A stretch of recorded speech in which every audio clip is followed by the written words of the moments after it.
All right, morning, everyone. You are watching The Sweat, and for that, we are grateful. I am Emerson Latzia. If you have DFS and sports betting questions about tonight's NHL or NBA playoff slates, actually, the NHL is not playing games tonight, but we will look ahead to the weekend because you got the semifinals set. This weekend's UFC event, though, we're going to chat about that. NFL futures, Reed and Jeff are here. You've come to the right place, everybody. Baseball as well. That's where we start. Good morning to DraftKings contributors Stan Sun and Nick Fryer and RotoWire's Eric Halterman, who went streaking at the Red Sox game last night. We are price checking, guys, players all over the diamond. Who is your pitcher at $8,000 or higher? Go ahead, Nick.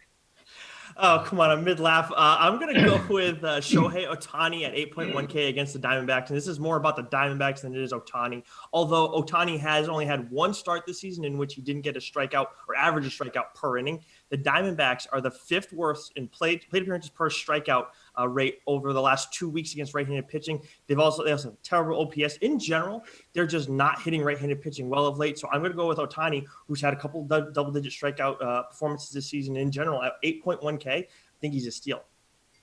Stan, what about you? I'm going all the way up. I mean, there's a ton of stud pitchers on this slate.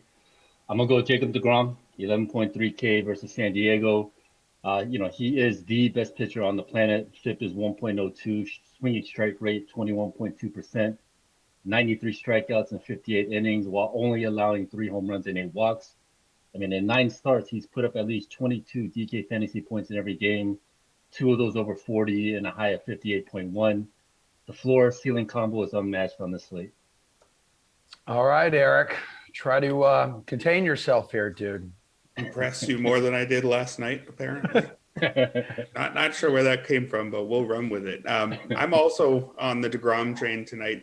Just to offer another way of thinking about it, he's got 7.8 more points per game than any other pitcher on the slate, and that's a slate that includes tons of elite starters, which is one reason why I think he's a better play than usual, because you won't have to worry about the entire contest being on him because people will like Max Scherzer, they'll like Lucas Giolito, guys like that.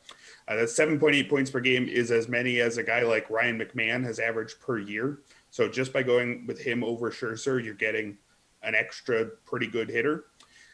Only 3 pitchers come within 20 DraftKings points per game on this slate. For reference, Lucas Giolito has 20.3 points per game. So if you pick DeGrom over a merely good starter, you're essentially getting an extra Lucas Giolito in your lineup.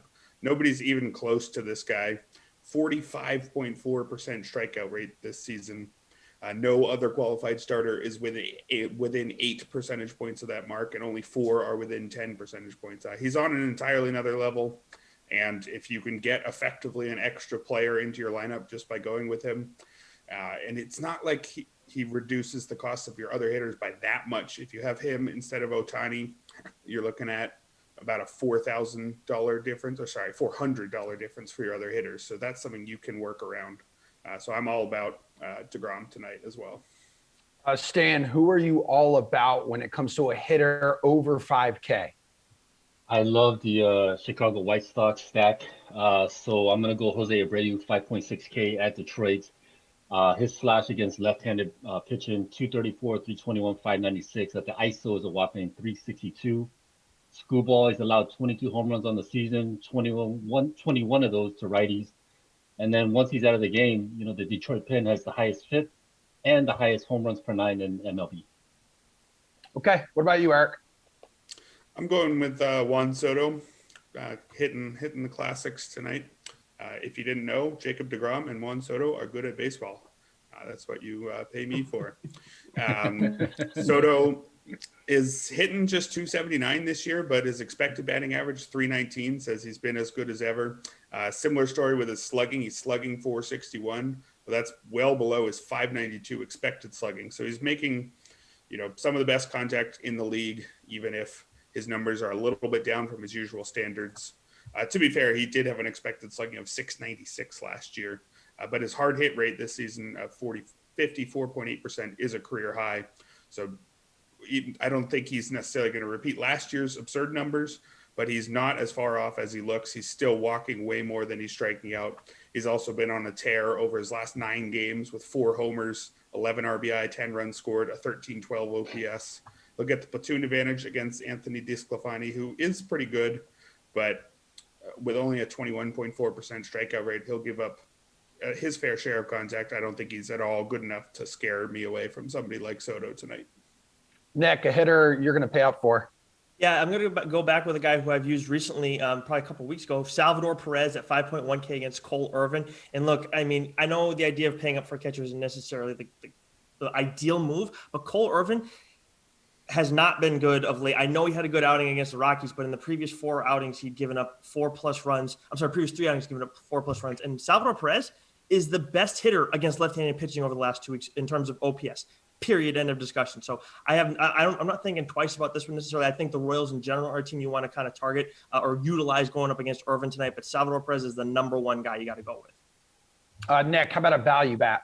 Yeah, I'm going to go with Kyle Tucker because Matt Shoemaker's another guy. You know, guys were talking about the stud pitching in this slate, but there's also some pretty bad pitching. Cole Irvin being one of them, Matt Shoemaker being another. Left-handed hitters have a 9.46 OPS against him this season, and Tucker is has an 8.90 OPS against against right-handed pitching. And after what the Astros did last night, I want to get a little more of that. I know Shoemaker got rocked last time, which obviously would help Tucker's case. But in general, over the last 4 starts, he's only given up 1 home run, and he had been giving up quite a few. So I feel like at some point he's got to be due, and Tucker could be one of those guys that gets a cheapie tonight.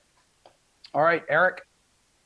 Yeah, I'm actually continuing to copy these other 2 today, and I'm sticking with Kyle Tucker. I think he's been the best play in this tier for most slates that I've seen over the last couple of weeks. He's just not a $3,700 player. He's, I think, on True Talent, at least a $4,700 player.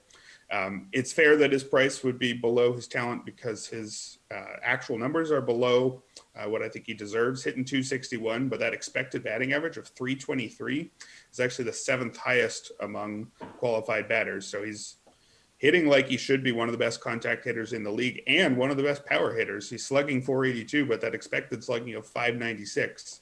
So really, StatCast absolutely loves the quality of contact he's making, and he's making more of it than ever. His strikeout rate is at a career low of 15.9%. So I think he's hitting like a star. Granted, he hits low in that Astros order often, but that Astros order is so deep. They're the best lineup in the league that it doesn't really matter. He's still going to have good bats around him. So I think I'd be happy paying up for him 45, even more than that. So big bargain. Stan, who would you feel like paying up for? You know, I do like Tucker a lot today, especially since the Astros, they're implied for 6.1 runs per game. I think that's the highest I've seen all year. I'm going to go a different direction, though. I think if you need straight salary, Trevor Larnach, I don't even know how to pronounce it, 2.1K. He could bat third in the lineup. But my guy today is Ryan Mountcastle, 3.3K. You know, he has at least 1 hit in 8 straight games and 4 home runs over that span. Against left-handed pitching, slash is 339, 354, 576, 237 ISO. He gets to face Ryan Yarbrough, who is a lefty. He's allowed 9 home runs to righties, and the K per 9 is only 6.54. Take us to the DK Sportsbook here, Stan, and what your favorite MLB bet is for tonight. White Sox, minus 1.5. It's plus 100 now. It was minus 104 last night. I really like Lucas Giolito a lot. Tigers first in strikeouts against right-handed pitching. I already went over the struggles that Schoolball has against righties, so I think the offense gets busy. Chicago, they crushed left-handed pitching. They're 5th in ISO against left-handed pitching. Eric. Yeah, I like the Angels over the Diamondbacks. They are favored. They're at, I think it's minus 143 now, but I think they should probably be more favored than that. They have a better lineup than the Diamondbacks. On the season, Angels are 10th by WRC+, Diamondbacks are 23rd. I recognize that Angels are without Mike Trout, but I don't think he single-handedly moves them up 13 spots. So I guess if anybody does, it would be him. They also have the advantage on the pitching side. Shohei Ohtani was talked about earlier. Somehow is an elite starter despite the fact that he walks way too many guys. 14.8% walk rate somehow just doesn't matter because he's striking out 34.1% of opposing batters and has an above average ground ball rate too. On the other side, Merrill Kelly is probably better than his 5.12 ERA suggests. Most of the ERA estimators have him about a run or so below that. but he's not at all intimidating. He's got a slightly better than average walk rate, but only striking out 20.7% of opposing batters. There's nothing wrong with him. He gives them a chance to win enough of the time, but Ohtani is a frontline starter pitching in front of a better lineup. So I think pretty easy Angels for me. Nick, bring us home. I'm going to go with Royals scoring at least 4 runs tonight, set 3.5 over on DK Sportsbook. And I know that there's going to be some movement on that price today, so make sure you get on that while it's still decent. It's at -130, so not ideal, but the Royals, they've been good to me so far of late. And then they have, the 7th best OPS against left-handed pitching over the last 2 weeks. I know I talked about Salvador Perez a little bit, but in general, the Royals are hitting left-handed pitching well. And I talked about Cole Irvin. Aside from his last start against the Rockies, it was 5 runs to the Astros, 4 runs to the Mariners, 4 runs to the Angels. That's just him. That's not the bullpen behind him, too. So I have all the faith in the world that the Royals are going to score at least 4 runs tonight. All right, guys, should be a fun slate around Major League Baseball. Really good stuff. Thanks for all the help. UFC 263 is going down this weekend, and Tim Finnegan will join us after the break to point us in the right direction here.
All right, it is time to throw down. UFC 263 arrives in Arizona this weekend, and here for a fun little game of chase or fade is DraftKings contributor Tim Finnegan, the biggest favorite here, dude.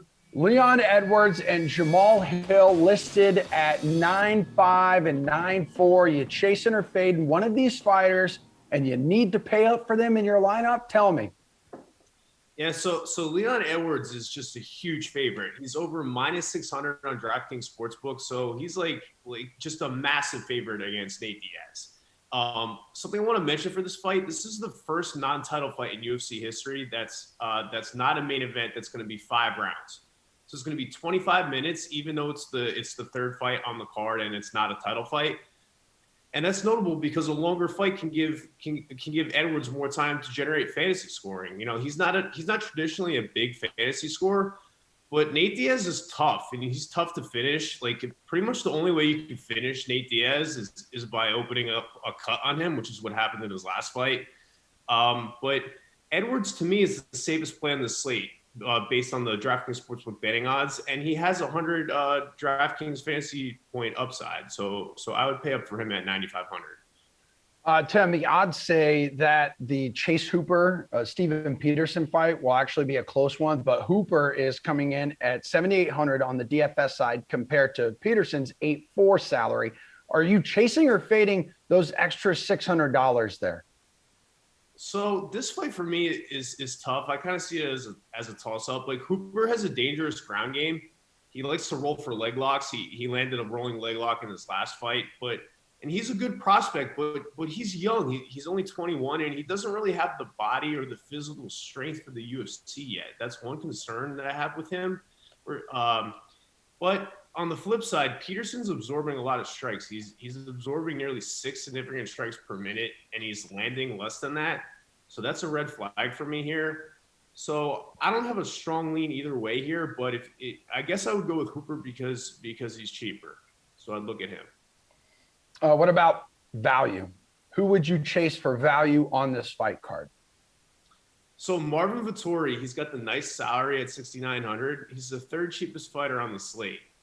And if you look at his first fight against Adesanya, the last round, he won that round with takedowns and control time. And Izzy has a hole in his game, and it's his bottom game. Like we saw that in his last fight against Jan Blachowicz, where Blachowicz got a 10-8 round in round 5 on multiple judges' scorecards because he took Izzy down, and Izzy couldn't do anything. He was just kind of just holding on. So Vettori in his last fight against Kevin Holland, who's also like a long striker, he scored 156 DraftKings fantasy points through takedowns and control time. And I think Vettori could use a similar strategy here against Izzy. So, and if he does that, if he executes that strategy, he can definitely score over 100 DraftKings fantasy points. And at the third cheapest salary on this slate, like that's appealing for me. So I would look at Vettori. Let's see what's appealing to you here on the DK Sportsbook. Any underdogs you are looking to chase? Yeah, so Vettori, he's plus 215 on the money line at DraftKings Sportsbook. And for all the reasons we just talked about, like Izzy has a hole in his game, and it's his bottom game. Like he has good takedown defense in the sense that he's good at stopping single and double leg takedown attempts. But once you get a body lock on him, like that's like we saw that in the first fight with Vettori, where in the third round, Vettori got him to the ground and he controlled him for over half the round. So if we see a similar strategy from Vettori this time around, he could easily cash in that money line. There's also like a second underdog bet I kind of like here. It's Vettori by a decision. I think it's plus 375 on DraftKings Sportsbook because if Vittori's going to win this fight, I think it's going to be through takedowns and control time and grinding. So I don't think he would finish Izzy. So I'd look at that. Okay, before you get out of here, just favorite bet overall on the DK Sportsbook for UFC 263 this weekend in the desert known as Arizona. So Figgy, Davison Figueiredo by submission is plus 750. It's like, that's pretty strong. Like if you look at his first fight against Brandon Moreno, late in round 5, he went for a takedown. He's kind of like, all right, this guy's really tough to finish with strikes. I'm just going to take this guy down. And the bell rang while he was in top position. So if he decides like this time around to change his strategy up a little bit and be like, all right, I'm going to try to grapple with Moreno. I'm going to try to take him down, create scrambles, go for submissions and scrambles. Like that could totally happen. Because Figueiredo, I think 3 out of his last 4 wins are by submission. He's constantly hunting submissions. He's got a really nasty ground game. At plus 750 odds, that's pretty good for me. So I would look at that. Have you ever put anybody in a rolling leg lock before? Yeah, I actually have, but not in like an MMA fight, but you know, just grappling, just messing around. Just like in the living room? No, at just in the gym, you know. Yeah. So. Okay. Yeah, I know. Like we have some guys behind the scenes who that's their go-to move.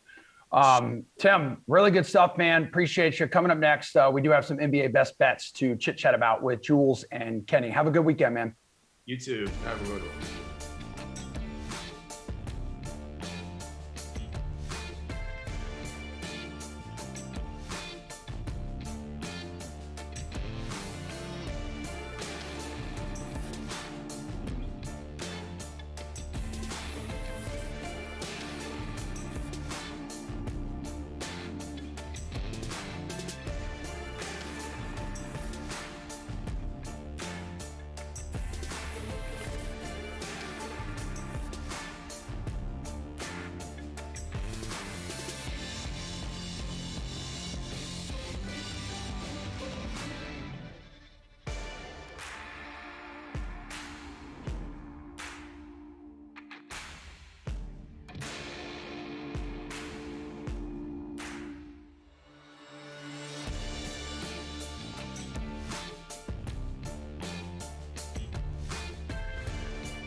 Hello, everybody.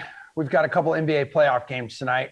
Two dudes to talk about a couple NBA playoff games tonight. DraftKings contributors Julian Edlow and Kenny Ducey. Best bets. Let's get after it. 76ers and the Hawks series tied at 1. Series shifting to Atlanta, where the Birds are actually underdogs, 1.5 points. Does the home court boost the Hawks, or do you like the Sixers in this one, Jules? Yeah. Took a couple of road teams last night. Didn't work out, although the Nets should have won. I'm going to the road team in the better spot again here. Atlanta has, done some things in this postseason that that can scare you. They've been really hot shooting it from downtown, which they're good. They have good shooters, but it's not going to continue forever. And really what I like is the Hawks came out and blew doors in that first half of game 1. But since then, the Sixers are winning the last 6 quarters by nearly 40 points. They've made the big adjustment that's going to help them out is no more washed up Danny Green on Trae Young. Much bigger, much longer. Ben Simmons, Thibault, those guys can at least limit Young to the point that it's really going to help Philly. And then Embiid just having a mismatch no matter who's on the floor, even if it's Capella. I think the short road favorite here, I think that the Sixers are going to get it done. They found something these last 6 quarters. Kenny, what about you, man? Yeah, I do think that the Hawks get a boost here. I mean, that's certainly evident when you look at the records against the spread during the season. The Hawks at home 25-13. That's almost a 66% cover rate. And the 76ers on the road did not play very well. They were all the way down at 17, 19, and 2. So I do believe that the Hawks are going to come out a little stronger here. You also look at the fact that the Hawks shot around 36% in the last game. I agree with Julian that, really what we're looking at here is like one half, right? The Hawks had one insane half. But that's what happens with the Hawks. So we've seen it all postseason long. They just have these halves. They have these games where they just absolutely explode and shoot the basketball incredibly well. And at home this postseason, they have shot the ball well. And I think as long as they do that, they have a puncher's chance in this game. I actually think they do take this game. And I disagree with Julian. I think that Clint Capella could absolutely, maybe not shut down Joel Embiid, right? But he could slow him. Maybe he scores 22 points. And I do believe that they have the personnel here to match up with the Sixers. I have not been impressed with the Sixers defense. So in Atlanta, I think it's a different story tonight. Jules, anything you'd like to add? The Hawks probably get one more game in this series. I think rather than betting, it can be tough to predict when it's going to be. So let me say, I guess, rather than backing the Hawks or the Sixers rather in this game, I think the best way to back the Sixers is to take them minus a game and a half in the for the series. So you're going to get the 76ers taking this series in 6 games or less. And that gives you the wiggle room for the Hawks to steal one more, and you don't have to guess which one it's going to be. So, Kenny has some good points. The Hawks are good. The Hawks aren't going to just roll over here. We saw them not roll over in game 2 after that terrible start. So give Atlanta credit. They're going to battle. They probably get another game. But if I think the Sixers are going to win 3 of the next 4, I'm probably going to back them here tonight. Total for this matchup sits at 224.5. Which way are you leaning here, Kenny? This is a weird series because we saw the pace at 107 in the opening game. And then last game, the Sixers absolutely slowed it down, 97.5 pace rating. I still think that the over is going to hit here because I got to back what I just said in the opening answer. I think the Hawks are going to hit more shots than 36% from downtown as they did in game 2. And I think that, the Hawks defense looked bad in game 2, and it is a bad defense, right? That's the only thing that's been consistent in this series is that the Hawks have played poor defense. And that's also what's been the case all season long is that the Hawks did not play great defense. They survived on an incredible offense. So I do believe that this game goes over. I think that the pace goes back up here with the Hawks at home. I think they can control the pace a little bit. And I do think that they hit more shots. I think that there's a lot of room here to hit the over. Over or under on this game, Jules? Yeah, in terms of betting it, I'm staying away because, Kenny made good points for the over, but there's also ways that if I like Philly in this game, I also have to kind of lean under because they're going to try and grind it out a little bit, have fewer possessions, most importantly, limit Trae Young with those much bigger defenders. So I think this is one, if the Hawks win, it goes over. If the Sixers win, it goes under, and the game's a near pick 'em. So that makes the total almost a coin toss as well. Late game tonight, guys, has the Phoenix Suns looking to take a commanding 3-0 series lead against the Nuggets with the benefit of being in Denver now, though. The Nuggets are 2-point favorites. Is tonight the night that they get back into this series, Jules? So everything points to the answer being yes, especially after seeing, the Bucks somehow grind that one out last night. Like, look at how this is setting up perfectly for the Nuggets to win game 3, and the Suns are somehow underdogs after dominating the entire series. And then the Suns open as favorites for game 4, just like the Nets are now favored game 4 in Milwaukee. A 6-point swing in that spread with literally no change. We're just playing the same game in Milwaukee on Sunday, and the spread's 6 points different. The narrative is there with Jokic receiving his MVP award in front of the home fans before the game. But Phoenix has dominated this series. So I'm kind of going to fade the way that I think this is supposed to go, which can get a little dicey in the NBA playoffs. I think the Suns are too good right now. I'll take the Suns on the money line as the slight dogs. What do you want to take here, Kenny? Absolutely. I'm with Julian. I'm taking the Suns money line. I think they just, I think that this is not the Blazers, right? And I think that a lot of people, we see it in all sports, right? That odds makers trying to look back on historical trends, whether it's in the same postseason or the year before. And look, I think that they're like, okay, well, the Nuggets, they did play really well. They did have a high powered offense, but that Blazers defense was so garbage, Emerson. It was really terrible. This is just a very good defensive team. And I think the Nuggets are getting exposed for having Austin Rivers and Facundo Campazzo as their starting backcourt. I think that if this were Jamal Murray, it'd be a lot different of a story, but that's just not the case here. I think that finally we've seen a little bit of regression from the Nuggets against a very solid defense, and I don't think that they have the ideas on offense to get through the Nuggets. I mean, we saw last game 2, down the stretch, Jokic just popping threes, trying fadeaway jumpers. I mean, he has the autonomy to do that because he's the presumptive MVP.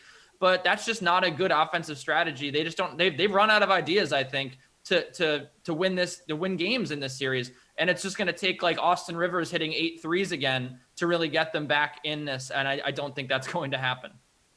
It's pretty really quick. Go ahead. It's pretty unbelievable that how bad Portland's defense has to have been to let Denver advance when the backcourt matchup was Lillard and McCollum against Rivers and Campazzo.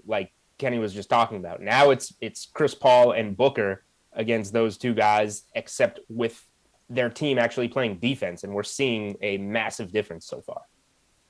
Well, Chris Paul has been great so far for the Suns. Which of his prop bets do you like, or do you looking at someone else in this department, Julian? So Chris Paul is clearly healthier than he was in the middle of that Lakers series, and we've seen that. So his point prop is set at 15.5. His assist prop is set at 9.5. Before we were getting the plus 110 last game on the assists. So I thought just taking the plus 150 on the double-double like I gave out on this show was the way to go, and it paid out. Now the assists are minus 134 for the over 9.5. So the double-double price has changed to even money, but I think the points are going to get there. So if you're going to bet assists over 9.5 at minus 134, you're just going to take the double-double at even money. So if you back Chris Paul, I think that's the way you do it. But for the Nuggets, it was sneaky getting, MPJ is banged up. Will Barton came back and ate up some minutes in that rotation. So Austin Rivers under 9.5, which Kenny actually gave out on this show. But once Will Barton was in, that gave me everything I need to play that. And then playing Porter Jr. unders with, the back. It's not like he twisted an ankle. The back is the reason he went from the first pick in the draft to the 14th pick in the draft. So MPJ unders, as long as he's still banged up, also work for me. Alrighty. Kenny, how about you? Yeah, I always love that Austin Rivers under. I think I've taken it every single game, and it's been good to me. And I think that I would take it again here. But just looking at some of the more exotic markets, to have a little bit of fun, I actually think Aaron Gordon over 0.5 makes a little bit of sense here. I know it's minus 155, but look, he's wide open all the time from 3. He likes to tout the fact that he can shoot. It's been a something that's stuck in his craw ever since he was drafted, that people said he couldn't shoot. And he's hit, a 3 in the last couple of games. And I think now you look at going to Denver, I think that they're going to, see a little bit of a boost in offense. And, he took a 3 in the last 2 games. He has 4 3-point attempts in the last 2 games. He was shooting threes. I think he'll hit one tonight. It's just one of those that I have a feeling about, and it's a fun one to track during the game. So yeah, why not? Aaron Gordon over half at 3. Kenny, on the fantasy side here, either showdown or classic, who would you say is the play tonight? My play here is Bogdanovic, $6,400. We saw one Bogdanovic last night go off. Now another one, his brother, going to go off tonight. Look, this guy is just really good.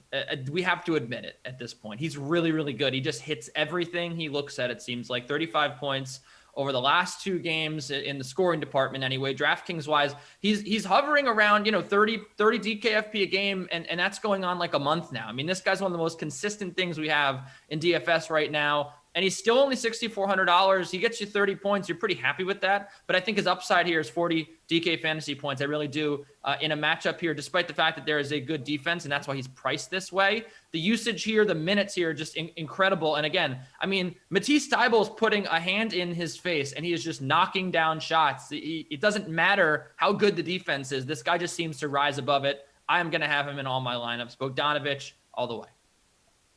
Anyone you're going to have in all of your lineups, Julian? I'm going to skip the lineup part because I make my own rules and give 2 other thoughts here. Love Thought it. number 1, I learned this from Greg Ehrenberg. Bojan Bogdanovic and Bogdan Bogdanovic are not brothers. They're just 2 dudes with those names, and apparently that last name in their country is like Smith. So that's everybody's name. Fun fact, I thought they were brothers for years. Learned that from our good friend Greg. Number 2, the Nets lost that game last night. They should have won that game last night. You still mad because you took them live? Still mad, yeah, plus 650. That would have been a nice, juicy one. The Nets are going to win on – no one cares. The Nets are going to win on Sunday. So these next few days, Friday, Saturday, Sunday morning, is going to be the last time we see the Nets at plus money to win the title. After they win Game 4 in Milwaukee, they're going to be even money or lower. So take the Nets money line, whether Harden plays or not for Sunday. Take the Nets to win it all at plus 135 before that's gone. Hey, all right. I was told here by Samir in the back, one is Serbian, the other is Croatian. So they're not even from the same country. 2 brothers from different countries. Wild. Yeah, it could happen, man. People are separated at birth all the time. So Julian tried to correct me, and then he wasn't even right. Well, they're not brothers. Shocker. That was my correction. But you said in their country. They're what country? They live in different countries. Countries, I meant plural. Yeah, I got you. Yeah, just Kenny, like you meant to say take the Nets live, but you said don't take them live. Kenny, it appears you've been muted by our moderator. So we'll see everybody later. Our 3-headed NHL panel arrives in 1 minute.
All righty. We have 4 teams remaining as the NHL inches closer to crowning a champion. And one of these teams is not like the others. Let's look ahead to the semifinal round with DraftKings contributor Jeff Ulrich, along with RotoWire's Paul Bruno and AJ Scholes.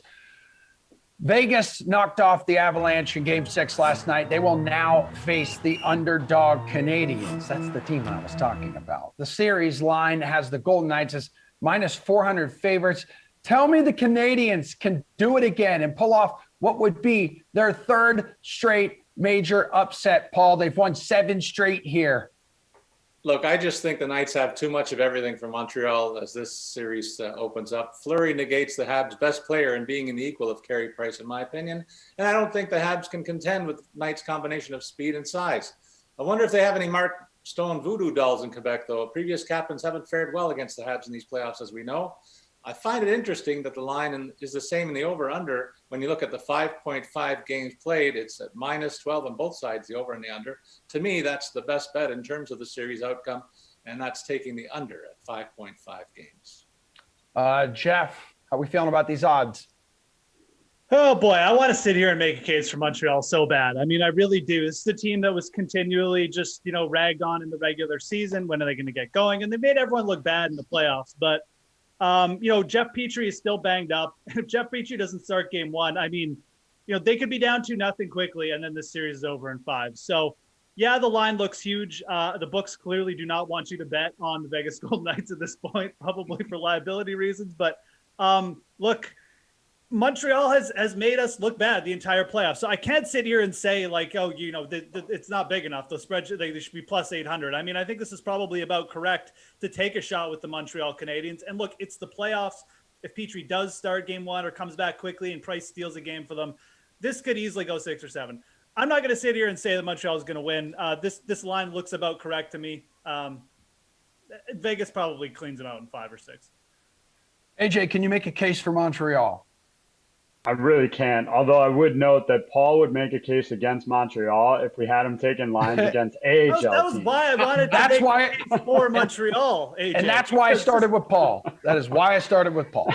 But in this case, it is not his anti-Habs bias that is skewing this here. The Golden Knights are just a better team overall. I agree with everything both of these guys have said so far.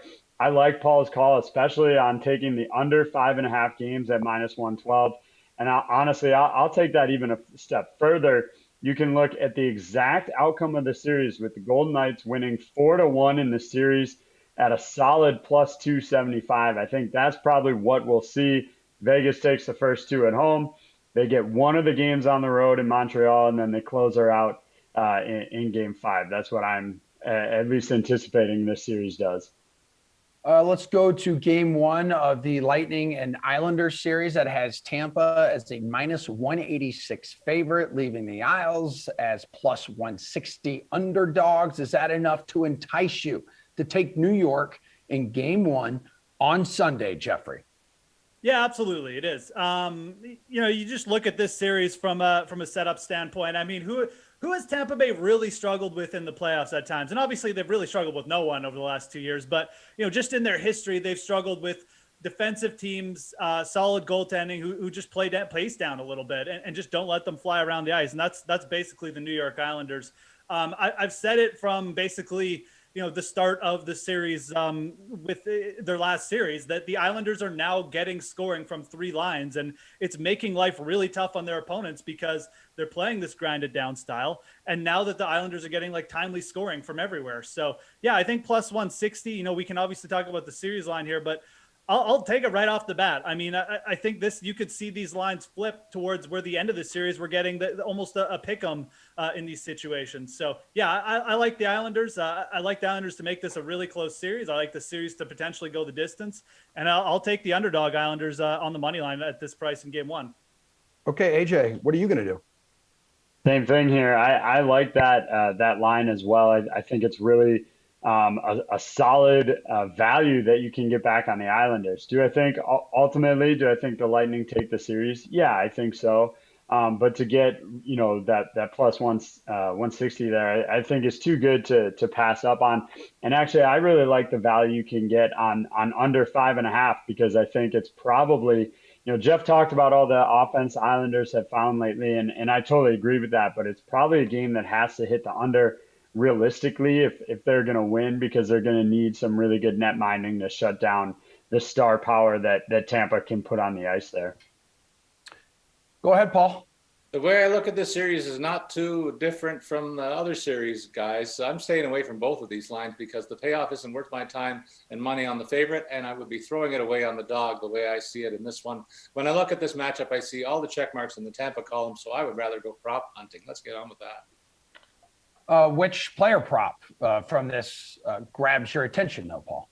Well, you know what? You took a shot at me right off the top, and I got to tell you, you guys, if you've been betting what I've been saying in this spot, you'd be rich fellas because I'm on a streak of 8 or 9 in a row now. I forget. Yeah.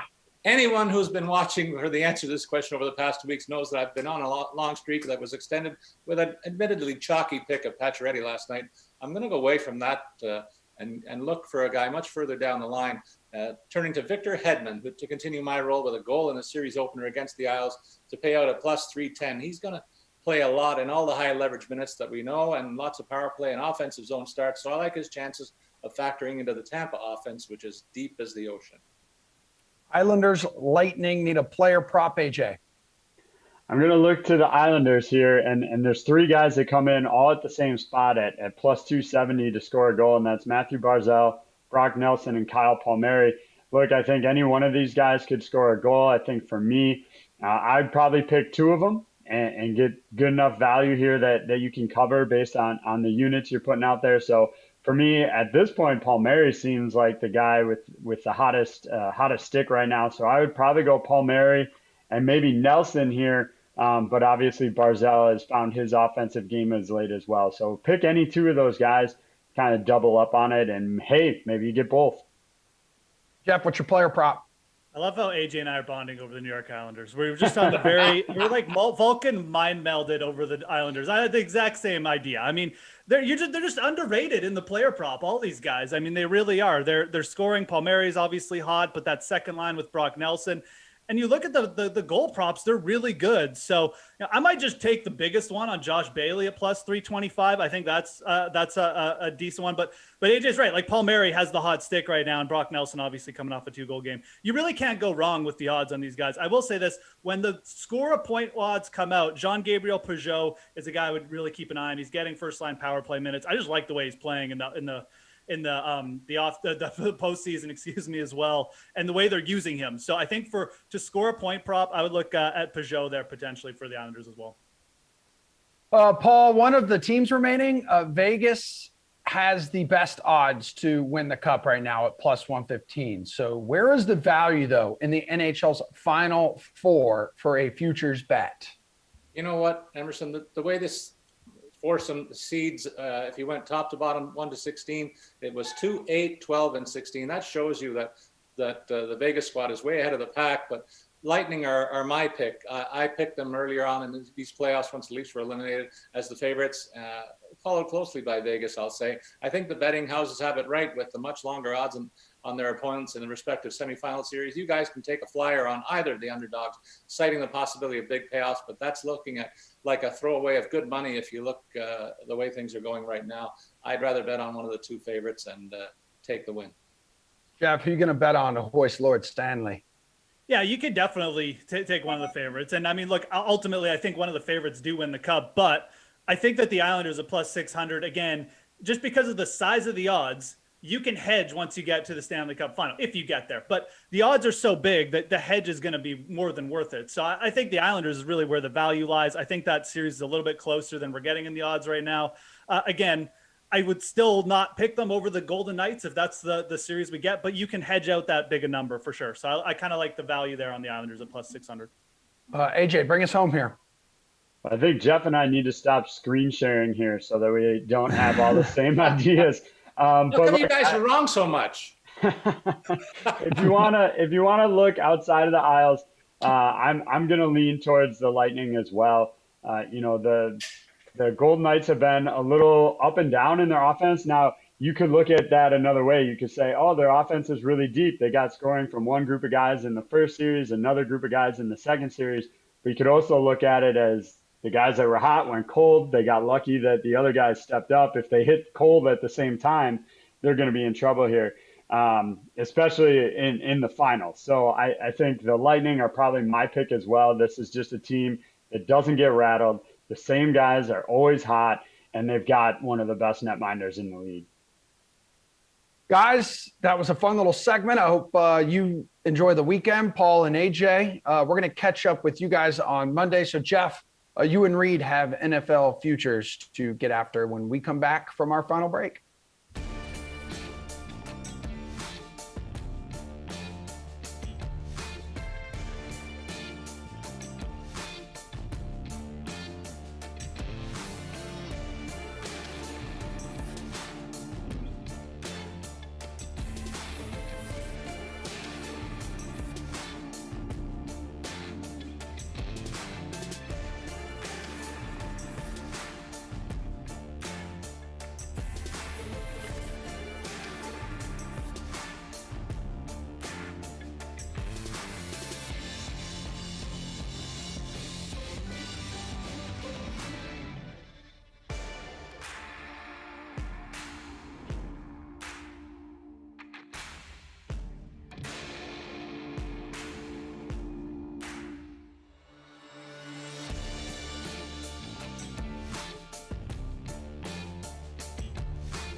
Hold on. I got to favorite and retweet your tweet, Fowler. And I'm excited to announce, you're very welcome, that right now, yes, we have two of my favorite human beings and dog dads joining us to look into the future. NFL futures on the DK Sportsbook, DraftKings contributors, Jeff Ulrich and Sweet T. Fowler. Go ahead. Take a sip. Take a sip. Take a big sip, man. Let's live life together in this segment. Once it hits your lips, Emerson. Satisfaction. Yes, Jeff. It's all good. Right. Go. Sounds good to me, guys. Wow. All right. The Denver Broncos have a new quarterback in Teddy Bridgewater. And after a 5-11 season, are plus 163 to make the playoffs. This mean you're going to back the Broncos, Jeff? God, I mean, the Broncos team, you can't just write off the Denver Broncos just because they have bad quarterback play, because their defense legitimately is setting up here to be one of the best units in the league. Added Surtain and Fuller on the back end there, but it really does feel like this line is factoring a little bit of Aaron Rodgers into it. This is still a team that's going to struggle probably to be the second best in their division, just because the Chargers making some good gains as well. You know, obviously they still got Justin Herbert. So I just feel like this line isn't big enough. I think that you're paying for the Aaron Rodgers juice, which, again, we have no idea what's going to happen in there unless you got some inside information. So were they to add Aaron Rodgers, yeah, this line would be awesome. This line would also change right away, but I don't think it's big enough right now. I just don't see the Broncos being capable enough on offense to kind of squeak in there this year. What about you, Fowler? Yeah, I'm going to have to face the Raiders twice, Emerson, so that's a tough test. No, I'm with Jeff. The defense is great. Bradley Chubb, right? Von Miller, both guys were hurt last season. They got a strong linebacking core. Probably one of the best secondaries in the NFL, like Jeff alluded to. He forgot Ronald Darby as well coming over in that secondary. PFF, I believe, has him ranked second best in the league, and that's huge. And that's what you need in the AFC is you need guys to stop these quarterbacks. And I do think the AFC takes a big leap this year because of that quarterback play, and especially if Aaron Rodgers heads over to that conference. But he's right. Like the AFC is strong. And if they're going to make the playoffs, they have to win about 10, 11 games, I would have to guess, even with the 7 spots. And I got them at like around 8 wins right now, even with that extra game. So I just don't see it. I'm going to say I'd rather get a little bit higher than this. But yeah, if Rodgers comes over, this is going to seem like a quote unquote steal. Coming off an 8-8 season, the Cardinals bring in veterans J.J. Watt, A.J. Green, and James get to the chopper Connor. These guys enough to get the Cardinals into the playoffs at plus 190, Reed? Yeah, I mean, they got a full offseason, right? They got a full offseason with DeAndre Hopkins and Kyler and those guys, and having the defense come on over. Isaiah Simmons, you got some young linebacking linebacking group there. So I get that, but they're going to need to stop the run in this division, right? The NFC West has some strong running schemes, and the running backs like Raheem the Dreamstream Mostert, Chris Carson, and some of these guys in that division, you're going to need to stop it quite a bit. And that's the big thing is Chandler Jones is holding out right now. Hopefully the Cardinals can get that figured out. J.J. Watt, clearly, it's going to come down to these guys and if they can stop the run. But having said that, like I mentioned earlier, I think the NFC is opened up. You got Rodgers, question mark at Green Bay. If he stays, obviously it's going to be a little bit tough, but no Breeze anymore. You have Tampa Bay at the top there, but I do think the back end is wide open. And if you look at the Cardinals, they started, Jeff, 6-3 before Kyler got hurt. And so they were on a tear. And you saw what DeAndre Hopkins was doing. Then Kyler got hurt, and then the defense obviously sucked towards the end of the year. And so they faltered towards the end, but 6-3 is pretty good. So yeah, I got them making the playoffs here at plus 190. I think that's good value. You think that's good value, Jeff? I think it probably is, to be honest. I mean, again, Reed alluded to it. This was kind of looking like a playoff team early last year. It's just, I'm just not that big on the Cardinals. I mean, you've got a team with Cliff Kingsbury. They needed a Hail Mary to beat the Bills at home. They really only had one big win last year, which was against the Bills. I guess you could include their win over Seattle there in primetime. But this is a team that went 2-4 against the division last year.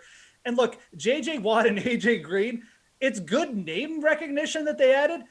These players aren't really that good anymore, if we're being dead honest. They're just at the tail end of their career. Great players in their prime. Adding them right now, I don't really know how big a deal that makes. I think their defense is headed to get a little bit better, which makes, I think, this line fine to take, but they're in a really tough division. You could easily make the case that they're the worst team in their division, and I don't see all four teams in that division making the playoffs. So I don't, it's not really a team I want to back. Cliff Kingsbury, just the way he's managed games, it's not been good for the win-loss record. It looks good on paper. It looks good for Kyler for fantasy, not good from win-loss. I'm out on this, even though I think that these odds are, if you're more bullish on Arizona than me, they're not bad. Let's put it that way. All right, we got about 2.5 minutes left in show. Jeff, Saquon Barkley will be back for the Giants. Kenny Golladay is now in the picture to help Daniel Jones. What kind of shot are you giving New York to come out of the NFC East and make the playoffs at plus 210 odds? Yeah, so this one's a little bit easier for me. I mean, I'm giving them basically the same kind of shot as a lot of the other teams in this division. This division is just, it's going to be a little bit of a repeat from last year. Maybe Washington and Dallas will be a bit better, and maybe the Giants are a bit better. But if I'm going to bet the Giants, I'm just going to bet them to win the division. They're plus 350 on the DraftKings Sportsbook to win the NFC East. Oh. I don't really think this division is going to be strong enough to produce two playoff teams. So just bet them to win the division. You're getting better odds. If they do have a good season, they're probably going really good against the rest of their division, and they're probably winning the NFC East. So I think it's doable for the Giants. If you like them, bet them to win the division and get the bigger odds. What do you think, Fowler? Yeah, I want to get to the last question, and I know that's why you're trying to speed us along here, Emerson. So I want to make this quick. The NFC East, you got to wait and see, because it's a division that with the last 2 years. So the winner, like Jeff mentioned, you might as well just do it to bet to win this. It's been like an 8-win, 9-win team. So just wait and see to see what team kind of rises to the top. of the Giants could surprise a lot of people because of the moves they made in the free agent market. Yeah, that's right. A little more than a minute to go, and we'll wrap it up with this, since two of the biggest Jaguar fans of all time are together right now. Jacksonville plus 340 to make the playoffs in year one in the Urban Meyer experience. I mean, tell me why they're going to actually make it happen, Jeff. Yeah, I mean, I'm going to tell us, Jeff. I just pulled the e-brake here, okay? Plus 340 isn't big enough to take a shot here, unfortunately. I think Urban Meyer definitely brings this team back to respectability this year. 7-8 wins, maybe. Maybe if everything goes good and Carson Wentz gets hurt or something, they get 9 wins, maybe squeak out an extra division game. But these odds aren't big enough. Let's just pump. Let's give them one more year before we do this. Okay, all right. We have 30 seconds, Reed. It's not happening, Emerson. It's not happening. Look, it's nice. It's nice to think about. But I give it this: the Raiders and the Jaguars probably have the same opportunity to make the playoffs right now, which is close to 0. Let's hop on an 8-8 season. An 8-8 season to you and I, Emerson, is a great season for both of our respective teams. Yeah, 17 games this year, and so I'm going to go ahead 8-9. and say nope, 9-8. All right, I love you guys. I'll see you later. We've got a 4-game Madden slate kicking off here at high noon. Texans at the Cardinals. I'll be on the call with Christian DeAndrea. Thanks for watching The Sweat, everybody.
baby.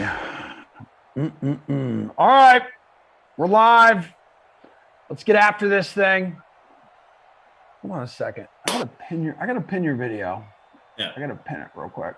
Yeah, you don't want to. Okay. Get Did you why am I like just noticing like the mustache?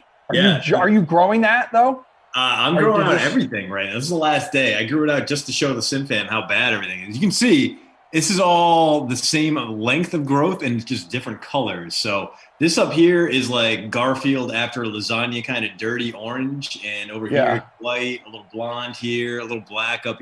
It's bad all around, and really it's a gift to you, DK Sim fam, and a punishment for anyone that has to see me in real life, because this doesn't get any better in high definition. It's, if anything, much worse.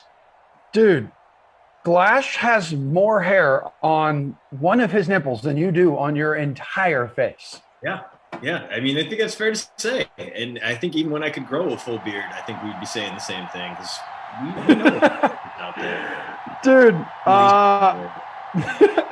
so it's Christian DeAndrea, Emerson Lotzi here with you for just the noon sim today. TP on the ones and twos, producer Drew with us, Robert hanging out from the ops team. We only have 4 games today, only 4 games on the Dream Stream because we have the American Ultimate Disc League, Atlanta versus Boston. So maybe, I don't know how the scoring is. I don't know much about this league. I need to learn more about it, but I'm sure there's a 28-3 joke in there somehow, some way. But did you get a lineup filled out for this one, dude? Houston at the Cardinals. I did. And like two of the teams I hate the most in Simland, because it's kind of impossible to fill out a lineup. Like you have your 2 must-have guys at quarterback, and then everyone else is real trick or treat style. It's not real life Will Fuller or real life DeAndre Hopkins. No, you get the Simland version of them where they sometimes show up and sometimes throw bagels out there for the world to see. So I risked it. I hate saying this. I did what Kenny Ducey would have done, and I faded Kenyon Drake, which means he's probably gonna have a great day. I hated the Drake today. And I have that man right there, Max Williams. I feel like a lot of people will. He was very cheap today for a tight end one. He's in my lineup. Jordan Akins is my punt play. But other than that, Will Fuller in the captain spot, both QBs, and Nuke Hopkins rounding things off. Emerson Latzia. 1, how are you this fine Friday afternoon? And 2, what does your lineup look like? I'm actually doing wonderful today. I'm doing fantastic. I'm doing great. Just posted the sweat, which we will re-air after this sim leading up to the 2 o'clock one. But my lineup is even better than I am. So I went with Max Williams in the captain spot. You mentioned how cheap he was today, 7.8.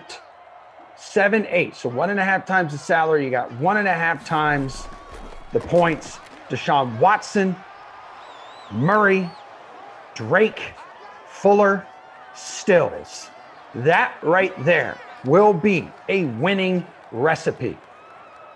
You know, I thought Stills for a minute there, because I was like, you know what? Like he could be a decent punt play. He occasionally catches that deep ball for like 60 yards, but just to make or break. Yeah, exactly. In like his last 60 sims, he's only had points in 4 of them, but they've been awesome. Like in 3 of those, he's had more than a dozen points. As Larry Fitz looking. I almost squeezed him in. Damn. We have close to 9,000 in the big free showdown and ownership numbers in that one. Not a shocker. Deshaun Watson, 80%. Murray, 71. Then a big drop off there to Drake. Fells is at 38. Fitzgerald at 38. It's interesting. I'm looking at the ownership numbers. So many like in the 30s and then like the 20s and stuff. It's a lot of parity. It's going to evenly spread out here, which kind of goes back to what you were saying with just these 2 teams and tough predicting. And so you kind of just, I don't know, you're blindfolded and it's a dart, bro. Yeah, exactly. I mean, you know the 2 guys you need to have, the 2 mobile quarterbacks, and you can fade them at your own peril. If you're going to fade anyone, sure, it'd probably be Kyler, right? Seems that way, as he's about 8-9% less owned than Deshaun. But right there, getting it done on the strike is A little Christian Kirk. Captain Kirk, bring it. Dude, that's all of a sudden fighting for a role down there in Arizona because that team has been focused on adding wideout help to Cliff Kingsbury's offense. So now he's got to float above AJ Green and Rondale Moore to keep his spot in Arizona. But here in Simland, looking like a true wide receiver 3, maybe even wide receiver 2 with that big time touchdown catch. 26.7% owned, just under 3% in the captain's spot. J.J. Watt is out there now in Arizona. So what is this, like the J.J. Watt Memorial Bowl or the future revenge game? But then there's also, you mentioned A.J. Green and then James Conner, right, in the backfield now. Yeah, that's correct. Yeah, they made some modest moves, but I like the idea of bringing Conner instead of paying up for Kenyon Drake. Again, sorry, Congo, don't know what the Raiders were thinking, paying $11 million to bring in Drake to play patty cake with Josh Jacobs in the backfield. Edmonds capable of taking over the starting role, even though he went to the same college as Kenny Ducey. And James Conner is still a useful power back. I mean, he languished behind that subpar run blocking game in Pittsburgh last season. Everyone did. It was terrible. It was the worst rushing attack in the league. But if you need a platoon guy, you could do a lot worse than that giant man, James Conner, as Deshaun Watson's first run of the day goes for 10. Texans on move. So 4 minutes to play here in the first quarter. Good to see everybody on this fantastic Friday. North of 200 people already in the house on YouTube, poking over to see what's cooking with my Twitch fam. Germ, Heavy Kevy, Disco 7, what's up, dude? Mamba Vision, Reed Tees. Did you know? Says, sorry for your bad lineup, Emmy Sim. No, it's more likely than not. It will be terrible. And we have the 75 Love Muffins only contest. 75 people and currently chilling in 58 after just one series by Arizona. I feel like it's probably, I'm 68th right now, and I don't even have Kenny Stills in my life. So I've gotten really bad at remembering to make these contests. Like today, the sweat started. I wasn't even paying attention in that first baseball segment, which you could probably tell when you watch the re-air of it because I'm trying to make the contest. And I'm like, damn, it's too late. So let's make it even more exclusive and drop it down to 75. Oh. Uh-huh. Damn, my Jack Blue Jay's back, bro. The Jack Blue Jay is back for the summer. Wait, just hanging out on your porch. Do you remember him last year? I do not. Yeah, we went to this phase where we were like feeding all the birds in the neighborhood. We were putting seeds out like on our windowsill. And there was this jacked blue jay who would swoop in every morning. Pristine animal. Oh, yeah. Pristine. Unbelievable. Great looking hair. Was swole as hell. The beak was impeccable. His eyes were killer. Just cut right through your soul. And I said, dude, I will feed you until the day that I die. And then we stopped putting seeds out there. But he's back. He's chilling now, man. He's probably wondering where the hell the all-you-can-eat buffet is as Mr. Johnson feasting here on this Arizona defense.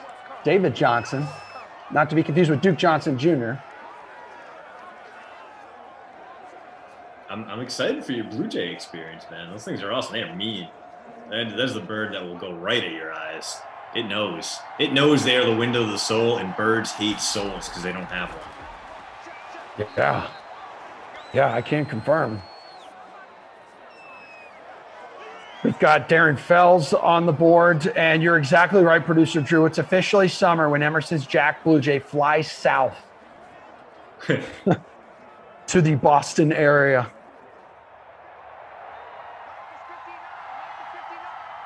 Oh, yeah, DFS Queenie. This Blue Jay definitely has hair, man. All right, 2nd and 3 from the 4. No dice. 3 carries, 26 yards for David Johnson. Don't be confused when you see Johnson pop up. When you see the junior, that's when you know it's Mr. Duke Johnson Jr. Yeah, who is man, really underwhelming last year. He still did some work in the passing game, but on the ground, Emerson, 3.1 yards per carry, 235 yards. Just a nothing performance in the ground game. In the passing game, perfectly fine. Caught 80% of his targets. Still useful.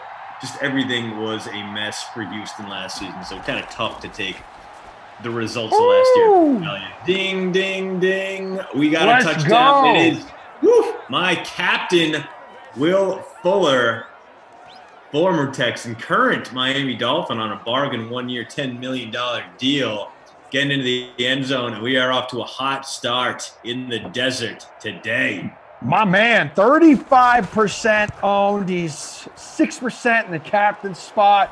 Rob's already got the freaking touchdown in there.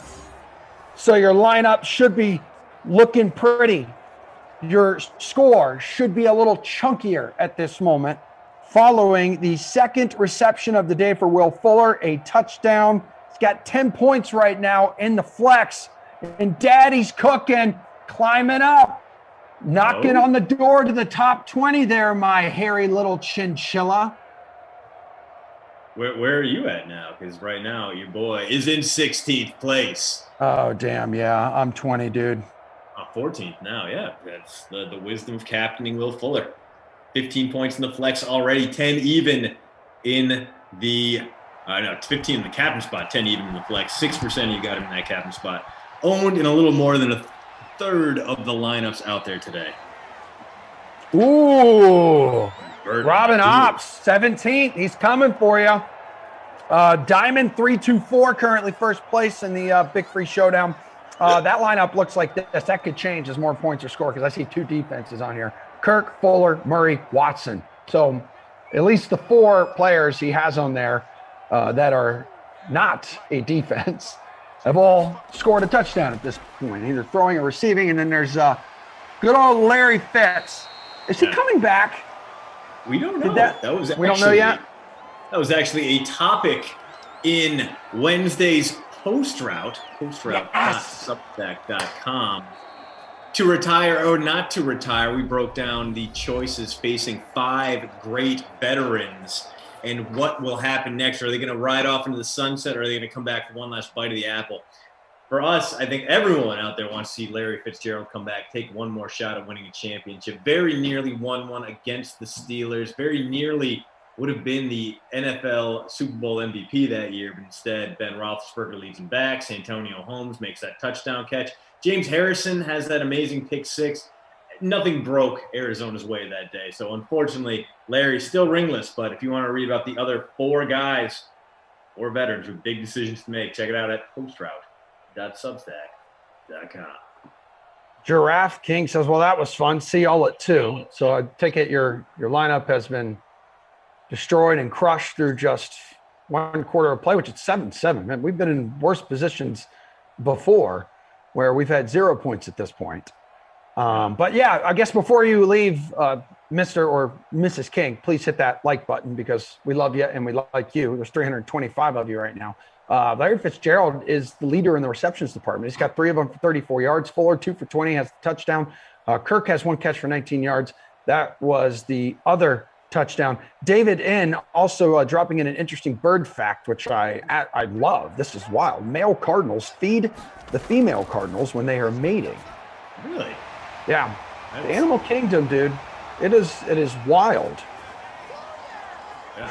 I mean, it's like what we do here. I mean, I'm out there cooking every day, making my pasta chili, feeding my loved one, so I can relate to the male cardinal experience.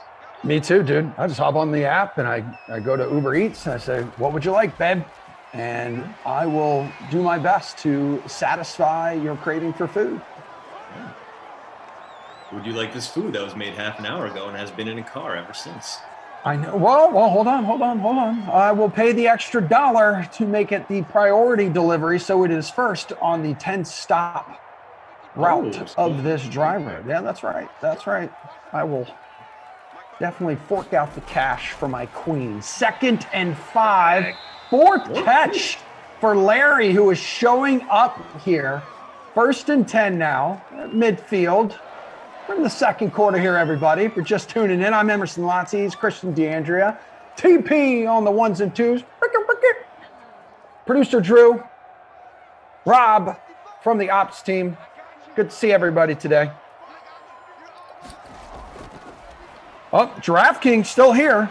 Giraffe King still here. Says Wood Ducks. Okay. They're one of those animals that mate for life. Like swans, right? Don't swans also have the same partner? Doves, is that a thing? That's why they do the love dove. Is it? They're like a turtle? Yeah, turtle doves. I remember that from Home Alone 2. Turtle doves, okay. Yeah, find your turtle dove and you stick with them forever. That's why they come in pairs in that one song, the one hit song from Christmas. You know. Oh, penguins. Penguins as well, according to Rob. Which I think I've heard of that. And doesn't the male penguin, is he the one who chills on the nest and then the mother penguin goes out and battles nature and the crashing, raging waters and threat of sharks and other beasts that look at them as just a piece of tasty meat? Larry Fitzgerald. Nope. That's not, got mixed up with the Dreads. But Nuke now on the reception. They're down at the 10. 1st and 10 coming up. His first catch, by the way. Yeah. In the real world, obviously a true stud through and through. But here in Simland, plays more like a wide receiver 3. Routinely gets outscored by Marquez Valdez-Scantling. Kind of bizarre that he gets shut down as much as he does here. But hopefully, when we move on to the greener pastures of Madden 22, we'll see the glorious return of the impactful DeAndre Hopkins. Speaking of impactful, man, this offense continues to thrive behind Larry Fitz. Although this could be a hate the Drake moment right here. 2nd and 3 from the 4. It is a handoff. It is a Superman touchdown. Drake and Kirk have your 2 Cardinals scores. We are about 12 minutes into the game, and every drive has ended in a touchdown. Drake's cakes, baby. 14-7, assuming he makes this extra points, and Gonzalez get after it. I've never seen a missed one in the history of the Dream Stream. So 14-7 here. 2 carries and the touchdown there on that drive. Oh, man. Wait a minute. This is an interesting one. The male Black Widow mates for life too, but she eats him later. So, okay. That's an interesting way to end the relationship. Yeah, it's a mantis thing too, right? They mate and then she eats the chick. Yeah. Bert propping her in there too. Yeah, the praying mantis. It's a mating and then a beheading, and then there are worse ways to go. Yeah, if you got any other fun animal facts, I mean, this could be a fun animal fact Friday. I'm all about it. Whatever you guys want to talk about. No agenda here today. Just 4 Sims, though. Just 4 Sims on the Dream Stream. As we mentioned at the top, but in case you missed it, the American Ultimate Disc League. Big heated rivalry there between Atlanta and Boston. That goes down at 8 o'clock. But the slate today here on the Dream Stream. So we'll re-air the Sweat coming up, leading up to Bears at the Buccaneers. Rossi and then Christian, you're going to hang out for that one. Jeff and Brandon for Colts at the 49ers.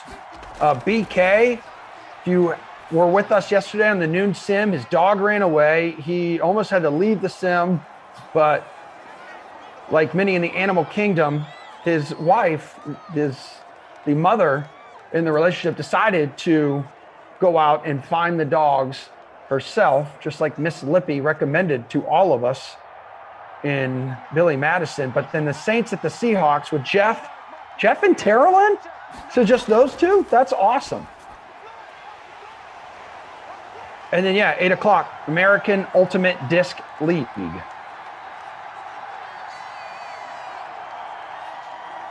3rd and 4 coming up from the 47. As Christian has mentioned, each drive in this game has wrapped up with a touchdown, which is why we have a good chunk of points here on the board with 3.5 minutes to play. Let's go, Watson, using those legs and juking the wrong way. Cannot break the tackle, and now we'll have our first punt. They could go for it. They're right around midfield. They probably won't. We're probably going to see a 16-yard punt here, but you got Deshaun Watson. Why wouldn't you give it a try?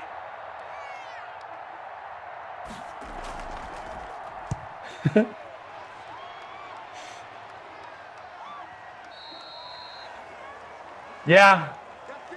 Yvonne, not happy about the just 4 sims today. I feel you need that 6 sim fix. But we bring the special events on the Dream Stream. And don't worry, tomorrow, Saturday, 6 sims returns. And we appreciate the hell out of every single one of you for making us part of every day of your life. And if you don't, we will find you. There's Nuke again on the reception. So you have big plans this weekend, and there's a lot of meat. There are a lot of sausages involved, is the rumor going around. Can you explain to me what you're doing? Oh, absolutely. I mean, we're going back to live baseball. So we're going to the best tailgating scene in the MLB outside what used to be Miller Park. And as much as I enjoy the products of American Family Insurance, I cannot in good conscience call it American Family Stadium or whatever it is. It's always going to be Miller Park from now to eternity. No sponsorship fit a city better than Milwaukee and its local brewing conglomerate. So very sad that it's no longer Miller Park, but I will be there in the tailgate lot. And there's a brat house, Verst shop near us that has weird hours. They're only open like 4 hours a day, Monday through Friday. So I got a friend out there right now picking up a whole bunch of German sausage, Cajun, red lager, classic, cheddar brats, vice versa. So gonna throw about 15 to 20 pounds of bratwurst on the grill outside the stadium. A few beverages, load them up. My go-to now, it used to be just like mustard, spicy mustard and kraut. Now I'll throw a little bit of hot jardinera on there too. Delicious. Murray puts it on the turf. And Texans come up with it. So in the long run, lose nothing from that punt. Only 3 yards of field position after Murray coughs up the football. That's a lot of meat this weekend, dude. Forward to it. All right, Watson on the ground. And we're going to have a 2nd and 1 coming up. 4 carries on the day for him already. We'll see if they can get into the end zone before the first half wraps up. Try to tie this thing up at 14. I'm excited for you. Send me a picture this weekend. I want to see all that meat on the grill. I'm excited to see it myself. I'm excited to throw it out there. I'm not going to be getting the grill too, which is nice. We got unfortunately, I won't be able to fit the pro style cornhole bag boards into my car. Like we're gonna have too many people and they're a little bit too blocky from the trunk, so we're gonna have to default to like a little like regular pong and flippy cup. And my buddy went to Home Depot and bought a bunch of those Homer paint buckets. So we also play giant pong as well, where you just throw a child's basketball into giant 10-gallon buckets. Great game, top notch.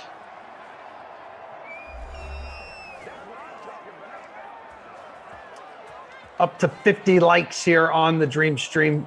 Much love. We appreciate you guys. Speaking of 50, we got 50 seconds to play.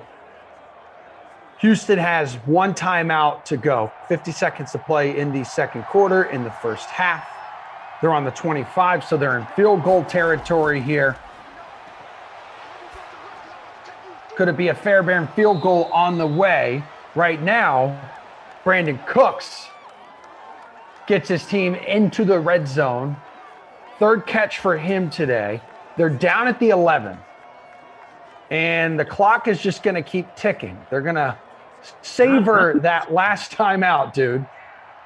I don't hate this. There you go. Empty backfield. Even if he runs it, you can still stop the clock. Okay. What do you try to do here? 14 seconds left when they took that timeout, which suggests they're going to try for the end zone here. Normally, if they let it go down to 11 seconds, okay, fine, we're going to kick the field goal.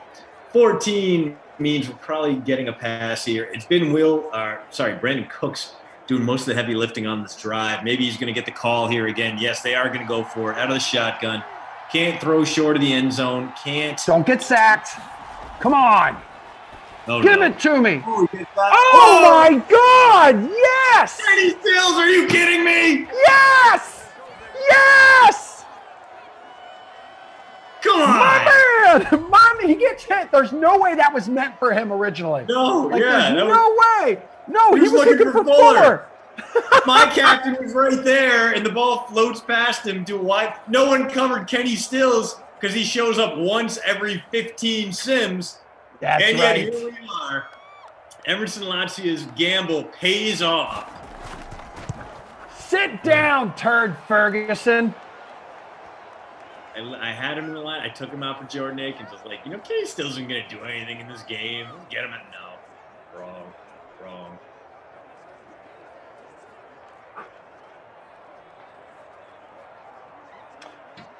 Well, that has me up to 20th. Okay. Little boy Kenny Stills. Yes, he will likely exit for the next 15 games. May not see him for a while, but hey, once in a blue moon.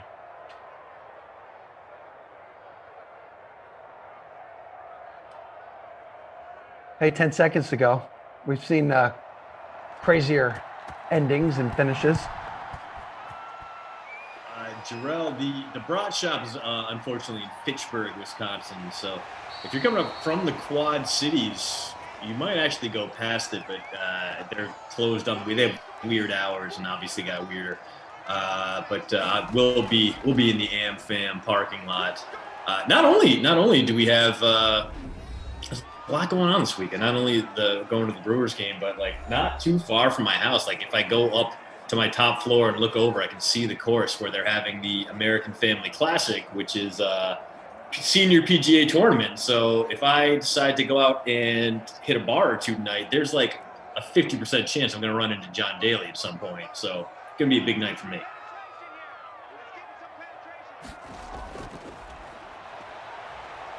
I'm jealous. You have a great weekend coming up, and 3 carries, 20 yards is where Kyler Murray is going to wrap up here in the first half. So 14-14.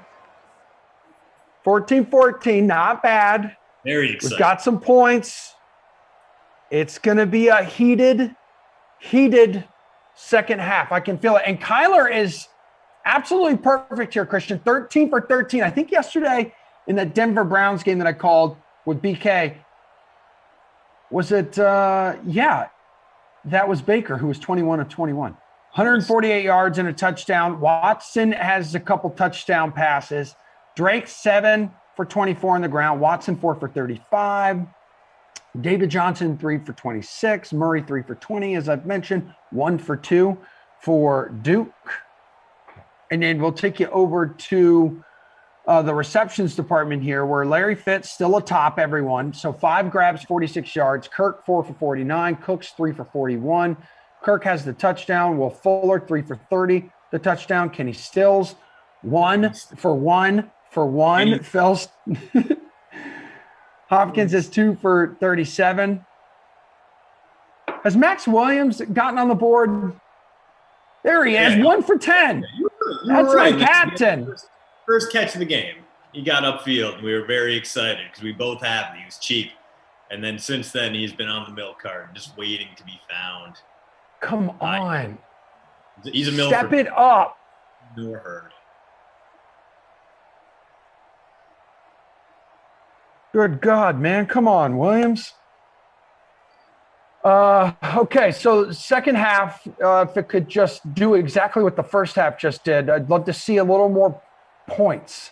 Keep the momentum rolling here in the first sim. I've been blessed this week to be on some okay sims, even at noon. Usually I'm like, bad luck. These things suck, Christian. But no, this is great. We've had points. We've had excitement. The DK Sim fam's feeling it.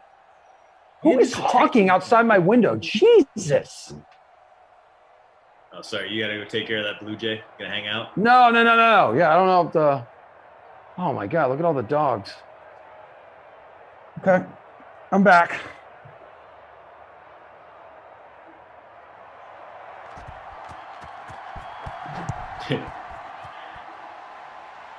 Producer Drew, the Jack Blue Jay came back and invited all his friends. Just have a creatine party. Bro, you got any protein powder, bro? Bro. You didn't work out, bro? So what you deadlifting, bro? What's on the post route today? Post route today is the hypothetical. What if Drew Brees had retired in 2020, and what if Tom Brady? What would Tom Brady have done? Would he have considered New Orleans? What would the New Orleans Saints have looked like over with Tom Brady quarterback? Because Adam Schefter went on Rich Eisen and said, hey, I think if Drew Brees hadn't come back, I think there's a good chance Brady would have been the Saints QB. So would the Saints have won a Super Bowl? What would have happened to the Buccaneers? Who would have been the Buccaneers quarterback? Would it have fixed things for the Green Bay Packers somehow? That's what I'm saying. That's my opinion on the whole matter. Anyway, that is today's post route. You can read about our hypothetical discussion about how good the hypothetical Saints could have been if only Drew Brees saw the writing on the wall and retired bitterly.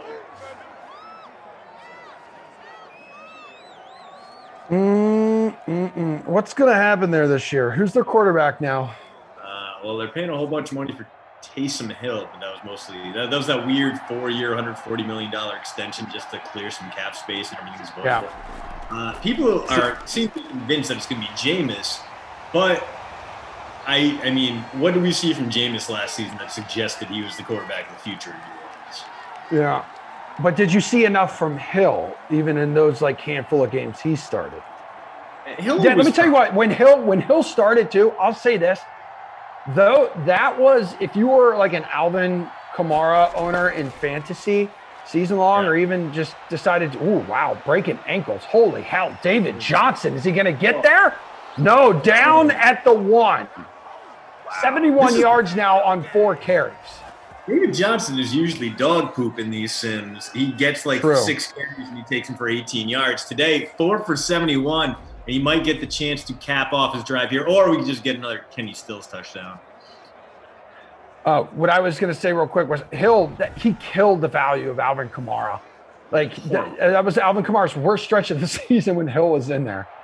Absolutely brutal.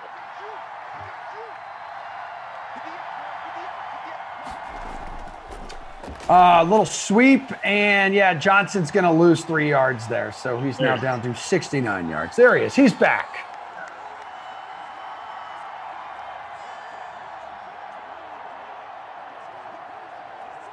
So you think Jameis should get the call over him, or stick with Hill there? I mean, it's two very different guys. And I think Hill did enough to think you could have a stopgap year with him. As Johnson, ow, down to the inch line there. I don't think Taysom Hill is a good quarterback, but I think he's probably a safer play than Jameis. If Jameis couldn't find the field last year when Drew Brees had 13 broken ribs, I question what the Saints had in store for him. But they did bring him back as we get. Back of the end zone. He's cooking, baby. Yeah, Brandon Cooks gets the feet down, gives the visitors the lead. This game continues to be kind of low-key great. Yeah, I'm thoroughly enjoying this. Hey, here's a question. There's something to consider. Poppy, Christian Is the Poster Outlook newsletter available in podcast form, something I can listen to while driving? Well, that is a great question. In fact, we are working on putting together a podcast and in discussions with possibly bringing it to the Dream Stream. Now, very preliminary, so don't quote us on it yet, but we will be getting something up for the new NFL season. We kicked it around last year and realized that we didn't. We kind of wanted to build the following up a little bit first. So then we're going to go from there. We're hopefully going to get something up and in a perfect world, part of the Dream Stream. After Sims, instead of kicking it to Pat Mayo or Ross Tucker, occasionally throw it to myself and Ryan Van Bibber and Sarah Hardy. You can see these beautiful mugs on your screen more often. So we're gonna work through that. Hopefully we'll get that one done. Yeah. I love producer Drew's like, just give out your phone number and you can read it to Poppy. Yeah, Herbie, you can just call me up and I'll tell you what's in there.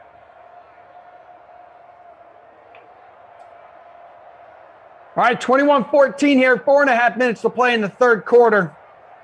Good to have you all with us here on this Friday on the Dream Stream. Christian DeAndre, Emerson Lancia, TP on the ones and twos, Rob from the ops team, and producer Drew.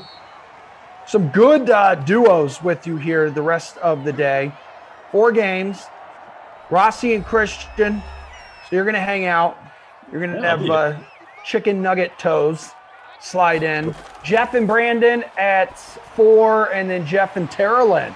They're at 6. Let's go. Nuke to the house. It's DeAndre. It's a touchdown. All right, this game rules. Let's go. Yeah. Oh, 75 yards. 6 touchdowns from 6 different guys, I believe. Outstanding. The wide receiver one paying off there. Making me feel better about my Jordan Akins punt play instead of throwing Kenny Stills in there, because DeAndre Hopkins now into the bonus, 20-plus points for him thanks to that big catch. 8% captain, about a 30. It got him in the lineup in the flex. One play, 75 yards. Hopkins is 33% owned in the free showdown, almost 9,000 entries. North of 8% there in the captain spot. And these two teams keeping Rob on his toes right now. Not really used to this in some of these noon sims, but 21-21, we are so back. We are so back, baby. You know what else? You know what else is back? Streakers at sporting events. There was one last night in the Red Sox game, and I'm like, this is just, this is when we're past that pandemic window when you see people taking their clothes off and running on the field of play. Producer Drew says he heard it was Rossi. It's always Rossi. It is always Rossi. Was impressed also by the security guards who had to tackle this individual very close to like a direct just hit, like being absolutely laid out. But a couple guys came in, good form, good teamwork. Ball hawks. Guard, that's what you're hoping and waiting for. You want that opportunity. You want the action. You don't want to be the cop that's stuck on desk duty. You want to be out there tackling naked dudes. My thing is, like, I understand there's a reason there, like, that streakers are never shown during sporting events on the television side, but who made the decision to not show the beach ball? The beach ball's fantastic. But I don't know if I'm the kind of person who would bring the beach ball to a game, but when I see it, I get excited. Well, I mean, the beach ball is different than a streaker, too. You're not going to encourage anyone else. And I don't know, it's not a crime to bring a beach ball to a game. The worst case scenario, you're going to lose a beach ball. I think we all have 35 cents. Sorry. It shouldn't be a crime to run naked. No, that should be. On a field of play. No, it shouldn't be a severe crime. People are out and about, man. People want to feel normal again. Let them live. Just let them go for like a minute and then get out there and get them. No need to chase them right away. Don't be the guy who stabs the beach ball with like a shank at concerts, Yeah. At that point, you're committing a murder. You are killing the life of the party. Oh, Drake absolutely blown up there. Exploded Arctic McKinney. We're at that point. 68 likes. Who wants to be 69? Be that nice individual. Be that nice member of the DK Sim fam. There it is. Dude, someone, I need someone to get like a beach ball and like tweet a video to us when you're watching the Sims. I need the beach ball DK Sim family member. I need that beach ball energy. Someone just tossing the beach ball around, either with your dog, maybe your partner in your living room while you're watching a Sim. Be the DK Sim fam savior that we need. Or is someone gonna go streaking during one of these games?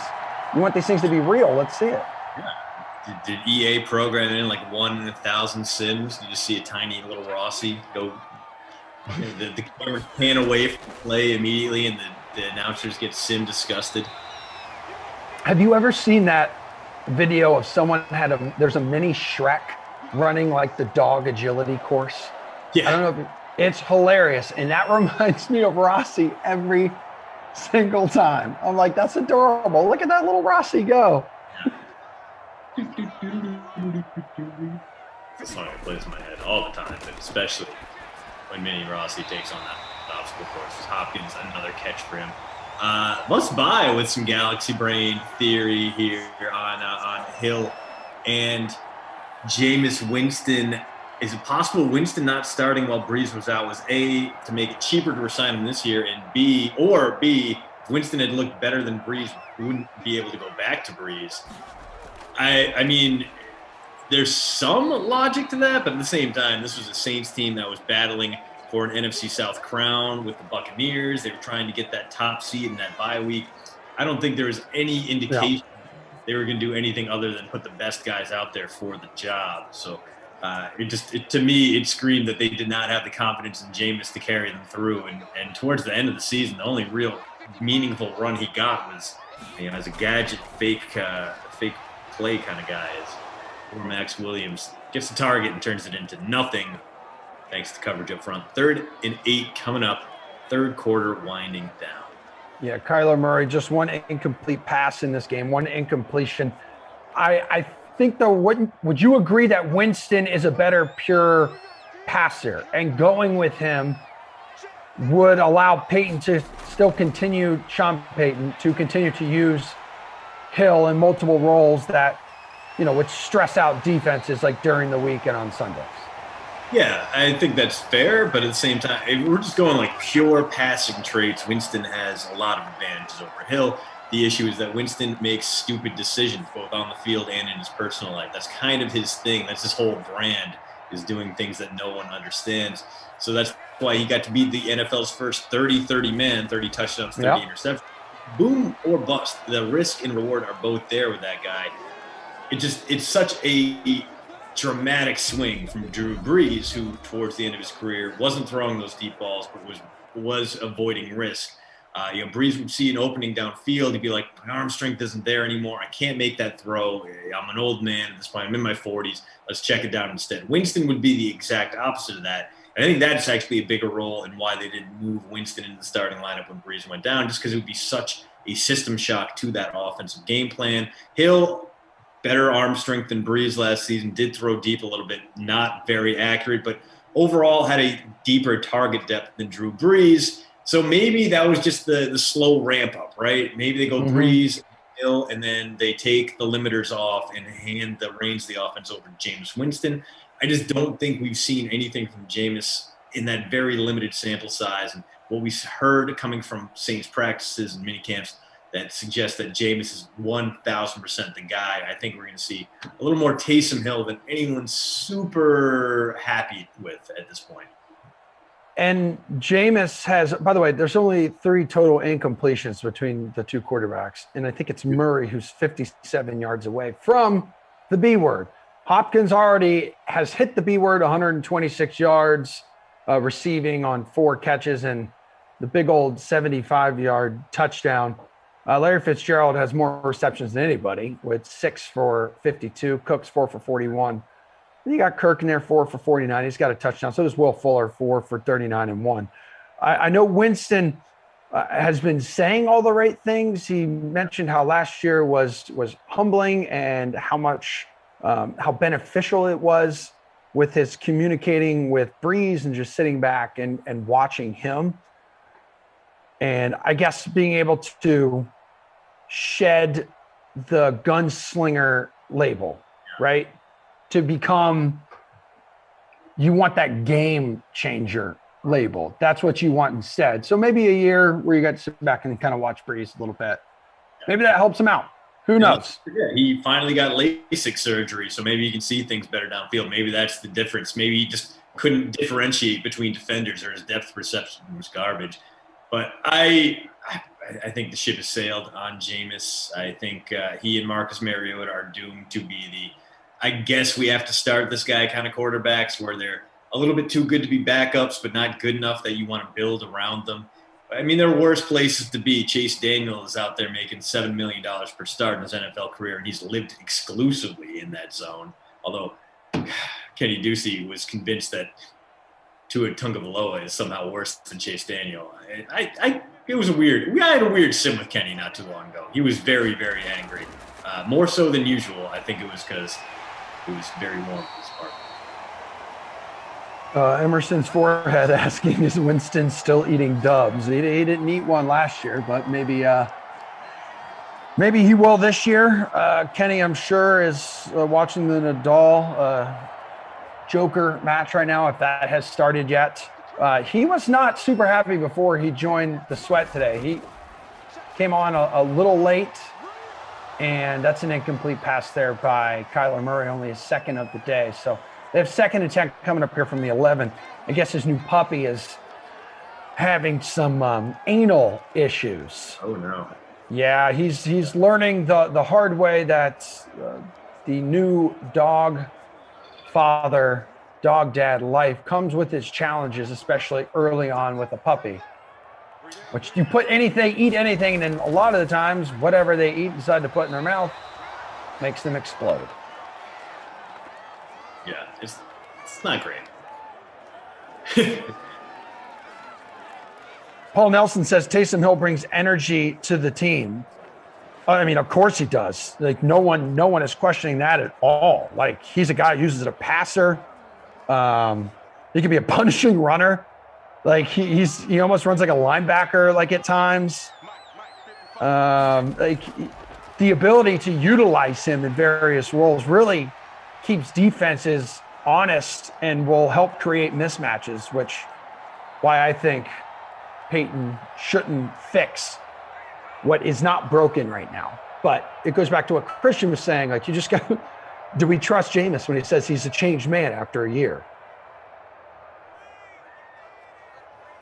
First field goal attempt of the day coming, and this one is drilled.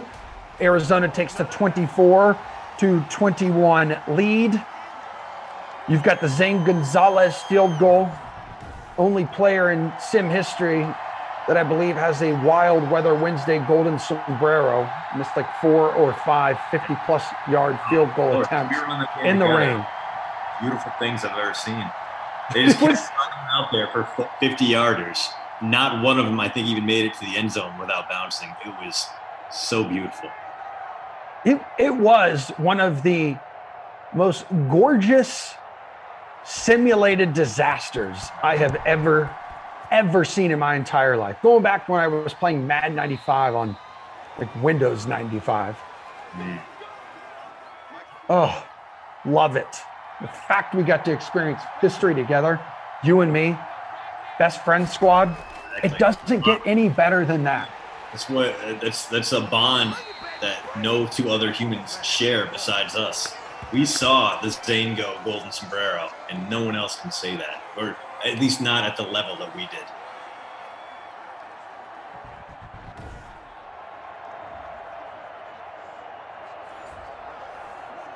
We got an update from Nashville, not football related, but related to me, of course. What do you got? Kumar Rocker 9 up, 9 down. Vandy up 1-0 over ECU. Even though ECU's starting pitcher is dealing right now, a good start. I'd like to see a few more runs added there. Honestly, Emerson, if we can get through, I mean, they got the 11 a.m. game today, 11 a.m. game tomorrow, at least out here in God's time zone. And if we could somehow get Vandy through to Omaha in the College World Series by like 2 p.m. on Saturday, that would really free my weekend up for other activities. So here's hoping the Diamond Doors, the Vandy boys, take care of business against the Pirates and return to Omaha for fifth time in school history, fourth time.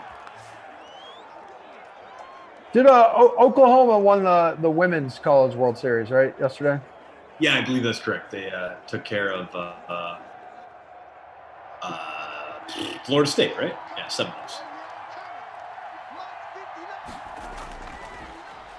A 24-21, 5 minutes to play in the game, baby. The lead back into the hands of the Texans. Y'all know who that is. The fantastic number 15, Will Fuller. Is that going to be a bonus for Fuller now?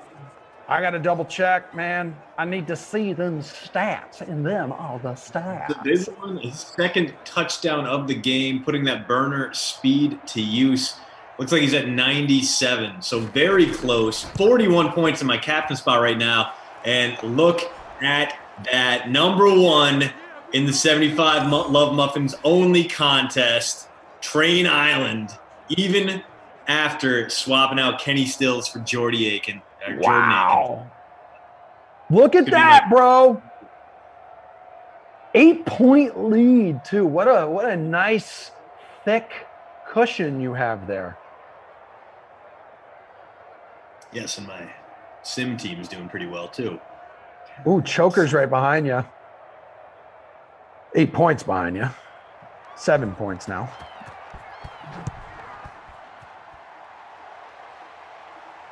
DFS Queenie, we see you at 21. Your boy's right ahead of you. Still chilling at 50. I honestly thought the Kenny Stills play would give me some kind of boost there, but 16% of individuals in the 75 lineup contest decided to roster him. Whoa, Rob's winning the other one, huh? Good for you. How you guys looking in your contest? Also, good to see you back in the chat, Alex Fox. I know, man. A little nod to Stat Trick there. But Jimmy B, hopping in. You guys just show up on Fridays. I mean, I'm usually on these noon sims. A little sack there by the Houston defense. Kyler Murray going down. 4.5 minutes to play in the fourth quarter. Dude, we have a DK Beach Ball account now. God, I love you guys so much. Jordan Lindenbaum, what's up, everybody? Quick, man.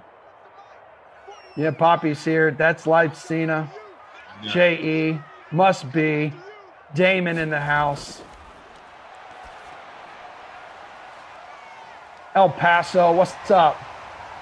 D-Rod. Brother Phil. Johnny Lambert.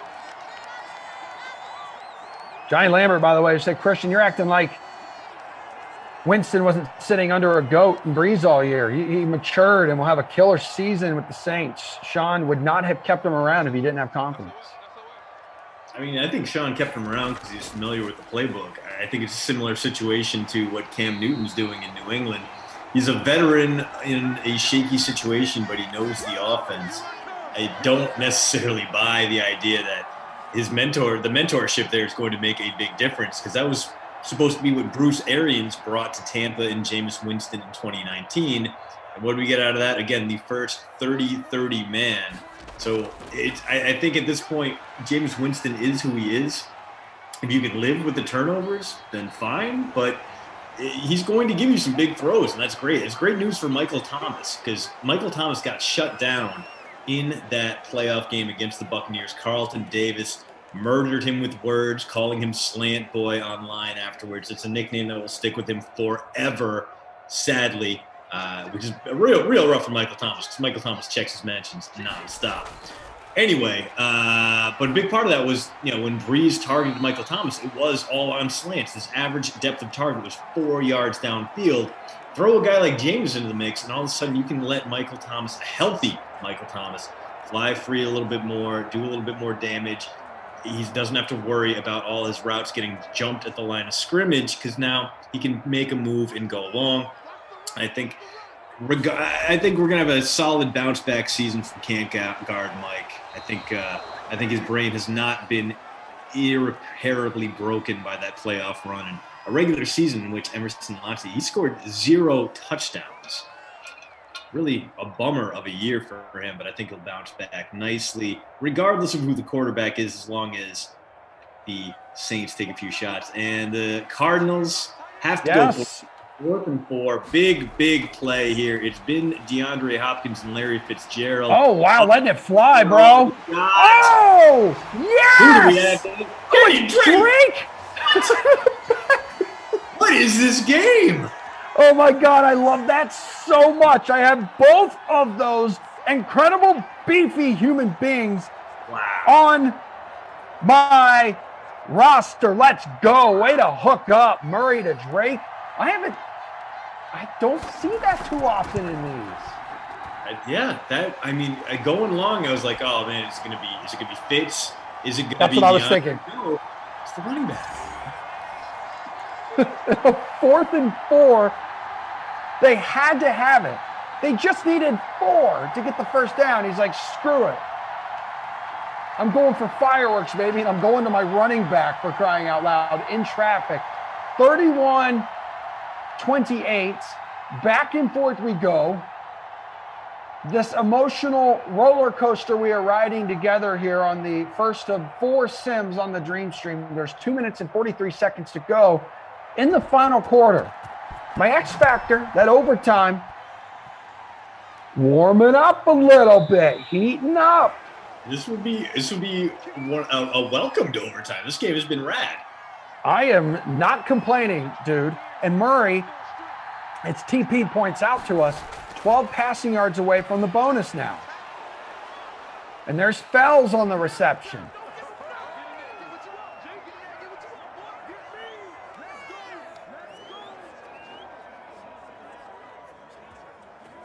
Oh, Bus Killington, what's up, dude? Oh, man. Oh, Good to see you. It is the bonus for Kyler, apparently. Oh, he has hit the bonus? Cool. Hit the bonus on the touchdown. All right, great. Good stuff. We're learning together. On cue. I'm down to 3rd now, but I'm 1 point away from you, Crooklyn Dodger. A little bit left from Achilles Longbow. So hopefully we get that Jordan Akins touchdown reception that I have been aching for. I love Sean Dale was just saying, like, the only way to win these things is, like, basically if you don't watch. And I said, dude, I've had that mindset in season-long leagues before on Sundays. It's like, all right, I'm just not going to look at my lineups. I'm going to go out and just, like, do my thing. And at the end of the day, I open up my lineup, and it's like those are the days where you score, like, 200 points and absolutely just kill it and crush it. All right, we're inside 2 minutes now. They need 3 points to tie this thing. Fairbarn, a pretty good kicker here in Madden, in a dome as well. So you got to think anything from 55 in has got a reasonable chance of giving us bonus football. That first play, however, did not help. Loss of a yard and about 20 seconds of game time. Yeah. Okay, get out of bounds. Very, very smart. Hey, welcome to the party, pal. Randall Cobb is on the board. Only took him, like second catch of the day. I thought it was first. Yeah. Either way, a disappointing performance from the veteran who, for some reason, the Texans decided to spend $27 million on last year. Again, they could have waited a year and retained Will Fuller for $10 million on a single year. Whatever. I'm not Bill O'Brien, and I thank God every day. Dude, I'll never forget, like, you and I first doing these sims together. It had to be the first sim. You went off on Bill O'Brien for like an entire quarter. And in the end, I'm like, okay, I get it. The new guy, Christian, does not like Bill O'Brien. That is so funny. It was a very like Kenny-esque rant too, but it was passionate. And you didn't scream, which is, I appreciated that. You just had a passionate take. I didn't I didn't make you straw man an argument so I could tear it down. That's Kenny.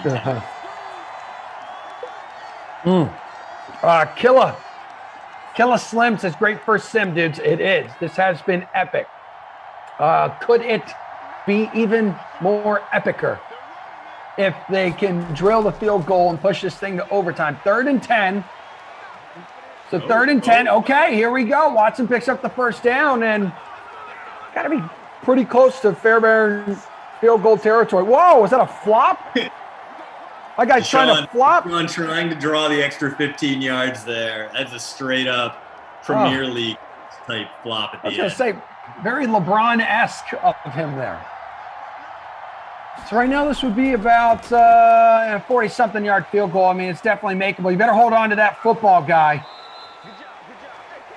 Actually, dude, you just go ahead and win this damn thing. You score a touchdown. Forget the field goal. You have all 3 timeouts. Yeah, they might take one here at like 31, but they'll have at least a couple of shots to the end zone from the 12. You're going to make it real tough on the Cardinals. Oh, they're going to run a play here. So let's say, 3 shots at the end zone before a field goal. I like it.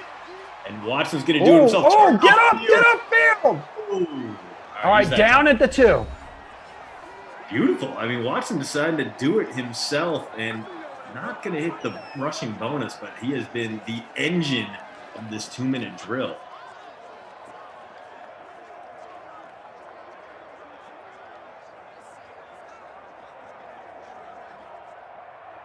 Here we go, baby. 22 seconds. They have 2 timeouts. It's 2nd and inches from the 2. They need the touchdown to take the lead right down the middle. DJ, David Johnson. So David Johnson having a great game out of nowhere. Not great for my lineup, but pretty good in general. 20 seconds for the Cardinals to come back and score a touchdown. Probably won't happen, but we did see DeAndre Hopkins with a long touchdown catch earlier, and you could do a lot worse if you need to score in a very short amount of time than Kyler Murray and that big arm and the game's top wideouts.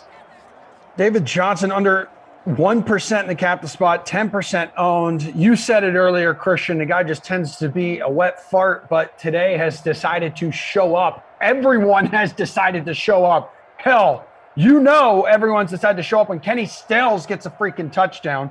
Also, all of you DK Sim fam have showed up. We're at 99 likes. Someone hit the like button right meow. Be Century Club. Take us into that exclusive territory. Let's go, babes. Cardinals have all 3 timeouts. Okay, and they're going to have 17 seconds to work with.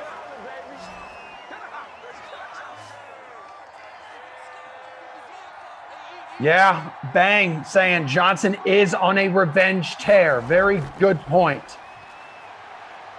The revenge game. Kyler, what are you doing? Oh, Kyler, launching it downfield. Is that pulled in? I think it's caught. It's caught. It's down to the 22. Let's go. I don't know. There was a cluster F of people there, and I'm panicking and freaking out. They almost have 500 total offensive yards.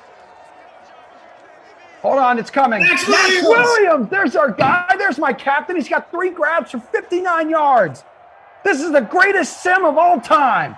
5 seconds to go. This is the game. It's do or die here. Maybe they get another one in. Oh, okay. Quick throw. Oh, my God. Nearly picked off. Now you got to go to the end zone. Look at that Kyler number. 376 and the touchdowns. Oh, that Max play got me back in first. Let's go back. Let's go back to Max for the tutty. Let's go. Oh, dude, I'm fine with that. Oh, my God. I'm right behind you. I'm in 4th place right now. 6 points behind you. I'll probably leap you if he can go to Max here. Let's go. No, it's picked off. It's picked off. That's the ball game. Why are you throwing short of the end zone? Oh, Kyler's heroics coming up short. The back and forth battle ending with the INT. Unbelievable start to the day, baby.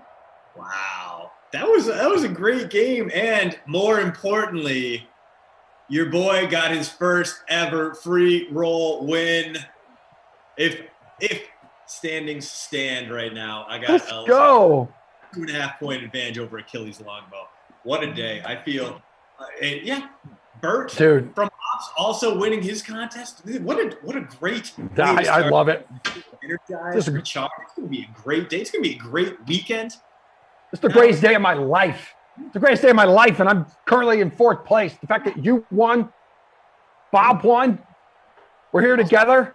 I don't want to brag, but the Kilgores sent me this care package and baseball coins, That's 91 sick. tops, 88 Peachy hockey, Fleer. This really is the greatest. This is the greatest weekend of all time. Because I won that game, I'm gonna have to rip one of these packs next sim, because there's no way that sim is going to live up to the excitement of this one. The only disappointment for me is that I went Jordan Akins over Kenny Stills, and that could have been the difference. I feel like I feel like the guy who misses the Millie Maker, by one slot right now. I feel like that I'm excited, but I'm still a little hurt on the inside because I knew I could do better. All right, so first time playing Fortnite, said this might be the sexiest noon game of all time with these two. I could not agree more. This was like on a sexy level 1000 today. Before we get out of here, because we got to toss it to a replay of the sweat. Did you give your player of the game yet? All that stuff. Let's give it to my captain, Willie Fuller. Both quarterbacks were great, but Will Fuller only 20% owned in our free roll. He's going to be my crusty cough postroute.com player of the game. Actually, yeah, we'll give it to him. Okay. I mean, it's cool. I mean, 28 points in the flex. I can't imagine what he had there in the captain spot. Babysitter Billy, I don't know. Randall Cobb, everyone was good today. Yeah, Randall Cobb, babysitter. Okay. Let's get this love it. So we'll re-air the sweat now, guys, and then you're going to hang out. You're going to return with chicken nugget toes. Jason Rossi, Bears at the Buccaneers. I love it. I love you, DK Simfam. Our new neighbors who moved in a few days ago were probably like, what the hell's happening up there? Anywho, I'll see everyone back here again next week. Have a great weekend. Enjoy the rest of the day here on the Dream Stream. Thank you, TP on the ones and twos, producer Drew, and Rob from the ops team. Much love, guys. Peace out. See you an hour. All right, morning, everyone. You are watching The Sweat, and for that, we are grateful. I am Emerson Latzia. If you have DFS and sports betting questions about tonight's NHL or NBA playoff slates, actually, the NHL is not playing games tonight, but we will look ahead to the weekend because you got the semifinals set. This weekend's UFC event, though, we're going to chat about that. NFL futures, Reed and Jeff are here. You've come to the right place, everybody. Baseball as well. That's where we start. Good morning to DraftKings contributors Stan Sun and Nick Fryer and RotoWire's Eric Halterman, who went streaking at the Red Sox game last night. We are price checking, guys, players all over the diamond. Who is your pitcher at $8,000 or higher? Go ahead, Nick. Oh, come on. I'm mid-laugh. I'm going to go with Shohei Ohtani at 8.1K against the Diamondbacks. And this is more about the Diamondbacks than it is Ohtani. Although Ohtani has only had one start this season in which he didn't get a strikeout or average a strikeout per inning. The Diamondbacks are the 5th worst in plate appearances per strikeout rate over the last 2 weeks against right-handed pitching. They also have terrible OPS. In general, they're just not hitting right-handed pitching well of late. So I'm going to go with Ohtani, who's had a couple double-digit strikeout performances this season in general. At 8.1K, I think he's a steal. Stan, what about you? I'm going all the way up. I mean, there's a ton of stud pitchers on this slate. I'm going to go Jacob deGrom, 11.3K versus San Diego. He is the best pitcher on the planet. FIP is 1.02, swinging strike rate 21.2%, 93 strikeouts in 58 innings while only allowing 3 home runs and 8 walks. I mean, in 9 starts, he's put up at least 22 DK fantasy points in every game, 2 of those over 40 and a high of 58.1. The floor ceiling combo is unmatched on this slate. All right, Eric. Try to contain yourself here, dude. Impressed you more than I did last night, apparently. Not sure where that came from, but we'll run with it. I'm also on the DeGrom train tonight. Just to offer another way of thinking about it, he's got 7.8 more points per game than any other pitcher on the slate, and that's a slate that includes tons of elite starters, which is one reason why I think he's a better play than usual, because you won't have to worry about the entire contest being on him, because people will like Max Scherzer, they'll like Lucas Giolito, guys like that. That 7.8 points per game is as many as a guy like Ryan McMahon has averaged per year. So just by going with him over Scherzer, you're getting an extra pretty good hitter. Only 3 pitchers come within 20 DraftKings points per game on this slate. For reference, Lucas Giolito has 20.3 points per game. So if you pick DeGrom over a merely good starter, you're essentially getting an extra Lucas Giolito in your lineup. Nobody's even close to this guy. 45.4% strikeout rate this season. No other qualified starter is within 8 percentage points of that mark, and only 4 are within 10 percentage points. He's on an entirely another level, and if you can get effectively an extra player into your lineup just by going with him, and it's not like he reduces the cost of your other hitters by that much. If you have him instead of Ohtani, you're looking at about a $4,000 difference, or sorry, $400 difference for your other hitters. So that's something you can work around. So I'm all about DeGrom tonight as well. Stan, who are you all about when it comes to a hitter over 5K? I love the Chicago White Sox stack. So I'm going to go Jose Abreu, 5.6K at Detroit.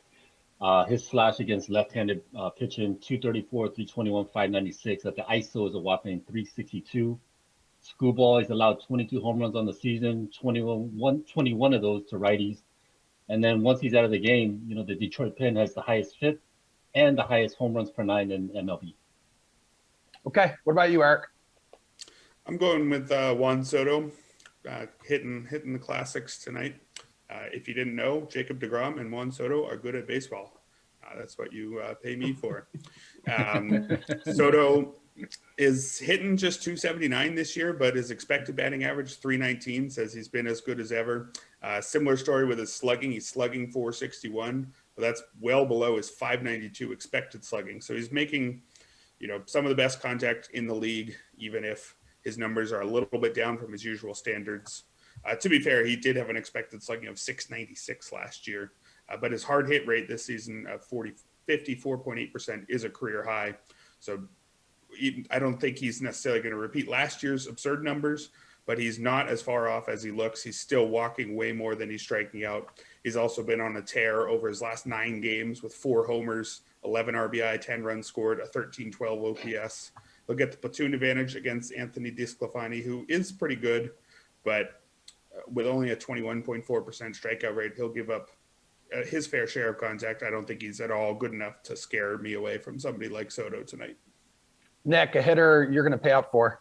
Yeah, I'm going to go back with a guy who I've used recently, probably a couple of weeks ago, Salvador Perez at 5.1K against Cole Irvin. And look, I mean, I know the idea of paying up for catchers isn't necessarily the ideal move, but Cole Irvin has not been good of late. I know he had a good outing against the Rockies, but in the previous 4 outings, he'd given up 4+ runs. Previous 3 outings, given up 4+ runs. And Salvador Perez is the best hitter against left-handed pitching over the last 2 weeks in terms of OPS. Period. End of discussion. So I'm not thinking twice about this one necessarily. I think the Royals in general are a team you want to kind of target or utilize going up against Irvin tonight. But Salvador Perez is the number 1 guy you got to go with. Nick, how about a value bat? Yeah, I'm going to go with Kyle Tucker because Matt Shoemaker's another guy. Guys were talking about the stud pitching in this slate, but there's also some pretty bad pitching. Cole Irvin being one of them, Matt Shoemaker being another. Left-handed hitters have a 9.46 OPS against him this season, and Tucker is has an 890 OPS against against right-handed pitching. And after what the Astros did last night, I want to get a little more of that. I know Shoemaker got rocked last time, which obviously would help Tucker's case. But in general, over the last 4 starts, he's only given up 1 home run, and he had been giving up quite a few. So I feel like at some point he's got to be due, and Tucker could be one of those guys that gets a cheapie tonight. All right, Eric. Yeah, I'm actually continuing to copy these other 2 today, and I'm sticking with Kyle Tucker. I think he's been the best play in this tier for most slates that I've seen over the last couple of weeks. He's just not a $3,700 player. He's, I think, on True Talent, at least a $4,700 player. It's fair that his price would be below his talent because his actual numbers are below what I think he deserves, hitting 261, but that expected batting average of 323 is actually the 7th highest among qualified batters. So he's hitting like he should be one of the best contact hitters in the league and one of the best power hitters. He's slugging 482, but that expected slugging of 596. So really, StatCast absolutely loves the quality of contact he's making, and he's making more of it than ever. His strikeout rate is at a career low of 15.9%. So I think he's hitting like a star. Granted, he hits low in that Astros order often, but that Astros order is so deep. They're the best lineup in the league that it doesn't really matter. He's still going to have good bats around him. So I think I'd be happy paying up for him 45, even more than that. So big bargain. Stan, who would you feel like paying up for? I do like Tucker a lot today, especially since the Astros, they're implied for 6.1 runs per game. I think that's the highest I've seen all year. I'm going to go a different direction, though. I think if you need straight salary, Trevor Larnach, I don't even know how to pronounce it, 2.1K. He could bat third in the lineup. But my guy today is Ryan Mountcastle, 3.3K. He has at least one hit in 8 straight games and 4 home runs over that span. Against left-handed pitching, slash is 339, 354, 576, 237 ISO. He gets to face Ryan Yarbrough, who is a lefty. He's allowed 9 home runs to righties, and the K per 9 is only 6.54. Take us to the DK Sportsbook here, Stan, and what your favorite MLB bet is for tonight. White Sox minus 1.5. It's plus 100 now. It was minus 104 last night. I really like Lucas Giolito a lot. Tigers first in strikeouts against right-handed pitching. I already went over the struggles that Screwball has against righties, so I think the offense gets busy. Chicago, they crushed left-handed pitching. They're 5th in ISO against left-handed pitching. Eric. Yeah, I like the Angels over the Diamondbacks. They are favored. They're at, I think it's minus 143 now, but I think they should probably be more favored than that. They have a better lineup than the Diamondbacks. On the season, Angels are 10th by WRC+. Diamondbacks are 23rd. I recognize that Angels are without Mike Trout, but I don't think he single-handedly moves them up 13 spots. Although I guess if anybody does, it would be him. They also have the advantage on the pitching side. Shohei Ohtani was talked about earlier. Somehow is an elite starter despite the fact that he walks way too many guys. 14.8% walk rate somehow just doesn't matter because he's striking out 34.1% of opposing batters and has an above average ground ball rate too. On the other side, Merrill Kelly is probably better than his 5.12 ERA suggests. Most of the ERA estimators have him about a run or so below that, but he's not at all intimidating. He's got a slightly better than average walk rate, but only striking out 20.7% of opposing batters. There's nothing wrong with him. He gives them a chance to win enough of the time, but Ohtani is a frontline starter pitching in front of a better lineup. So I think pretty easy Angels for me. Nick, bring us home. I'm going to go with Royals scoring at least 4 runs tonight, set 3.5 over on DK Sportsbook. And I know that there's going to be some movement on that price today, so make sure you get on that while it's still decent. It's up minus 130, so not ideal, but the Royals, they've been good to me so far of late. And then they have, the 7th best OPS against left-handed pitching over the last 2 weeks. I know I talked about Salvador Perez a little bit, but in general, the Royals are hitting left-handed pitching well. And I talked about Cole Irvin. Aside from his last start against the Rockies, it was 5 runs to the Astros, 4 runs to the Mariners, 4 runs to the Angels. That's just him. That's not the bullpen behind him, too. So I have all the faith in the world that the Royals are going to score at least 4 runs tonight. All right, guys. Should be a fun slate around Major League Baseball. Really good stuff. Thanks for all the help. UFC 263 is going down this weekend, and Tim Finnegan will join us after the break to point us in the right direction here.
All right, it is time to throw down. UFC 263 arrives in Arizona this weekend, and here for a fun little game of chase or fade is DraftKings contributor Tim Finnegan, the biggest favorite here, dude. Leon Edwards and Jamal Hill listed at 9-5 and 9-4. You chasing or fading one of these fighters, and you need to pay up for them in your lineup? Tell me.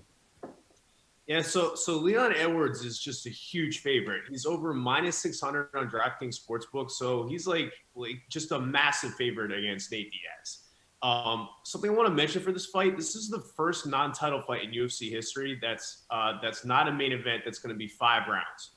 So it's going to be 25 minutes, even though it's the third fight on the card and it's not a title fight.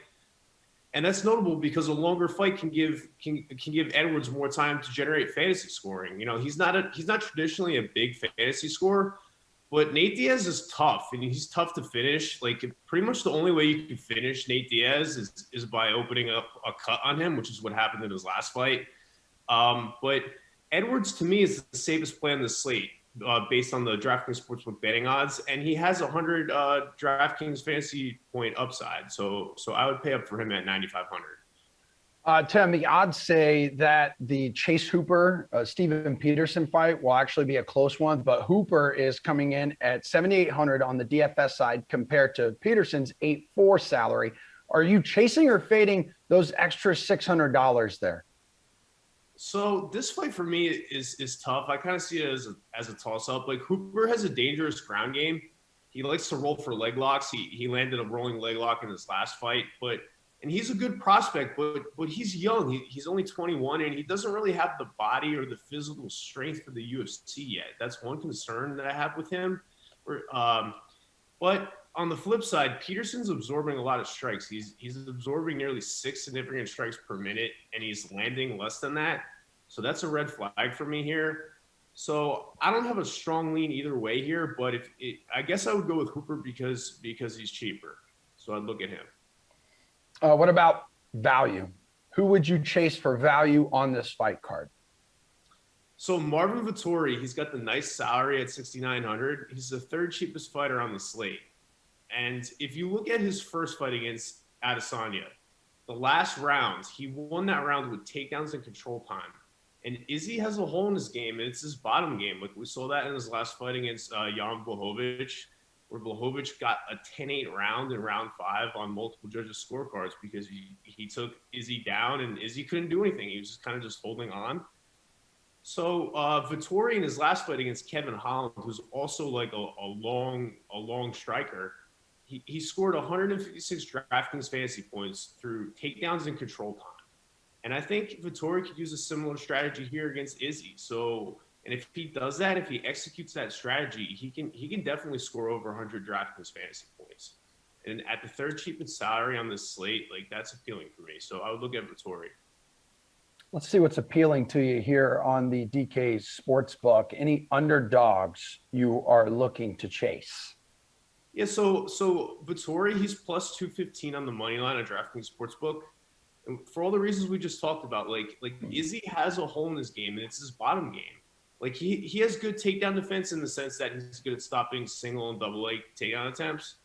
But once you get a body lock on him, like, that's like we saw that in the first fight with Vettori, where in the third round, Vettori got him to the ground and he controlled him for over half the round. So if we see a similar strategy from Vettori this time around, he could easily cash in that money line. There's also like a second underdog bet I kind of like here. It's Vettori by a decision. I think it's plus 375 on DraftKings Sportsbook, because if Vittori's going to win this fight, I think it's going to be through takedowns and control time and grinding. So I don't think he would finish Izzy. So I'd look at that. Okay, before you get out of here, just favorite bet overall on the DK Sportsbook for UFC 263 this weekend in the desert known as Arizona. So Davison Figueiredo by submission is plus 750. It's like, that's pretty strong. Like, if you look at his first fight against Brandon Moreno, late in round 5, he went for a takedown. He's kind of like, all right, this guy's really tough to finish with strikes.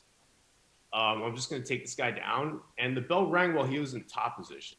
So if he decides like this time around to change his strategy up a little bit and be like, all right, I'm going to try to grapple with Moreno. I'm going to try to take him down, create scrambles, go for submissions and scrambles. Like that could totally happen.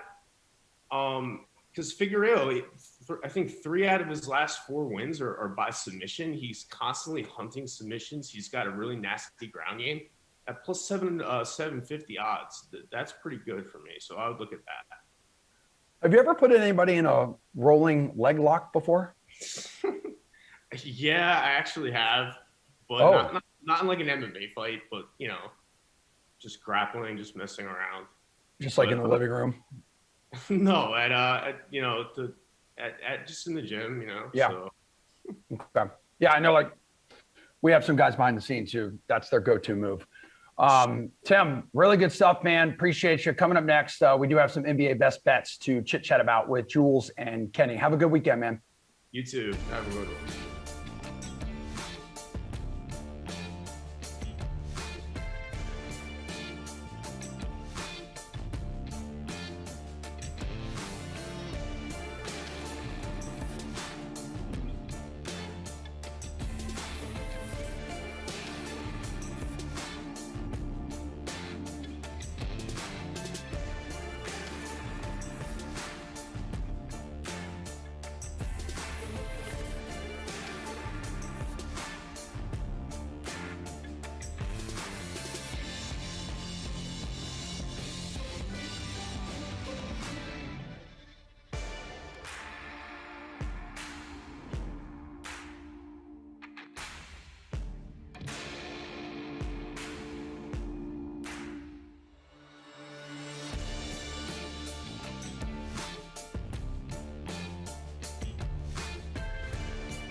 Hello, everybody. We've got a couple NBA playoff games tonight. 2 dudes to talk about a couple NBA playoff games tonight. DraftKings contributors Julian Edlow and Kenny Ducey. Best bets. Let's get after it. 76ers and the Hawks series tied at 1. Series shifting to Atlanta, where the Birds are actually underdogs, 1.5 points. Does the home court boost the Hawks, or do you like the Sixers in this one, Jules? Yeah. Took a couple of road teams last night. Didn't work out, although the Nets should have won. I'm going to the road team in the better spot again here. Atlanta has, done some things in this postseason that that can scare you.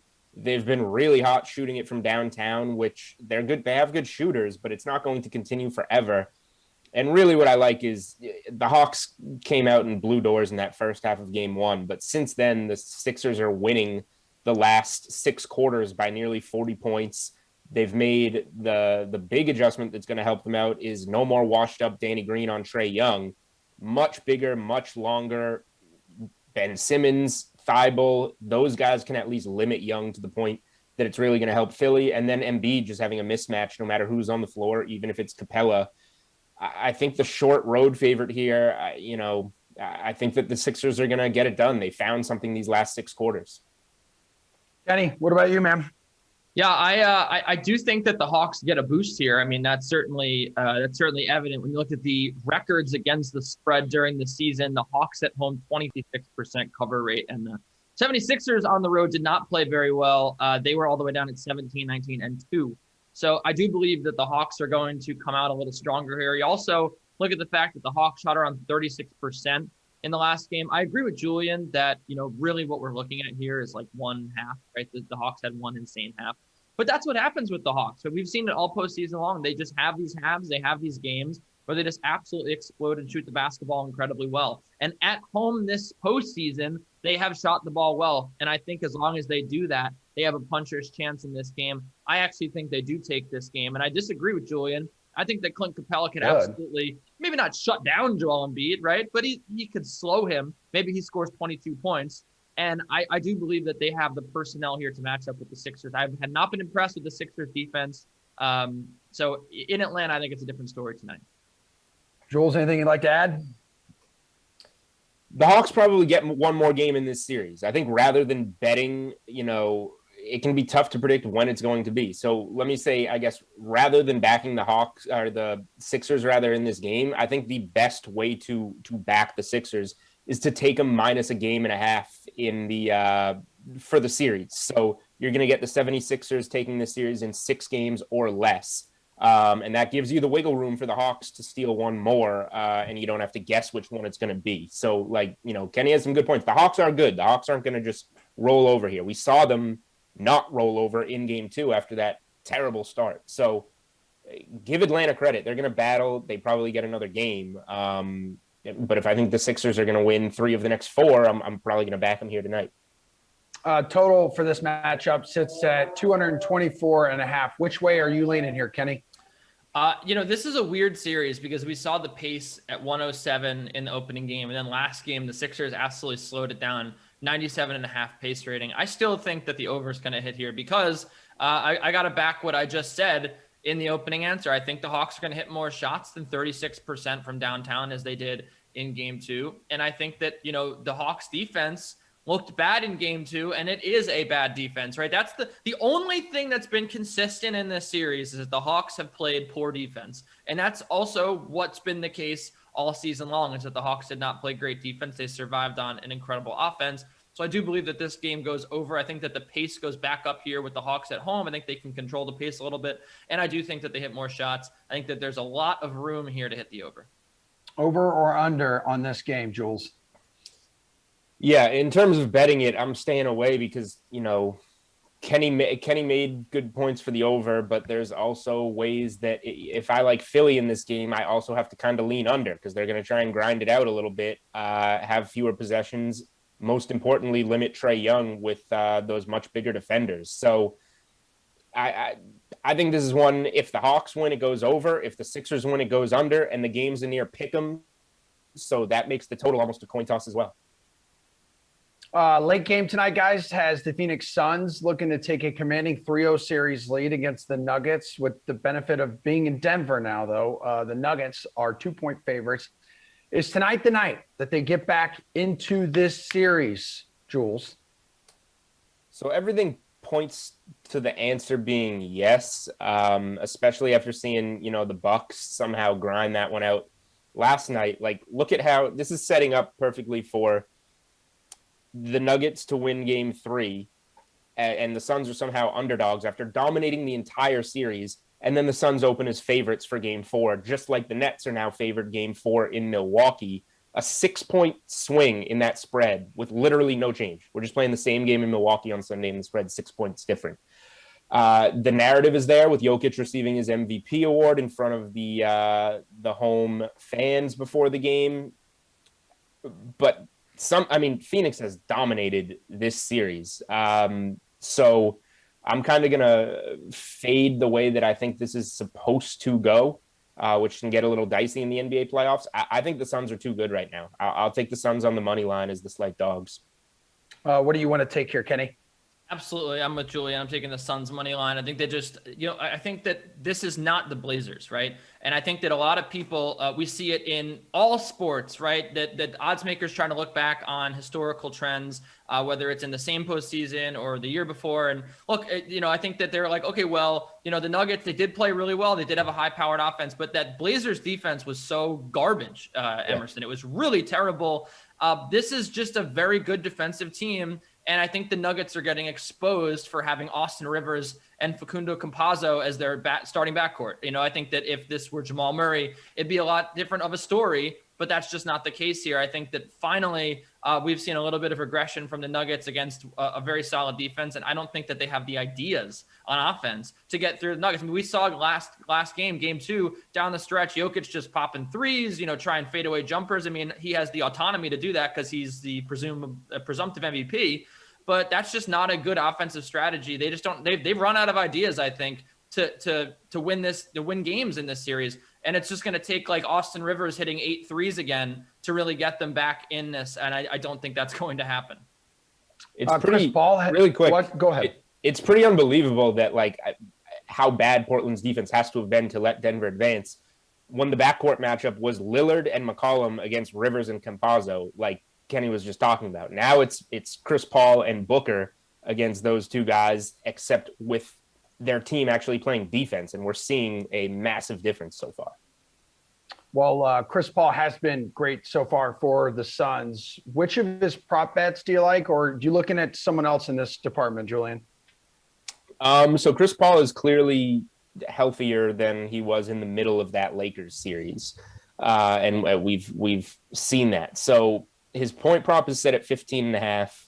His assist prop is set at 9.5. Before we were getting the plus 110 last game on the assists. So I thought just taking the plus 150 on the double-double like I gave out on this show was the way to go, and it paid out. Now the assists are minus 134 for the over 9.5. So the double-double price has changed to even money, but I think the points are going to get there. So if you're going to bet assists over 9.5 at minus 134, you're just going to take the double-double at even money. So if you back Chris Paul, I think that's the way you do it. But for the Nuggets, it was sneaky getting, MPJ is banged up. Will Barton came back and ate up some minutes in that rotation. So Austin Rivers under 9.5, which Kenny actually gave out on this show. But once Will Barton was in, that gave me everything I need to play that. And then playing Porter Jr. unders with, the back. It's not like he twisted an ankle. The back is the reason he went from the first pick in the draft to the 14th pick in the draft. So MPJ unders, as long as he's still banged up, also work for me. Already. Kenny, how about you? Yeah, I always love that Austin Rivers under. I think I've taken it every single game, and it's been good to me. And I think that I would take it again here. But just looking at some of the more exotic markets, to have a little bit of fun, I actually think Aaron Gordon over a half a three makes a little bit of sense here. I know it's minus 155, but look, he's wide open all the time from three. He likes to tout the fact that he can shoot. It's been a something that's stuck in his craw ever since he was drafted, that people said he couldn't shoot. And he's hit, a three in the last couple of games. And I think now you look at going to Denver, I think that they're going to, see a little bit of a boost in offense. And, he took a three in the last 2 games. He has 4 3-point attempts in the last 2 games. He was shooting threes. I think he'll hit one tonight. It's just one of those that I have a feeling about. And it's a fun one to track during the game. So, yeah, why not? Aaron Gordon over half a three. Kenny, on the fantasy side here, either showdown or classic, who would you say is the play tonight? My play here is Bogdanovic, $6,400. We saw one Bogdanovic last night go off. Now another one, his brother, is going to go off tonight. Look, this guy is just really good. We have to admit it at this point. He's really, really good. He just hits everything he looks at, it seems like. 35 points over the last 2 games in the scoring department anyway. DraftKings wise, he's hovering around, 30 DKFP a game, and that's going on like a month now. I mean, this guy's one of the most consistent things we have in DFS right now. And he's still only $6,400. He gets you 30 points. You're pretty happy with that. But I think his upside here is 40 DK fantasy points. I really do. In a matchup here, despite the fact that there is a good defense, and that's why he's priced this way. The usage here, the minutes here, just incredible. And again, I mean, Matisse Thybulle's putting a hand in his face, and he is just knocking down shots. It doesn't matter how good the defense is. This guy just seems to rise above it. I am going to have him in all my lineups. Bogdanovic all the way. anyone you're going to have in all of your lineups, Julian? I'm going to skip the lineup part because I make my own rules and give two other thoughts here. Thought number one, I learned this from Greg Ehrenberg. Bojan Bogdanovic and Bogdan Bogdanovic are not brothers. They're just two dudes with those names, and apparently that last name in their country is like Smith. So that's everybody's name. Awesome. Fun fact, I thought they were brothers for years. Learned that from our good friend Greg. Number two, the Nets lost that game last night. They should have won that game last night. You're still mad because you took them live? Still mad, yeah, plus 650. That would have been a nice, juicy one. The Nets are going to win on – no one cares. The Nets are going to win on Sunday. So these next few days, Friday, Saturday, Sunday morning, is going to be the last time we see the Nets at plus money to win the title. After they win Game 4 in Milwaukee, they're going to be even money or lower. So take the Nets money line, whether Harden plays or not for Sunday. Take the Nets to win it all at plus 135 before that's gone. Hey, all right. I was told here by Samir in the back, one is Serbian, the other is Croatian. So they're not even from the same country. Two brothers from different countries. Wild. Yeah, it could happen, man. You know, people are separated at birth all the time. So Julian tried to correct me, and then he wasn't even right. Well, they're not brothers. Shocker. That was my But correction. you said in their country. They're what country? They live in different countries. Countries, I meant plural. Yeah, I got you. Yeah, just Kenny, like you meant to say take the Nets live, but you said don't take them live. Kenny, it appears you've been muted by our moderator. So we'll see everybody later. Our three-headed NHL panel arrives in 1 minute.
All righty, we have 4 teams remaining as the NHL inches closer to crowning a champion. And one of these teams is not like the others. Let's look ahead to the semifinal round with DraftKings contributor Jeff Ulrich, along with RotoWire's Paul Bruno and AJ Scholes.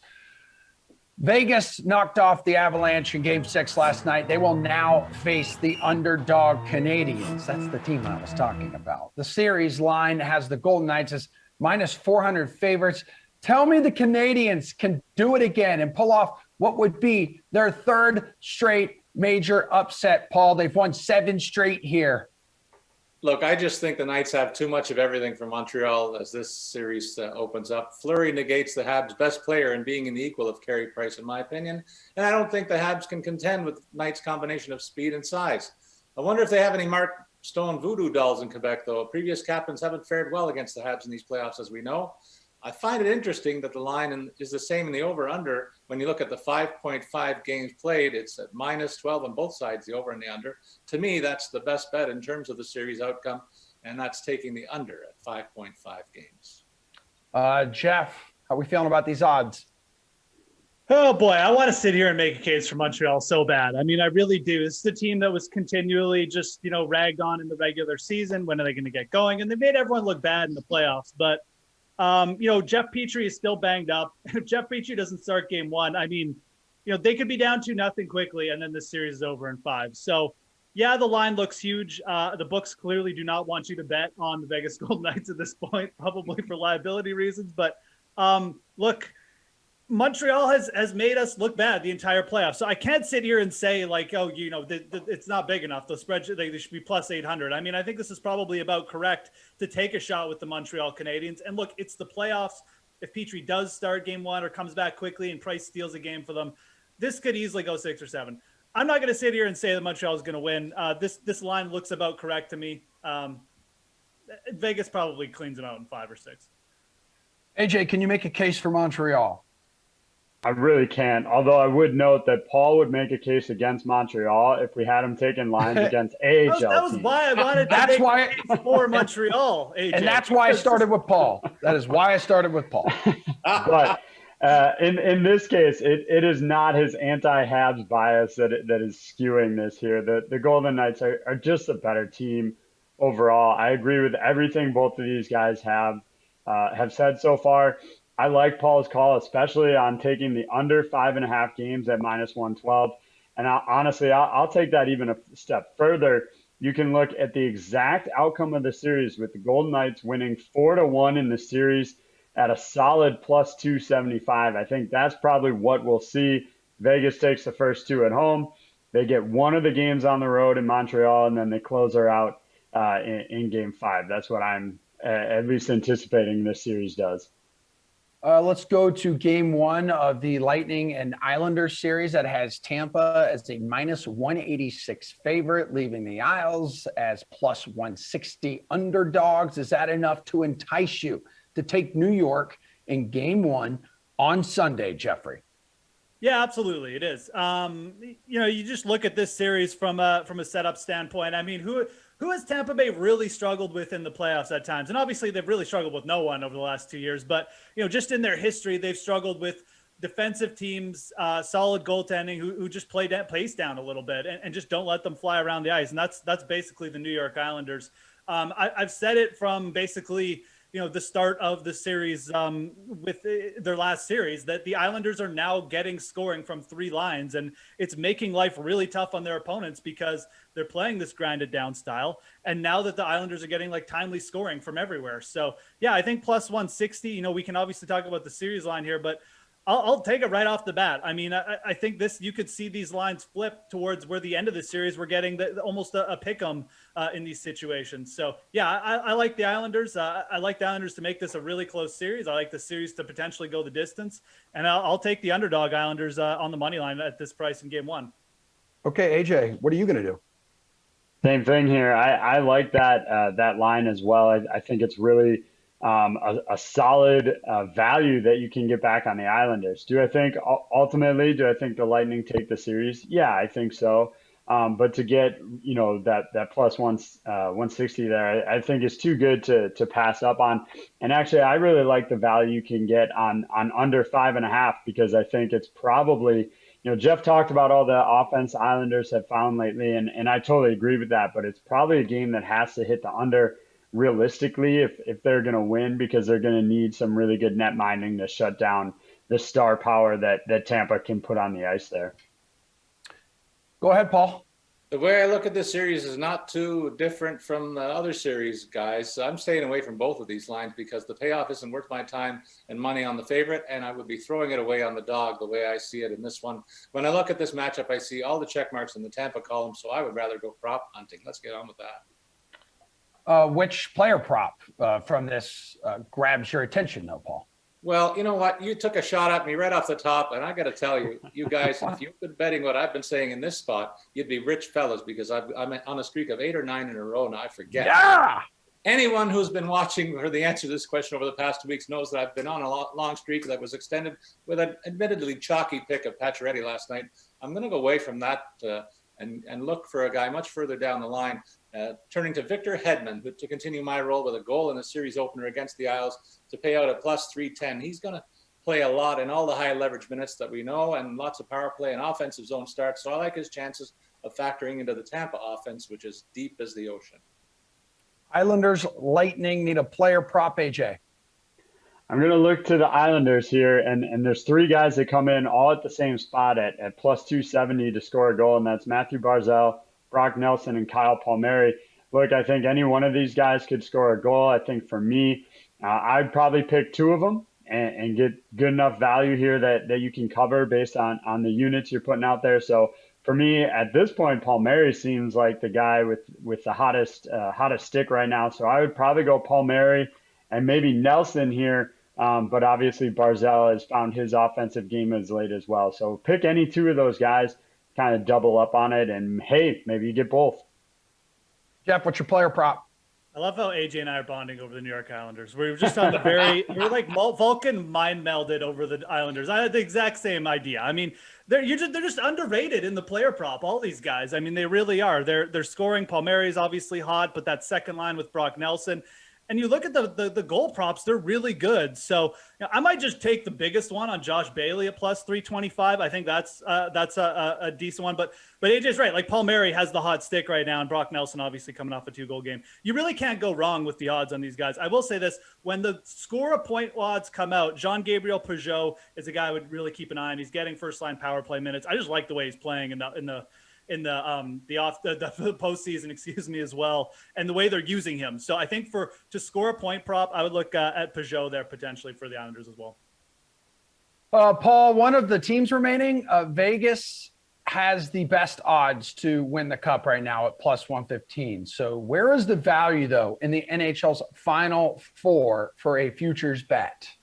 You know what, Emerson, the way this for some seeds, if you went top to bottom 1 to 16, it was 2, 8, 12, and 16. That shows you that the Vegas squad is way ahead of the pack. But Lightning are my pick. I picked them earlier on in these playoffs once the Leafs were eliminated as the favorites, followed closely by Vegas, I'll say. I think the betting houses have it right with the much longer odds on their opponents in the respective semifinal series. You guys can take a flyer on either of the underdogs, citing the possibility of big payoffs, but that's looking at like a throwaway of good money if you look the way things are going right now.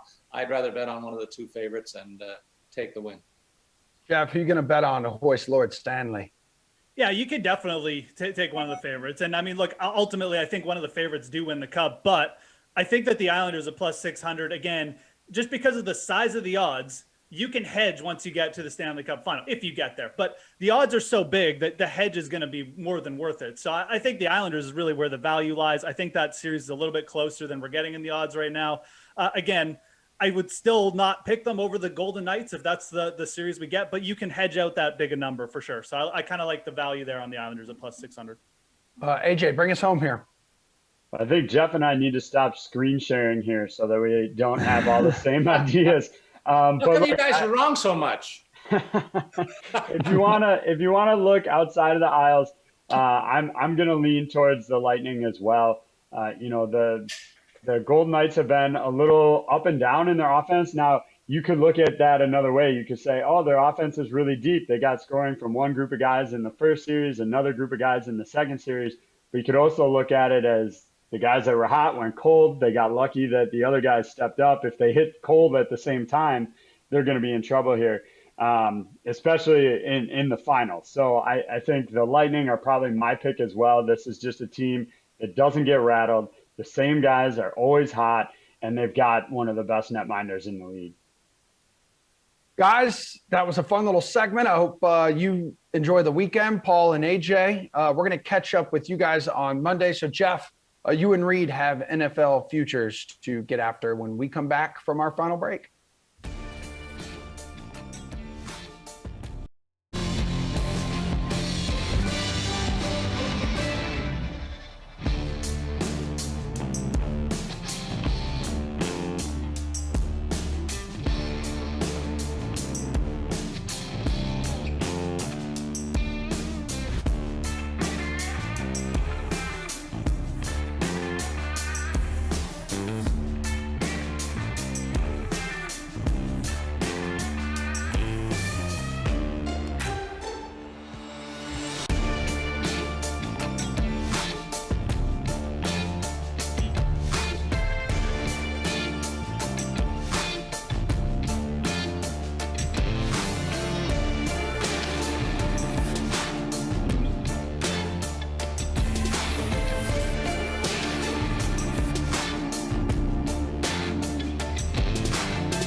that. Look at that, Christian. And here we are. 2 p.m. Eastern, 1 p.m. Central, 12 Mountain, and 11 Pacific. I am Jason Rossi. He over there is Christian DeAndrea. This hair will not look as glorious as his ever. Look at this thing. It just looks like a mop. I'm all over it. I appreciate what you're doing with the last days of your hair, though. You're really letting it grow, letting it flow. I'm letting, you know what I'm doing? I'm just letting whatever I have out. Let it all out. It's Friday, Christian. I'm one and done. So just letting you know. So I'm going to let it all hang out. I will be here tomorrow at 6 p.m., but that's it. Then when I come back Sunday, buzzed off. I'm going to look so different. I can just feel it. Usually I don't, but we'll get into all that, what I'm talking about. He's at Train Island over on the old Twitter machine. Make sure you follow him. Funny little guy over here. Funny guy. Not very little, actually. Probably 10 times taller than me. But just a comment. But yes, you can also make sure that you subscribe to the postroute.substack.com. Heat in your inbox on Mondays, Wednesdays, Fridays. We got ourselves a good little simulated football game here, Christian. Though we got the Bears, who will be led by at this time of the season, once we get here, we're in week 7. It could be. I think it will be Justin Fields. I think this is where they throw him into the fire and say, you know what, kid, go out there and impress us. This is part of that really rough stretch of defense he has to face. This is the same team that shut down Drew Brees in the playoffs and turned Michael Thomas into slant boy. It could be a rough one from Justin Fields, and it's like let me double check with the stretches because it's real. It's bad. We did this before, but yeah, pull it up. We'll talk about our lineups in a minute. Brady and the Bucks taking on the Bears here in simulated football land. The Bucks in last place in their division as we're playing through the NFL schedule of 2021. No love for touchdown Tom. But yeah, here it is, Rossi. So October 24th, Buccaneers. After that, the Niners. After that, the Steelers. After that, the Ravens. That is a murderer's row of defenses. They do have a bye in between there, but it's going to be real tough for Justin Fields. That's when we're going to know if he sinks or swims in this one. Don't discount the red rifle just yet. You never know. You never know. No, we kind of know. We see you guys there over on the Twitch fam, slowly gathering back here. We see like 33 y'all watching over there. We got over a hundo over here on YouTube. Smash that thumbs up button for Christian, myself. We got producer Drew, TP, our technical director, and Bert in ops. 3rd and 3, Brady strike, caught in. Plenty of room to move there. Looked like Godwin making money moves. The franchised, tagged Chris Godwin. Man, this team, I was looking at it the other day because I think I saw, and correct me if I'm wrong, you may have, you're all around it right now. My head's been a little in space with some other sports in life, but are the Buccaneers all about that vaccination life? I think I saw from the head honcho there. I think he said that, didn't he? I'm actually not sure. I think the Mariners that they were the first major team in any sport to get 70% vaccinated. But I'll just look that one up. I thought I saw some update that they were like, he's like all about it because obviously a lot of people. So Bruce Arians says there's no need for a vaccine expert to talk to the team because he's pushing everyone into it. If you want to get back to normal, go get the vaccine. So he is doing his work in touting the vaccine. Everyone help build up that herd immunity, which is great to hear. Yes, so we'd love to see it. Poppy Herb, see you there. DFS Queenie, what's up? Peace of Mind, Tyler Tom. Do I want to know, am I missing? I'm definitely missing what DFS Queenie means by my hair, aren't I? I mean, just think what JBF could stand for. We obviously can't say it on. Yeah, okay, that's all I need. My mind isn't caught up yet, I'll be honest. Maybe my hair's too long and it's seeping into my brain. You know, it refers to also a great Mouse Rat song about when he was Johnny Karate, he had to change it to pickle hair. So if that helps you out at all, if you are a Parks and Rec fan. I've never seen an episode, Christian. I'm sorry. I feel like that's got to come up on the pop culture pile driver. I think, that's what a lot of people, where I'm at in the office, a lot of people have said, just jump over to Parks and Rec at this point. But I must say, the Office late seasons aren't as bad as I thought they were going to be. I like Andy in this position so far, but I'm sure it's going to tail off sooner or later. No. But here we are, Bucks. Speaking about things, you just cooking almost halfway through the first quarter. This opening drive, Brady is grinding them down the field. Yeah, that's going to be Mikey Evans. Big Gronk. Oh no, it's Mike Evans. It is indeed. The tattoo is about the size of a tight end, but he's got that 4.40 speed. The man remains a cheat code. He's good on the deep balls. He's great in the red zone. We saw that quite a bit last season, where Mike Evans would have the game where it'd be like 1 catch, 1 yard, 1 touchdown. He was kind of, because he was hobbled, he was like late stage Jerome Bettis, where like he wouldn't get too many looks, but he would turn them into big time fantasy days. And today, getting that red zone look there and giving his Buccaneers an early lead, 7-0. Start there, Mike Evans in my lineup. But Christian, speaking of that, where is your lineup? What is it looking like, should I say? So I have Mike Evans in my lineup. I stacked up those Buccaneers wideouts. I got Evans, Godwin, Jimmy Graham, Scotty Miller, and then my other two Bears. I captained Anthony Miller, and I might regret it. He was on a heater, an absolute bender, 14+ in his last 5 games, and then played Green Bay, a game where I captained him again, only came up with 5.5 points. I'm like, you know what? Let's ride. Let's see if this is the start of a trend or just an outlier. So I have him in the captain spot. It saved me enough money to make sure I could get Madden Mitch and the top 2 wideouts from that Buccaneer offense. Love to see it. Meager, what's up? Also see our guy Jordan Lindenbaum in there. J.E. Yeah, so I got Gronk in the captain, that's why I was kind of almost like trying to speak him into existence. Nice catch there. I also have Mitch, Vic, Evans, Godwin, Teddy Ginn, and Penny Kettle, Eddie. So we'll see where we're going to go with that one. Again, Christian DeAndrea, Jason Rossi with you on a Friday. I don't see Brian C in here yet, and I'm telling you, I'm already missing his vibes. Yeah. He'll pop in sooner or later. I really hope. If not, I'm just going to play his line for him. Jordan Lindenbaum saying he never found time to get to Parks and Rec either. Parks and Rec is a little bit tough because it starts off very slowly. Like it tries to be kind of like an Office clone at first, and they really lean into that awkward, like Leslie is a bad boss humor, and then eventually it finds its rhythm. And the middle seasons are great. It kind of tails off a little bit quality-wise toward the end, but I liked it through and through. I think it's one of the it's very much a Michael Schur show in that it contains a lot of heart, and it definitely kind of peaks in the middle and tails off a little bit at the end. It's Jimmy Graham getting all 3 of Mitchell Trubisky's pass attempts to start this game. 3 for 23 for him if you got him alive. If you're liking that one, as Burt McIntyre guy points out, season 2 is really where it starts right there. Behind the scenes thing that Jimmy Graham, his captain. So after winning his contest last, Sim already off to a hot start. Love it. Love to see it. Here's Mitch, drops back, makes another dagger. There he is again. Jimmy Graham. Oh, captain, my captain, as you said, is Bert, our ops guy. Who else has jumped in here? The Guru. He says I'm in 3rd. All right, sitting in 4th and winning a dime in the big showdown. Love that after 1 touchdown. DK Beach Ball says ready for fireworks. Lisa Robinson saying what's up to us. What's up, Lisa? How you doing? Yeah, Jordan Lindenbaum says watch Animal Kingdom on TNT. So I've heard good things about that too. We meet Jordan. I was saying, where he said he couldn't catch up at Parks and Rec. I said, yeah, dude, there's so much TV in the last 5 years I'm trying to catch up on. I started the show on Netflix called Sweet Tooth yesterday. I don't know if you've seen the trailer for that, Christian, or if you're any familiar with it.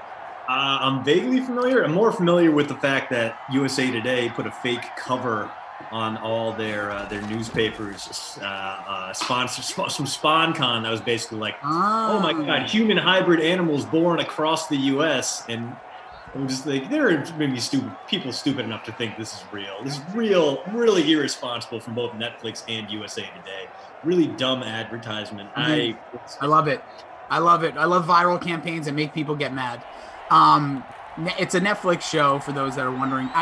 It's a Warner Brothers property, and I thought it was like a comic book. It may be. I don't know enough of the backstory, but my wife we were trying to watch a horror movie last night because we're big horror buffs, but couldn't find a good one. And so we decided to then jump on, she saw the trailer for that, thought the little babies, like birds and skunks was cute in the trailer. So we watch it. First episode, I'm locked in.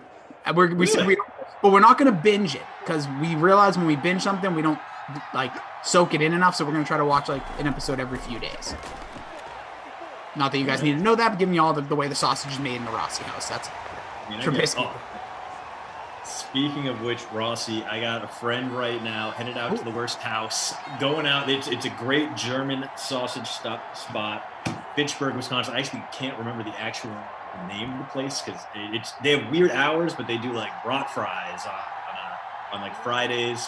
So we're going to the Brewers game, the best tailgate in the MLB, and even though it's gonna be 90 and unbreaking sun, we're gonna be out there grilling up about 15 pounds worth of authentic German bratwurst before we go watch my Pirates lose an 8-3 ball game to the Milwaukee Brewers. Very excited about that. These sausages coming up. I'm going to get some hot dogs too. I'm going to see if I can put down about 6 links before I go into the game. Oh, baby, 6 links. Don't want to be sitting behind Christian tonight. Oh man, it's Sunday, so we're gonna have some plenty. We're gonna have a good time. The drive home is really where you just don't want to be in the same car.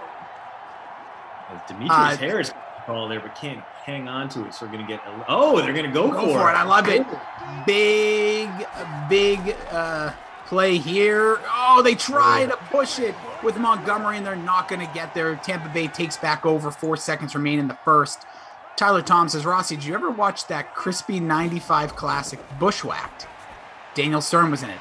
Dude, I watched everything Daniel Stern from post Home Alone days because when I was a kid, I didn't know anything. So whenever I went to the store, but yes, long story short, the movie store, that is, for the young ones, there used to be a place where you'd go and rent places. Some of them were called Blockbuster or Blank Video of City, but yes, seen Hollywood Video. Yeah, Hollywood. Wait, was that a chain? Hollywood Video was a chain. They had one in Warwick, Rhode Island. Shout out. Huge, enormous. It was like 2,500 square feet of videos, and I don't even know what it is now. Maybe they put a hardware store in there. It was right next to one of those combination Pizza Hut and Taco Bells that were always like underwhelming. Pizza Hut, worst chain pizza out there for me. But I understand that I might be alone in that one. Like Domino's at least stepped up their game. Pizza Hut kind of remains that little like a little too doughy for me. Oh, dude, it's a meal a slice. You got exactly. like 400 calories. Yeah, like I'm a thin crust guy, so Pizza Hut, like I'm not gonna complain if someone brings Pizza Hut over. Pizza is pizza. It's good even when it's bad. I will throw an Elio's in my toaster oven, and it'll be basically that square you would get at school lunch, and it looks terrible, but it tastes great because it's pizza. So no disrespect to the Pizza Hut lovers out there. It's just not my Pizza is pizza. That was the best line I've ever heard. I want that on your tombstone. He can be found at Train Island on Twitter. Subscribe to the postroute.substack.com. I am at Jason D. Ross. You can subscribe to the Pop Culture Pile Driver. This week we reviewed Superbad, maybe the best movie of a generation. Who knows? You have to check it out. Also, just want to mention for people, I see Bang says, what the hair is going on? Well, first of all, shout out to Christian for just having beautiful locks all day, every day. Thanks. But this will be one of my 2 plugs. That's all. This Sunday, I will be part of the Buzz Off for Kids with Cancer. You can check out the onemission.org if you want to know all about it. I can go into detail, but I'm going to shave my head, buzz it down to bareness, and the beard's coming off as well. I'm going to be shaving live Sunday. They'll be streaming the event at one point, but obviously I'll have plenty of Dream Stream going on. Maybe catch it in between. Yeah, so that's going to be going down, raising money for Kids with Cancer. It's a hell of an event. They usually do it at Gillette Stadium due to protocols here in Massachusetts. They, now that have been lifted, they couldn't change it in such a short period of time. So we'll be streamed, and don't worry, next year I'm sure they'll be back. Gronkowski's been involved with this in the past. Remember when he was a Patriot? Seems like years and years ago. Seems like the good old days. And yes, Tom Brady never shaved off, but he was once at one of the events, which was cool. Heavily involved with some of the celebrities here. That's a big run. So if you're just joining us sim-wise, Mike Evans has scored a touchdown. You had a goose egg, which my head is going to look like, for the Bears because they had a long drive, but were stopped shy of on a 4th and 2 from the 3-yard line. Tampa Bay here on their second drive. Bugaboo, Germ, see you guys. Vandy put 2 on with 1 out in the bottom of the 8th and then ran into a double play. So they maintain their 1-0 lead over East Carolina. But if you have a second screen out there, you want to put something on the background. This has been an amazing pitcher's duel. Through 7 innings, 2 pitchers have combined for, I think, 24 strikeouts. 2 guys who are going to be high draft picks coming up. Kumar Rocker, the stud from Vandy, the guy who threw the Super Regional no-hitter 2 years ago against Duke in a must-win game. The Scotty Miller for the first down there. Buccaneers cooking into Bears territory. But Gavin Williams, this kid from ECU, absolutely dealing right now. If things don't change, he might be a hard luck loser, but tough as nails, this kid. Absolutely killing it out there. For a guy who was formerly a reliever, a lot of pep in his step going late into this game. And, dude, I'm so happy that we have college baseball back. Like, it's maddening. It's nerve-wracking for me. Like, watching Vandy do anything, like, gets the blood pressure up. But hopefully, they'll take care of business, and I'll be able to go down to the lovely state of Nebraska and watch him live once again. Gonna happen. Gotta love it. Gotta love to have all sports. We're like back, baby. I feel like we're all back. Hopefully everyone getting vaxxed up, feeling good, feeling great. Gonna have a great summer. It's gonna be a good year. Feeling it. Oh, Tom Brady almost making it feel bad if you have him as owner, but nearly intercepted there. I've never seen this. I don't even know how to say that name. A new Twitcher in my eyes. Is it Anuous? How do I even say that?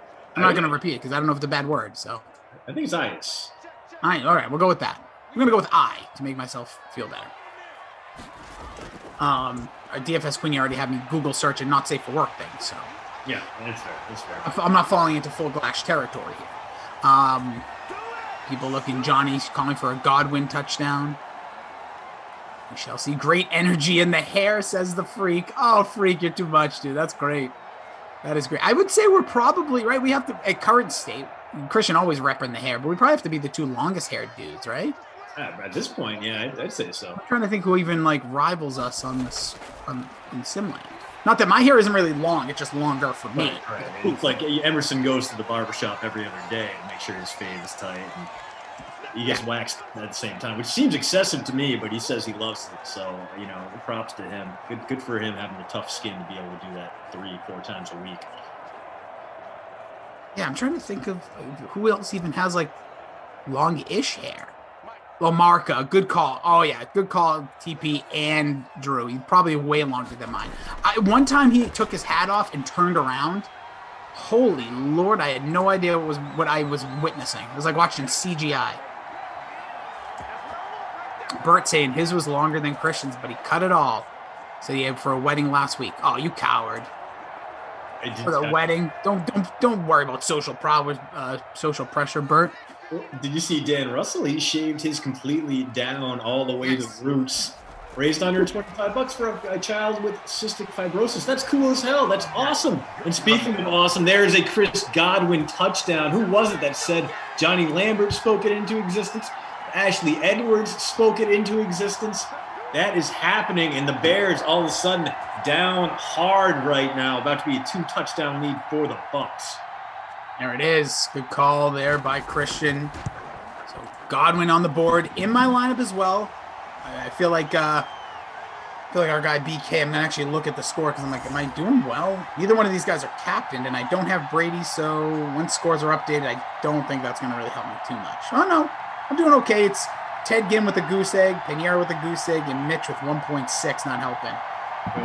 I'm doing great for everyone but my captain and my most expensive player is Anthony Miller, 0 points, and Mitch, only 42 passing yards. So it's not been the Madden Mitch we're used to. We might see some more here. He's only had the one real shot at it thus far. Oh. So 316, Austin 316 left here in the second. By the way, there's a hilarious video of Stone Cold. I don't know if you've seen this. It's gone viral right now. I think he's in Nevada, and it's a windstorm. He's taking. Do you see this? I did, yeah. It was on. He cracks the adult. Yeah, he cracks an adult beverage, and he's trying to in the wind. Nothing goes in his mouth, and the hat blows off. Oh, hilarious! Trubisky goes down. That's a sack, I believe. It will be. He loses 2 yards on it. Dan Russell said, "Yeah, we're aiming for 1,000 to buy her a Chrome laptop, and we are a little more than halfway there, so she should have it by the end of the week, I'm hoping." Good stuff, Dan. Appreciate anybody who does anything, regardless of shaving your head or throwing a couple dollars at different charities. Like I always say, check your charities, make sure funds are going to the places you believe, and I'm not trying to say that disrespectfully. There's a blitz by the Ooh, he's going to Bucks. escape, and does he pick up the first? Close. Close. It is, in fact, a fresh set of downs, so that is the Madden Mitch we signed up for. He'll do that a few more times, probably fumble once, and hey, not too bad. Not. Evan Boney says, all I just need is the Bears to come back and my classic is fine. He says, that's going to happen, right? Hey, well, we've seen it go both ways, Christian, right? Sometimes these games, will be 14-14 in the fourth, or it could be 28-2, and randomly, who knows? Ashley Edwards says, I'm in first place, Rossi, with Miller with the 0. Nice. Yeah, I'm in 34th with Miller with a 0 because he's in my captain slot right now. So well done, Ashley. Way to avoid that temptation. Oh, you're up by a decent. You got like a 4-point lead over Germ, who is in second place right now. So some absolute all-stars hanging out in the free roll today. Yeah, I'm just chilling in 64th if you want Nintendo 64. Good system. 2nd and 9. Completion short underneath. So big 3rd and 5 here for the Bears. Harris on the catch. Interesting.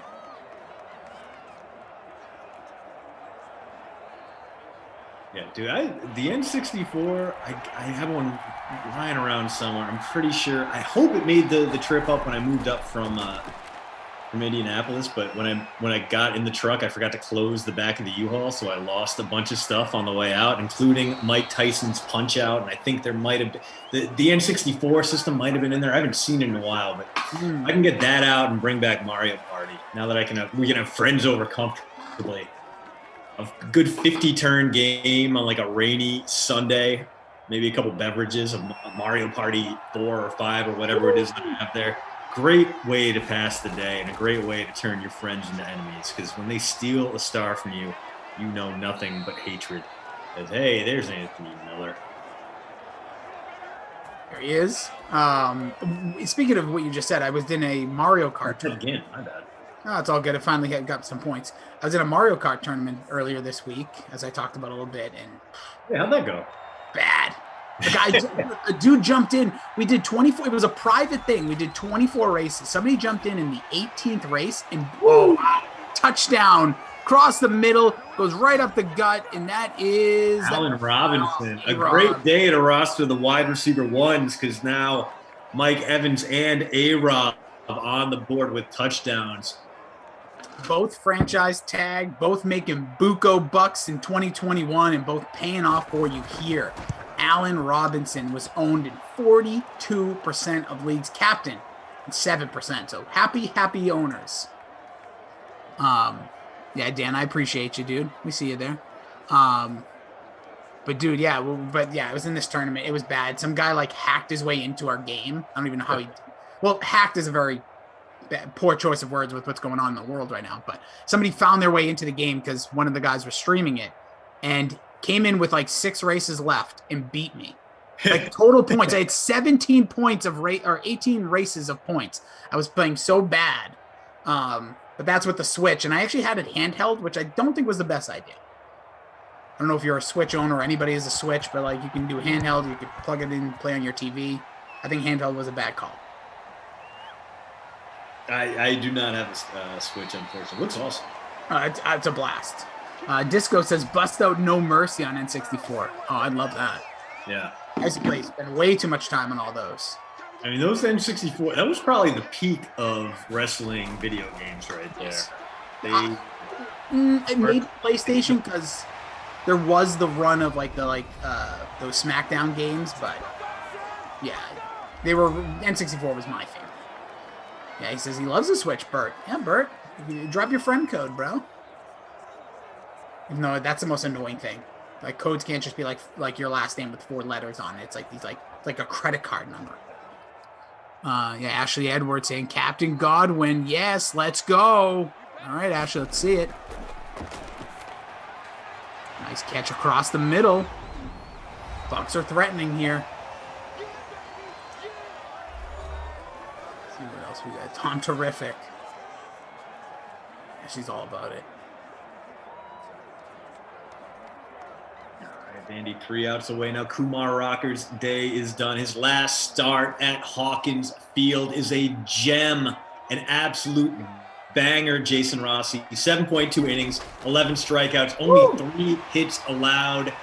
Vandy's 3 outs away from sealing this one up. They could use some insurance runs here in the bottom of the 8th. Fingers crossed we'll get there, but yeah, that's 2 super regional starts in Nashville for Kumar Rock. One complete game, one 7.2 inning game, 3 hits allowed, 30 strikeouts. What an absolute boss that man is. Outing. Disco, if I could ask, I'm on Twitch. It's on my work laptop, so I'm actually, I can't chat because I don't know my login. But can you drop a link? If you said I need a pro controller, drop a link in there. Covering it all here. We got college baseball going. No pro sports, or I haven't seen today at least. I don't think so. The makeup baseball was all day games yesterday. It's a nice strike down the middle. Evans with the catch, 14 seconds. That's going to be it though. So he makes a nice catch in, I wouldn't call it garbage time, but they're getting Hoyered here. So we'll go to the half, 14-7. Christian DeAndrea, Jason Rossi with you. And Drew, our producer. TP, our technical director. Bert in ops. 14-7. You mentioned the number 1 receivers on both teams. Evan, A-Rob, both with touchdowns. Godwin, you could argue also a 1 also. High-priced guys are paying off so far. I haven't seen too much from the run game. Both teams have tried and fits and starts there, but David Montgomery's opportunity to score a touchdown snuffed out by Vita Villa, and that really ended any scoring threat the Bears had in the first-ish quarter. Tom Brady trending hard towards that bonus, 192 and 2 touchdowns through the air. Might be the crusty cough player of the game in this one. On the ground, Mitch leads all runners, 2 for 44. Fournette, 4 for 32, so he's been effective, just underutilized perhaps. Montgomery, 3 for 20. Would be even better had he not gotten stuffed at the line of scrimmage in that big 4th down carry. Yes, there it is. That's catch up. Thank you, Disco. See it there? How much are we rocking here? What's the price on these things? Hold on. I'm just... I don't see a price. It's sold out? Oh, these things aren't even on Prime, bro? Through the air, Chris Godwin, 6 for 50. Touchdown. Mike Evans, 5 for 71 and a touchdown. Scotty Miller, 4 for 44. So if you picked him up at a bargain price, you're happy with his 8+ points thus far. Jimmy Graham, 4 for 43. We haven't really seen him since that opening drive. Gronk, 2 for 15. Robinson, only 1 catch, but it was for a touchdown. He made it count. Teddy Ballgame, Old Man Ginn, 1 for 13. We have not seen Anthony Miller yet, which if you've captained him like I did, hoping he would get back on track, well, you're not thrilled. Yes. So there we go. Catching up. Relly Rel, what's up? What's up? See you there. Loving it. Oh, look at that. Dan Russell's got his next eye operation. The other cataract's getting fixed. I know, dude. I know. I'm so... I really do. I want to apologize because sometimes it's like a joke, and that time people get really mad at me. I will go get my glasses soon. I appreciate everybody looking out. Head shaved, glasses soon. I'm going to look like... I don't know what I'm going to look like, dude. It's going to be bizarre. Yeah. So are you going to like use the straight razor and get it all the way down to nothing? Or you have to stubble on top? You know what? I've never done the straight shave. Yeah. Just Lex Luthor yourself there. Yeah, maybe I feel like that might be well, you know what? We'll see what happens Sunday. Because here's the thing. I'm getting shaved by the 2 owners or the people that run this organization. It's not a barber that they used to do. So I'm assuming I'm going to be very uneven, especially the beard's going to look bizarre. So I'm probably going to come home and clean everything up the best I can. Then usually I go to a barber. Like last year when we did this, Christian, it was done by a friend. With all due respect, like me or you could shave each other's head, right? But like to actually have even... there is still a skill set there, so I'm going to have to figure that part of it out. So maybe I will just go straight razor it. So you think, are you gonna like take some advantage of it too? Or are you gonna have him like shave like old school Road Warriors Legion of Doom, like locked in there? Or... There's a few pictures of me from when the barbers would do it at Gillette, and I had some funky. Oh no, Mitch! Run the right way! The end zone, Antoine. He does. That's the easy pick 6. So easy. Antoine Winfield Jr. was able to zig and zag his way there like he was playing Tecmo Super Bowl and trying to break off a big run with Bo Jackson. Zing, zing, zing, touchdown. Buccaneers make it a 14-point lead once again, pending the extra point. Wild start to this one. I'll tell you, Mitch not having the day we all expected. This is definitely Madden 21, Mitch, not Madden 2020. We long for the days of Mitch Vick, but quick turnaround. First play of the second half, pick 6 for the defending Super Bowl champions, who again are in last place in their division as we play through the Madden 21 season here in week 7. TP says I could look like Heisenberg status from Breaking Bad. I could. I'm so, like, I joked about this, and I forget who I was on with. And I did the, it was Moose. I said, it's always a hairline check as I get to my latter portion of my 30s here. And it's like, that's when I know. But I think I'm intact. It's definitely dipped a little, but not too far back. So, listen, I always said if it gets to the point where I'm going way back, gone. Not going to even bother with the hair. Yeah, mine's. I feel like mine's receding a little bit, but I honestly can't tell. No, but yours looks. I've seen you without the bands and all. Yeah. Like, and listen, life happens, ladies and gentlemen. I ain't afraid. Yeah, oh, dude, looks good. Look at that. Look at that. That's why I'm growing it out now. You know, like how long am I gonna be able to do hair stuff? I don't know.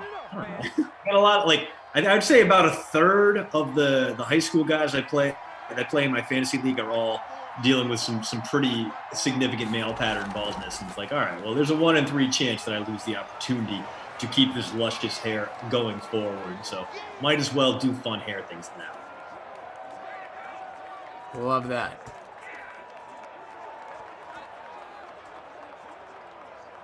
Always have fun with your hair. Have fun with what you can, because you don't know how long we're gonna have it. Exactly. Hair, back hair, anything. And somebody else was trying to tell me to shave my chest with this. I'm like, you out of your mind? I'm not that I'm disrespecting anybody who shaves their chest. I've never done it. I don't think this is the time to start shaving heads, beards, chest all at once. What are you, crazy? I mean, I think we know who should shave their chest, and that's Glash. He was going to keep posting photos of those hairy nips on social media. Oh yeah, let him out. I tell him let it out. I want more hair on there. If I was him, I just shave a little like of my head and just put a little hair on there for fun. Yeah. Chewbacca in it. That ball. Bounce. Take the pick and fluff it up before he probably does fluff it up before he posts those photos now. Now that Emerson made this a thing, I can see a world in which Clash, instead of like some dudes before they take a selfie, will like get the blood pumping, do some push-ups, and then like, all right, make sure they're flexing. I'm sure Glash just puffs up the chest hair a little bit and make sure it's visible before he throws it out there. Seriously, love it. Gotta love it here. So we're going to get another possession here for the Super Bowl champs. Here comes Brady. Just dominating in this one.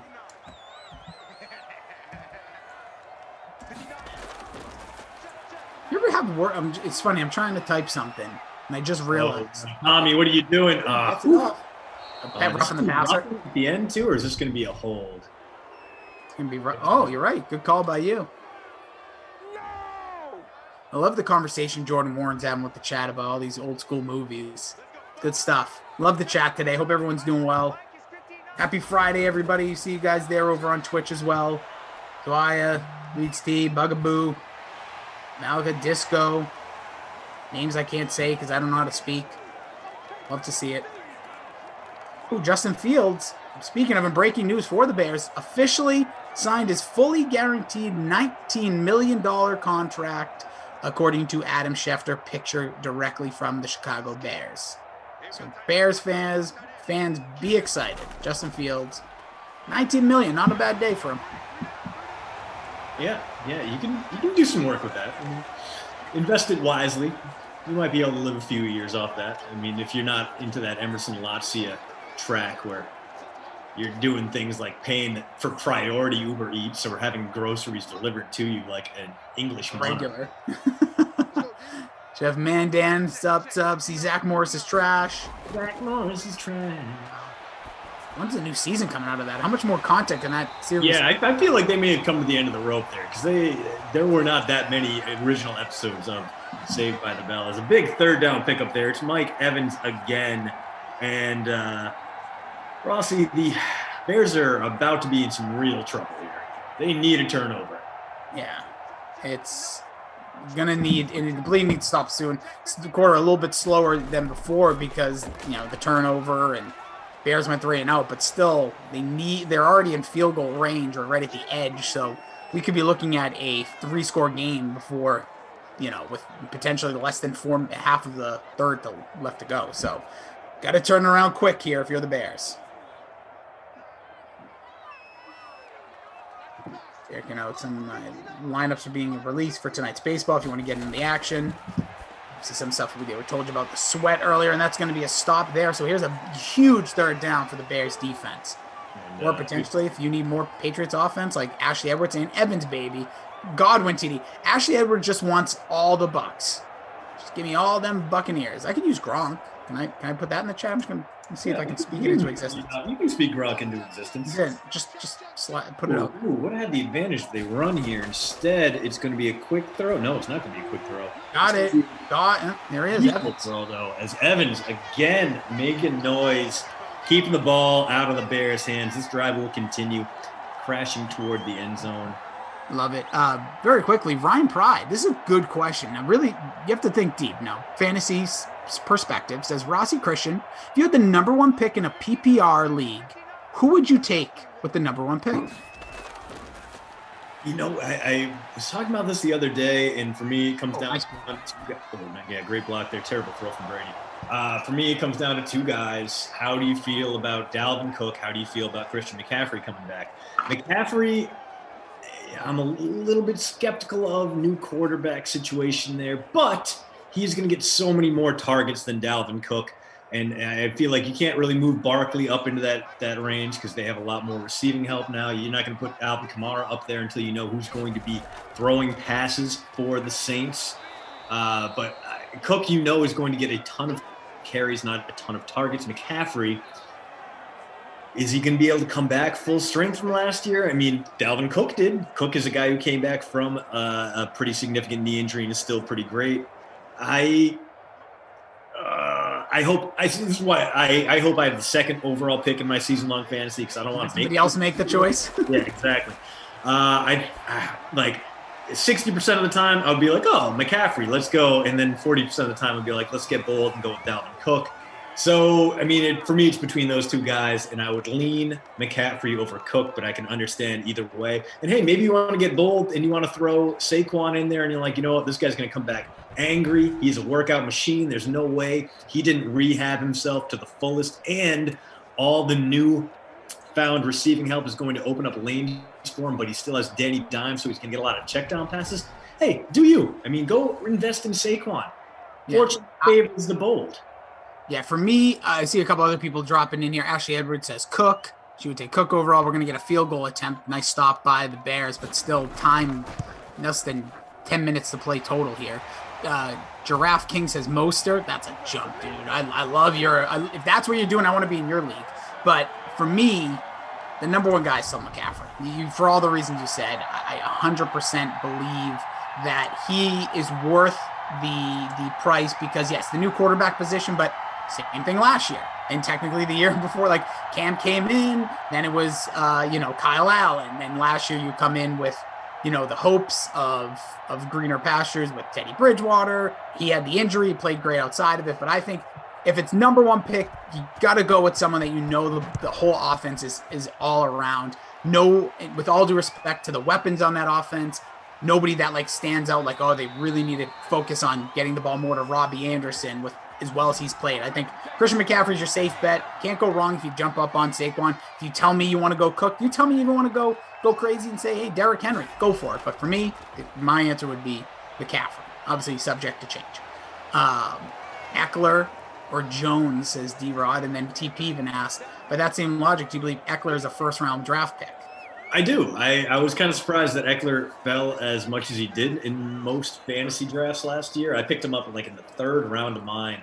And when he's healthy, he's obviously he's a boom kind of guy. Like, he gets a ton of targets out of the backfield. And there's no one really pushing him for carries next year. I mean, it's still Justin Jackson, Josh Kelly. Maybe you believe in Larry Roundtree, the rookie 6th round pick. But I think he's, A, going to get a ton of targets because that's what Austin Eckler does. And B, the lack of, bringing in a guy like Melvin Gordon suggests they're going to trust him with a ton of carries. So I think Eckler is going to have a very nice fantasy year as long as he can stay healthy. Dude goes out there and produces week in, week out for a Western State grad. That's pretty cool to see. Anytime you can get a D2, D3 guy out there performing, he's going to be one of my favorites. Yeah, and to that point, we saw last year, like obviously rookie of the year, I guess you could say defending rookie of the year, even though you really can't defend it, but reigning. Justin Herbert, the reason he threw the ball so much is because Eckler was hurt so much, and they just didn't have that guy or guys. Like everyone's like, oh, Justin Jackson, this guy, that guy. Never really established a great running game. The offensive line wasn't the best at run blocking in general, and they really haven't addressed too much of that. So Eckler, I think, coming out of the backfield, if staying healthy, you're right, much more quality pick this year, because you're also Herbert's going to need that guy. No more Hunter Henry, so he's going to need that intermediate, get the ball out of my hands as fast as possible with those two dynamic stud receivers on the outside. So, yeah, can't go wrong with that. TP now jumping in. I like this little fantasy combo here. We're down to probably going to go to the fourth here, 24-7, Bears trailing on 3rd and 2. Thoughts on Jonathan Taylor? I mean, you're talking to a guy who is one of the biggest Jonathan Taylor stans possibly in the world. Being able to watch that dude at Wisconsin, if he had played one more year with the Badgers, he would hold a whole bunch of NCAA records. Bears stonewall there. They're going to have a decision to make here heading to the fourth quarter. If they don't go for it, they are waving the white flag on this game. 4th and short coming up, with the Bears trailing by 17 into the fourth quarter. But Jonathan Taylor, I mean, he answered a ton of questions last season about what he can do in the pros. And not only did he rip off that 4.41 40 time at the combine, went out, averaged 5 yards per carry. He caught a ton of passes too. Not a ton, but a lot more than you'd expect. He had a great catch rate. He only had 3 targets that weren't catches on the year, so a higher than 90% catch rate. Granted, it's Phillip Rivers. He's throwing a lot of checkdowns. But the biggest question about him coming out from the Badgers system was, can he be a receiver out of the backfield? The answer was yes. So I think he's going to get a lot of looks. The only concern from a fantasy standpoint is that the tailback rotation in Indianapolis is absolutely stacked. You have Nyheim Hines. You have a returning Marlon Mack. And Taylor, he's a big dude, but you got to think that Mack might get a little bit of vulture carries near the goal line again. And that's actually the problem with Austin Eckler as well. Eckler is not going to get those goal line carries. Last year, they didn't really trust him with those. They actually gave Kalen Ballage the bulk of carries inside the 5-yard line. So similar to Eckler in that he's going to put up a lot of yardage, but he might not score the touchdowns you were hoping for. Although with Taylor, 11 touchdowns in 15 games as a rookie, it's pretty dang good. He's always a home run threat. He can always rip off a touchdown run from inside the red zone or from 80 yards away. I love me some Jonathan Taylor, and the homer in me might even take him over Austin Eckler next year. In fact, I would imagine that most fantasy ranking systems would probably go Taylor and then a few slots later Eckler. For me, they're right around the same area. I would put them in like running back in 6-ish tier for me, like behind Derrick Henry, but like maybe the first guy behind Derrick Henry. Sure, so when you get here to the 4th, and it's the Bears. Who was the first Colts running back you pick? Yeah, we got to go Taylor there, Bert. Okay. I agree. It is not the craziest question, though. Like, because you said, like, a returning Marlon Mack, we saw his impact a few years ago. I do think that with Carson Wentz and what I like to say, the broken running back Carson Wentz, they only have so many options. There's a running back right there, Mitch Trubisky, who I think may be in play there a little bit for the Bills at times. But back to the question, I think Taylor is the guy. I think they want to make him the guy. They want him to have the ball as much as possible, especially in space. Oh, sorry. He says, when would you draft Taylor? Oh, good point. So I think let's see. I'm not going to tell you the outlet because we don't have to give anybody credence. But right now, here is your fantasy overall picks due to a website that's been doing a lot of fantasy football since the turn of the century. Number 1, Christian McCaffrey. Number 2 is Dalvin Cook. Number 3 is Derrick Henry. Number 4 is Jonathan Taylor. Number 5 is Alvin Kamara. Number 6 is Saquon Barkley. Number 7 is Zeke Elliott. 8, Nick Chubb. 9, Tyreek Hill. 10, Stephon Diggs. Aaron Jones, 11, Travis Kelce, 12. So that would be your proverbial 12. And those are all PPR guys? This is all based off of, yes, a PPR league. Oh, wow. kind of surprising to see Henry that high up, but Henry, to his credit, is going to get should get a lot of targets because there isn't really anyone else to push him there unless they decide to bring in Lev Bell later on, which I think could be a smart move for the Titans. Bell no longer as explosive, but still a useful pass catcher out of the backfield, and that's really what that Tennessee offense doesn't have at the moment. Is a nice sprint there to A-Rob. This drive will continue, but Bears really running out of time here. I think I would go Barkley, as a top 5 guy, just because there isn't really anyone there to push him right now. I know it's a big question mark, but the reason he struggled before he got hurt was because I forget who they were playing in week 1, but they just stacked the box against him because there was no real downfield threat to worry about from the Giants. No longer the case with Kenny Golladay there and Kadarius Toney. So I think it'll be a little bit more. There'll be more room to run for Saquon. A great catch there. Great catch, Allen Robinson, my lord. I would take Taylor around the tail end of a 12-team fantasy draft first rounder. Like, if you're picking around 10, you're going to have your choice more than likely between Taylor and Eckler, and maybe you just go with whoever's available at that 10th pick. And I think both guys will come through for you. They might even outplay a handful of the top 5. Mitch is going to walk it in. Oh, no! There it is! Why were you jogging, you doofus? Why would you just dive in, Mitch? At the 1, ball goes. Antoine Winfield's having a day. Yeah. Two turnovers from Mitch, both wind up in Winfield's hands. And you know what? Winfield is probably going to have to be the Krusty Koff player of the game in this one. A rarity to give it to a guy on a collaborative effort when it comes to scoring points. But yeah, that's killing it. Disco 7, we're talking some fantasy here, so drop your stuff in. He says in a 2-keeper league, starting my season with JT, I'm guessing that's Jonathan Taylor, and J.K. Dobbins. He says, gonna be sexy. Hey, listen, I like that for a pair because I don't know how you do your keeper league, if it's just you eliminate the first 2 rounds or not, or if it's draft value, and that's going to be coming back, another big rip by Fournette. But I will say that I love sometimes going into a keeper league like with a position like the running back done. Yeah. Because then anything else is a bonus depending on what your league structure is. But it's going to be a lot of fun. Fantasy is, I like to say, as soon as summer actually hits, like the actual 21st or 20th of June, which is 9 days away, that's when my head starts to be like, all right, let's go. We hear about the OTAs. We see the 7-on-7 numbers, which means nothing to me, but at least you start to get familiarized with what some teams are thinking. Earlier, a great point by Brother Phil, and I'm sorry I'm not going to read it word for word, but basically he said that everyone thought Tannehill was trash till he got away from Gates. He thinks same thing could happen for Darnold when we were talking a ton about CMC. So he's like, maybe that also helps him. Like that whole offense. I'm not down on the Panthers. I actually thought they played well last year.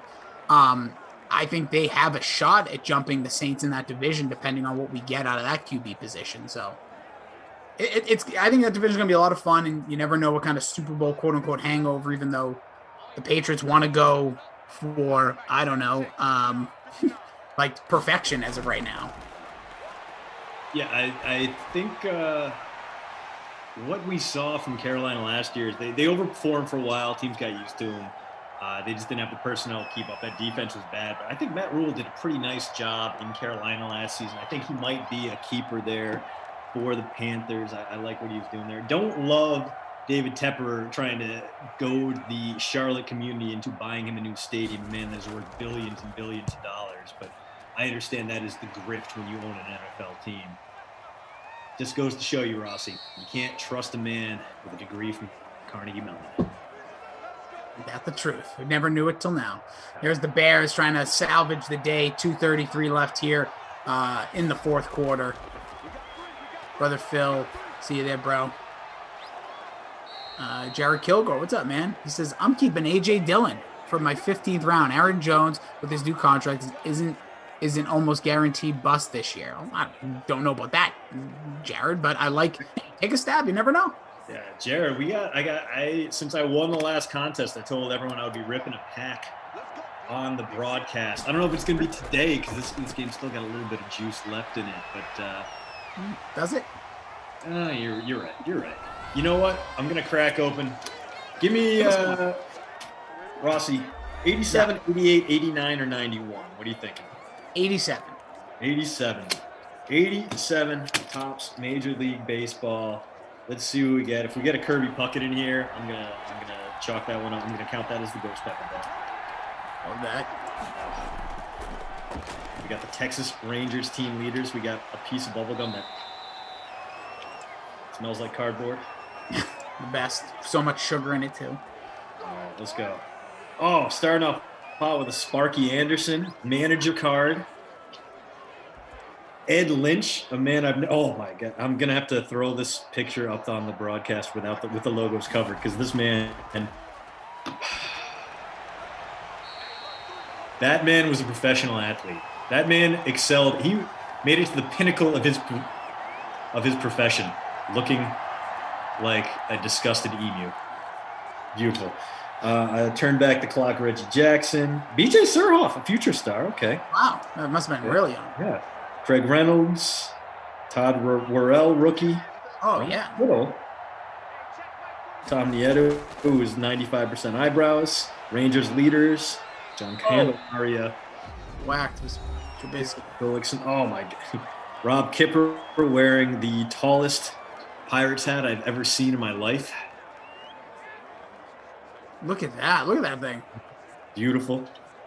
Bob Sebra, Kevin Bass, Enos Cabell, Rafael Ramirez. Oh, and an Andre Dawson. All right, so finishing on a hot note there. A little bit of the hit dog, Andre Dawson. No, that's Freddie Griffin. Yeah, that's okay. He's still listen. What was Dawson's nickname? The Hawk, something like that. Sure, I don't know. Hawk, yes. Robinson again with a nice catch. Yeah, bailing out Mitch, who's having a real rough day so far. The Hawk. That was the name, I guess. Let's just say producer Drew. I think is always right. If he writes it, I'm going to just say it's facts. About a minute left here, Christian. Why don't we line up these awards here? Strabisky's going to try to get them on the board. Who will be your Christian DeAndrea posteroute.substack.com player of the game? Well, as Bert pointed out, Bucks D 26 points in the captain spot. We're going to give it to the Bucks D, but more specifically, we're going to give it to Antoine Winfield Jr. And I think the babysitter Billy can only go to one man. Madden Mitch himself, just a massive disappointment today. Cost his team at least 14 points, the pick 6, and then the fumble at the goal line. So if Mitch just keeps his head together, this game is 14-17 right now, and this is maybe a game-winning drive. Instead, this is what we get, a whole lot of nothing. Yeah. That'll be it. So there you go. That's from Christian's mouth to your ears. Appreciate you guys all being here. Smash that thumbs up. Let's get some likes on the way out. Game might have not been the greatest, but hopefully you got something out of it. Ashley Edwards pleading for a Miller TD. Bert looking for his guy Graham. That's caught. Is that Miller actually? Did he finally get on the board? There he is. You asked for it. He didn't score, but at least getting some points. That's 2 now for him. So if he can get a touchdown here, that would do wonders for my lineup. Maybe vault me into the top 25. Yeah, for me, I'm in 98, so really nothing's going to do it. But I'll take Ted Ginn. What the heck? Let's see what happens. Goes across. It's a touchdown. Teddy Ginn. There you go. You called your shot right there. Old man Ginn getting it done. Dancing it out. Still a free agent. Probably headed for retirement. But if a team needs a nominal deep threat and a great locker room guy, that's not. You could do a lot worse than old Teddy Ball game. Yeah, I feel like Teddy Ball game here is going to turn into like what Mike Wallace was at the end of his career. Just like give me somebody who still has a little bit of speed left in the tank. He was much older than Wallace was at the time, but that was a guy I always wondered. I'm like, I feel like he would still be playing Mike Wallace in a weird way, but just unfortunately left us too soon. Mike Wallace. I don't even know if he officially ever retired. He's one of those guys, right, that we've talked about. Like a lot of NFL players don't have those like announcements. They just no longer are desired in the NFL and move on. Yeah. Could be, be in Simland here. Who knows? But that right now in the contest, our contest, the Rossi Christian Germ, who never gave up the number 1 spot, absolutely destroying the competition too. Well, no, never mind. Things are updating on my screen, but he still has the number 1 spot by a little under 2 points. An onside kick. That should do it. We'll get timeout, a kneel down, timeout, maybe a carry, timeout, and then a kneel down to end this one. So So people were worried. Oh no, that affected the postwar.substack.com player of the game. Nope, not too much. 21 points still in the captain. 3 sacks, interception, defensive fumble, a touchdown, and giving up 14 to 20 points. The Bucs defense, 21 points in the captain in the leading lineup. What a play. Appreciate all of you. Who scored, says LaRon. People scored, LaRon. People. If you really want me to run through, is Mike Evans, Chris Godwin, Bucs DST, and for the Chicago Bears, Ted Ginn, and Allen Robinson. Oh, D-Rod saying Percy Harvin, another guy. Yep, just dunzo. Just walked away. Couldn't find another team to go. You never know with guys like him. I know it sounds strange, but like they could pop up here and there. I think last year there was like some rumors of a team, or it might have been the Seahawks, like talking to him. DFS Queenie says, great show. Appreciate you. Appreciate you guys all being here. Hopefully the rest of your Friday goes well. Christian, you done? Is it for you? I'm done. I gotta do a little grocery shopping after this. Maybe a little early dinner and happy hour in a couple hours. But yeah, this is the end of my work. The end of my work week. Yeah, baby. Back with you guys on Monday. TGIF. Get your block on tonight. So here we go. Waning seconds. Appreciate everybody joining us. Again, huge shout out to our amazing crew. Outstanding work throughout this sim. And they got one more to producer Drew, TP, Bert, and Ops. Amazing stuff. Twitch fam, YouTubers, those watching on Game Center across the entire universe. At least that we know of, and maybe some of you watching in the space unknown, maybe from the future or the past. Look at this man. The man who was at the top of his profession, and his official Topps baseball card looks like a man who just smelled a fart and has never been more disappointed in you.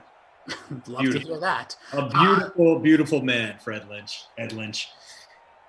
Rest of the way looks a little something like this. Moose and Brandon Cristal will get you for Colts 49ers, the revenge game for DeForest Buckner there. MLB slate, Steve and LaMarca.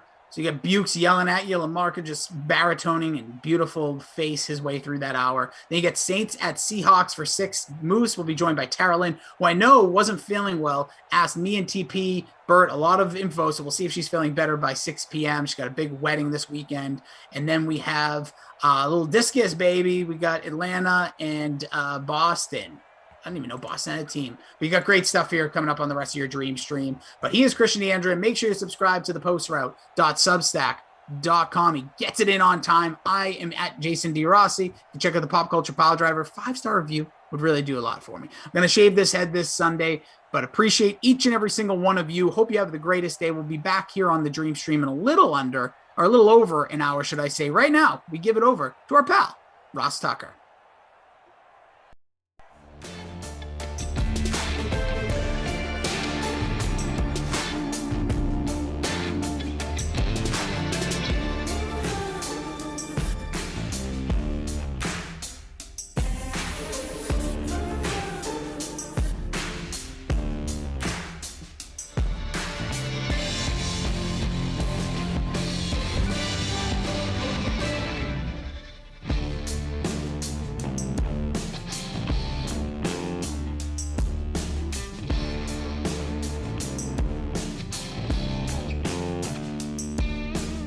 Yourself a cold one. Let's strike 'em, huh? And listen to Ross Tucker break down the top college prospects on another tasty edition of The College Draft.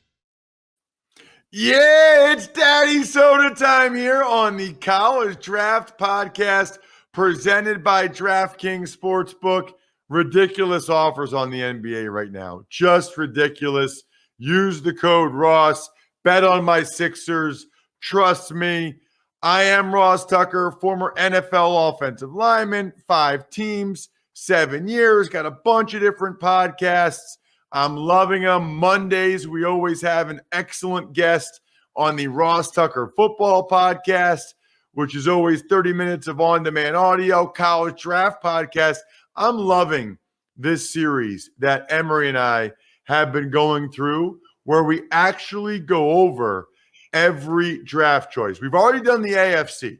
So whether it's on your podcast app or youtube.com/Ross Tucker NFL, go ahead and hear Emery's breakdown of the AFC East, AFC South, AFC North, and last week, the AFC West. You can check him out on Twitter at FBallGamePlan, Football Game Plan on YouTube, footballgameplan.com/2021 draft guide. If you still want to be able to read all of Emery's thoughts on the undrafted free agents. I mean, any guy that's on a 90-man roster right now, Emery has an eval of the guy that you can check out. You can check me out on social media at Ross Tucker NFL or us at Ross Tucker Pod. You know, it's funny, Emery. I was checking out YouTube. These videos, these shows are doing well because I think people, when they're searching on YouTube or I think people want to see a breakdown of all the guys their team drafted or all the guys that were drafted in their team's division. Yeah, and it makes sense to do these because, like you talked about, you speak of the draft and talk about the draft from January to the draft, and then right after it's a day of recaps, and then everybody is done with the draft. Like, nah, man, we spent all that time talking about these prospects, trying to guess where they're going to go. Let's talk about how they fit, what they were able to, what the team was able to bring in, and how it all makes sense. And this is the fun part because now you get to sell the optimism to these teams, to these fans, that, hey, yeah, you guys did a really good job in bringing these players, and here's what they can do. Let's get into the NFC East, Emery. Obviously, one of the marquee divisions in the NFL, even though last year none of them were very good. I don't know how good they'll be this year. We typically do it in alphabetical order. Let's start with the Dallas Cowboys. You know, they're interesting because I think it's pretty obvious, Emery, they wanted either Patrick Surtain or J.C. Horn. Both those guys go off the board. So the Cowboys kind of recalibrate and say, all right, let's move down a couple picks with Philly and still be able to get a guy that we think can really impact our defense in Micah Parsons from Penn State.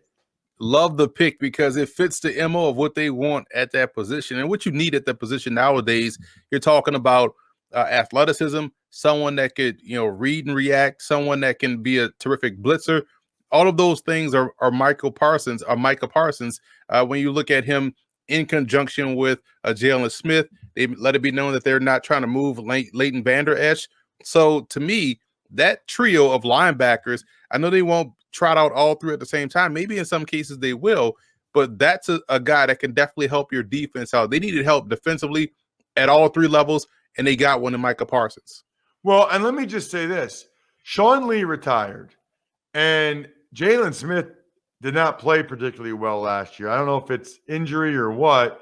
And Vander Esch, he feels like he's almost a ticking time bomb with his neck.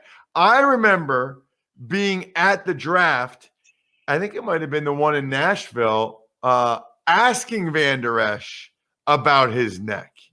Because the reports had come out that week, and he's like, I don't know what you're talking about. It's fine. It's not fine. I mean, he's had issues with it. So I like that they can use Micah in different ways, Emery, but also if Vander Esch or Jalen Smith go down, then you need Micah, So I like that pick. Very curious to get your thoughts on Kelvin Joseph, their second-round corner. The opinions on this guy, Emery, are all over the board. I love what they did in the secondary. We'll dive into that a little bit more because you clearly see what the focus was: length, athleticism, press skills, ball skills. That was a goal in the draft, and Joseph can do all of those things. He's the most fluid of the corners and defensive backs they were able to bring in, and this was someone that still has upside. He was at LSU. Now he transferred over to Kentucky. I love that he's brash. They saw that with J.C. Horn, which is one of the reasons why they loved him. He was a trash talker, a guy that was able to back it up on the field. They loved that he had the length. They saw that with Patrick Surtain. They saw someone that could run with anybody. They saw that with both Surtain and Horn. So they saw a lot of the same things in Joseph. That's why they took him in the second round. They said, okay, we can go now and get Parsons in the first. We missed out on the two top corners that we wanted, that had the traits that we wanted. Now we're going to go get someone that has those traits, but we don't have to really reach for him if we get him in round 2. So I thought that was a savvy move by Dallas. I like Joseph. I think he has the upside that you want to gamble on in the secondary. What'd you think of their round 3 picks? Odigizua, the D tackle from UCLA, Chauncey Golston, the DN from Iowa, and then Nashawn Wright, the corner from Oregon State, who's a more athletic Richard Sherman, if you didn't hear, Emery. Yeah, he's 6'4". So, and that's when you watch film on him, he's a legit 6'4", and he has strong press skills. The press skills are phenomenal. That was his best trait when I scouted him or graded him on film or evaluated him. Golston and Odigizua to me are more depth pieces. I love the activity with his hands in Golston. I think that's where his strongest trait lies. Odigizua has good bursts off the football and is got good core strength. So you talk about someone that's difficult to move along with his quickness, but I see those two being more depth guys. And Nashawn Wright, like we talked about, length, athleticism, press skills, and attitude. That was a good pick for them as well. Round 4, 2 interesting picks. Jabril Cox, the linebacker from LSU, and Josh Ball, the offensive tackle from Marshall. Now, let's look at Cox. Cox is someone that kind of adds credence to your point about Jalen Smith and Leighton Vander Esch. Now you have someone that can cover. So you get someone that's a athletic, super bomb in Micah Parsons, and now you get someone that has the coverage savvy, the coverage chops in Jabril Cox. So you're good now at the second level, and you have your contingency plans in place if Leighton Vander Esch can't return, or if Jalen Smith continues to be a little bit inconsistent. So you got good linebackers now, and you got good depth there. I thought that was a fantastic pick. Josh Ball was one of my favorite picks. This dude on film at Marshall was dominant, and I wasn't shocked that he got picked in a draft. A lot of people wasn't talking about him during the draft process, but this dude's tape was outstanding. I watched a lot of Marshall football this year, them being on CBS a lot, taking advantage of playing early. They played every week, it seems like.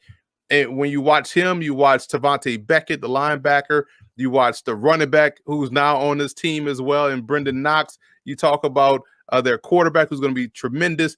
Marshall has some dudes. And I think when you look at that tackle and having someone that has length, athleticism, and the ability to dominate in the run game, but also be good in pass pro, that was a huge pickup for Dallas, in my opinion.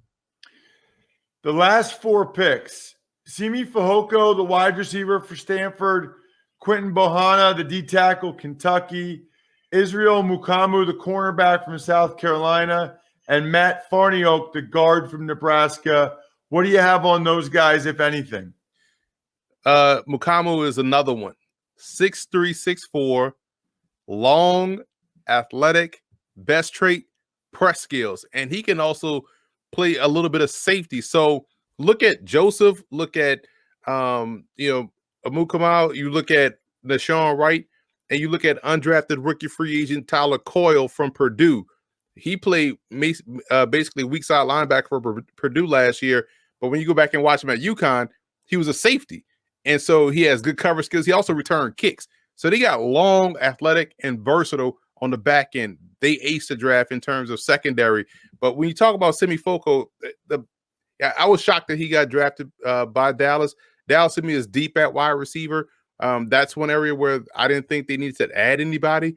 And to add someone that kind of has issues with catching the football at that position, it's not what you want to hear. And I just try to figure out how he's going to find a way on the field. Let's get to the New York Giants next, Emery. And interesting, their first couple picks. The first one, Kadarius Toney, seemed like the Giants wanted Devontae Smith. The Eagles jumped in front of him. I like what the Giants did then in terms of trading down, getting next year's first-round pick from Chicago. That's a lot of value just to go down 9 spots. And they got the guy that Urban Meyer wanted, evidently. They got Kadarius Toney, wide receiver from Florida, at pick 20. Puts the ball in the paint. This dude is a touchdown maker. He's a game breaker in every sense of the word. I think he has Antonio Brown-like skill set. People think he's just a gadget guy. but I don't see him as a gadget guy. I see him as someone that can develop into a terrific catch and run player, a deep threat, someone that can go down the field and make a lot of plays. So I like his ability. I thought that was a good pickup by the Giants, just getting playmakers. Because you look at what they added. They added Kenny Galladay. They still have Sterling Shepard. They have Darius Slayton, and they added John Ross, but you can't really depend on John Ross because of the injury. So you still need someone that's a true game breaker. And I thought they got that in Kadarius Toney.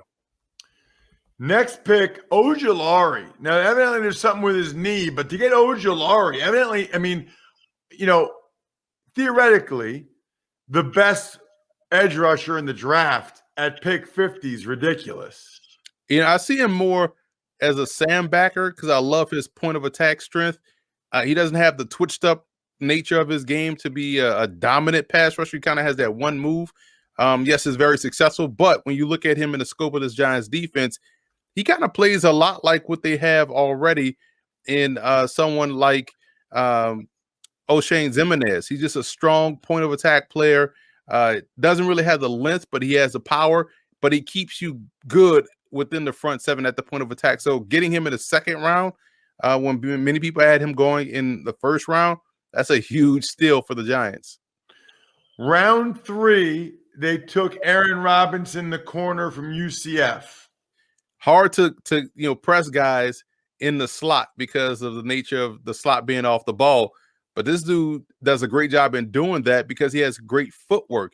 And so he's able to tie you up at the line of scrimmage by mirror and matching and keeping you busy there, but throwing off the timing of the passing game because of his ability with his footwork, and can also play on the outside and could even see time as a nickel defender in his defense. He goes to a stacked secondary, and maybe they envision him being someone that can come in year 2 and start because now he's going to compete with what they drafted last year in Darnay Holmes, and that's going to be something to keep an eye on. That's going to be one of the more interesting camp battles because that secondary now is a significant strength for the Giants. Their last 3 picks, they got Ellerson Smith, the edge rusher from Northern Iowa in the 4th round, Gary Brightwell, running back from Arizona in the 6th round, and Rodarius Williams, a corner from Oklahoma State in the 6th round. Ellerson Smith was a steal because he gives them what they have in Lorenzo Carter, a long, lengthy, athletic guy. He was, a little bit slim in 2019, but had a really good game against Iowa State in the game they should have won, if we're being honest. And then he went down to the Senior Bowl. They didn't play in the fall. Northern Iowa did. So he didn't play in the fall. He goes down to the Senior Bowl, bulked up a bit, but didn't lose that athleticism and twitchiness. So to me, he's more of the threat to get to the quarterback than Ojulari is. So now you really bolstered your depth, but also got 2 guys with a pathway to start, Ojulari and Ellerson Smith. Brightwell, you saw a position they needed, but after they drafted Brightwell, they went ahead and signed Corey Clement. They brought in, they got Devontae Booker, but they also brought in Raquel Armstead. So it's like, did you really need a Brightwell? Because he seems like he's going to be destined for the practice squad. And Rodarius Williams out of Oklahoma State played a lot of football, gives them good depth, core special teamer. And again, just further strengthening what they have on the back end with that defense. Let's get to the Philadelphia Eagles. They started out with a couple Alabama guys, Devontae Smith in round 1, Landon Dickerson in round 2. If Dickerson is healthy, still definitely dominant player up front on the interior. Can play anywhere, but this dude will be a phenomenal center if he can stay healthy. The most consistent part of his game is that he has missed time every year almost, and so that's something you don't want to hear or have on your resume as you're going into the NFL. Devontae Smith obviously is a day 1 stud.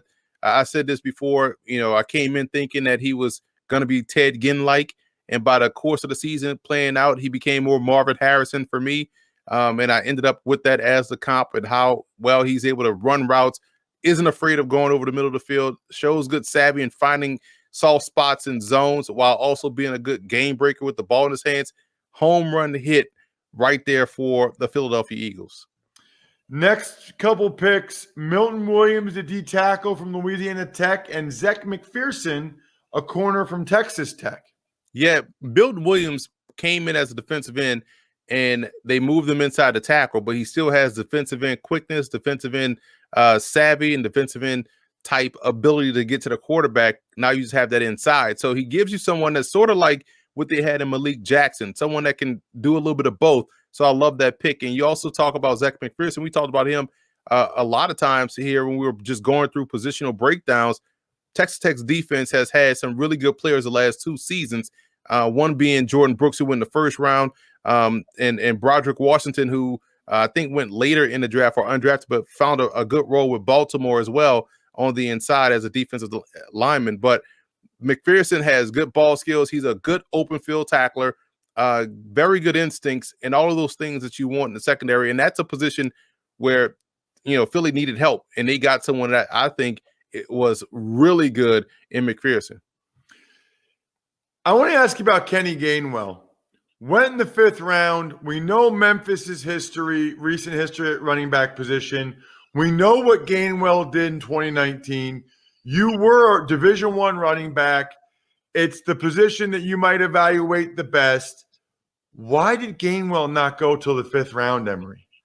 I think we saw something that was interesting in the draft. We didn't see that run on running backs early like we usually see a 2nd round, 3rd round.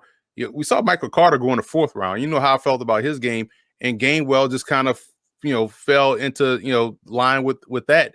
What's interesting about where he landed, though, is he is going to a spot where they love guys that don't need volume.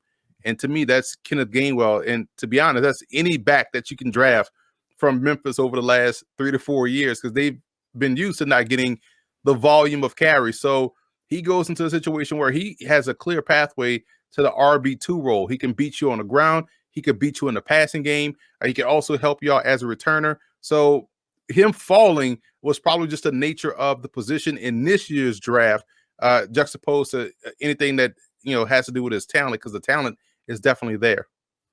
What about, Emory, their last 4 picks? Marlon Tuipulotu, the D tackle from USC, Taron Jackson, DN, Coastal Carolina, Jacoby Stevens, a safety / linebacker from LSU, and Patrick Johnson, an edge rusher from Tulane. This is where I thought Philly did some of his best work. Most people tune out of the draft after the 1st round and think that anyone outside of the 1st round is not good. That's not the case. Philly really knocked it out the park in the 6th round with those defensive picks. Taron Johnson is one of the best defensive players to come out of the Sun Belt Conference. Kind of is like, sort of what they have in Brandon Graham. Maybe not the tremendous pass rusher, but I'm talking about the shorter, squatty, quicker guy off the ball that's held to block. And you talk about Tuipulotu out of USC, quickness off the ball, disruptive, one gap penetrator type player, gives you some good depth on the defensive line. You talk about Jacoby Stevens. He has experience playing that nickel linebacker that's in vogue now in the NFL. He did it last year at LSU, but has the cover skills that you look for and one at the position. And Patrick Johnson, solid all-around player at the 2nd level with Tulane. We talked about Cam Sample and his versatility. Patrick Johnson is more of your sandbacker. They needed help at linebacker. They got a good one in the 7th round, and he wasn't done.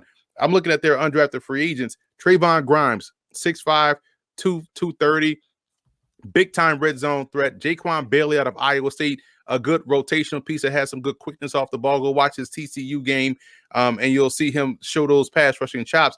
Jamie Newman is cut from the same mold as Jalen Hurts, so it gives them a backup that is just like their starting quarterback. It'll be interesting to see how he develops over the course of the preseason. So I just thought they did a great job from top to bottom, even into the 8th round with those undrafted free agents. Let's get to the Washington football team. Last but not least, I mentioned earlier, DraftKings has a ridiculous offer right now. If you use the code Ross to bet on NBA, you just need to do it. Trust me, on the DraftKings Sportsbook app. You also really should strongly consider getting a story for your dad. MyFrontPageStory.com. I would not steer you guys wrong. Most people don't know what to get their dad, like a tie, or you don't know what to get your dad a story. He'll love it. Your dad will get a little choked up. They'll hang it in their house somewhere, and you'll be happy for the rest of his life and afterwards that you got him a story from myfrontpagestory.com. What is the story, Emery, with Jamin Davis, the linebacker from Kentucky that the Washington football team took number 19 overall? They wanted someone that fits today's game. You got to be able to cover. Otherwise, you're a liability out there on the field. And so they got somebody in Davis. Everyone points to the Tennessee game, and he had the interception, the pick six. Had 2 interceptions in that game. But you see someone that can cover a lot of ground on the back end, and everyone wants to throw the football around the yard. So I love that about his game. Versus the run, he got to get a little bit more aggressive, man. And that's where it could be an issue. But in coverage, good luck. When you're dropping him back there in zone, because this guy can get from that second level to the, he's like your perfect cover 2 Mike backer. If you could think in terms of just carrying a route down the middle of the field, but also has just good awareness and understands passing concepts. What about Cosme? Sam Cosme, they took him in the second round from Texas. They've moved on from Morgan Moses at right tackle. They waived Jaron Christian. They must be pretty high on Cosme. Yeah, they expect him to come in right away and compete, whether that's at tackle or somewhere else, left tackle, right tackle. But I want to see more assertiveness from Cosme. He's one of those guys that he's played a lot of games at Texas. But sometimes when you watch him, you want to see that nastiness that you see from offensive linemen. And I'm usually making fun of these guys online that post clips of offensive linemen finishing cornerbacks. Of course he's going to roll a doggone nickel corner, but you want to see that effort from defensive linemen or linebackers. And I think Cosme has good talent, has good technique, but you just want to see that assertiveness show itself more often. At times he does it, but you want to see that consistently if he's going to be a stud at the next level. Then we get to round 3. Benjamin St. Juste and De'Ami Brown. Long, lengthy, athletic, and St. Juste. He could still fill out his frame, but I thought, what he showed at the Senior Bowl was impressive. He's someone that could mirror and match, play press really well, understands where the ball is not afraid by the ball in the air. He's 6'3", so he's able to make those. He's able to shrink those passing windows. Another one of these lengthy cornerbacks that we saw go very early in the draft. So I love the pick because they needed depth on the perimeter out there. And De'Ami Brown, I think, is the best deep ball receiver in the draft. When you think about the deep ball, you think about someone that is going to catch that football 10 times out of 9, right? You want to see someone that you just know that ball is caught.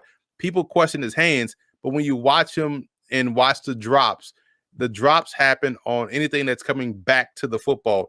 Your comebacks, your curls, your stop routes. That tells me that he has late hands and also seeing the ball late. So you'll see him when he catches the ball on those shorter routes that are coming back to the football.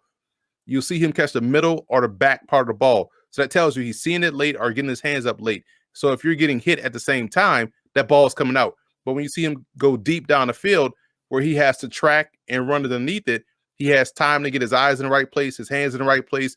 And that's why he's able to make those receptions every time. So if he's going to, get better in a short game, then you're talking about him living in front of the jugs machine to train his hands to get up quicker, to train his eyes to see it faster, find the point faster, and get his hands in front of the football. So I had no issues with his hands. I thought he was tremendous in that regard.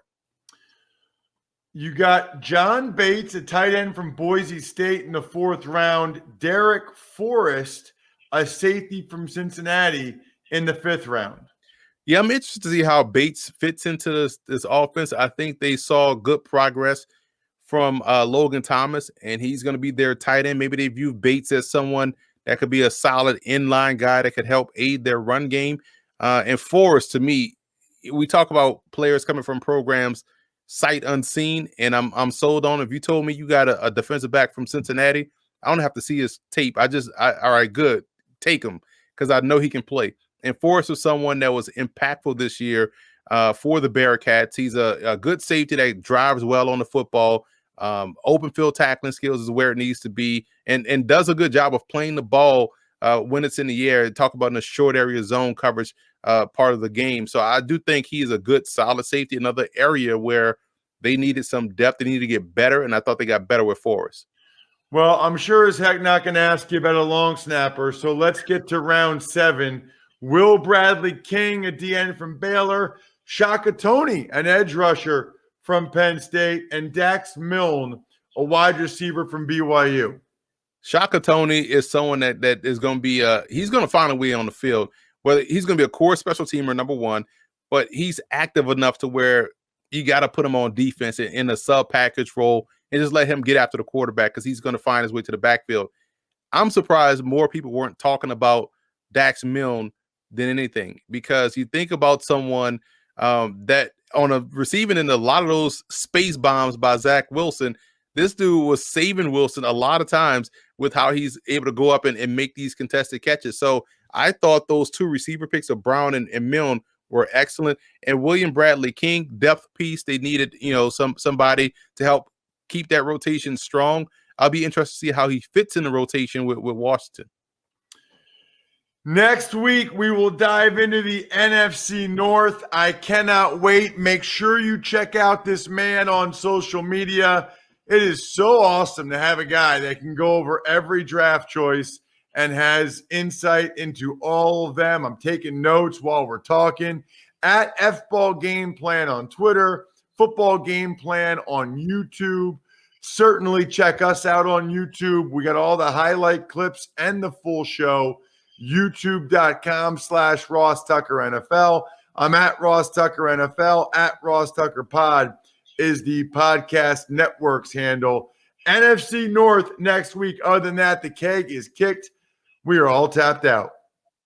Thanks for listening to the College Draft Podcast. Make sure to also subscribe to the Ross Tucker Football Podcast, Fantasy Feast, Even Money, and The Business of Sports. All available at Apple Podcasts, rosstucker.com, or wherever podcasts can be found. A lot of times on the show, I mentioned DraftKings. Here's what you need to know. You got to be 21 or older, New Jersey, Indiana, or Pennsylvania only. New customers only. Restrictions apply. See DraftKings.com/sportsbook for details. Gambling problem, call 1-800-GAMBLER, or in Indiana, 1-800-9-WITH-IT. By the way, if what I was talking about included a deposit bonus, doesn't always, sometimes it does. Deposit bonus requires 25 times playthrough, and deposit bonuses are paid out in site credit.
What's up, DK Sim fam? Welcome back into the DraftKings Dream Stream. My name's Jeff Ulrich, and we are coming at you with your third sim of this beautiful Friday, June 11th. It's going to be me, Brandon Christel, back on the saddle here after a couple days off. Haven't seen you for a couple days, and we got the Indianapolis Colts. We got the San Francisco 49ers.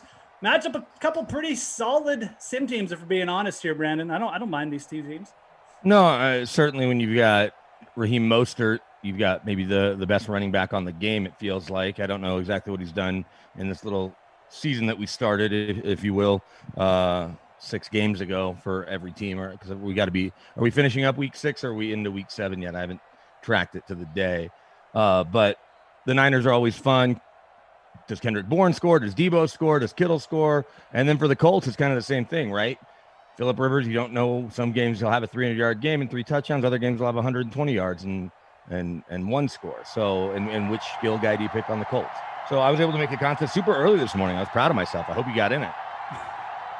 I did. I got in at the last second. It actually, it had a decent number of people in this. So, I got in. I put, let's see who I put up there. I think I put a receiver in there. Let me get my lineup up. T.Y. Hilton up there. Yes, I put T.Y. Hilton in my captain spot. He can go off, but like you said, there's like 4 or 5 people in the sim who can legitimately go off for like 30 points. So it kind of makes it for an interesting sim, man. What's the rest of your lineup? Let's see. Who do I got? Hilton Rivers. Obviously, I played Rivers with Hilton. Mostert, who's 94% owned in our free roll. Debo Samuel, Paris Campbell, and Jack Doyle. So I guess I went Colts-centric, for being honest here. I'm currently in 3rd place. 2 people are ahead of us. So I guess it's 2 people that play the defenses out of the whole, or captain, maybe both defenses. I don't know. But I'm already dropping to 5th, and it's a free fall. I went ahead and paid up and captain Mostert and figure, are we going to have another 4 touchdown game? We probably won't. It's not a good thing to predict. But if we do, I didn't want to not have him in the captain spot. And I know that's obviously, like you said, almost 95% owned and almost 50% captain. But after that, Hines, Burton, and Campbell, because I've seen Burton and Campbell both have, Campbell especially, it feels like when I don't roster him, he's had big games. Burton, I didn't roster the other day. He had a big game. Hines, I'm just kind of betting on to have a good game. Same with Kittle. I don't think I've ever had Kittle on a roster, and he's done well, but hoping that trend changes. And I have the Niners D, just in case, even though I've got all those guys, Phillip Rivers gets a little loose with it, and we know he can hold on to the ball a little long and get sacked. I pick up some easy points from that Niners defense. Yeah, that's a good point. Phillip Rivers, he likened the sacks in the DK Sims here. He likes the 20-yard sack play. That's a Phillip Rivers special for the DraftKings Sims. There's Marlon Mack on the 1-yard rush. DK Sim fam, what is up on this Friday afternoon? It's really nice where I live. A little windy, but the sun's back out after a couple days of rain. What's it like in Denver, BK? It's beautiful today. There's a slight breeze, but it's in the it's not even. It was supposed to be 82 of a high. It's 75, so it's not going to get to 82.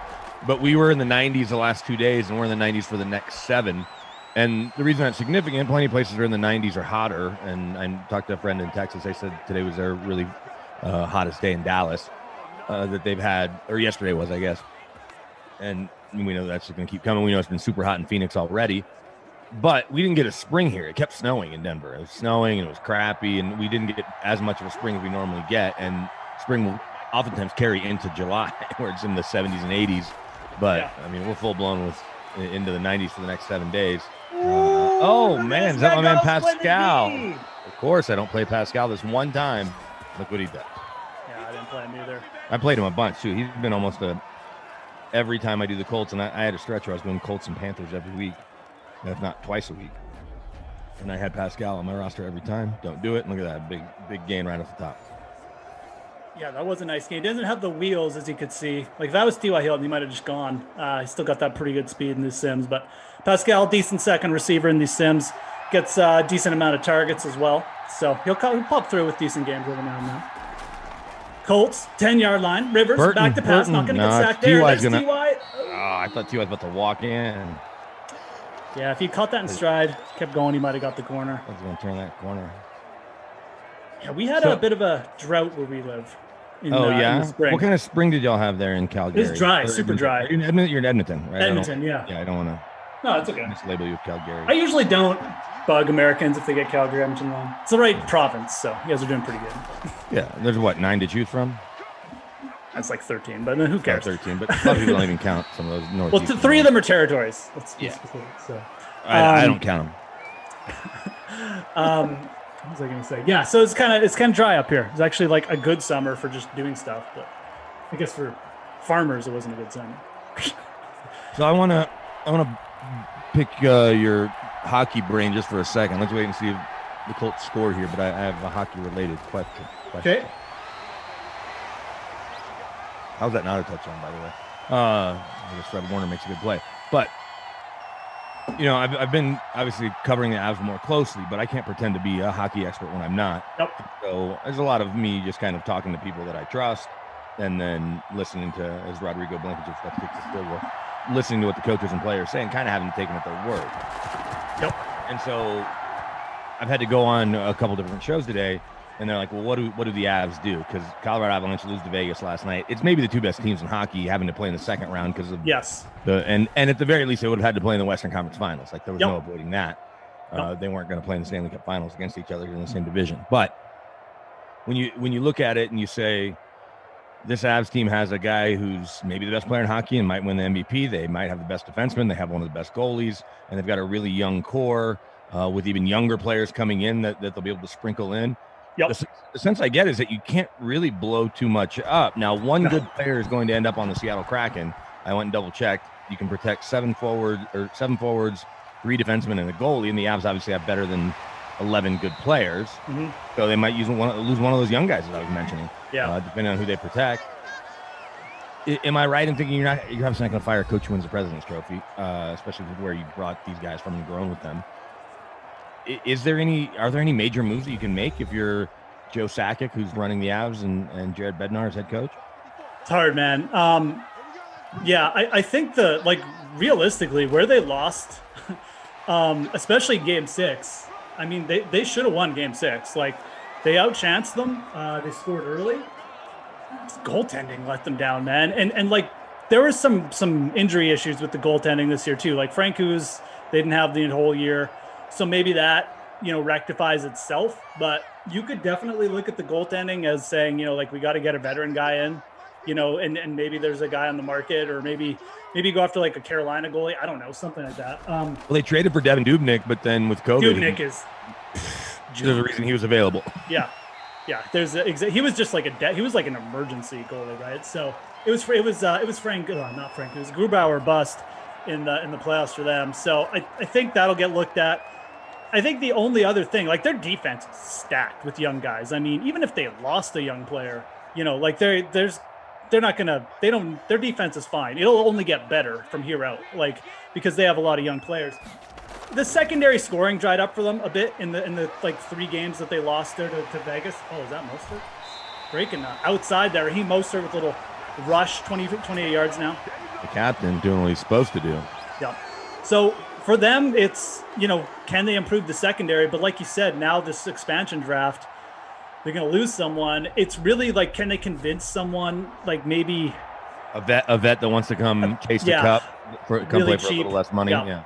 I think they're definitely in a position to convince someone to come, right? So it's possible. I think that even if they do nothing, and like let's not forget they didn't have Naheem Kadri, right? So Nazem.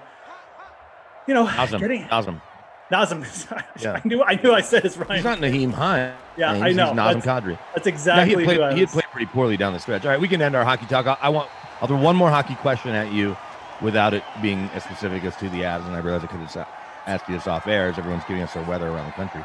But let me ask you, there's 4 teams left. Montreal's playing Vegas.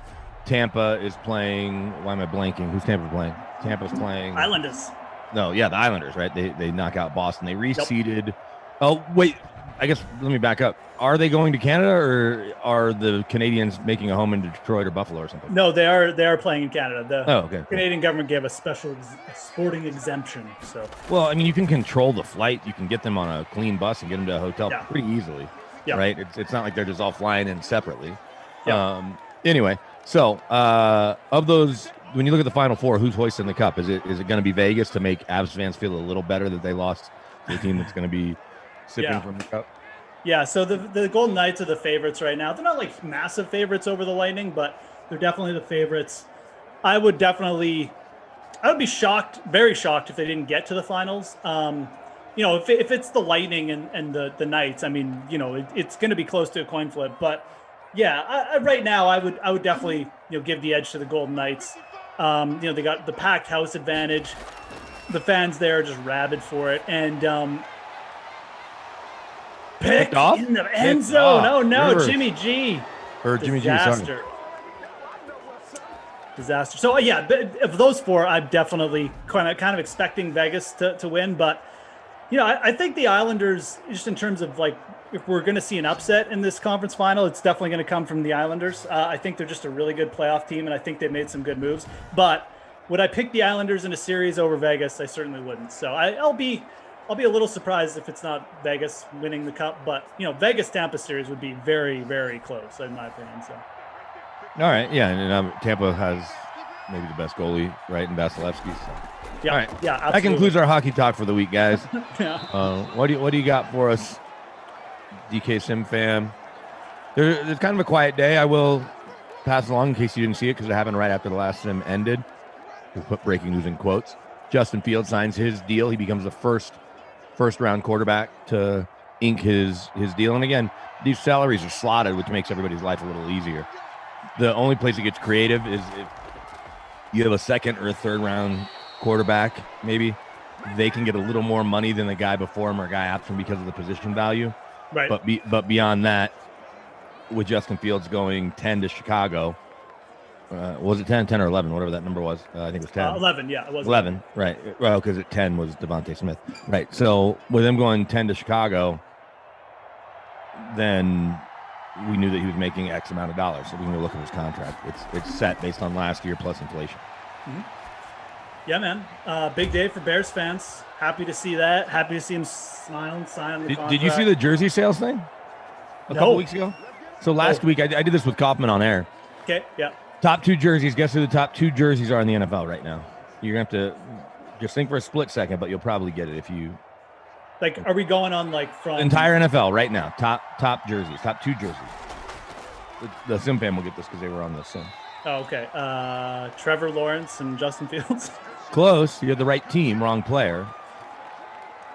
Right team, wrong player. Yeah. Well, you're thinking of the second most famous person in Jacksonville, or third if you count Urban Meyer. Oh, Tebow Black, 85 jerseys, number 1. Tebow White, 85 is number 2. But guess what jersey number is 3, 4, and 5? Fields in all different colors, sure, white, man. blue, and orange, which we know they at most wear twice a year, but certainly Bears fans love rocking those from time to time. So Justin Fields, and there's some understanding, I think Brady's 6th, but there's some understanding that, new shiny toy. I mean, Jalen Hurts' jersey is in the top 15. And so is Devontae Smith, actually, because, Eagles fans like to buy jerseys. I mean, that's one thing you kind of track is that teams' fan bases, some will just buy more jerseys than others. Is that a Nick Bosa? Oh, it's not Bosa. That is D Ford. D Ford coming around the corner, helping my Niners D. So yeah, they're fired up in Chicago, and every time I talk to Chicago friends, I'm going to be there in a few weeks. They are all about Justin Fields, and there's no reason not to be until he goes out and falls on his face, and he may not. He may go to the Hall of Fame, but until that happens, you need to be excited. Why wouldn't you be? This is the highest drafted a quarterback other than Trubisky in forever, with a lot better pedigree, a lot better skill set. Yes. I'd be excited if I'm a Bears fan, especially knowing that Aaron Rodgers' days in Green Bay are numbered, whether it's this year or next. He's not going to be there much longer and he may never play there again. It's an exciting time for Bears. I'm happy for Bears fans, man. I really am. And obviously we know there's still like an element of risk to this, but this just feels so much different than when they drafted Trubisky. Go out, you know what? I'm just going to say, go out and get that orange Bears jersey, Bears fans. Fields, stamp it on the back, man. That's going to look great for years to come. You're going to enjoy that. So that's it makes sense. I mean, Chicago's a massive market. You got a new starting quarterback everyone's pumped about. That's awesome. I'm happy for them. I'm surprised Trevor Lawrence isn't up there, but I guess again, Trevor Lawrence was like rounding out the bottom 15, I feel like. The bottom 15. Okay, so he's up there. Yeah, that makes sense. Well, because look, Jags fans, they only have so much Oh, totally. Jersey. You only have so much jersey budget, and here's the thinking too: they might tweak the jersey in the next year or two just because teams do that. And Trevor Lawrence isn't going anywhere. The Tim Tebow jersey is a novelty, and so at least for now, and you can be the person that has it when you're walking around Jacksonville. Maybe you bump into Tim and you get him to sign it years from now. The interesting thing would be if they moved on from Minshew, if he would then switch to 15 and make everybody have to get 15 jerseys. But I got to think he's really embracing the tight end lifestyle, so he has to kind of wear 85 and make it be part of his transition. I think it's great. I would get a Tebow jersey. Why not? Get it in like a fun color, man. Yeah, get that weird teal one. Well, you know, Emerson, he is a huge Jags fan. So is Rob and Game Ops. So we got two Jags fans. I didn't know Rob and Game They connect. They didn't know that each other were Jags fans because I guess they hadn't worked together. The Jags don't come up very often. Oh wow! And so yesterday they were able to put that together on our sim as my dogs were running all over the neighborhood, which they did again today for much longer and went much farther. And but did they get out of the yard and like actually run away? Getting out of the yard is not a non-issue. And I shouldn't say non-issue, is no difficult task because we have a 4-foot fence and I have dogs that can clear it when they aren't chained up. But today I went out to get their food. Our camper's been parked out front all week because we keep forgetting to take it back or running out of time. So I went to get the extra dog food that was in there from when we camped last week. And my 2-year-old comes to the door to follow me. I go, close the door because the dogs are going to run away. And then I keep walking. And next thing you know, both dogs are standing next to me at the camper. And like, in retrospect, I should have tried to get them to go in the camper because I have leashes in there and I could just close the door. But I turn around and I'm like, oh, and our one lab, she's gone. I mean, she knows what's up the second she has a split second of daylight. And the other one follows her, the Bernese Mountain Dog, who's almost 2 and just kind of a dumb idiot. She can't always keep up, so then they get separated. But they were running like, we've got an adjacent neighborhood to us that's really, really nice, that has a super nice golf course too. And so I get a call from the animal services people like, yeah, I guess your dogs were on the golf course. And I knew that they were up that way because a neighbor who sees them all the time came to the house. Somebody I don't really know, but sees them out back. I was like, oh, your dogs are up on the ridge. Well, wow, they don't normally go that way. So they had a new adventure day. But the moral of the story is, and I said this yesterday, during the sim, my wife called the invisible fence company. It's going to cost us $2,000, but these dogs are going to live in a whole new world where they come anywhere near and they're going to get zapped right back into place. And that'll be worth the $2,000 just in and of itself, if you ask me. Yeah, if they can just clear the fence, man. Yeah, they can clear. My lab can clear a 5-foot fence. We were up at my sister-in-law's one time. She just hopped right over it. My sister-in-law looked at it, was like, "What the heck?" We were at the dog park that has a 5-foot fence. She jumped out of the dog park fence, even though it's like a 3-square-mile park. Yeah, they could get hurt doing that too. So it's probably for their best. I just like the idea of your dogs just running on the golf course, being like, they're running on the golf, but they run all over the neighborhood. I mean, we've got like a neighborhood Facebook forum where people are like, oh, 2 dogs running over on this street. Like, his dogs over here. Well, and thankfully my wife always chimes in like, yeah, we know our 2-year-old let him out or whatever. Yeah. And, it happens. And so we always find them, and more people know where they live, which is good. Yeah. They can just get them back. And they've got collars and everything that have their info, but you also don't want to be those people that like, oh, they can't keep their damn dogs in their yard. Yeah. You know, whether a 2-year-old's involved or otherwise. And then look, we've got bear and they're out, and we've got mountain lions and coyotes that are all in and around the area. So all it takes is one wrong turn, and if they get separated, even though the little one's super fast, she's not faster than an entire pack of coyotes, I don't think. She's probably faster than a bear. The big one will go up and try to hug a bear and probably get, killed. Yeah. Never know. They're mostly crate dogs now from now until the invisible fence company gets it. Invisible fence. They will not get to see much sunlight except through the cracks in their crate. The metal bars. When we moved into our house, this was like 5 years ago, and I still had Wiley, our little Boston Terrier. The first thing he did was dig a hole under the fence. Like legitimately, in like 6 hours of us living there, he had dug a hole under the fence. So I'm like, okay, chicken wire, trying to fix it. It's like, I don't know. He doesn't even go anywhere. He goes out, he just sits in the front yard. He's like, hey, sniffs around a little bit, and then he just sits in the grass. That's what We had a Rottweiler that we lost a couple of years ago. That's what he would do. But he wouldn't even jump the fence if the fence was like left open, because sometimes our gates would swing open. And he, one time, he fell asleep right in our yard. A lady came and got him and took him to her house like 2 miles away. And she's like, well, he was laying in the yard. My wife called. She called my wife. She's like, wait, so you took my dog? Where'd you get him? Oh, at the end of the cul-de-sac on the. She goes, wait, so he was asleep in our yard and you didn't take the time to look at his collar to think, oh, maybe this is the house he lives at? So you took him out of his yard, scared him, put him in a car to take him 2 miles away. Yeah. Stole your dog, basically. Yeah, basically stole our dog. Nice of him to call back.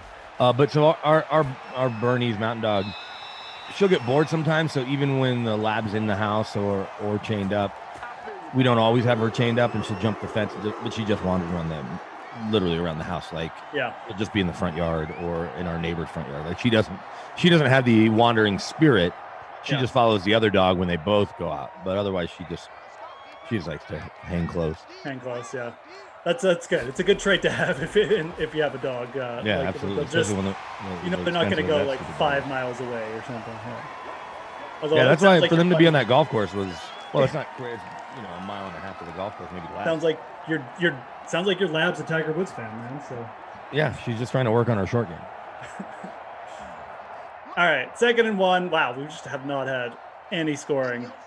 Let's see. Nope. Can we get one conversion? Give it to Mostert. They should. Oh no. Play action. See, everybody thought they were going to Mostert. Look at that. Oh, Jimmy G gonna blow it open. There we go. Blowing the top to Deebo Samuel. Deebo Samuel for fantasy next year. Love to see him stay healthy. Him and Ayuk both. Good pair of wide receivers they've drafted there, in my opinion. But yeah, they do have to stay on the field, obviously. So, wow, a New York Post headline just came across. Oh yeah, and without getting into, I don't know what this drug is. Nearly 7 tons of stimulant drug KHAT seized at a New Jersey bus terminal. 7 tons. 7 tons? How are you trying to move 7 tons? I want to click on the story to say. How are they trying to move it? Are they leaving them in lockers? That might be my only guess. Oh yeah, maybe. That would be my only guess. Like you're not going to move them. Like no one can move with 7 tons. A lot of product. Nate Newton's sitting there going like, what the hell? That's not going to fit in a backpack. Oh no. Okay, so sorry. Not 10,600 pounds. It says 7 tons of seized, Customs and Border Protection. It was a shipment falsely listed as peppermint matcha leaves, while the other was supposedly an herbal foot soak. The officers conducted an exam on the container. It appeared to contain an illegal green leafy plant. That was June 3rd at the Port of New York and New Jersey in their Newark location. So I was coming off a boat. Okay. It came from Kenya, destined from Minnesota, as 90 pieces of peppermint matcha leaves. It's a powerful foot lotion there. I mean, that'll turn your feet purple and turn you into Raheem Mostert. That's a right. Combined street value of almost $4 million. Jeez. There goes Garoppolo. We're gonna have third down. No, second down there. Like 6. Yeah, man. That's a lot of cheddar. Somebody's disappointed in the U.S. Customs Department, and plenty of other people are happy that they're doing their job right. But whoever sent it or bought it, they're out. Somebody's out $4 million, one way or another. Or $4 million retail, I guess. The border service or whatever. They got foot lotion for life now. So, Jay, what's up? See you for the shout out. We have to convert it. Oh man. There's a passing touchdown. That's on the Mostert. I'll take it. But it's the Mostert. Did you see whoever was wide open on that poster out on the backside? I don't know if that's Ayuk or whatever. They were just running wide open. Where I thought he was going first, and then I didn't. Why throw it to the super open guy? You can throw the guy in double coverage. Yeah. Underneath. But all right, Mostert with a touchdown there, folks. We're gonna break this. Not goose egg, but or whatever. We got our first touchdown. Yeah. 39. I'm in 39th place. Yeah, with the touchdown. Yep, with the touchdown, 39th place. Mostert 94% owned in the flex, but only 46% on the captain. So definitely only that's 1 out of every 2 lineups. Yeah, but I would just meant compared to his flex ownership. Yeah, okay, yeah, sure. Where he's in every single. Yeah, one. he's still the supreme chalk. But this is kind of the perfect matchup because the Colts don't have anybody that's close to him where you're like, oh, we have to roster Hines or Hilton, right? So you're already not worrying about the Colts, and because their quarterback isn't Deshaun Watson or Lamar or someone like that. With the Niners skill players, you're always hoping to get something like I talked about off the top. But with Mostert, I'm surprised more people didn't captain him, honestly. It's true. That's kind of like how you got to handle the chalk. You kind of almost got to fade them or captain them, especially when they're as consistent as Raheem Mostert. So, did you see Must Be's story? yes, That's great. Must be always in here with the jabs and the trolls. I love it. That's a good story. Jordan Warren says we're in for some more consistent success with Fields. I don't disagree at all. I think you have a little bit more upside. Absolutely upside. Let's just see it. I can't wait. The only issue that I'm excited in general for the Bears fan base because I know what a good fan base is. Another sack for Niners. Do that Kinlaw. That's a Kinlaw, I believe. And I'm all for it. And when the Bears are good, I think it's good for football. But my friends that I went to college with that live in Chicago are annoying, like any other fan base can be. Like my friends who are Patriots fans, or pick a fan base that isn't the team I cheer for, or I guess in this case cover with the Broncos. My friends who are Broncos fans don't bother me because they're good. They're good for business, as they say. But right. I don't want them to be that good because of my friends. Like I don't want them to enjoy it too much. But I want Fields to be good, and I think it's cool for the Bears. So it's a weird juxtaposition. Yeah, and I am friendly with one of their assistant GMs. So whenever you have friends who are like rabid fans of it, it can get annoying pretty quick, especially. So I kind of like the Giants. Even as a kid that grew up in Dallas, I moved to New York. I certainly wasn't cheering for the Giants over the Cowboys by any means, but I thought Tiki was cool, and it's been cool to get to know him and work with him in the past. And I like Strahan, and I just like some of their pieces. But then being around friends who were Giants fans and just non-friends in New York, especially. Sure. It made it easy to hate them. Yeah. It's whenever you have friends of other fan bases, it always kind of ruins the team for you. Which is fine. That's the way sports is supposed to work. Exactly. That's what makes sports fun. There's Naheem Hines on the swing pass there. I need to throw this Italy-Turkey match on. Apparently, it's not much of a match. Yeah. Well, yeah. Italy does tend to play a little bit of a boring style. Is it on? Like, has it started? It started. I think it started. It's almost over, I think. Is it? Yeah, okay. I think it started at 1 our time, and I just forgot. You know why? Because speaking of Must-Be story about signs for sale, we've got a neighborhood-wide garage sale. It's a once-a-year pretty big deal. Who cares? It's a garage sale. But, 2 or 3 out of every 10 houses will participate. So you do that, multiply that by a neighborhood that has 4,000 or 5,000 houses between us and the neighboring neighborhoods, I guess, that all make up this little town. And pretty big Saturday, Sunday, and even some people were out today with their stuff.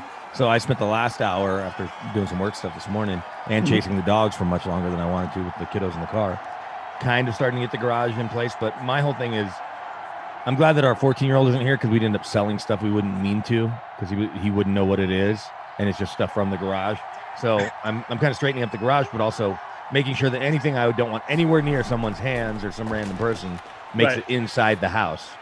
And we're going to leave our cars in the garage because some people will go all the way into the garage. And I say that, but maybe we'll have to because it's going to be so darn hot and we don't have the most shade over our driveway. But in general, fundamentally, I'm like, okay, what do I do with all these bikes? What do I do with this stuff? Obviously, I got to move my golf clubs so we don't think that the golf clubs are for sale. So that's gonna be, second we get done, that's going to be how I spend the next 4 hours till I go to the Nuggets game. Could you imagine if someone asked if your cars were for sale? People do. Well, the cars, I think, that should take. Although, the lady that came to the house that found the dogs, her Honda Accord is for sale. Because I was like, oh, did y'all just buy that? She's like, no, we're selling it. I was like, oh, okay. People do mow that. the lawn again. I got to do all that. I think I'll be up super early to deal with this. I mean, I'm up super early anyway, but between the updates and then 8-month-old, she's 8 months today. She 5:45. Her eyes are open, and then my 2-year-old's he's closer to 6 these days than 7, unfortunately. Yep. Yeah. Oh. Where do you come down on garage sales? Let me throw that out to the whole sim fan. Garage sales, you in, you out, you indifferent. A lot of people I think are probably just indifferent. I don't. I kind of like garage sale story. I like buying junk more than I like getting rid of it. Like I don't want to. Sure. I'm the same way. Yeah. Who doesn't love a good value? Oh, this was $200 when it came out. I got it for $20. Exactly. I'm probably too lazy to like conduct one myself. Like I would just like try. I'm definitely more of like I'd sell stuff online for sure, but I'm not gonna like conduct a garage sale in my house just because I don't want to sit out there all day. You know, I'll get rid of some stuff or just throw it away or just give it away. And if it's like the really stuff that I have value for, I'll just sell it online now. So I would never be someone who like, did it myself. You know what? I've got these random baseballs that are autographed by like Bronson Arroyo and people like that. I should sell those to see what I can get. Yeah, you should. I mean, no one's gonna give me anything for them. But what's funny is this is our 4th summer living in this house, and like I said, they do this every summer, and we always talk about it. And then we were there. Last summer was a little different because of the pandemic. People they still did it, and then we might have been camping. And this is the first summer we're actually doing it. I was talking to a neighbor a couple streets away on my dog search today. And he may just come leave some stuff to sell with us because he doesn't have enough or want to. And I'm like, well, we're gonna be out there at least all day Saturday, so bring it on over, and I'll offer you a nice consignment fee. I love going through sales like that. Like I actually wish I had like more time to go do it, and I spent more. Yeah. time. So, what's the types of things you like to pick up if you come across them? It's like I just like looking for random stuff because I go to those sales and then I just find stuff that I'm like, oh, I could actually like use this. Like I remember walking by one the other week and I'm like, someone had like this like little art easel for my kids and I'm like, oh no, actually that's like perfect. They love to like draw and I got like 2 kids the same age and they had like the kids stuff you can get at garage sales is the best. Something you never think about until you have kids. Exactly. And we've gotten plenty of clothes for our little ones and high chair and like a play set and all this stuff, and it's way cheaper than you can even get it from. There's some secondhand shops that have some really nice stuff up the street. Yeah. Where I got my kid little Jordans for $9 when they would have cost $75 new or whatever. But that's one thing everyone, as your kids age too, like people just want to get rid of the kids. Yeah, they're like, we don't care. Yes, we know we paid $75 for it. Here, we'll sell it to you. Okay, fine. You'll give us too much room in our house. Like it's you'll give us $5. You'll sell it for $9. Like I don't know how that works. So yeah, we and now that we're not having any more kids, the newborn stuff, my wife's going to go through all that to decide, is she giving it away? Or are we saving that for friends that are having babies? She's got to work through all that. That's what she'll be doing while I'm at the Nuggets game. So it's a good trade-off for you. and that same neighbor that's going to have me sell some stuff right across the street is a neighbor who's a golfer, and she had sleeves of golf balls for $1, like so three for $1, and then random balls in like Ziploc bags for $1, like 8 or 10 of them. So I was like, I'm going to come over here with about $20 and get pretty well set up. Go to town, man. No kidding. So I don't need a Pro V1. My spin control is not that great yet. Yeah, I definitely don't either. Most amateurs don't. 1 passing touchdown that whole quarter. Like there's just, I'm looking at the stats. These are pathetic. I talked these 2 teams up too pregame. I know. I didn't think you were going to jinx us. I was just hopeful because I've had some good games this week, but this reminds me of the games you and I had. I think it was last week or the week before. It's true. It was 10-7, 7-3. This has been the worst game I've been on so far too. Kittle 4 catches, he mines 4 catches. Mostert with 2 catches. He caught the only touchdown pass if you're just joining us. So, if you rostered the defenses, the DSTs, I mean, we should get this contest open here, or I should. Got a hot take from the greatest point guard of all time via Twitter 30 seconds ago. Oh, what? Irvin Magic Johnson, at Magic Johnson on Twitter, of course. If the Milwaukee Bucks want to win Game 4, other players besides Chris Middleton and Giannis Antetokounmpo must, all caps, score more. I love his tweets. 49ers D, 12.4% owned, 2.3% owned. The flex actually in the leading lineup right now in our little free roll, 13.5 points there. So that gives you an idea of how many points are scored. Yeah, just a great observation there by Matt. You know how things just stick in your head that they have to be true because you're like, why would I remember that otherwise? I swear when Magic Johnson first retired and he was on NBC's broadcast, and he might have been on with Zeke and Bob Costas or whoever it was doing the games. Yep. I swear the first game or one of the first games he analyzed, like in the pregame or at some point, he goes, usually the team at the end of the game with the most points wins. And so there's no way that 30 years later I would still remember that if he didn't actually say that. Yeah. Now, to be fair, I think became a better analyst by working with Chuck and Kenny and EJ, and then working with the guys on the, Will Bond and company and Bill Simmons on the NBA show on ESPN.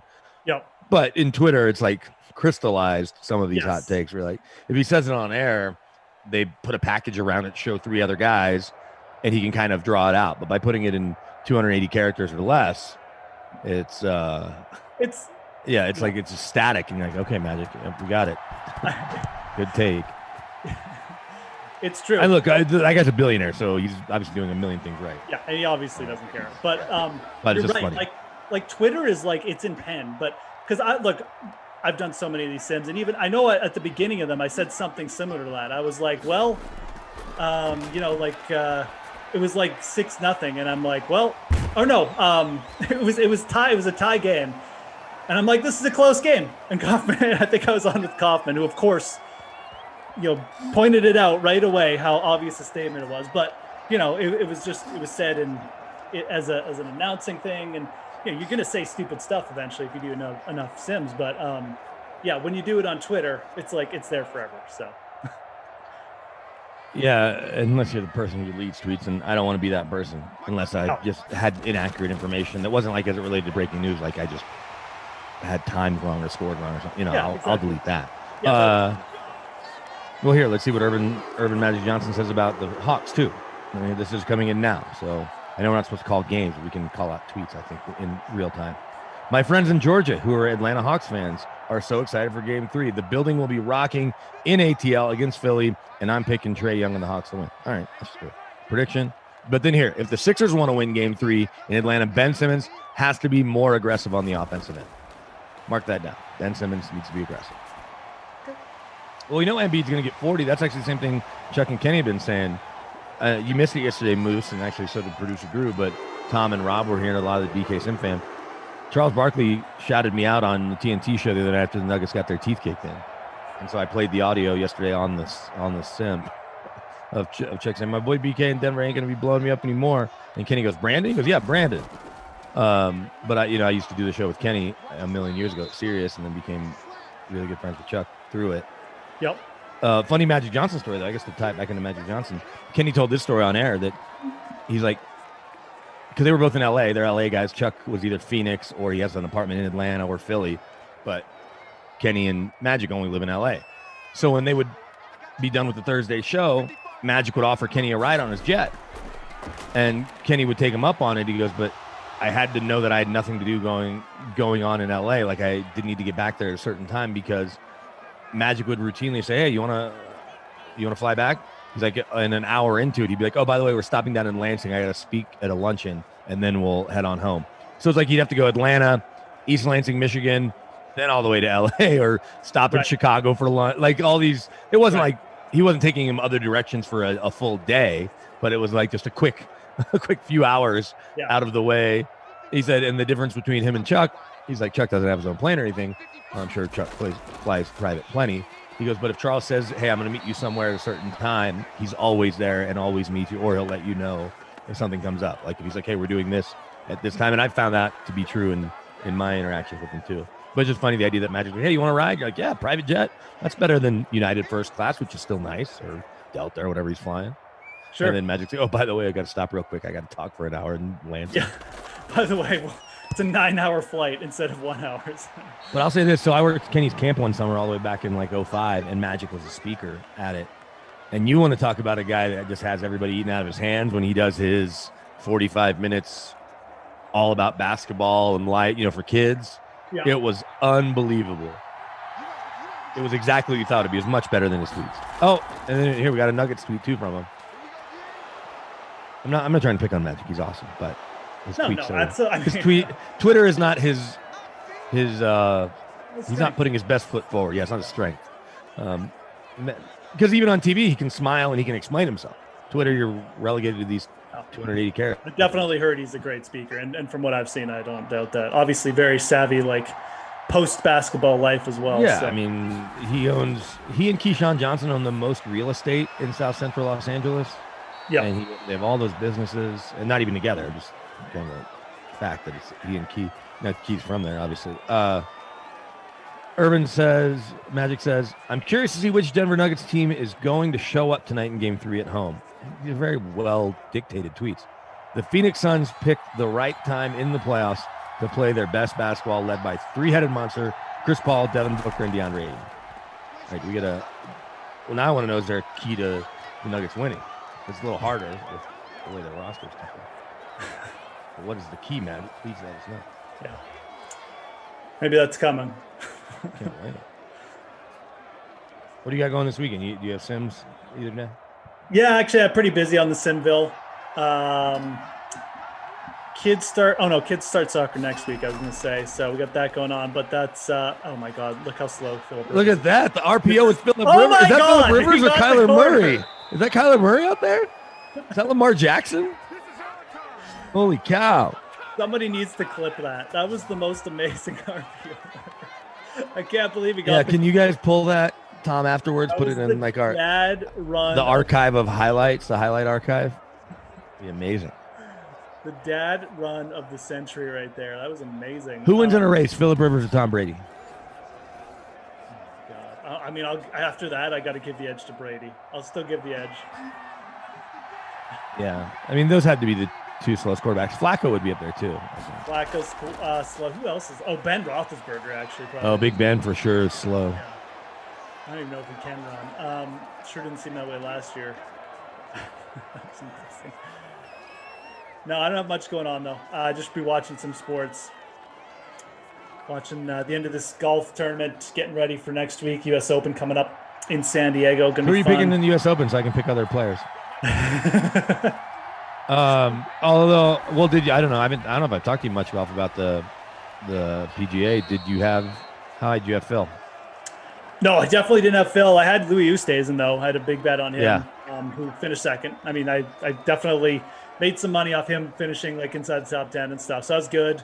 But yeah, didn't have the outright winner, which I don't feel bad about because Phil was at 250 to 1. And I don't think anyone outside of just the casual golf fans were just like, hey, I'm going to bet Phil this week. Right, 250 to 1 is what he was to start. Oh, Look at that. Hines. Naheem Hines from Rivers. I'm in 18th place before that, and I got Hines. I don't have Rivers, but I should bust you up. Did I bust Hines? What am I here? I did. All right. Oh wait, 16. no, that's not me. Wait. but somebody did. I don't have Hines. I have Rivers. I got two guys with zeros. Harris Campbell, big fat zero at this point. That's okay. Bill Murray jumped in on. He's on the radio broadcast right now on 670 The Score. How cool is that when you're working at a radio station and next thing you know, Bill Murray just calls in? Yeah, no, that would be amazing. Absolutely. Well, our guy Tommy Freeze Pops had him on his podcast with Morton Anderson. That's pretty fun. Really? Yeah, he was. He had Bill Murray on. Well, Bill Murray and Morton play in a golf tournament together in Atlanta every year in Eastlake. So, Mort, firing those bullets in that gun. Now that Bill Murray has a cell phone. Right. No kidding. That's awesome. I'll have to ask Legend Tom had it about forever. that. There was an 800 number. If you had it, you called it. You left him a message, and he'd call you back if he felt like it. But that's how you'd pitch him a project. Even he doesn't have an agent. He doesn't have a manager. So directors or producers would call him up and pitch him a project, and he would respond one way or the other. Yeah, he's an eccentric guy. Definitely heard that. Yeah, for sure. I'll have to definitely ask Tony about that. I did not realize that. I'm surprised I haven't heard about that from Tom. Must just be saving that from me, holding it for over next me that he's time. talked to Bill Murray. Well, I think because I have a new one every week, and they're all these great guests because Morton It's has true. so many cool Yeah. friends and is in the Hall of Fame that unless you catch him in that week or whatever, it's already on to the next thing. Yep. I know they had. He was mad because they had Vinatieri on right before his retirement announcement, but Oh, and he didn't announce it. he didn't announce it on the pod. He announced it like 4 days later, so it kind of made their pod that they recorded not useless, but just after the fact. So Yeah. I'm trying to get Rob Lowe on our podcast with Shelby Harris because his favorite show is 911 Lone Star. 911 Lone Star. I've never even heard of that show. Well, there's a show 911 based in LA, and then they started 911 Lone Star, which is based in Austin. Oh, okay. It's like Rob Lowe right. Who is a fireman. So they've expanded the 911 universe, just like the Law and Order. Now they shoot it in LA, so they have to make LA look like Austin, which I'm sure you can do as long as you get outside the city. Wonder what the 911 responses are in Texas. Is there more like rattlesnake bites and stuff? Yeah, sure. Texas. As somebody who grew up in Texas, trust me, there's still plenty of reasons for people to be calling, but yeah, no, I know, yeah, but yeah, it's different than what you're gonna get in LA. Yeah.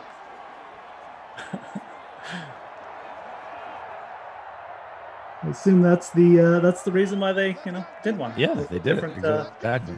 I've watched 0 minutes of either show, but I've heard Rob Lowe on his podcast, on another podcast, talk about the premise of 911 Lone Star, where he is a New York City fireman who somehow survived 9/11 one way or the other, but like lost his whole firehouse. And then a similar thing happens in Austin where they lose a whole firehouse and he has to come help kind of rebuild it. Or they lose half of the people or whatever. So that was the premise of the show, but I don't really know anything beyond that. Yeah. But that's why you don't have to worry about him sounding, like a Texan, because he's not pretending to be from Texas. Yeah, right. That always is easier than like having to like have an actor or actress like learn an accent. Here's an interesting little tidbit in the chat. This surprised me, but Scott's right. Scott Rambo dropping Big Ben and Aaron Rodgers actually had about the same 40 time. Ben ran a 4.75 40, and Rodgers ran a 4.71. Right, but that was 17 years ago. And Big Ben can move okay. Big Ben just looks slow. Maybe he'd beat all of those guys in a race. I don't know if he'd beat Rodgers. I know. I mean, I think Rodgers has definitely aged better in the running department. I'm pretty confident Rodgers would beat him at this point in their careers. Feels like it. But I did find that interesting. I just found that the stats. It'll take another 10 seconds, maybe. Yeah, stats. Whatever. Who cares? But we had one passing touchdown there. Nyheim Hines. So both running backs have caught touchdown passes. Interesting. Raheem Mostert does have 54 rushing yards, 42 rush yards for Hines. So realistically, right now, like if you got both QBs and both RBs, you're looking good. But I don't know. That's a lot of salary. So I don't know what the leading lineup is here. Let's maybe give it a little whirl. We had Domino Joe in front. He does have Mostert, Hines, Garoppolo. Doesn't have Rivers though. He's got the 49ers D in there with 6 points. So, yeah, I just found that interesting. I would have never have thought Ben would be like a 4.7 guy. I would have thought like more 4.8, 4.9. So, Brady with a 5.25. Yikes. He might actually be faster now, as crazy as that sounds. Totally. With the way he takes care of himself. Yes. Would not shock me. I've been listening to the Flying Coach podcast season 2 that the Ringer's doing, and this time it's with Sean McVay and Peter Schrager from NFL Network. Last year it was Pete Carroll and Steve Kerr. And so they had Cliff Kingsbury on, and he was with Brady back in 2003, and they've stayed pals. He was one of the many former quarterbacks that Brady brought a couple years ago to the Derby. The only difference was he was an NFL head coach. Yeah. And Brian Hoyer's still in the league, and some of these other guys are like, oh, I wonder what that guy's doing, but we obviously know what Cliff's doing. But they were all at a wedding, and Cliff was telling a story about how they were all hitting it pretty hard and had a bunch of drinks, including Brady. He's like, Brady wasn't, and we obviously saw how he was after the Super Bowl. He goes, but then he's like, I just don't sleep well anyway, and I'm up early. He's like, so it's 7 a.m. and I'm just riding a golf cart around the property. They're down in the Bahamas or somewhere in the Caribbean. He's like, and I see a guy taking pass drops with resistance bands. And he's like, so I drive over to see who it is. And he's like, and lo and behold, it's Tom Brady. His assistant is holding the resistance bands. And at 7 a.m., he's out doing dropbacks with the resistance bands. And he's like, yeah, that's who Tom Brady is. Even on a vacation at a friend's wedding at 7 a.m., he's up getting his workout in. And that's not unique to Tom. I'm sure there's other guys who are like that. But for a guy that's done what he's done, that certainly could get by taking a couple days off and probably still be just fine. He's just not wired like that. Yep. Interesting. Yeah, he's definitely got that, got to go every day at all costs, win at all costs attitude. So this Kittle downside the 5. That's, from a longevity standpoint, that's pretty much how you have to think. So I'm just laughing.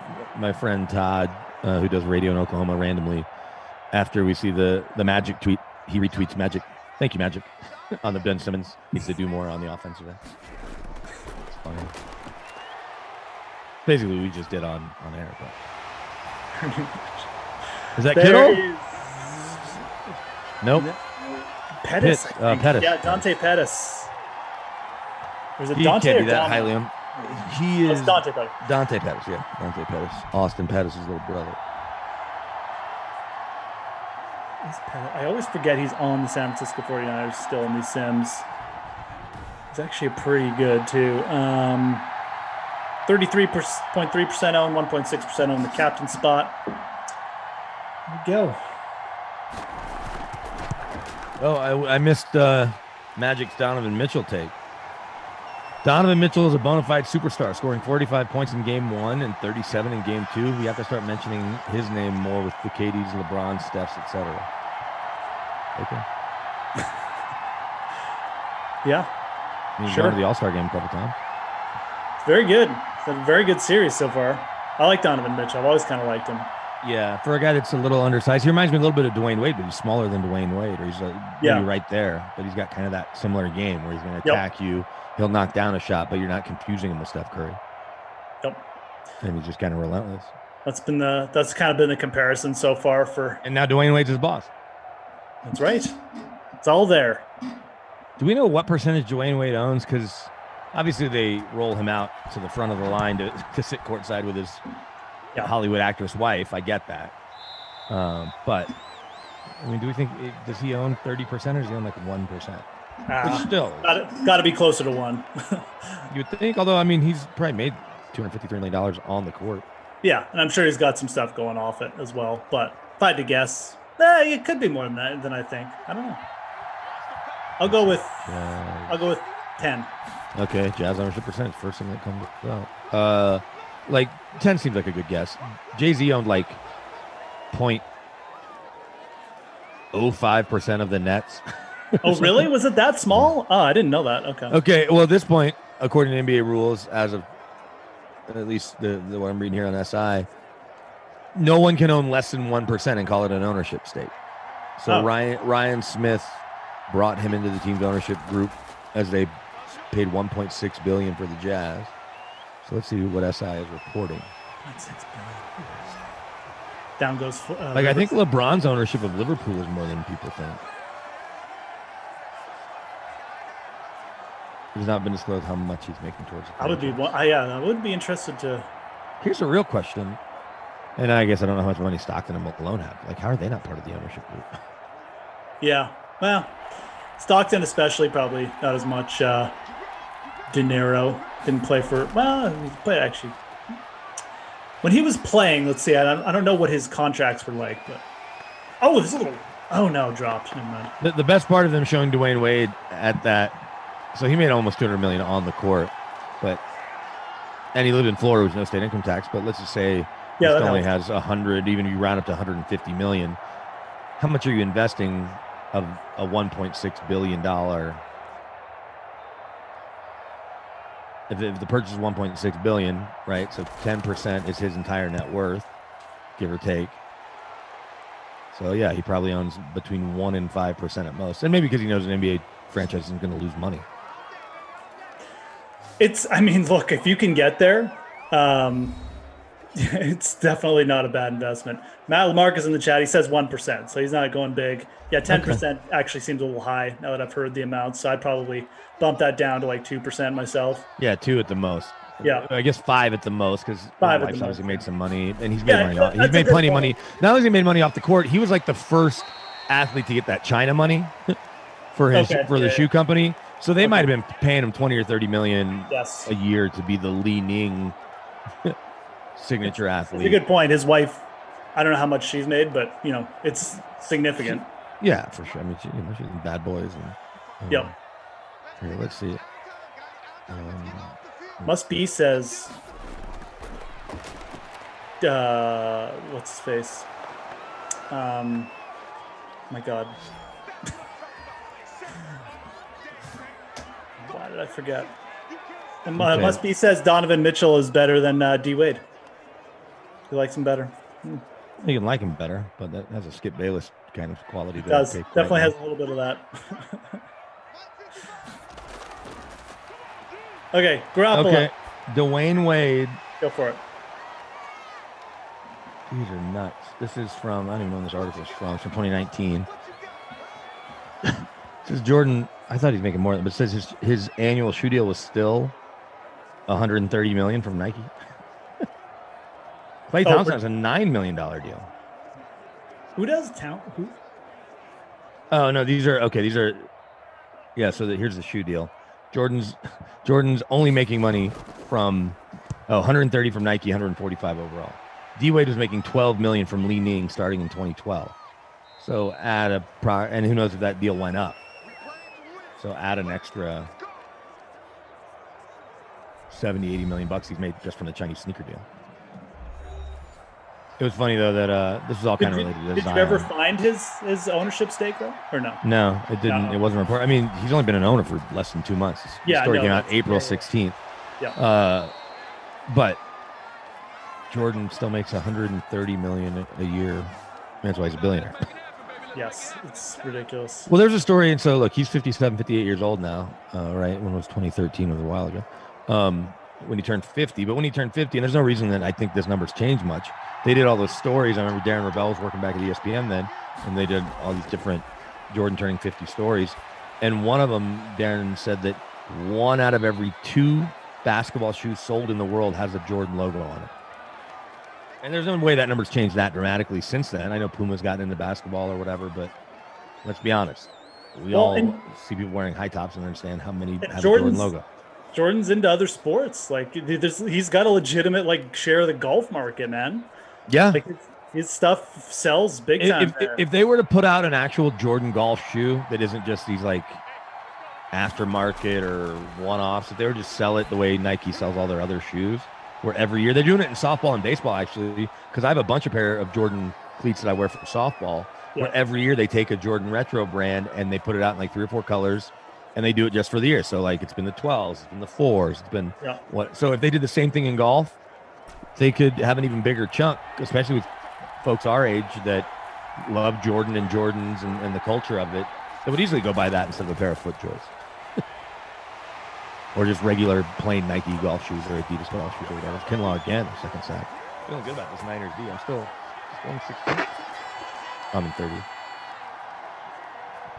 You're in 30th now? For now.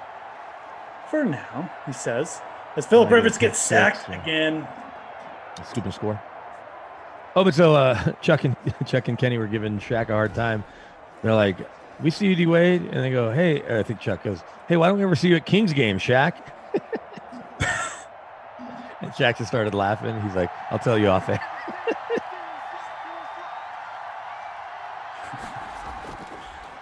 All right, Rivers, 2 minutes left, 4th and 11. They got to go here. What are you doing, Phil? You just what's interesting? Is that a completion? I don't know. It cut so quickly. I don't think it was. Should have been. It should have been. He was wide open. No, it wasn't. Oh, that's why it cut so quick. The sim was just embarrassed for that pass. It'd be cool if they could figure out how to give defenses points for turnovers on downs. Yeah, it's actually not a bad idea. Mostert running. How many timeouts do we have to go through here? This game's basically over. For them, 31. Yeah, they can just kick a field goal. They still got 2 timeouts to burn. Do you got a player of the game in mind? Let me do it. I really don't. So you're gonna have to come up with this one. I don't even know what's going on. Wolverine 83-85 has Hines in the captain spot. Robert from Off says not Ty. Yeah, I don't even think we've seen. I think Ty had 1 catch. It may have to be Hines. He's 53% owned, but when you can deliver 36 points in the captain spot and 20-something in the flex, right? We knew about Mostert, so that's not really. So 24-6 in the flex. Yeah, I agree. It's got to be Hines. It's kind of got to be. It feels like it's Hines, unless if Mostert scores here and that puts him into the 40s in the captain spot. Kittle had a pretty good game too. 17 points. But his ownership is way higher than Hines. Yeah. So I'm fine with that. I like that. That's solid. He deserves it over Mostert at the very least. And you can pretty much. Paris Campbell got his 2.6, but you can pick anyone for the loser of the night award here. Yeah, where's TY? I'm trying to find a TY lineup. I mean, Burton only 5.4, and he was 55% owned. Pretty They're out of gross. timeouts here. Couple plays burned down. Guys, we got MLB, the Slate edition coming up next. I see, Oh, that reminds me. I got to set my lineups. Hopefully there weren't any Friday day games. Oh, I guess I already had Chris Bryant in. Marlon Mack. Wow, 1 point. Ooh, Mostert almost getting the garbage time. That's going to ice it out. Guys, we got MLB, the Slate edition, popping off next. Matt LaMarca, Steve Buchanan. Ty. Jeez. 2.4 points in the captain spot. 1 catch, 6 yards. Yeah, Ty, he earned that. Yeah, I agree. That's who Rob from Ops also threw out. So Ty gets the not my kid. I call it the DFL award. Oh, you know what? I forgot to put Chris Bryant back in the lineup today because he was off yesterday. He went 0 for 4. So sometimes. The Cubs playing? I don't know. Yeah, they find out. They always play that. They always play that Friday day game at home. So. Okay. I don't know anything about the Cubs schedule. So you guys can find all the baseball stuff out in a couple minutes, though, because the MLB slate is going up as we get a kneel down from Garoppolo to mercifully end the sim. We do get a lot of bad sims together, Brandon. That's our thing. That just means we get to talk a little more. No, I know. We do. I mean, they're not bad for me. I enjoyed it. I enjoyed your dog story about them going on the golf course. It sounds hilarious. Well, can you imagine? Look, I play plenty of golf. Not that I'm, super golfer that plays once a week, twice a week, but I've never had dogs run across the course. That would be weird, right? Well, especially if they get hit by a damn ball. That's true, right? Yeah. And you always get some losers on a golf course, like, oh, why are you on a golf course? Like if I saw a dog on a golf course, I'd be like, this is the best thing that's happened to me today. But some people get upset about stuff like that. Yeah, they take their game too seriously. They feel like they have some sort of like super rights on golf. Yeah, like you're not playing in a major. You're not playing in the U.S. Open. Yeah, exactly. That's right. Who's your U.S. Open favorite? Give me that at least. Okay, I'm gonna go. Well, I mean, John Rahm is, if I can pick anyone. But from an odds perspective, if you want a little more value, I like Victor Hovland. Yeah, I had him in my DraftKings lineup. Because we're outside of the sim, I can ask you some DraftKings Sportsbook questions quickly. You said you made a little bit of money on Louis in the top 10. Do you find yourself laying more bets down on guys to finish top 3, top 5, top 10 than outright winners? For the majors, yes, because you're getting guys at bigger odds. So if I would have done that, because I told you that in the Masters, I had literally places 2 through 5. I had tickets to win on all of them. And my buddy Tim, who had done a lot of research, and we split it. And had I have just done them to finish top 5, top 10, I would have cashed on all of them. Yes. And I definitely think that's a good strategy for the majors because you're getting better value. But we'll talk about that next week. Okay. Right now, we got the Slate MLB coming up with Steve and Matt LaMarca. 6 p.m. I'll be on back with Tara Lynn. Her and I are going to bring you home for the last sim of the day. Then we got the American Ultimate Disc League coming up. That's the Atlanta. I can't remember what Atlanta's called. I know it's Atlanta versus the Boston Glory. LaMarca probably remembers the names from last night. Anyways, who cares about that stuff? Because right now, you're going to get all the good baseball news, all the good baseball advice. Matt LaMarca, Steve Buchanan. Take it away, guys. Get me out of here.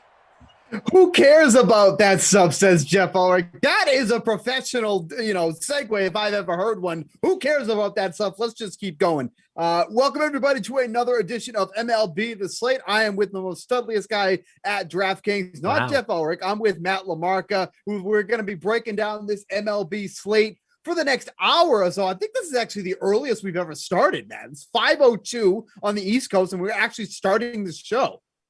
Well, I give Jeff all the credit. Brandon would have talked for another 15 minutes if Jeff didn't cut him off there at the end. This is very, very true. So perfect, though, because we have a lot to talk about on this 13-game slate. Could become a 12-game slate if San Francisco and the Nationals do get rained out again. We'll touch upon that in just a little bit, but really no other rain concerns on this slate, thankfully, because earlier this week we had a lot of rain issues that we had to deal with, so not too much tonight, so we don't have to worry about that. So let's get right into the starting pitching for tonight. Matt, we got 4 guys. What a slate. That are 10. Yeah, it really is. This is like a monster slate. I love these Tuesdays and Fridays are by far the best slates in baseball. But we have 4 guys that are over 10K. going tonight. Max Scherzer, Jacob DeGrom, Brandon Woodruff, Lucas Giolito. Scherzer going against the Giants, DeGrom against the Padres, who we just absolutely shut out the last time out. Brandon Woodruff going up against the Pirates, who've been a really tough team to strike out, by the way. And Lucas Giolito going against the Tigers. We'll touch upon that in a minute because my favorite bet of the night is in that game, and it has nothing to do with the White Sox.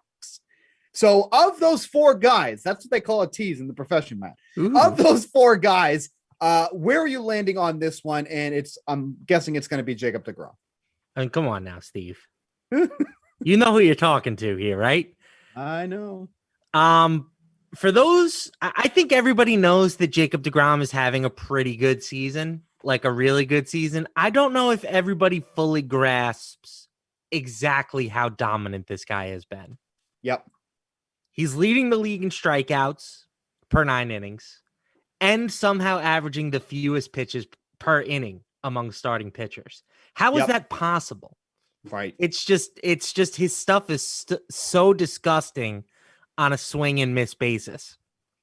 0.62 ERA. Obviously, we know that's good, but 1.03 FIP.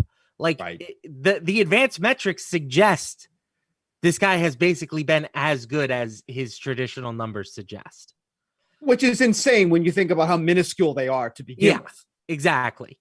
The Padres are a team that can do some damage offensively, but there's just no reason to think that Jacob DeGrom will do anything but dominate. He's yet to allow more than a run in a start this year, or an earned run, I should say. Stupid. And then you look at the Padres too. The Padres come into this team wounded offensively, not because they're dealing with injury, because they can't make contact with the ball. Over the past week, which is essentially the last time they faced DeGrom, since that game, this is a team total, 254 WOBA, a .086 isolated power. So they're not getting any extra base hits at all.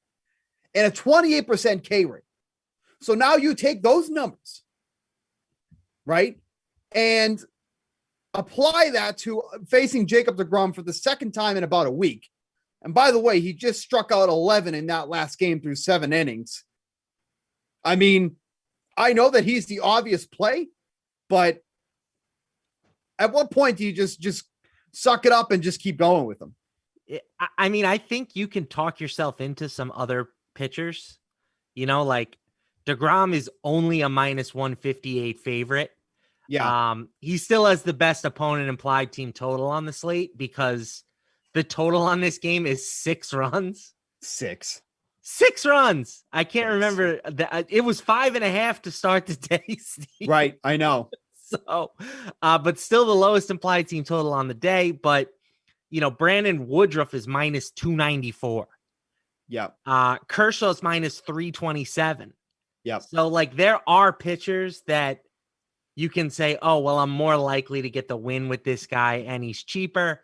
I wouldn't fall for that trap. I'm playing DeGrom, but like, I think that there are other options that people can talk themselves into.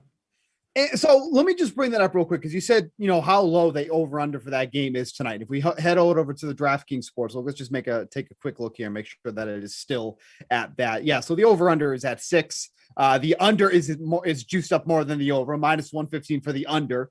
Over is -106. Like, are you comfortable taking a side on that? Like, or is that just a complete stay away? Because, like, I look at the over under of 6 and I'm like, I just want to take the over because it's such a stupid number. And like, you know, a couple of mistakes and you hit the over, like, especially when it involves Blake Snell, who besides that last start, you know, has been extremely hittable. So it's like, you know, this that could last be start did come against the Mets though. Right. Right. Exactly. But it's like, that is just such a low total. And it's like, it just takes a couple mistakes to hit that over. No, I agree. I would take the over if I was taking a side here. Yeah. The Mets offense is heating up despite, you know, Snell dominating in his last outing. The Mets had 14 runs on Wednesday. Now, granted, that was against Matt Harvey, who stinks, but like, this Mets offense is going to hit. We've been saying it all year, and they've started to hit. So I'm not surprised. I would probably just lay the wood with DeGrom and take the -162 as opposed to playing a side in this game because, how often are you going to get Jacob DeGrom at less than -200? It's pretty rare. So I would probably just take that as opposed to a total, but I'm with you. I think if I was going to bet the total, it would be on the over just out of principle. And just crazy too. Total runs through the first 5 innings. Over under 2.5. Come on, 2.5 total runs through the first 5 innings. Through the first 3 innings, 1.5. Like absolutely insane. The juice is on the over 2.5 runs through the first 5 innings at -148. I mean, we talk about a couple of mistakes. You can hit the over on 6 runs. Talk about one mistake. You can hit the over on 2.5 runs through 5 innings. So something to consider. I can't say that I'm going out of my way to take any of these bets. But you don't get totals like this often. And if you're feeling a little froggy, if you've started your Friday night early and you're looking at something to bet here on the DraftKings Sportsbook, not the worst bet that you could take. Okay, so we agree on Jacob DeGrom, okay? But I think it's safe to assume that he's also probably going to be in the minds of mostly everybody that's making their lineups tonight. So I think we can safely tag him as the highest owned pitcher on this slate. Is that a good thing or a bad thing for the 3 other guys that are in the 10K range, who, by the way, includes Max Scherzer, Brandon Woodruff, and Lucas Giolito? Yeah, and all 3 are quality pitchers. I'm removing Giolito from that list. Yes. You look at his Vegas data, it just doesn't match up with the other starters. So for me, it's if you want to pivot off of DeGrom, you're really looking at Scherzer, you're looking at Woodruff, and I know we'll disagree on this, but I would put Clayton Kershaw into that mix as well. Of course you would. I think those are your best pivots. Scherzer, for what it's worth, the guy is still elite. But Brandon Woodruff has the better numbers today. Better money line odds, better opponent implied team total. And comparable strikeout numbers. So I would take Woodruff, I think, as my first pivot. Yep. Followed by Kershaw, followed by Scherzer. And then, like I mentioned, we do have to watch the rain in Washington too as well. They postponed the game yesterday against the Giants. Good point. Potentially could run into the same issue here tonight as well. So I think you could actually move Scherzer up even a notch in tournaments, because that's obviously a concern. Are they going to, lose this game again? Could that mean you're going to get even lower ownership on Max Scherzer? So that's something to keep an eye on too as well. I agree with you completely about Lucas Giolito. I want no part of Lucas Giolito tonight. And I'll kind of break it down why I'm totally off Lucas Giolito, and there's for a few reasons.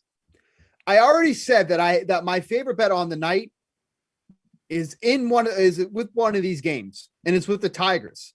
Their team total is an over-under of 3.5. Earlier today, you could have got it at +108. It has moved down to -109. People are catching on. It's probably because I was talking about it earlier, so that's a line move mover the in market, itself. Steve. I do I've move the said that markets. about you. Thank you very much. But for whatever reason, the Tigers have had Lucas Giolito's number. I don't know why. I don't know how. But in the 2 games that they've already faced him, they've already tagged him for 8 runs on 12 hits, including 5 home runs. 5 home runs for the Tigers off Lucas Giolito. He's only given up 13 home runs in total. Interesting. So the Tigers, the lowly Tigers, somehow have almost 40% of the total home runs that Lucas Giolito has given up this season. That is remarkable. That, you know what? They don't have much to hang the hat on this season. There's an accomplishment right there. Put that on the bulletin board in the locker room. Maybe make up a pennant, Yeah, sure. Why not? Whatever year champion, 40% of the home runs against Lucas Giolito. 2021. That's right. But for whatever reason, they've just had his number. And you mix that in the fact that Giolito has been vastly different on the road, and not in a good way. I feel like this is just such a great spot, not only for that team total for the Tigers, which I mentioned is at over under 3.5, which is a run too low, in my opinion. A run, but yeah, I mean, okay, let's be fair. I'm not going to say that the Tigers are going to score 6-7 runs in this game. Let's not go crazy, but they should be able to get over their 3.5 total. So I like the over in the 3.5. That's my favorite one. And then if you want to even take that a step further, because Tariq Skubal's been actually pitching pretty damn well lately, I'll even take the Detroit money line through the first 5 innings at plus 114. So those are my 2 favorites right there. But prioritize the over 3.5 runs for the Tigers, and then sprinkle a little bit on that first 5 money line for the Tigers. What are your thoughts on that? I don't hate it. I mean, teams picking up stuff on pitchers that other teams don't see, like, is a thing that happens. Yep. So the Tigers may just have something on Giolito. I don't know for sure, obviously, but the numbers seem to suggest that maybe they do. I would be much more worried about Skubal going up against this White Sox lineup. Skubal being left-handed, the White Sox 3rd in the league, WRC plus against left-handed pitching. Maybe this game just turns into a slugfest. Right. So Skubal has been good. I think we talked about him on our last show on Friday, and we said there will be better spots for Skubal and we can use it in the future.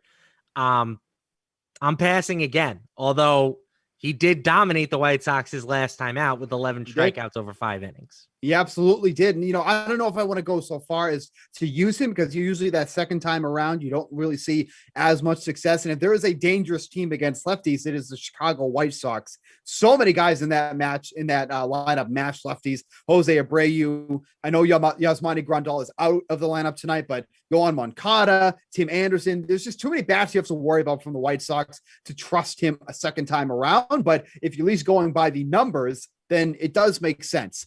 I know that you said you like Clayton Kershaw. This is your opportunity to talk about your boyfriend, Clayton Kershaw. Now, we do have to bring up full disclosure. Yeah, let's go.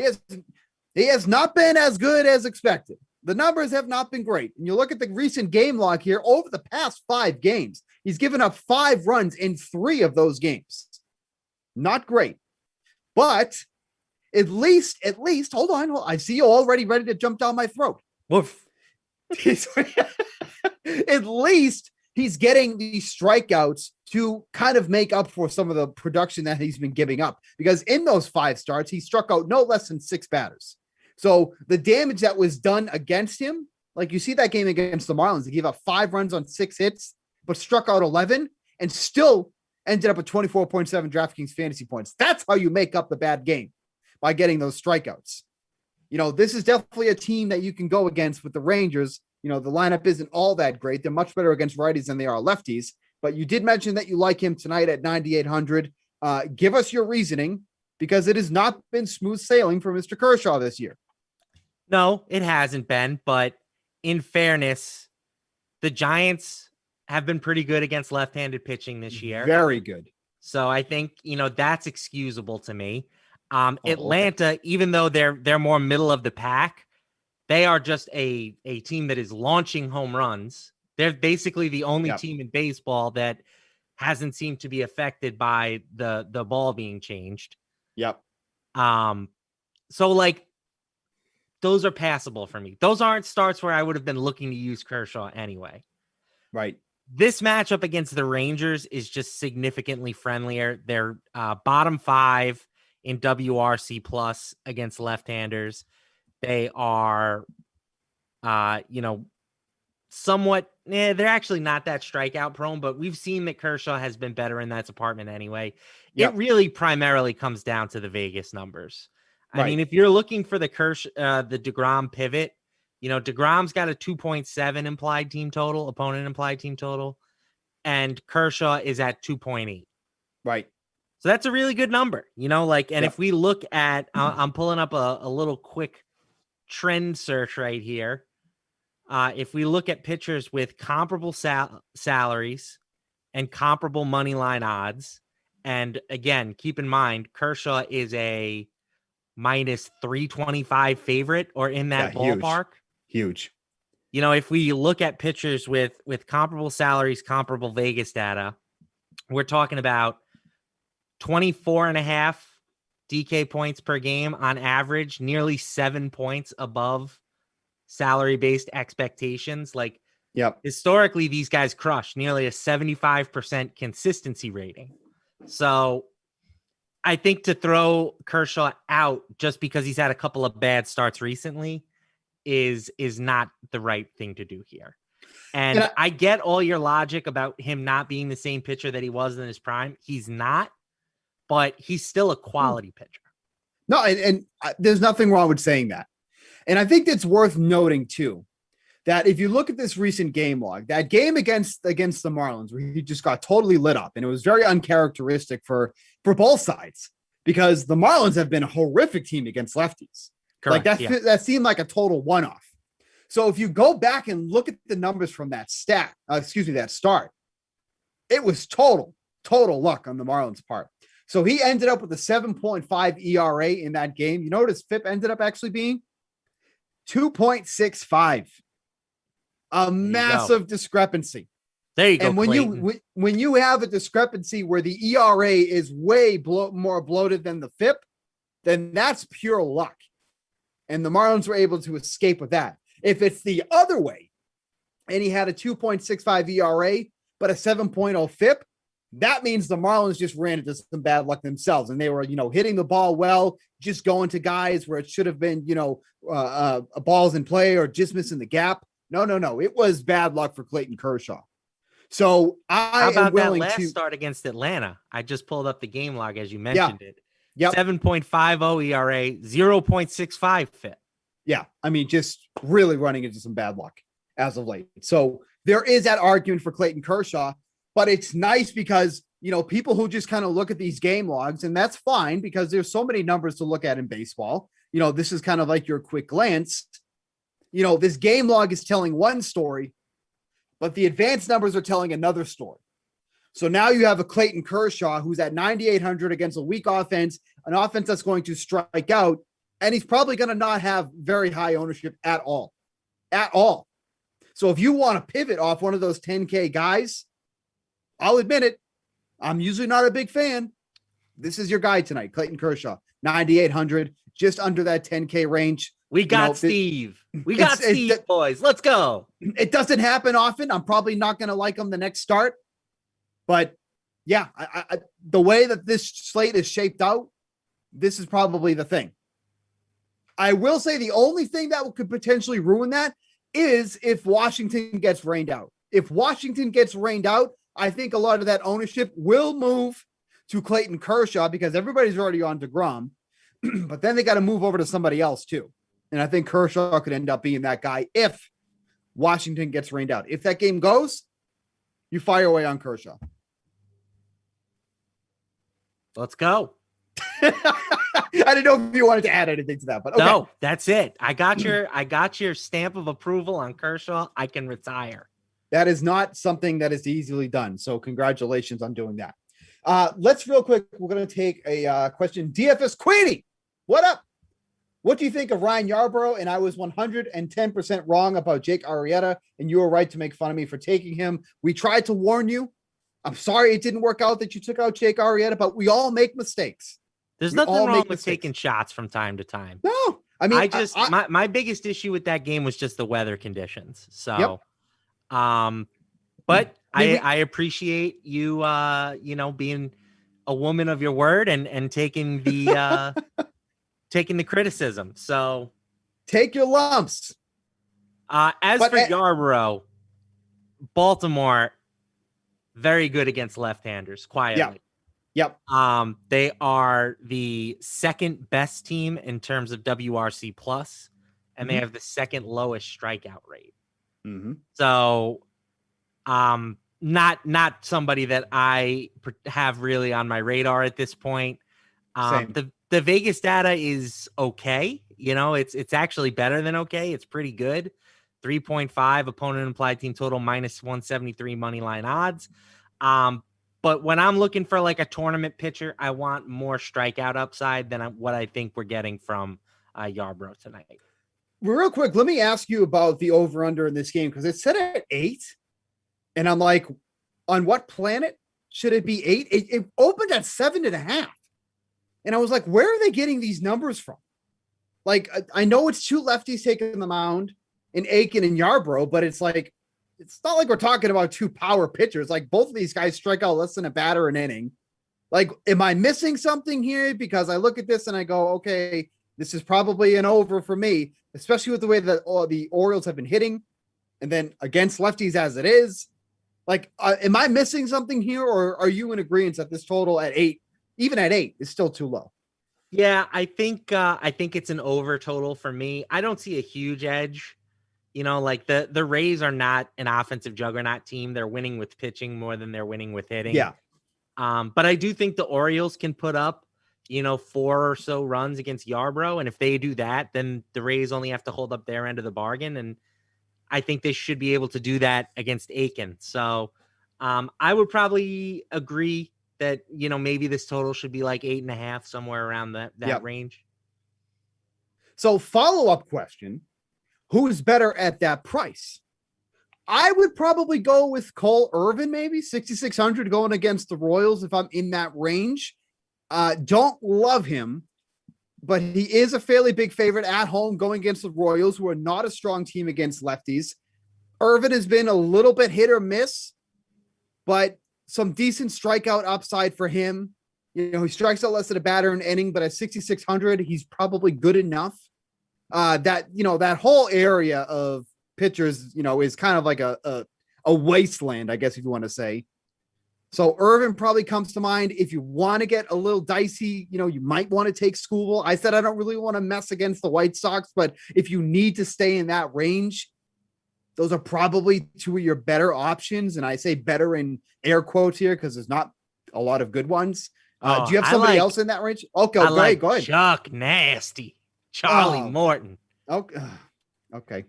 Old Talk man about another pitcher who's been a little bit unlucky this season. 4.21 ERA, but a 3.28 xFIP. Yep. Remains a good strikeout arm. 10.45 strikeouts per 9 innings this season. And now he goes up against the Fish. The Marlins have the 5th highest strikeout rate against right-handers.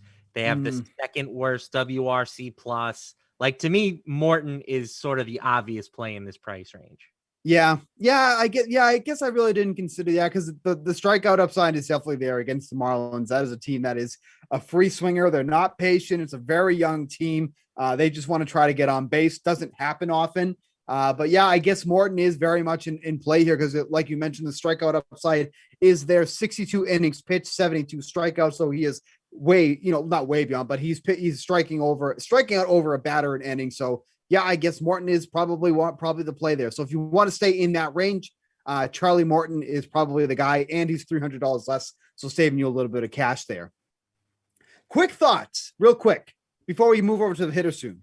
Anthony DeSclafani is only 6,400 tonight. I know he hasn't been as good as he was to start the season, but he's kind of, still sipping on that Giants Kool-Aid where you go over to the Giants and all of a sudden you rejuvenate your career, it seems like, because they've done that with numerous guys over there. The Washington Nationals have not been a strong offense at all. Again, there's some rain concerns in this one. Do you have any lean on him? I just thought the pricing was a little bit off on him for, he's been more than playable. Yeah, it does seem a bit odd. My first thought when I saw it was, well, this is a road game, and these Giants pitchers all benefit from pitching in the cavernous San Francisco stadium. But you dive a little deeper, he's got a 2.63 ERA on the road and a 4.66 ERA at home. Yep. So DeSclafani hasn't necessarily benefited from pitching at, I can't remember is it still AT&T? Have they changed the name again? I don't know. All these stadiums have stupid names now. I can't keep up with all the different name changes. Right. That said, his away advanced metrics are far worse. He's averaging nearly one less strikeout per 9 innings on the road.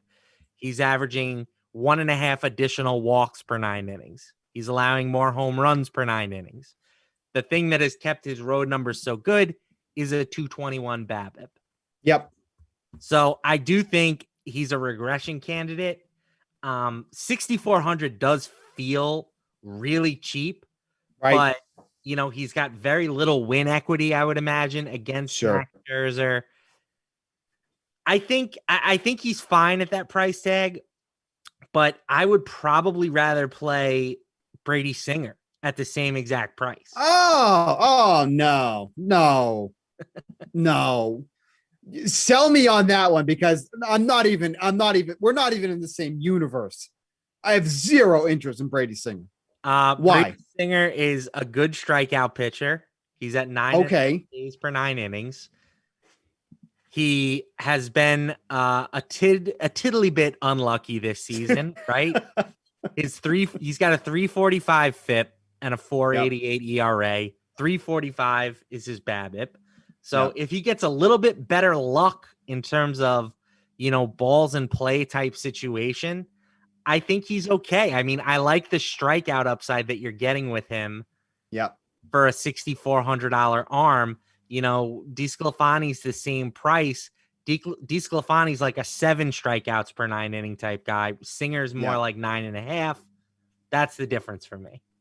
I just worry about Oakland, man. Like I worry about that offense. Love like Oakland. that is, I do. Well, I don't love Oakland. I love Seattle. You love all AL West teams. That is not true at all. I only bet on one to win, and they're not winning right now. But it's only June 11th, so don't worry.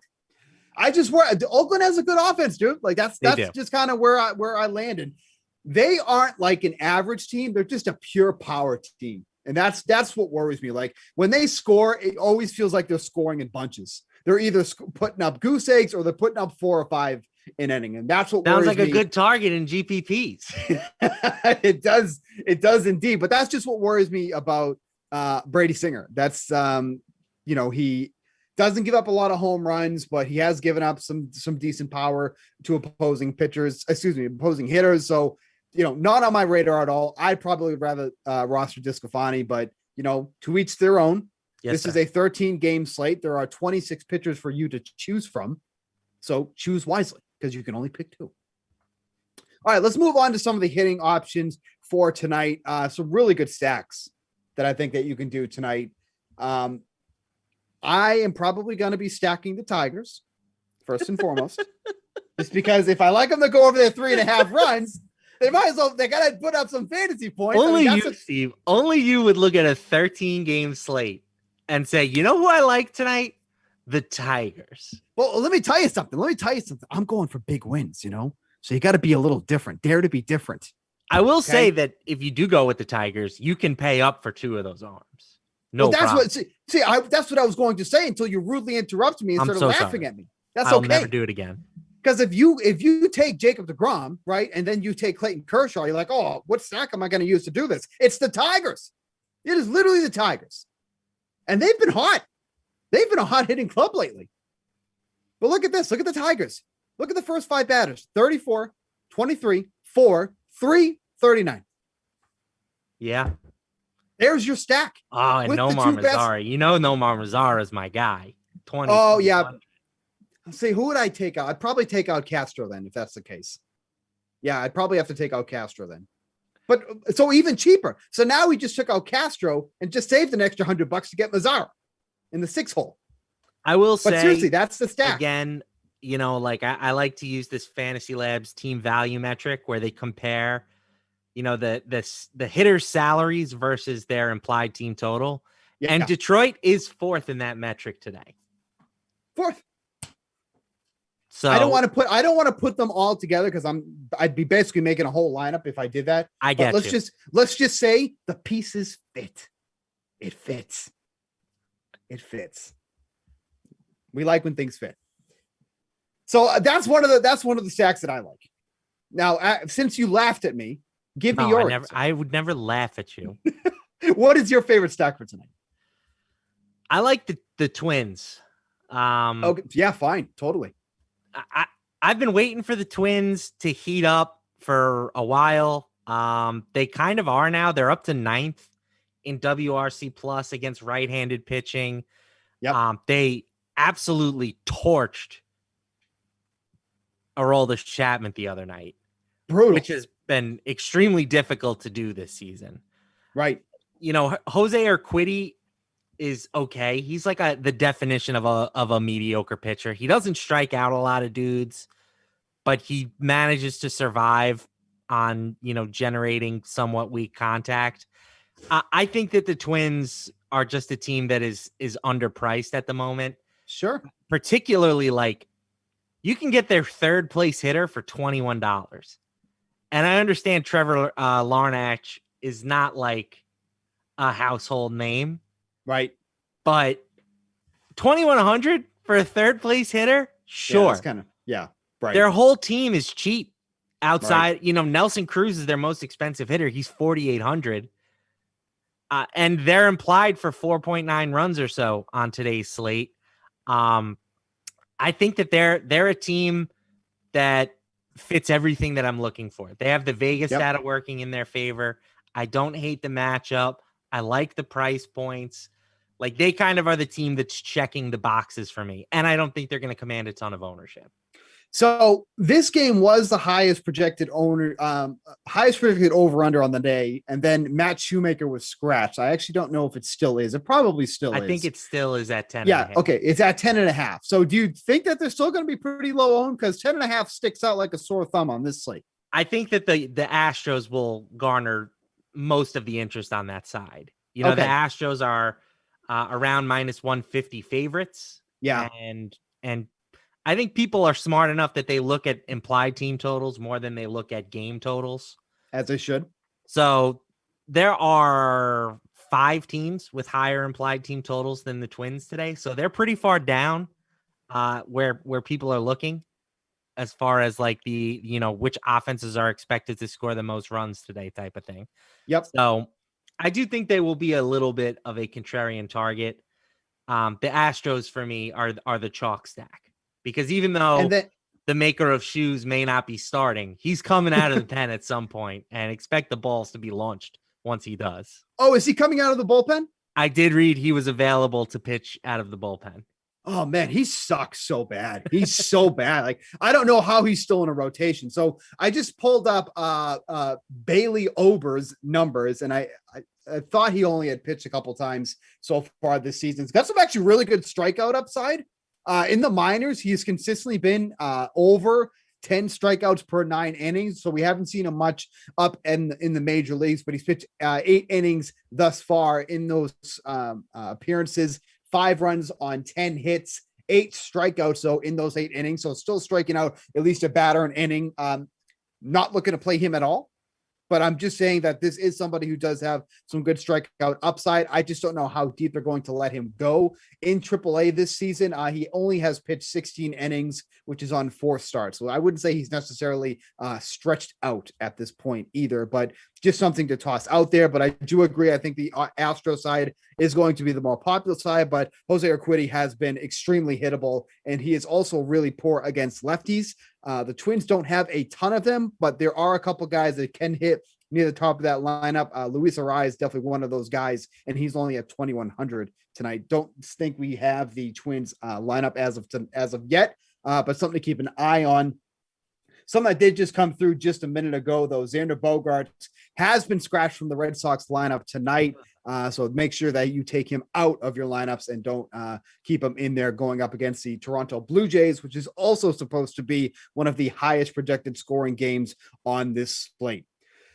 One of the other stacks that I'm also really enticed to take tonight is the Cincinnati Reds going up against Kyle Freeland. Kyle Freeland had a slow start to the year, came off the IL. I think has only made 3 starts to this point since he's come back. Yep, 3 starts. They have not gone well. They have not gone well at all. Coming off a start against the Oakland Athletics, they tagged him for 5 runs on 10 hits through just 5 innings in that start. He's put up negative fantasy points in 2 of the 3 starts. Now he faces a Reds team that can hit lefties. Like Nick Castellanos is one of my favorite plays on the entire slate. This is a guy who is just, I don't understand how we're not talking about Nick Castellanos more than we are, but like his numbers are absolutely insane this season. If I remember correctly, I think he's hitting like over 350. Yeah, he's at 357 for the year. We're almost in mid-June. Like the guy has just been a monster at the plate, and the preferred split that you want to play him in is against lefties. So who better to target against than Kyle Freeland? So Nick Castellanos is in almost every single one of my lineups. and he is the anchor for my Reds lineup to my Red stack as well. Yeah, the Reds really haven't been great against lefties this year, but they should be. You know what I'm saying? Yeah. Castellanos and Eugenio Suarez should be enough to right there, those two guys, to make them really good against lefties. Right. I like that India has moved up to the leadoff spot for them recently. I think that Stevenson at catcher is a really interesting batter. You know, he was considered a big time prospect, and I don't have the numbers exactly in front of me, but I want to say that he has fared extremely well against left-handed pitching early in his career. I could be wrong. Don't hold me to it. But they have, again, they're underpriced when you just look at it as they're implied for 5.7 runs tonight. Stevenson against lefties so far this season is averaging 8.7 DraftKings fantasy points per game, only 5.8 against righties. So that's kind of just a quick look at that. And he's also been hitting cleanup for the good part of about a week and a half now at this point. So let me check if he is as well tonight. Yeah, he's doing it again tonight at 3,900, and he's multi-position eligible, so you can use him both at catcher or at first base. So that is always a +2 as well. But if you use him at first, you can't use Joey Votto. Catcher. Well, there's that, but you can't use Joey Votto either. If there's a position eligible player and catcher is one of those eligibilities and you play him anywhere else, you're making a mistake. Always punt catcher. That's always the rule of thumb. Always punt catcher. Unless you're playing Tyler Stevenson, then that's totally fine. So we've done this before. I like doing this. Give me your total off the board stack for tonight. And you can't use the Tigers because I've already used that and said it was one of my favorite stacks altogether. So that's obviously not off the wall. I was going to say, what is your totally off the board stack for tonight?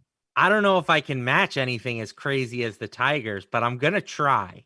It's not crazy though. And I even got, so Cena 472, I get back to the next MLB show to let you know how well the Tiger stack worked out, because that is the stack I'm going to choose. We all take shots, Cena. We all take shots. Doesn't mean they're all going to work out, but I was shooting my shot here on a Friday night. What's your stack? I think you'll like this one, Steve. Don't say the Pirates. It's the Seattle Mariners. Oh, playing right to the heartstrings. They're going up against Aaron Savali. Yep. Very mediocre pitcher. He's got a 3.49 ERA this season. That's obviously not that bad, but 4.56 FIP. He's striking out roughly 6.5 batters per 9 inning. My dogs are going crazy. I don't know if you can hear them in the back. I can't even hear it. Okay, good. And I like the left-handed bats that Seattle has in their lineup. Thank God they sent that bum Kellenic down. Just kidding. Hey. I had to get one shot in, Steve. Come on. Angry Mets fan. But you got J.P. Crawford hitting leadoff at 3,500. Kyle Seager, 3,500. Ty France, 3,100. Like, to me, this is another stack that you can put in that Tigers camp where they're so cheap that you can pair them with two stud pitchers.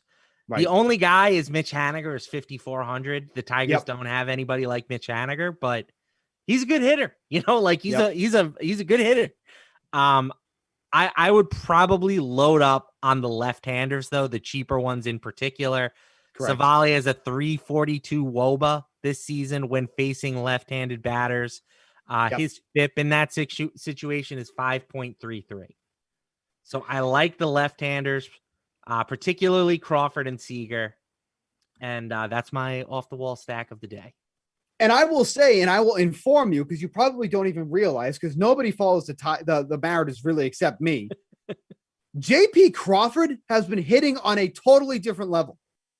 And I'll show you why. Over the past 10 games, he's averaging 10.7 DraftKings fantasy points, 6 doubles over the past 10 games, 15 hits overall. He's 15 for his last 40.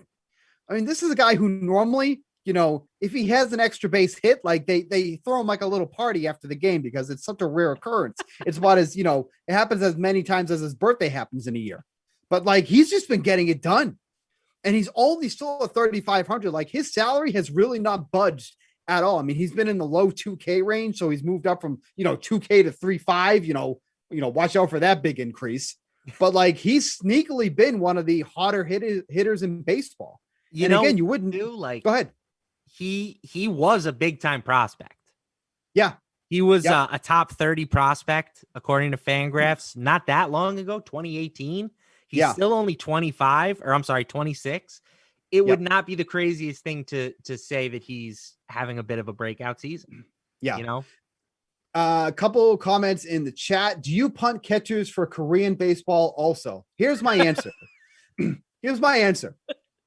If they put on a chest protector and a mask over their face, I punt them.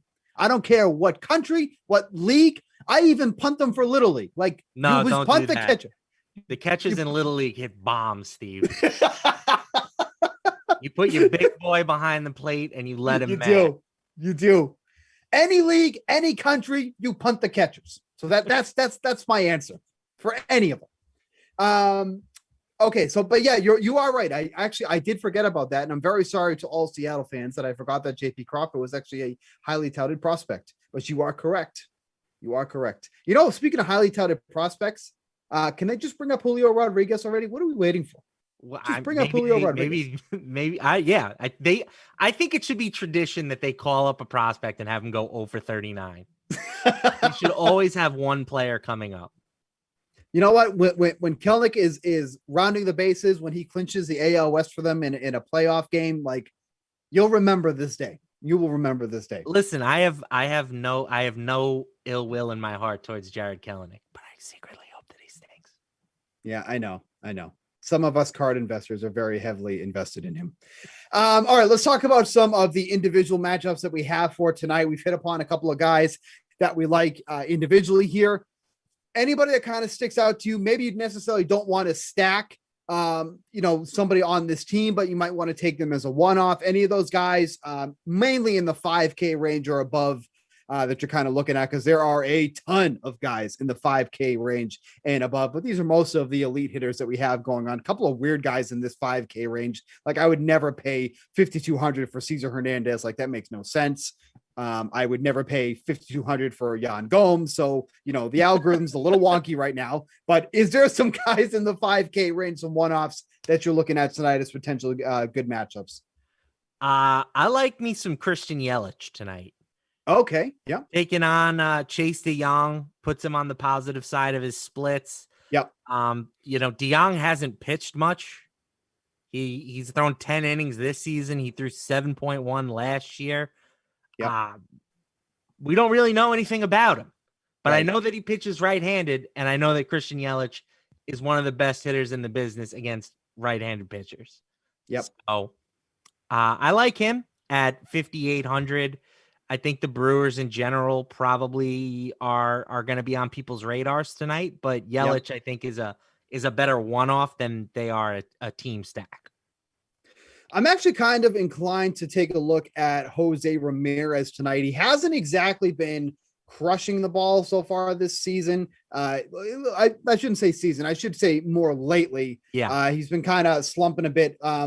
But I do like the matchup against Justin Dunn against, my Seattle Mariners. We can play guys against them. Doesn't mean they're going to lose, but, we can play fantasy players against them. But I do like this matchup for him because I don't think Dunn's going to go overly deep into this game. And if there's been a bullpen you want to target against, Seattle is definitely probably one of those teams. They do not have a strong bullpen at all. So somebody like Jose Ramirez, who I think is going to have little to no ownership tonight, but has some really, really good fantasy numbers against righties overall. He's averaging 10.2 DraftKings fantasy points on the season against righties. So some really solid numbers there, but because he's close to that 6K range, with guys like DeGrom and Scherzer and Kershaw going tonight, like you're not paying up for some of these guys near that 6K range. I think Jose Ramirez is an intriguing option tonight, especially in tournaments, because as you see, he can definitely be that somebody who can put up those 20 plus fantasy points as he just did 2 nights ago against St. Louis. What are you looking at for value? There definitely needs to be some value on the slate because we keep talking about all these high price guys that you want to take a look at. Any value plays that really kind of stick out to you so far? Yeah, we've touched on a good handful of them with our stacks. I think India's a nice value play. I think Stevenson's a nice value play. If you want to look at the Cincinnati guys, I don't mind the Seattle guys that I mentioned. I'll add a couple of Houston guys to the list. Michael Brantley, 3,800, and Jordan at 4,200. That's low for him. Yeah, they're left-handers taking on Bailey Ober, who's a right-hander. Again, a pitcher that we don't know about, but he hasn't been particularly good in what we've seen from him. These are two left-handed batters who do damage. So they've spent time on the IL recently. That's the only thing I can think of, is that their price just hasn't caught back up to them being back in the lineup, but it's clearly a mistake, right? Like, these guys should be, Alvarez should be over 5K and Brantley should be closer to, 45, I would think. Yeah, I totally agree too. And, one of the favorite values that I have too as well, I like Andrew Vaughn a lot going against the lefties. His numbers against lefties are so much better than they are against righties. So anytime I get Andrew Vaughn, who's starting to creep up a little bit in salary, he's at 3,600 now, which is still very affordable. But Andrew Vaughn against a lefty has definitely been the matchup you want to look at. But also on the Indians at 2,800, batting fifth tonight, is Bobby Bradley. Bobby Bradley dealt with some injuries. He wasn't on the opening day roster, but he's somebody the Indians have liked coming up through their system. He's shown some pop, and he's batting fifth tonight at 2,800. I mean, that's a really prime spot in the lineup that you want to be, targeting on those guys, and at low ownership too as well. So I think Bobby Bradley is someone to take a look at as well. Before we wrap up this show, give me one bet that you like for tonight. I've already given Tigers over 3.5. The first half money line for that too as well. On the money line, I do like the Athletics -134 going against the Royals. You kind of like Brady Singer. I don't at all. Want nothing to do with him, so I'm going to stick with my -134 with the Athletics. But give me one bet for tonight. We'll give the people one bet for tonight to consider. Well, first, I want to call my shot again. Oh, okay. Last week it was a Vogelbaum. Oh, Jesus. And he came through for the people.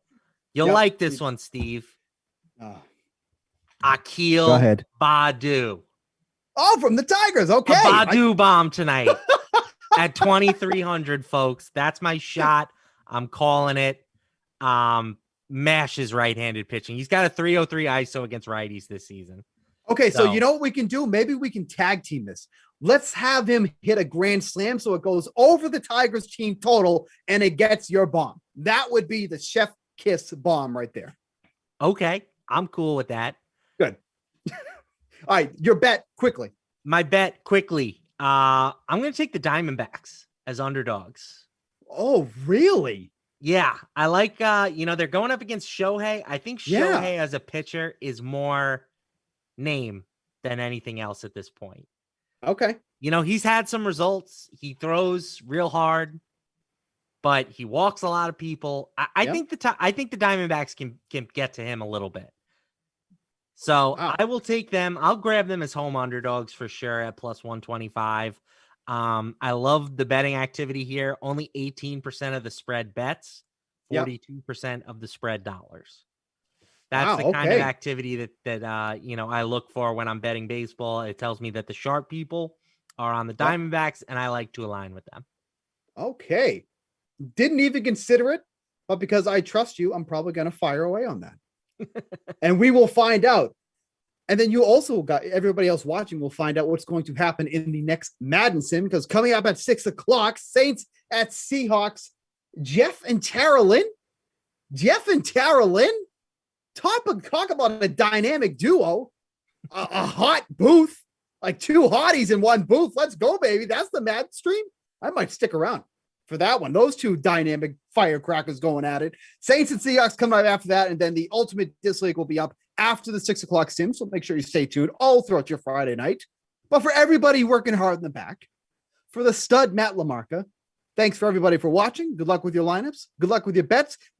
Us two, will be back next Friday. I'll be back on Tuesday with Gary and Thorne for another edition of MLB The Slate. But until then, we'll catch you then.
What's up, DK Sim fam? Welcome back into the DraftKings Dream Stream.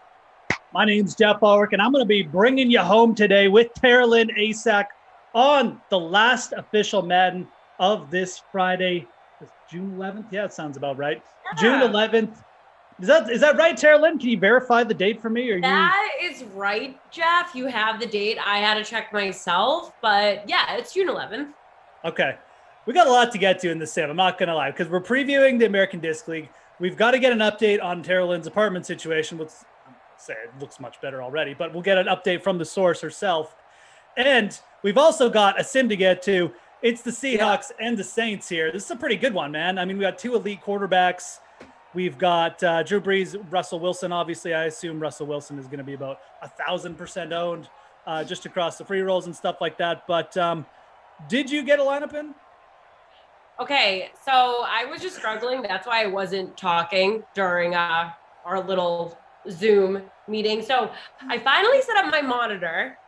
I'm still stuffy. Oh, no. I don't know how to shake it. But so I finally set up my monitor, and then I couldn't hear you guys, and you guys couldn't hear me. And then I realized that. I'm like, wait a second. Everybody's in the Zoom chat. No one's. So that's another issue that I'll deal with. But I moved my desk to the kitchen today, and I went to go get a lineup in, and I was too flustered by no one could hear me. And here I'm kind of pissed because my lineup was going to be fire. Well, and I'm still sitting on a box. Okay, so we haven't improved the box situation. That's one. But we do have a great view. Now we've got, just like we've got Tom's microwave, we've got your oven. It looks like a dishwasher. Yeah, perhaps. I have like some DraftKings, some paraphernalia back there. I'll have to add some more. Definitely But blaming Kaufman for like the stuff he knows. Jeff, I'm literally falling in the box again. Oh God, we need this game to load. Load the game quickly. Okay, it's all good. It's all good. Hey, you know what? Andrew said for me to flip the box, not producer Andrew, ops Andrew said, hey, flip the box over, dummy, then you won't fall through the box. Guess what? Flipped it over. I'm still falling through the box. Yeah. I don't know if that's how physics works. Whoever gave you that. Whoever gave that. Look, I might send our bosses let's get Terrelyn a chair. I'm sure they have like a DraftKings. I'm sure they have an extra DraftKings branded chair they could just give you. So it took them long enough to send me a monitor. I think I deserve a chair. Like Juicy's getting pullovers and hats and all of this great, DK swag. Like, give me a chair. I'm in the same boat as you. I'm like, wait, where's my swag? I got like one sweatshirt here in the past 2 years. I used to get all the swag. Yeah. You deserve way more swag than all of us. Anyways, it's all good. All right, I didn't get a lineup in, but can I hear your lineup? Sure, if you want to. I mean, I want to hear it. Let's bore the people with my lineup. It's DK Metcalf, Russell Wilson, Kamara, Olsen, Sanders, and the Saints defense. I'm not gonna lie. When I say it out loud, this actually sounds like a pretty good lineup. No, that's literally what mine sounded like too. But I had, a backup QB in there, obviously. And I'm always working Saints games. I swear to God. Greg Olsen was the babysitter Billy, I think, last Saints game I worked. So they always kind of lose. So I hope I'm not like an omen for the Saints. But we'll see what happens today. As long as our Washington football team doesn't lose, that's all we care about now, obviously. So literally all I care about. That's right. How is Washington doing? How is that team getting along? I do like to start the defenses against the rushing quarterbacks. So let's see if that works out. They fumble so much. I'll just that's my like little cheat code of the Madden Sims in case people are just getting in. Rushing quarterbacks, they just tend to fumble more. So DFS Queenie says the fact that you don't have a chair yet, it's very disturbing to her. Queenie, preaching to the choir, honey. I know I deserve a chair. I'm sitting on my moving boxes. This is wild. I mean, Rossi offered me to send me his like wrestling chair, and I was like, I'll pass. It's like, it's gonna take me a while to find them, but I'm sure I'll give you a wrestling chair. I was like, nope, I'll wait on that. Thank you. Yeah, it's like some from some event with some like wrestler's sweat on it that he used to like bash another guy? Is that what it is? I'm like, you probably like use it like every Friday night when you want to like, enjoy the thrill of life and just bash it over, I don't know, like a random object or your cat when it's pooping. Like, I don't need the chair. We don't need that. I just like the fact that Rossi has wrestling chairs, like labeled wrestling chairs in his house. It took him like a second to literally be like, wait a second, Tara Lynn, I have a wrestling chair for you. I will hand deliver the wrestling chair to your apartment. I'm like, thank you so much. You're so kind. Literally, you're like the spark of life. However, I don't want the wrestling chair. I'll pass. This is when it. And I live not too far from Glash. Read 6 yards. I really like. We're getting some feedback here from the producers. One of our producers may have their mic on. Just a quick shout out in case that is the case. Just check your check your Robert. Check your mic, guys. It's okay. There we go. Okay. I do like Glash's Instagram updates. He always posts his stairs and stuff, but. Yeah, when the toes from last week, the whole the pedicure thing. Oh, like, come on, dude.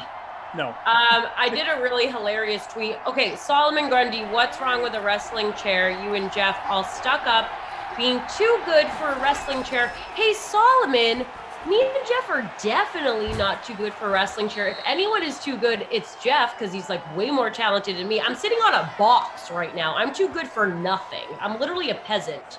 I just want a chair, but I just don't want a wrestling chair. I want a more comfortable chair. So Glash with his toes, I tweeted that he should be arrested for what he posted.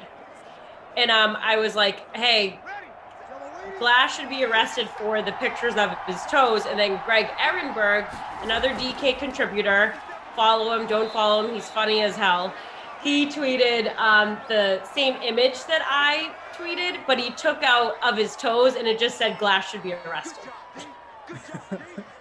Yeah, it's true. It does look like a little bit laggy on YouTube right now, guys. I don't know if it's just an intermittent thing. The Twitch fam seems fine, so yeah, you could always head over to Twitch. I haven't seen anything like that over there, but could just be a YouTube slight glitch because it looks like we're back to being fine. So, anyways, we haven't had anything. You haven't missed anything major in the sim. It's 3 minutes gone. Kamara's got one reception there.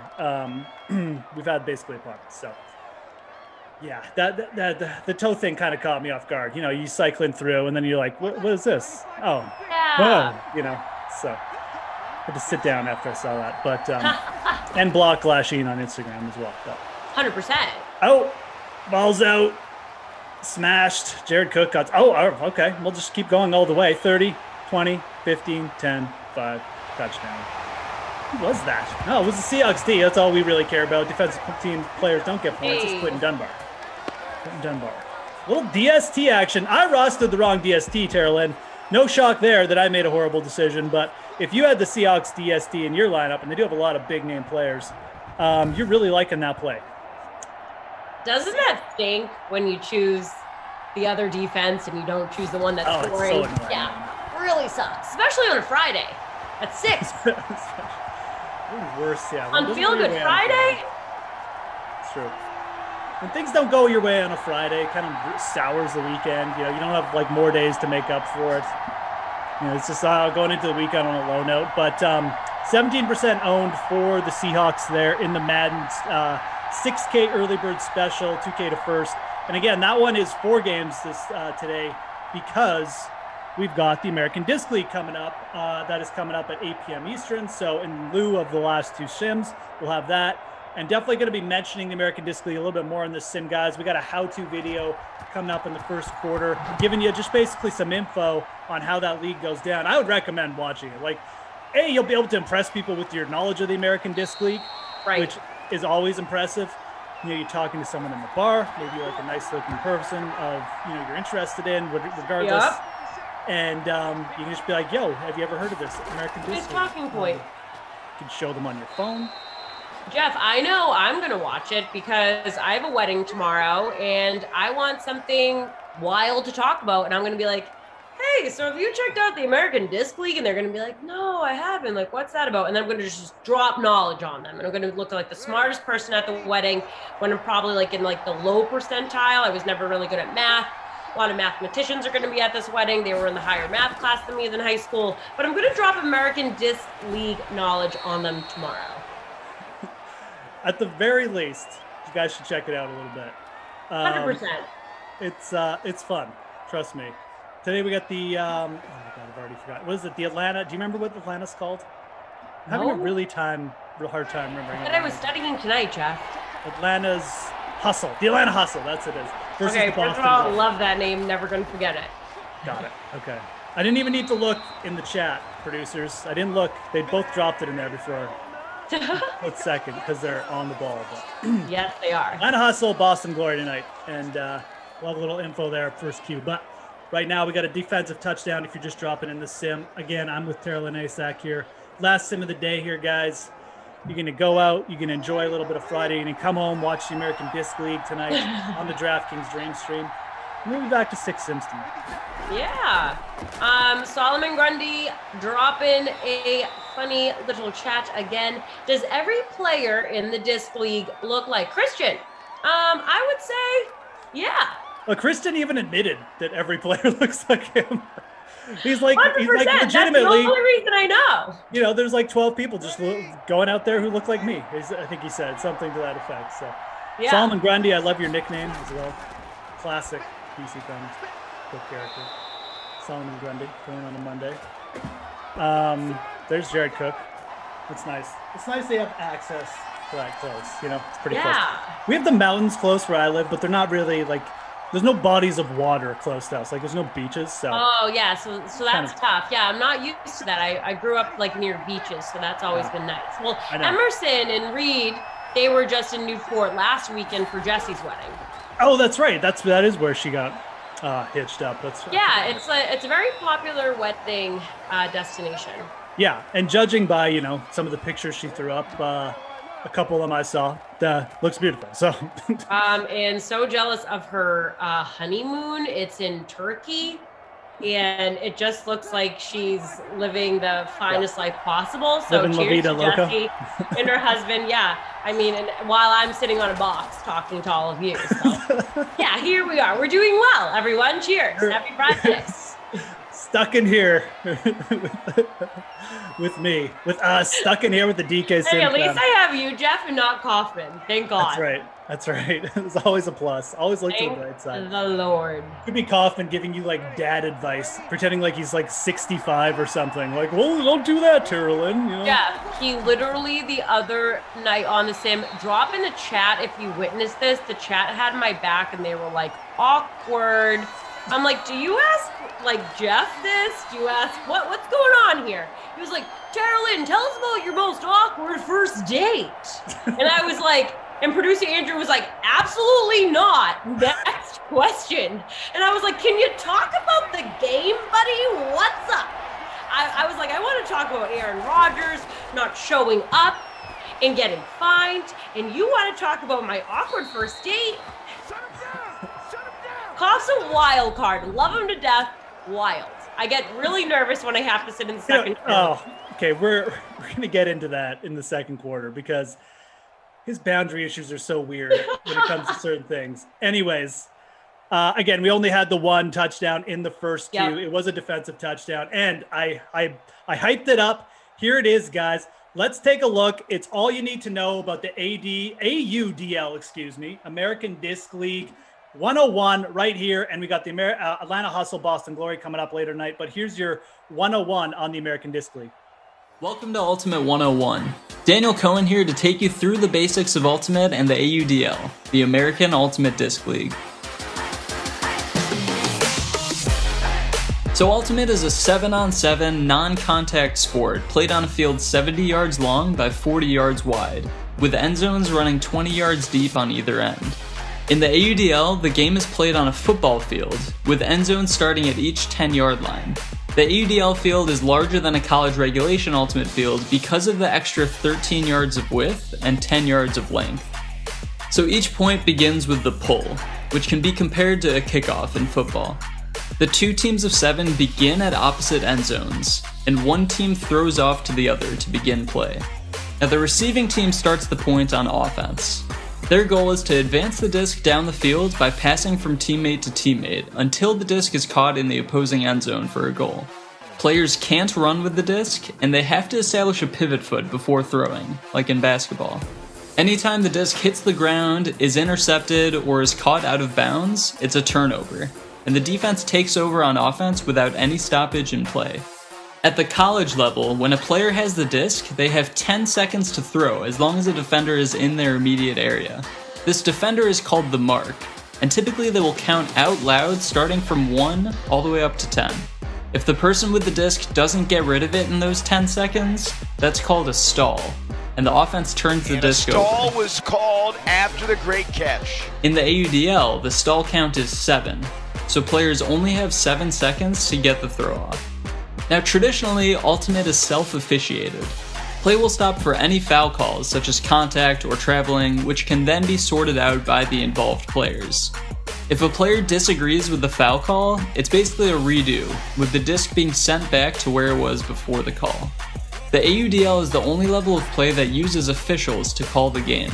For foul calls in the AUDL, yardage penalties are assessed on the offending team. Downfield picks, traveling, and pass interference are a few of the most common types of penalties. A big difference in AUDL versus non-AUDL play is the use of double teams. In the AUDL, double teams on throwers are completely legal, meaning 2 defenders can be right in the thrower's face trying to force a turnover. At all other levels of play, At the very least gives you a taste of what's going on when you're playing that again 8 p.m. Eastern tonight on the Dream Stream. So right now though, Terrelin, the Saints are trying to tie it up. And let's see what happens. Big hit. Looks like Bobby Wagner tried to cause a fumble. Let's get back to Kaufman's issues though, since we were hitting on that before. What bugs me about him is that he will get on me for saying something like semi-controversial. He'll text me. He's like, "Be careful, Jeff. Like don't go too far." And then he'll come out and start asking you these questions that are like, so the dude's crazy. Airheaded me on, Terrelin doesn't even have a chair. Who knows what's going on? But anyways. On to the box over here. Happy Friday. Yes, Mark Mantelli, I am in a good mood today. Did some apartment improvement stuff. Got the wedding this weekend.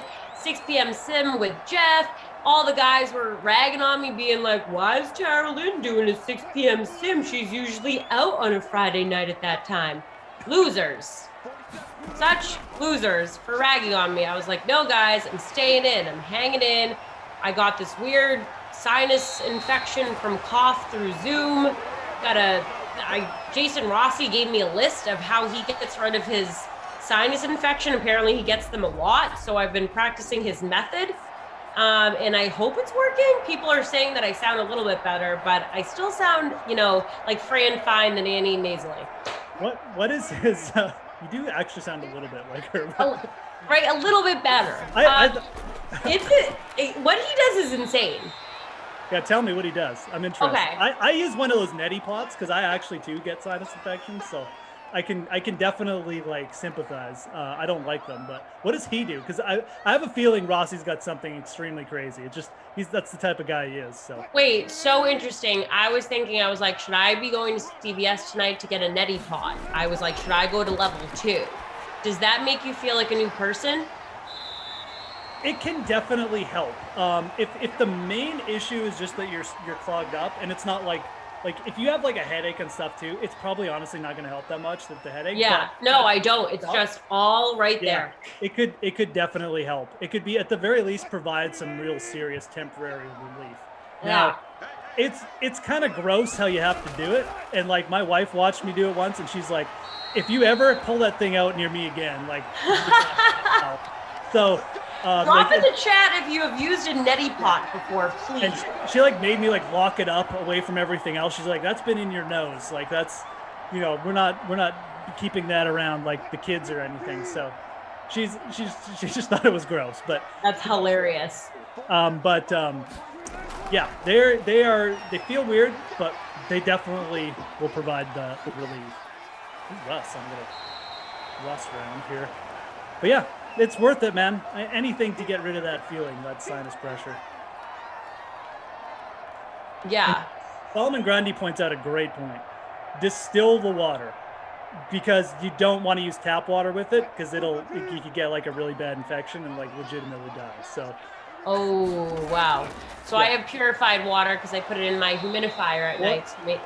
Maybe Yes. I grab a neti pot later. What you're supposed to do is boil it, let it cool down, and then put distilled solution in as well. So if you do that, you don't have any worries if you do that. But yeah, make sure you follow. If you get a neti pot, you'll probably have the instructions on it too. So yeah, totally. Good chat, dude. You guys are on fire as well yourselves today. The chat. You guys are bring up one thing. We got to look out for Tara Lynn. I'm telling her all this stuff. I'm not even bringing up the important things. So Chat's wild. But some days they let you talk about, and I love the chat for the most part, but sometimes they're like, what is going on, you guys? Blah, blah, blah. But like, some days they let like Kaufman just talk about, like Kaufman talked about low-key the other day for literally, Jeff, the entire sim. I almost fell off my box. I was so bored. I was like, I kept typing in Slack, hey, let's talk about the game. Let's talk. Not even anybody in the comments asked him to talk about the game. They were so engaged in low-key. And now I'm talking about my health, and the chat doesn't even care. But, okay, let me just give you Rossi's, how he gets, I don't know, healthy. So he said, whatever, Rob, in our behind the scenes, he was like, Carolyn bought the wrong Mucinex. Yeah, I did buy the wrong Mucinex because I was in a rush between shows and I didn't know which Mucinex to buy. Rob is a Mucinex genius, apparently, and he said that I need to get Mucinex D. I got regular Mucinex, so maybe I will go to CVS later. So Rossi said Mucinex, and he said Dayquil, whiskey with honey. He takes about like 3 shots of it. Mixed with Emergency, he drinks 2 of them. I'm a little nervous about the Emergency though, like, it's just like a lot going into my body. Like, I'm like, oh, I got to chug 2 of these. It says only chug 1. Yeah. And then on top of that, he does like a NyQuil at night. And then, what else did he like text me after? Ibuprofen if I have the headache. I don't have the headache. And he said he like triples his intake of water. And I've been trying to do that, but it's like, how many times am I going to pee a day? Yeah. There's DK Metcalf on touchdown, a little slant from Russell Wilson. So, okay, we got to back up a bit here. Whiskey with what? Like whiskey with honey, and it's so funny. My dad is this old school Lebanese guy. He owns bars, and he said at the start of the coronavirus, he was like, I got. If you ever get it, I got the cure. And I'm like, what the hell is it? Like, you have the cure? Yeah. He's like, yeah, I do. I got the cure. And then I'm like, what is it? And it's Irish Mist whiskey, and it has honey in it. And he said it cures him. My sister's also a nurse, and she said that when she was feeling under the weather, she took about like 2 or 3 shots, and she was fabulous the next time. Irish Mist. I'm like 99% sure I've had this before. I got to look it up here. I swear to God, I've had this. Yeah, I've had this before. Irish Mist, yes. Yeah, look it up. Yeah, it's got like the clover and the herbs in it. Yep. It's like, it's the cure. Don't get that over-the-counter crap. Get Irish Mist. I'm like, all right, Dad. I'll see you later. Talk to you next week. It's funny that your dad's solution is yeah, as far as Rossi's goes, it sounds like he's just bombarding his system with like a bunch of different like immunity stuff, which is fine. I do the packs as well, like the emergency or whatever it's called. I don't do 2 at once, but you could definitely do that. Okay. I don't know, man. Drinking whiskey is like, that's just like an old wives' tale. So whatever. If that works for him, go for it. But if I don't know, it's not going to help you. I don't know. I've tried his method now. Like, I'm going on day 2 without the right Mucinex. Rob, I get it. But I do sound a little better. I feel better. But like this, me talking like this, when I talk like I think you notice your voice more when you're on air like us and you hear your voice every day. This is annoying the bleep out of me. I'm like, I sound like an elf, and I'm sick of it.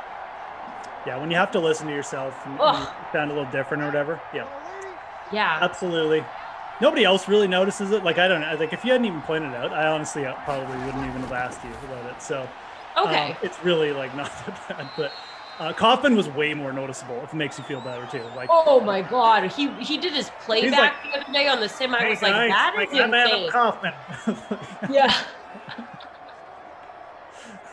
So funny. He was like, oh, and he has a cough actually though. Like I don't have an actual cough.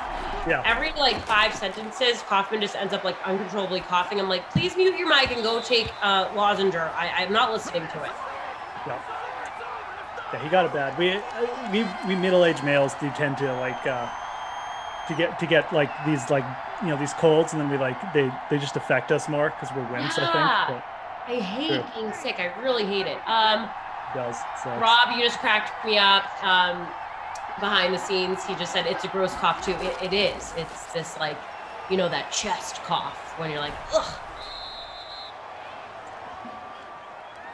All right, folks. If you just joined us, we got a DK Metcalf touchdown. We got a Seahawks defensive touchdown and an Emmanuel Sanders touchdown. So just keep you guys updated from that perspective.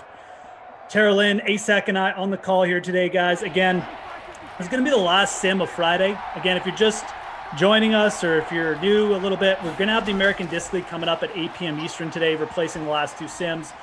The 6 sims will be back on the stream tomorrow. Alvin Kamara just gets stuffed near the first down line there, excuse me. So just to let you know, program's a little bit different today, but I would really recommend you check out this American Ultimate Disc League. I will get it right, producer Michael, I'm sorry. American Ultimate Disc League coming up 8 p.m. Eastern. Again, today, the Atlanta Hustle versus the Boston Glory. Such a Boston name. Love it. And you're going to get a punch. 4th and inches. You wimps. Go for it. All right. Touchback. Yippity-doo. Yippity-doo-daddy. Are you a big Russell Wilson fan? Not really. Ever since he married Sierra. Right. It's like, and then he did the weird music video, and I don't know. He weirds me out a little bit. He's a bit of a weirdo. I like the fact that he's done like more of that funny stuff and become a little bit like, because before Sierra, he was just kind of like, like very straight cuff and like, oh, like go Seahawks, and he was like the team guy. But he's come out and been a bit more individualistic, I guess. But he is kind of a bit of a weirdo, so I kind of get that. I just like him so much as a player that I kind of overlooked that part. But yeah, I don't know if you've talked about this yet, but first of all, Twitter needs to step up with their reminder of notifications.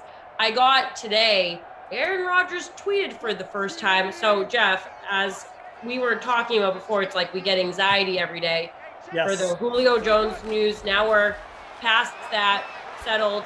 He's with the Titans. But now we're waiting on Aaron. So when I got the tweet, I was like, give me my phone. What did he tweet?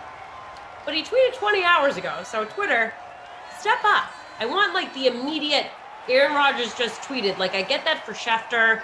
I get it for Rappaport. And nobody else I get it for. So apparently Twitter only cares about Rappaport and Schefter. But he tweeted W number. Did you see that at 10:12 p.m. last night? No, I didn't. Because Twitter just wasn't updating me like they should have been. Now I got to go look. See, exactly. So I'm getting anxiety as we're talking. Yeah.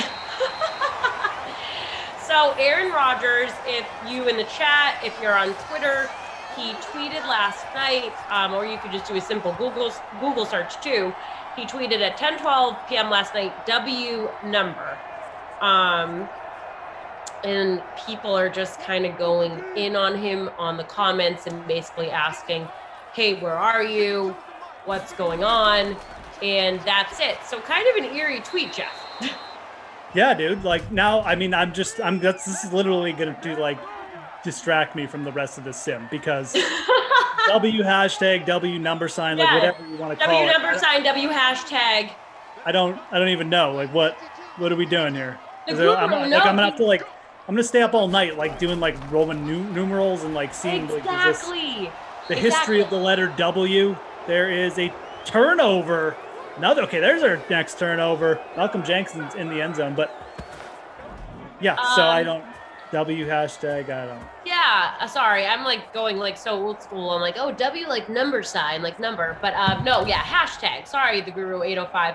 He just did the hashtag, and no, he didn't put a number. It was just the letter W and then hashtag. Here, I'll I type in wonder the what chat. Michael and Daniel think, or Rob, like anyone in the chat. Yeah, I don't understand it, and apparently really no one does. Aaron Rodgers is next leveling all of us right now. Like legitimately, dude's going to Hawaii. Well, like the entire world's talking about him. He's just like typing random stuff. He probably just like some code he made up in his head one day, and he's like, "This is gonna be hilarious." And Yeah, he's probably like, the "Let me only put person this." who gets it is him right now. Like that's just the kind of dude he is. He's probably having the time of his life. He's having the time of his life. He was like, like Cam Newton types in like weird like numerics and like weird fonts. Like, I'm just gonna put W number and let people guess. Or yeah, Daniel, he was like, he probably butt dialed his Twitter. Yeah, maybe. Legitimately, that's probably the most likely explanation. As we get was that another turnover? Yes, sir. Bobby Wags. We have 2 turnovers in like 3 plays here. Seahawks ball again. Lots going on. I did not see that, so thank you for notifying me of that as well, though. Yeah, no problem. I can be your Twitter notification because like Twitter Totally. We doesn't gotta watch notify it. me either. Bad Boys Pop said maybe that means that he's going to Washington. Oh, kind of a take there. Okay. Oh my God! Another turnover. Get going the right way. Get going the right way. He's gonna get caught. He's at the 20. He's at the 15, the 10, the 5. That's three turnovers in about 5 plays, and this one goes for a 69-yard return. This Sim is giving it all to us right now. Malcolm Jenkins on the 69. Nice return touchdown. Oh my God. Crazy stuff. All right, we got to take a look at these ownerships quickly on the DSTs. If you have either of these DSTs in the Classic right now too, like we got in the early bird special, CS Harrell won with the Seahawks D. They have 12 points in the flex, and the Saints CST is going to be up there too. So, oh man, Sims all of a sudden like grabbed our attention a little bit. I know. 5.2% owned Saints D in the showdown. So.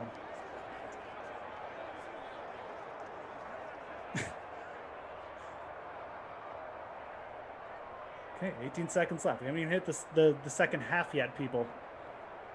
I don't know what else to say here. Just a lot of defensive stuff going on. The people are getting fired up in the chat. Yeah, a lot of people are liking it, to be honest. Congo Cat said he likes it. Love it. That's all that matters, really. Congo Cab's been ride or die since day one. Yes, he has. That's true. Definitely an OG. Okay.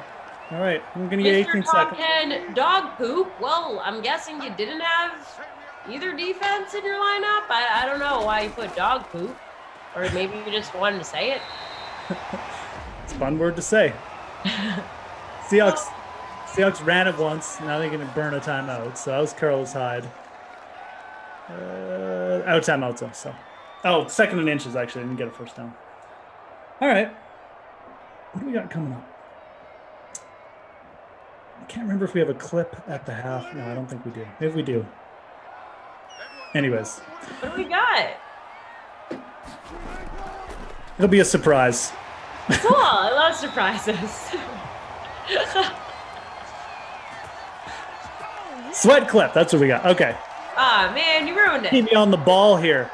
Just a reminder, too, before we do get to the second half, guys, American Ultimate Disc League, I got it, the AUDL. Yeah, you do. Coming up 8 p.m. Eastern after this sim. This is going to be the last sim of the day. So we head into the second half, 14-14. Both teams have a defensive score. We've got DK Metcalf and Emmanuel Sanders on the touchdowns so far. Not a ton of yards or anything, but actually like a lot of back and forth action in this one. And that's where we're sitting, heading into the second half here. Again, Tara Lynn and I'm going to get her to break down her apartment and what she's done so far this week, because it's looking a lot better. I'm not gonna lie over there, TL. Yeah. Looking like, much more. I know we haven't got the chair situation figured out. Like, we need to do that, but everything else is looking great. So going to get an update on that from you. Again, I won't pry into like your, the specifics like some people would. But I have good, like apartment improvement tips. So totally. yeah, I'll share them. That's yeah. We'll keep it appropriate here. Keep PG-13. Anyways, early on the sweat, guys, the dudes, the bros, the analysts, they previewed tonight's NBA Game 3 matchup. Again, it's the Suns, it's the Denver Nuggets. The Suns lead 2-0 right now, and they want to know, or we want to know, can the Nuggets jump back into the series tonight? They're going to give you your answer right here. Late game tonight, guys, has the Phoenix Suns looking to take a commanding 3-0 series lead against the Nuggets. With the benefit of being in Denver now, though, the Nuggets are 2-point favorites. Is tonight the night that they get back into this series, Jules? So everything points to the answer being yes, especially after seeing, the Bucks somehow grind that one out last night. Like, look at how this is setting up perfectly for the Nuggets to win game 3, and the Suns are somehow underdogs after dominating the entire series. And then the Suns open as favorites for game 4, just like the Nets are now favored game 4 in Milwaukee. A 6-point swing in that spread with literally no change. We're just playing the same game in Milwaukee on Sunday, and the spread's 6 points different. The narrative is there with Jokic receiving his MVP award in front of the home fans before the game. But Phoenix has dominated this series. So I'm kind of going to fade the way that I think this is supposed to go, which can get a little dicey in the NBA playoffs. I think the Suns are too good right now. I'll take the Suns on the money line as the slight dogs.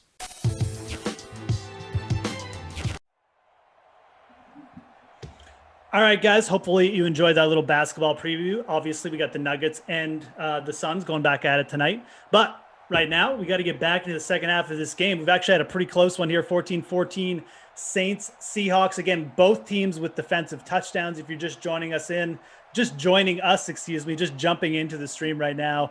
DK Metcalf, Manuel Sanders also passing touchdowns. So both QBs with one passing touchdown. But again, a lot of the production coming from those DSTs, very, very low owned. So that's where we're sitting there, Tara Lynn, as we are about to start the second half. And was it a busy week for you? Like, did you feel like you got a lot accomplished, or you still have a lot to do in terms of your moving? I still have a lot to purchase. But that's just it's gonna take me about 2 months. Everything's so expensive. Yeah. I didn't realize the price of a couch. Couches are so expensive. I mean, I've been checking Wayfair, Bob's, Big Lots, IKEA. Everything is just really pricey. So I want to make sure it's a couch I actually like. I would like to have it for a few years. And I wanted to get one with storage. So, because I have a very small apartment. So yeah, but so that's going to be a big purchase. Everything else is coming together very slowly, thanks to Amazon. Thank you, Jeff Bezos. I didn't want to give any money to you, but here I am because it's so easy. It comes literally at my doorstep the next day. Yeah, now he's going into space. Thanks a lot, Bezos. Now he's going into space. Look at Jeff. He's fine. Can't even stay here and run the company properly. Yeah. So we've had 4 turnovers here. Just to give you guys an update there. Both teams with 2 turnovers. Again, both 2 defensive touchdowns, 1 on each side as well. Not much else going on. No one really threatening the bonus touchdown for each quarterback. That's pretty much it, though.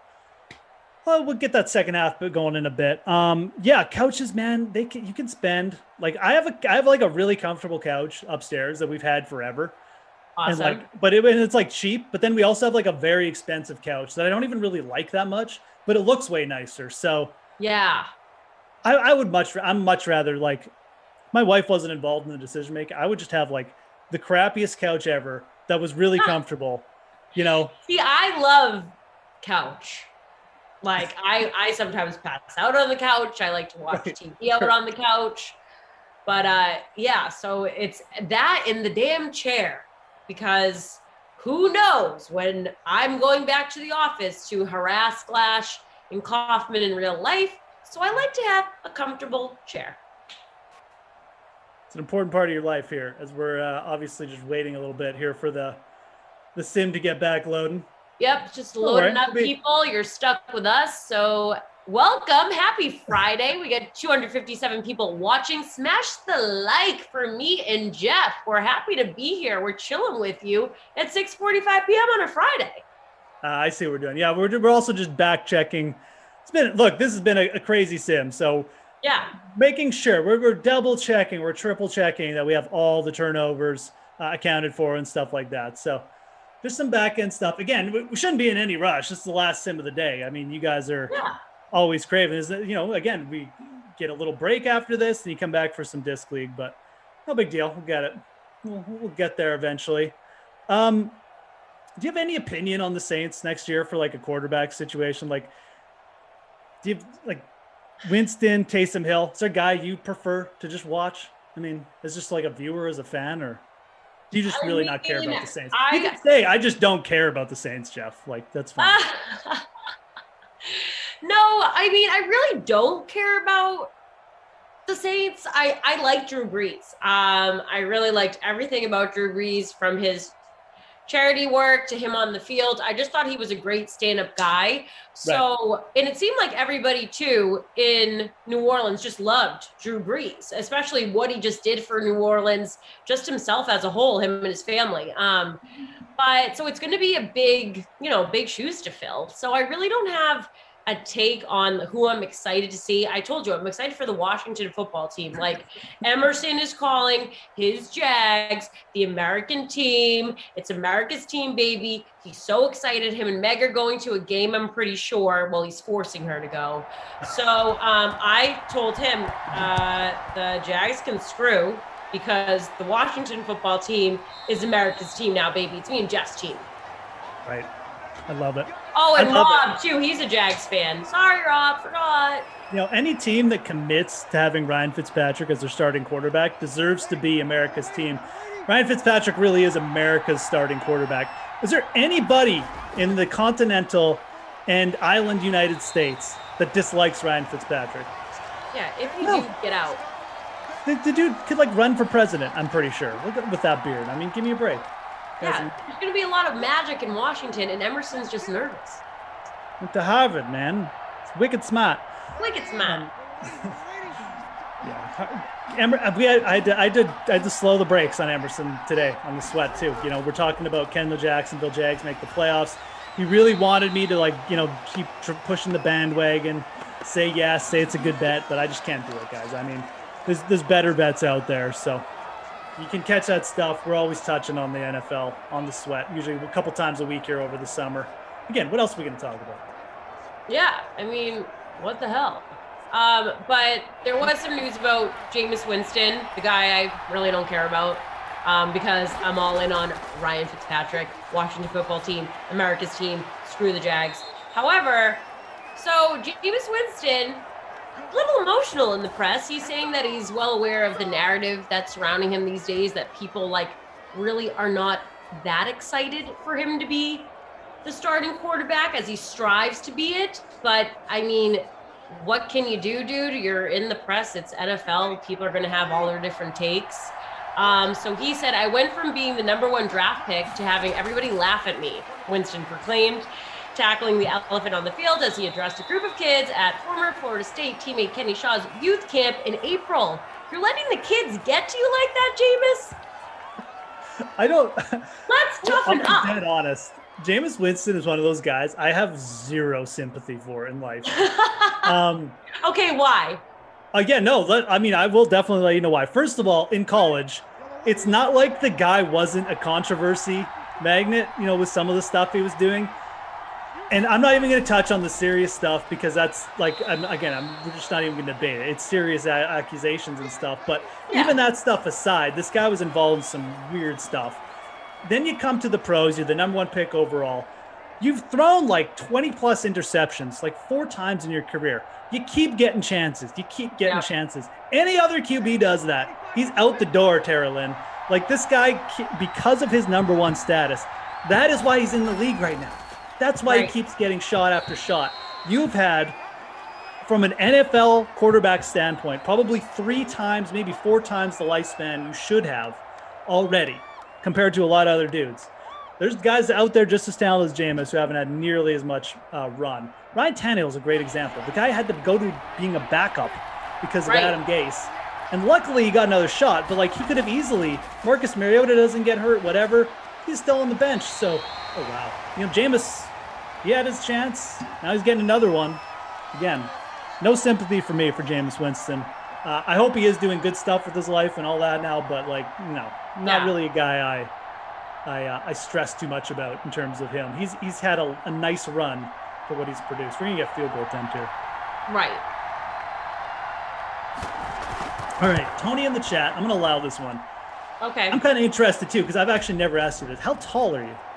Oh, I'm actually tall. I'm 5'7.5". Are you seriously 5'7"? Yeah. I thought I just had you pegged for like 5'5". I was like, okay, Tara Lynn, 5'5". We're almost the same height. I'm probably like maybe half an inch taller than you. I'm like, I tell people I'm 5'8", probably like just like a tiny bit under 5'8". Right. I feel like Glash and Kaufman like barely. They're like what, like a half inch taller than me, an inch. Yeah, Kaufman probably tells people he's like 6'1". He's probably like 5 what something, like 5'9" or something. Oh, definitely. And Emerson's like 6'7", right? So Emerson's tall, Reed's tall, and then like Julian and Steve, they're kind of like rocking the same height. Yeah. Yeah. This makes me feel good. Emerson's not actually 6'7", No, though. He he's just tells just- people that. Yeah. It was an exaggeration. Jesse's probably like 5'5". Okay. Yeah. So see, like I never see any of you guys, obviously, ever. And you know, No, even it stinks, like Jeff. walking. I wish you were in the office. I feel like we need you because it gets out of control in there sometimes. Sometimes you just need someone to come in there and lay the law down. But Yeah. that's interesting. So yeah, I think I had Jesse pegged for about the same height as you. So, anyways, Yeah. No, it's fine. I mean, height. We'll allow the height questions. I think that's fair. I like to hear height. It's always, and the thing is, judging people on their height, like on the internet or on streams or on Instagram or Facebook, whatever, it always is dependent on who they're hanging out with. Like if you were hanging out with like 100%. people who were like 5'1", I probably would have thought you were like 6 feet. Right. But if I see you in a picture, maybe you're beside a sport athlete, or maybe it's just because like you're beside like Emerson in a promo or something, or just like beside like a big billboard that makes you look small. I'm like, oh, Yeah. this doesn't look that tall. So You never know. You see. never ever know. How tall is Ducey? I don't know. Do you look short? See, I think he actually might be like a little bit taller than I think he's actually like 6 feet. But I have no idea. I'm just gonna you know what? Good for Ducey.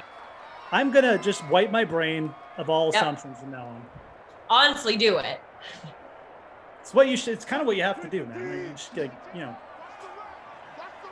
height assumptions. Anyways, I'll assume on everyone else. Wait, Jeff, did you say definitely? Did I say Definitely? right? Or did you say definitely? No, I said definitely. I didn't. Okay, now I I'm might gonna actually start saying that now, though. Wait, I want to start. That's from here going forward. I'm saying definitely.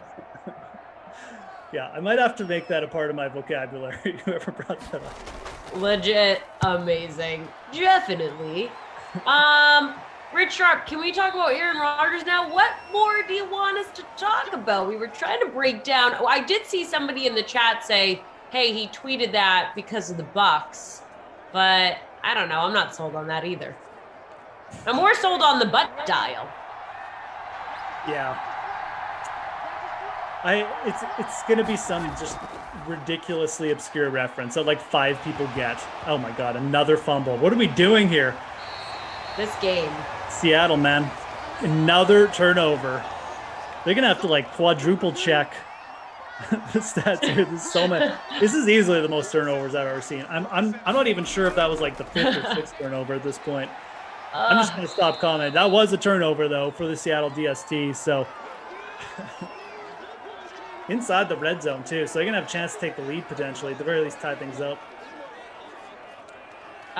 What's your sign? I'm only answering this because I like astrology, but I'm not one of those people that's like, oh, so you're a Gemini, blah, blah, blah, blah, blah, blah, blah. I do have friends like that, and it's pretty amazing. I'm not one. I'm a Pisces, D-Rod.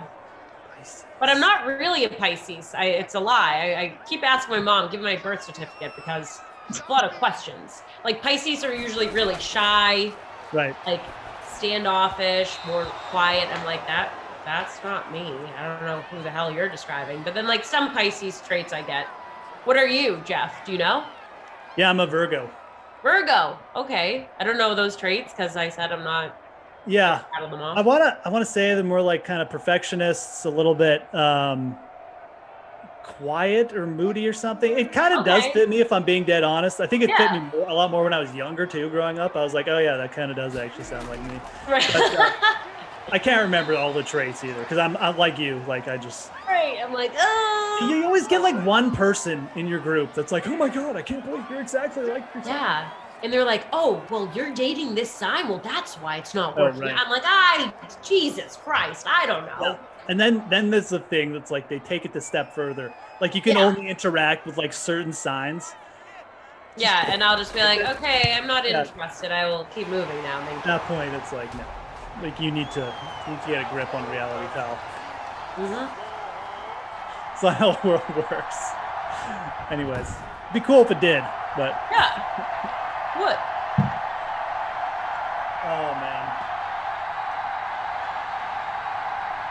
All right. Another turnover. This one ended up in a field goal. We've had, like, I don't even know how many turnovers we've had. So I'm going to let the geniuses in the back, the guys with the good calculators and stuff, take care of that. Definitely giving Rob a run for his money here in ops today, but they cleared it all out after half, so should be up to date or close to it, guys. Again, working hard there, producers.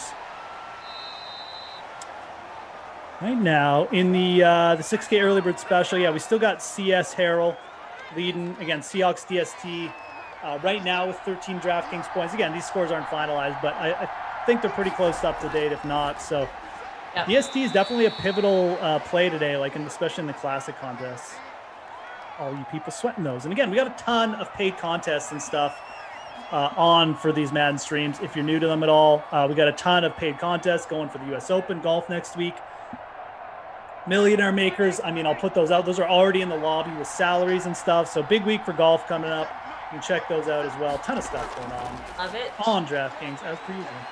Yeah. Chat, pay attention. Gonna say it now. Jeff will probably repeat because you guys literally come after us like with pitchforks in the Simpsons movie, like trying to kill Homer. So we're gonna tell you now. 5 turnovers so far. I know somebody already dropped. Yep, must be dogs. Thank you. And we got 4 in the first half. It's a lot to take out. It's a lot to keep up with. We don't doubt it. Yep.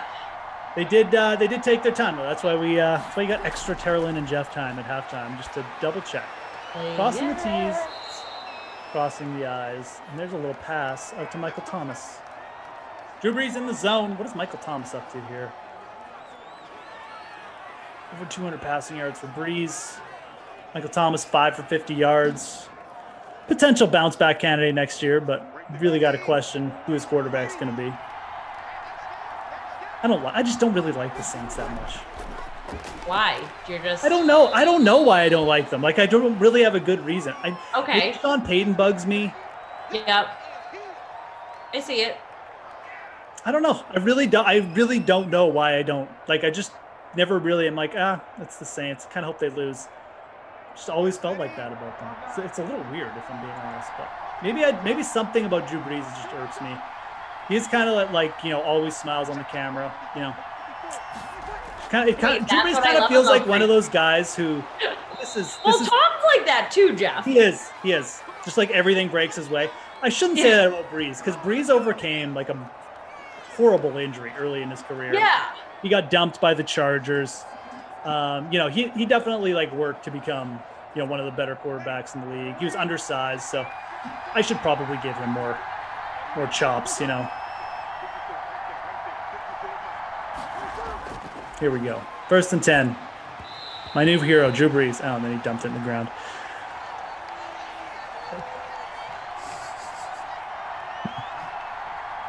DraftKings. It's a great name. I literally like one of the best handles. The Guru, yeah, that is one of my favorite lines in the Simpsons movie. It's one of my favorites. I mean, Koff always talks about his movies, so now I get my opportunity to. It's literally the most hilarious movie. Who wants to know what our favorite land animal is? Mandolin and Jeff? Spelling your name just Jeff doesn't even care. What's your favorite land animal?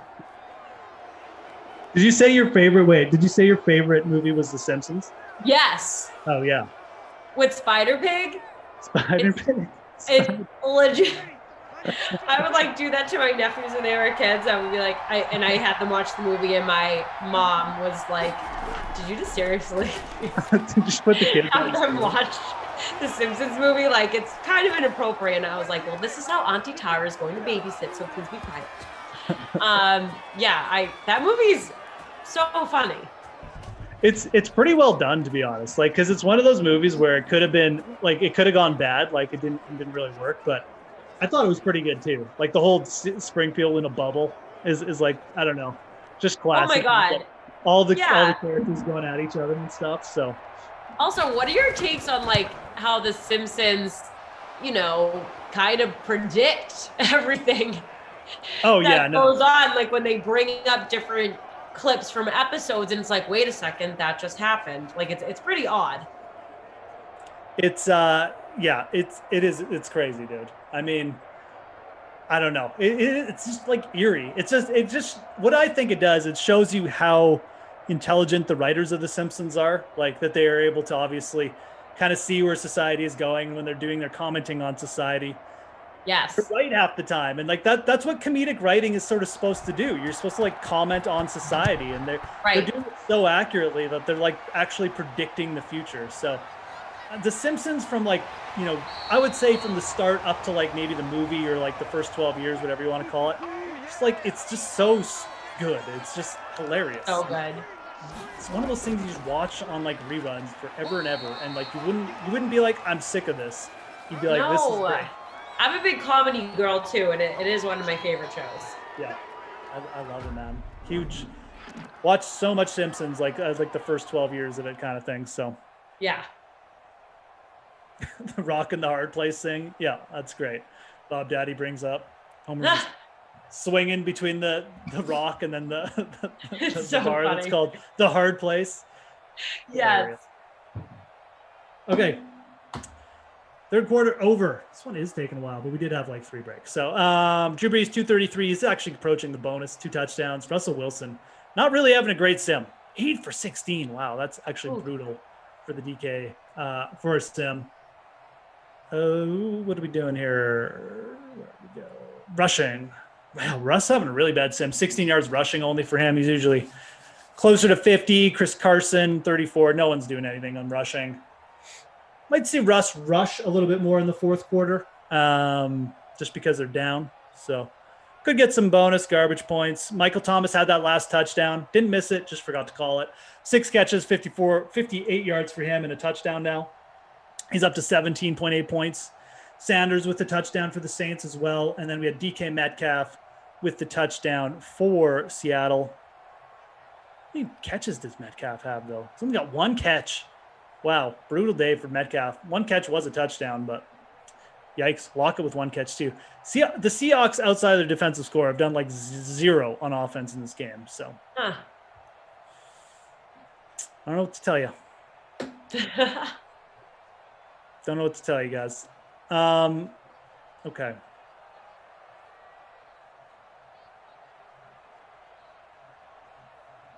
I don't even know. What were we talking about before The Simpsons? Do you remember? All right. Well, we're ready for Q4. What were we talking about? I don't remember. We were talking about your hate for the Saints, and you don't really know why. Yeah. I can't remember. Anyways, who cares? Let's get into Sim 4 here. Just a reminder, guys, we got the American Ultimate Disc League coming up after the Sim. 8 p.m. Eastern, it's going to start. Definitely want to check that out. Stick around for it.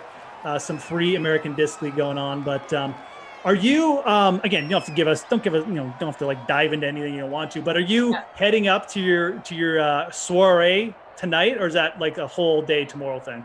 No, me and my date, we're heading out tomorrow around, like afternoon.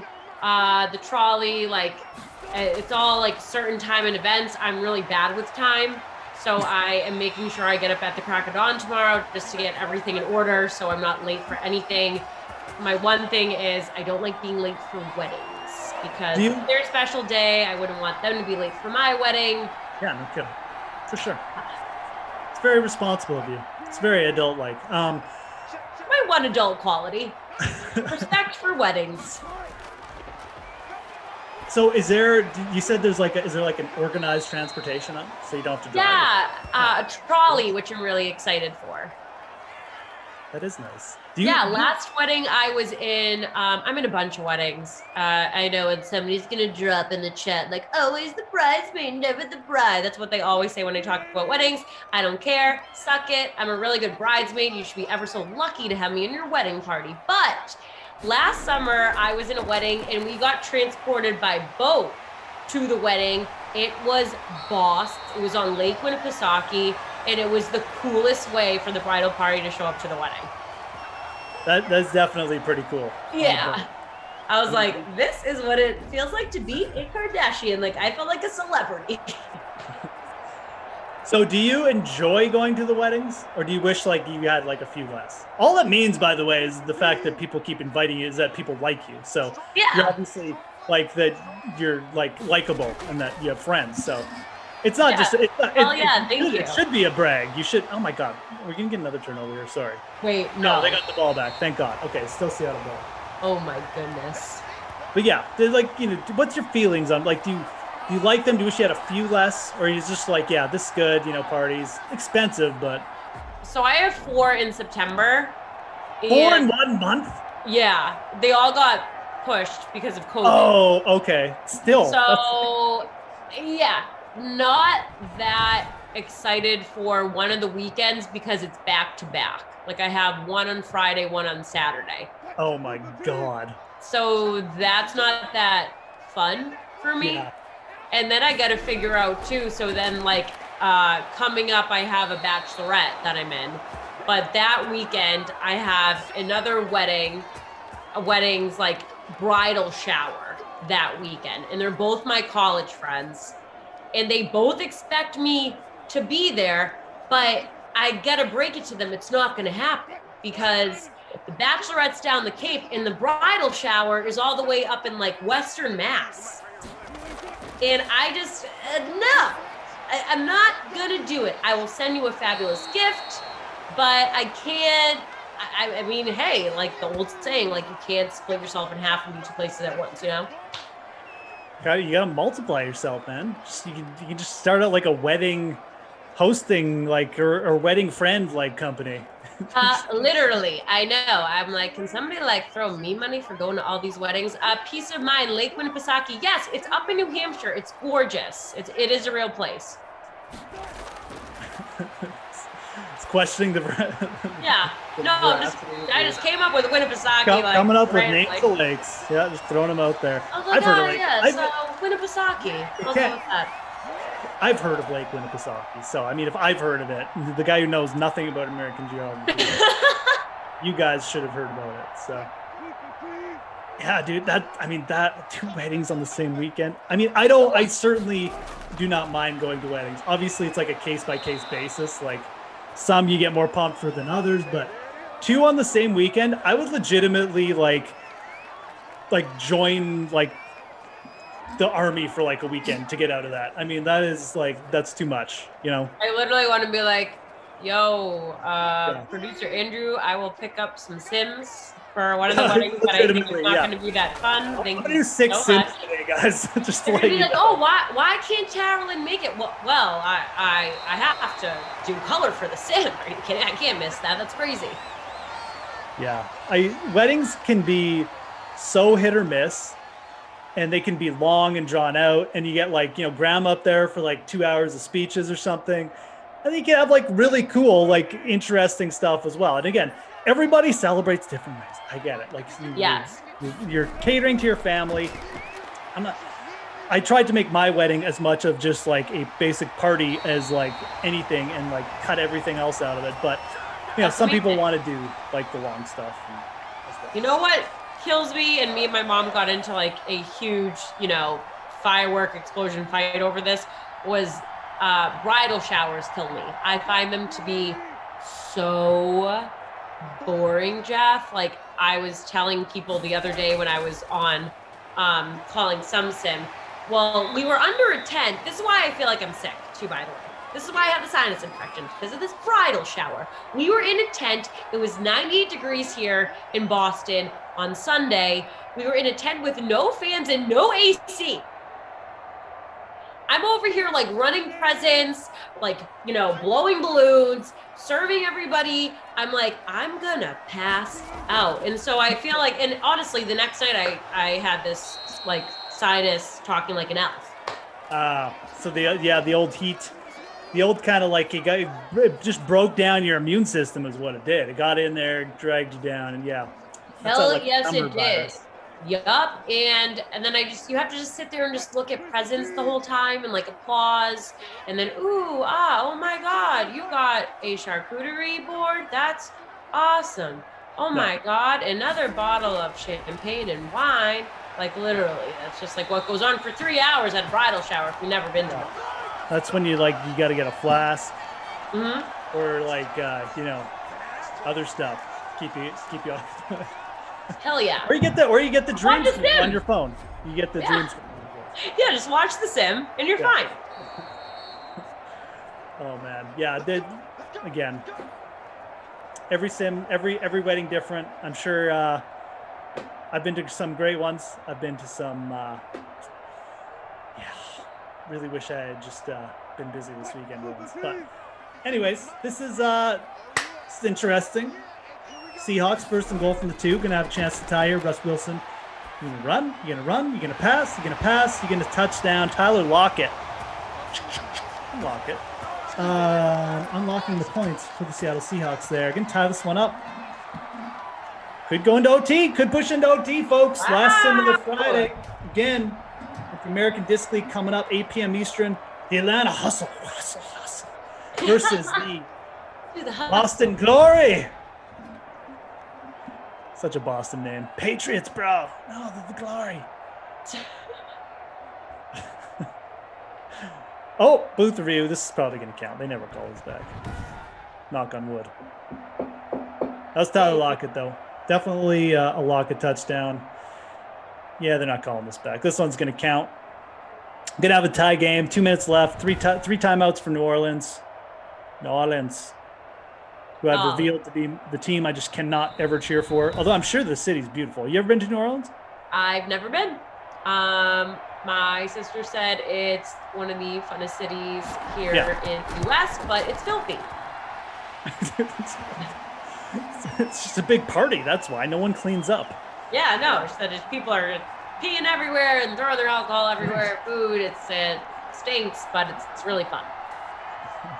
Again, no offense to the city. No offense to absolutely. I mean, one of my kids.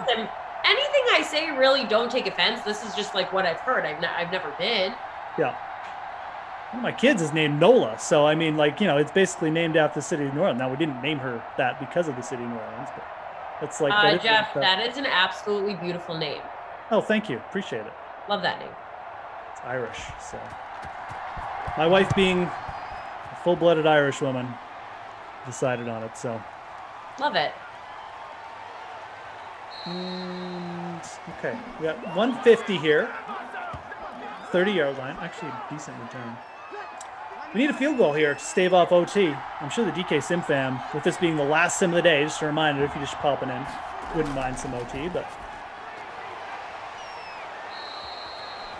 tackled over the 40.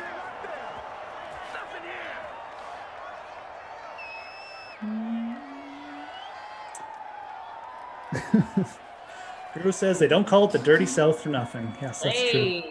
True. Been in Nashville, had ball. Really love that city. Nashville, I've heard, is a great city. That's a place I'd like to go as Drew Brees takes a sack and brings OT ever closer here, 2nd and 20. Did you just go there like vacay or? Yeah, I went there for a vacation. So much fun. And then I was down in Tampa for the Super Bowl. Did some stuff for DraftKings, and Tampa's very underrated. They're building that city up even more now, especially that they have the Bucs there. Right. And because they never really touched on Tampa before, I have family down there, so I know Tampa very well. And they never really built it up, and now it's a lot of fun. Yeah, I mean, I went to Tampa when I was a kid, so I legitimately don't remember it very well. But I remember like when we went there, it was always like the smaller city with like not that much to do outside of Disney. Not that much. Yeah. It was a nice pass by Drew Brees, getting the first down there. But yeah, I know some people who live down in Florida just through the fantasy stuff now, and they legitimately say it's like a nice place. They like it. Yeah. More to do. So I'll be going down there at some point with my kids. So Okay, amazing. next couple years, do the Disneyland thing. Yeah. Also for me. You got to do the Disneyland thing. Oh yeah. I'm gonna go so Disney when I'm there. Love it. All right, there's Alvin Kamara. Timeout, 18 seconds left. Well within field goal range. Drew Brees, the maestro as always. And we're probably going to get a field goal here to end this out in a couple seconds, unless they do something silly like turn it over. Should we pick some players of the sim here? Yeah, like what do you call it? Because news to me yesterday that it's now we're like branching out of Krusty Kaufman and Babysitter Billy. Oh, we are. Yeah, what the? Okay, so can you fill me in? I have no idea. I don't know. That's the first time I heard it. I'm like you. I'm the last person to hear these things, man. No one tells me anything in these things. Whenever there's a switch, you can count on me being the last person to find out, even if I'm here every day. I was like, oh yeah, I forgot to tell Jeff. Like Glash started this because he's like, oh well, we gotta switch everything up because it's been a year and blah blah blah blah blah. And then Ducey's like, I'm not doing anything with Kaufman's name in it. I'm doing like Ducey's and I'm like, all right, Jesus, just tell me your player of the game. Yeah, well, you know what? We'll just make our own rules here. We'll have a player of the game and an LVP. We'll call it that. Okay. We'll have it. We'll make it. You know what? We'll make it the TL MVP. The Terra least valuable player of the sim. We'll call it the TLVP. Okay, that's fun. Let's see here. Player of the sim. I don't know. You got any ideas? Maybe Emmanuel Sanders here. It's looking pretty good. Whoa, I'm having my screen. Okay, there we go. 72 yards, 6 receptions, and a touchdown. We could certainly give it to him. Unless someone else thinks it. No? I'm looking here, and I'm saying Emmanuel too. Okay, I like it. Good value play. Wasn't that highly owned. 32% owned, cheap. Let's give it to Emmanuel Sanders. He's the player of the sim. Now the TLVP again. The least valuable. Oh, we could give it to Chris Carson. He had 3 points. We could give it to. DK Metcalf really did not do much in the sim, as the Saints close this one out. Obviously, as they were about to. What did DK Metcalf even do? He had 1 catch. It went for a touchdown. We only had 7 points. Okay, I had him in my lineup that never got put through. So let's give him the loser of the game, whatever, TLLVP, whatever you said. The TLVP. TLVP. Yeah, he had 1 catch. I mean, for 49% ownership, that's not going to cut it. Yeah. So, all right. Got that out of the way, Sim fam. Really appreciate you guys joining us here on Friday. Again, if you could smash that like, guys, we really appreciate it. Smash it for Tara Lynn, who's going to be out there just holding up the wedding scene on Rhode Island as per the years. Seriously. Anyways, man, we honestly, we appreciate you hanging out here, coming in to do these. Definitely didn't have to. Obviously, you got a lot to do. I love it. With your apartment. I'm glad it's going better. I'm glad the living habitat looks better. Please get a chair. Gonna get a chair. Yep, next week, baby, we're getting the chair. Okay, good. I'm, like falling. I don't want to be like Kaufman, like, 65 years old, and I'm giving you, but I'm worried about you, man, like back and stuff. So. Anyways, smash that like for Tara Lynn. Here's what's coming up the rest of the day, guys. Actually, I'm going to go over tomorrow's schedule quickly because this is the last sim for Friday. 12 p.m. Eastern, Packers Cardinals. That's going to be Tom and I on the call. Bengals Jets. That's going to be Kaufman and I on the call, so I can make fun of him and tell him about all the stuff we said about him today. 4 p.m. Eastern, Titans Colts. Yeah, I'm going to be back on with Tom again. So I'm doing 3 in a row to kick things off tomorrow. I better go to sleep after this. Rams, Texans, Rossi, Lamarca on the call, 8 p.m. 6 p.m. Eastern, 8 p.m. Eastern, Steelers, Browns. Tom is back. Tom's carrying the stream again. Wow, he With really Lamarca. does. That's a fun pairing. Lamarca and Tom. 10 p.m. Eastern, Eagles, Lions. Tom Lamarca back on the call. Those guys are going to carry it home. So again, you'll see me soon. You'll see me tomorrow morning, doing a bunch of sims as well. But right now we got something else coming up for you guys. We have the Pat Mayo Experience. They're going to be discussing Pat Mayo, Elliot Christ, discuss the 2021 fantasy football rankings and early ADPs. They're going to be profiling the offensive and skill players in the NFC West. That is coming up right now, guys. Do not forget American Ultimate Disc League coming up 8 p.m. Eastern. But right now, here's the Pat Mayo Experience. Mayo Experience.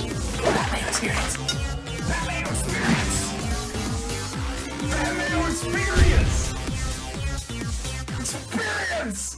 Welcome to the Pat Mayo Experience, presented by DraftKings 2021 NFC West player profiles and team odds from a fantasy perspective. We're going to be digging in to where each of the players on each of these 4 teams falls in terms of ADP and where we have them ranked going forward. If you missed the AFC East or the NFC East, shame on you, but you can rectify that issue right now. Hit the description. You can find the link to both of those. I did them with Jake Seeley. There'll be more Jake Seeley coming up, just not on this show. I have Elliot Christ from FTNFantasy.com joining me on the line, but I do want to remind everyone to smash the like button to the video. And in the comment section, you tell me who is going to be the number 1 receiver of all of the players, half-point PPR, let's call it, in the NFC West this year. Is it going to be Robert Woods? Probably not. Is it going to be DeAndre Hopkins? Probably. Is it going to be DK Metcalf? I mean, you could make a compelling case for that if you really wanted to. Maybe Brandon Ayuk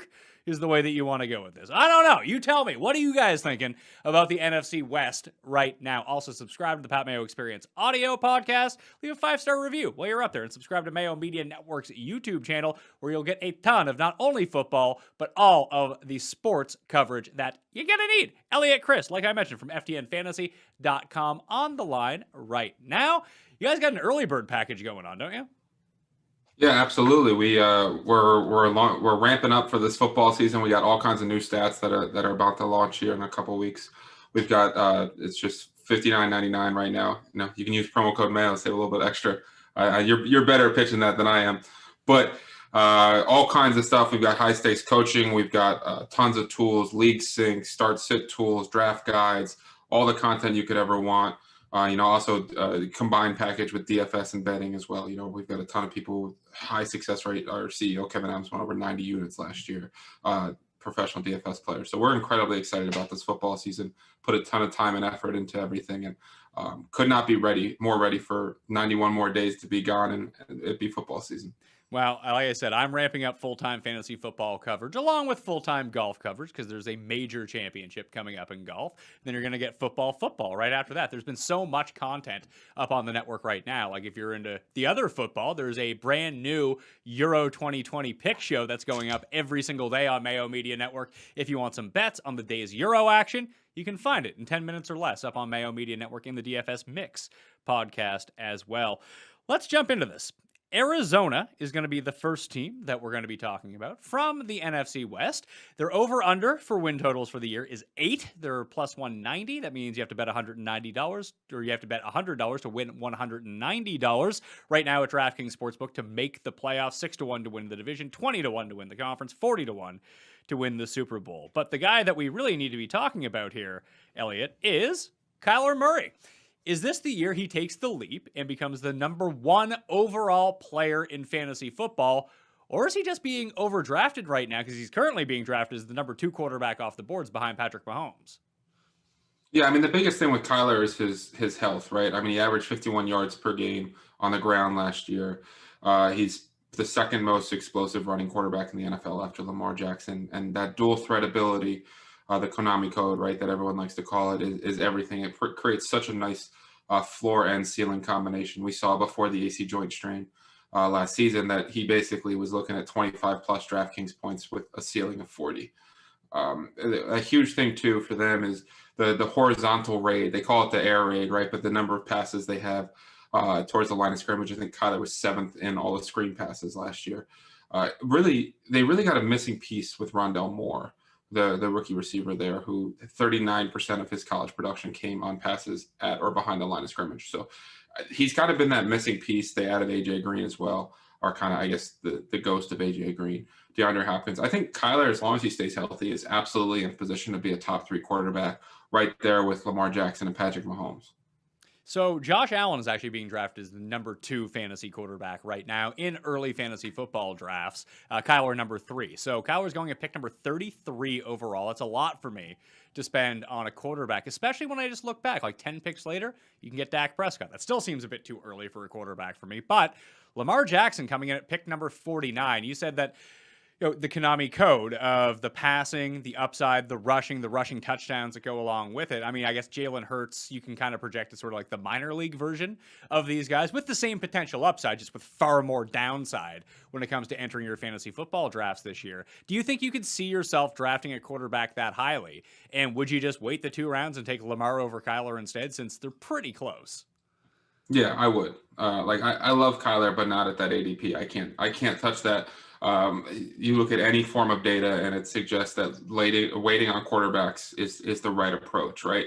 And even you look at younger guys coming into the league like Trey Lance and Justin Fields, when those guys start, because you look at a history of guys going top 5, they crack the starting lineup sooner rather than later. And Justin Fields has to beat out Andy Dalton, which is not necessarily the hardest thing to do, right? So they have that rushing potential as well. Justin Fields running a 4.40. So I love your call on Hurts. He's not the same level of quarterback as these guys by any stretch of the imagination, but what he is that rushing upside. It doesn't really matter if he's the same level of NFL quarterback, right? So Kyler is being overdrafted right now. He's not wrong to be a top 3 quarterback, but I'm not taking any quarterback in the first 3 rounds. No, and I think that you made a good point with Hurts. Like, he's not on the same level in terms of talent as the other 2 that we talked about.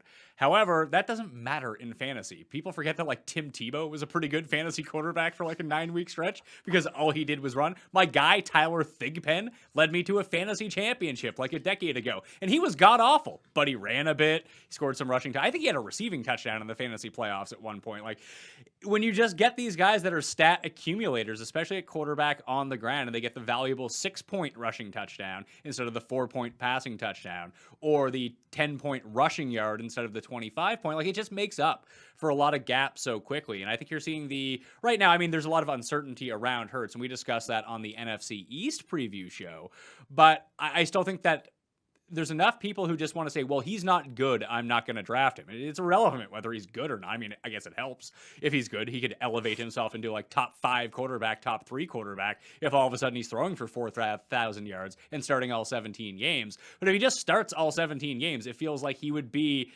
a top 12 quarterback just based on the style of play that he has, doesn't he?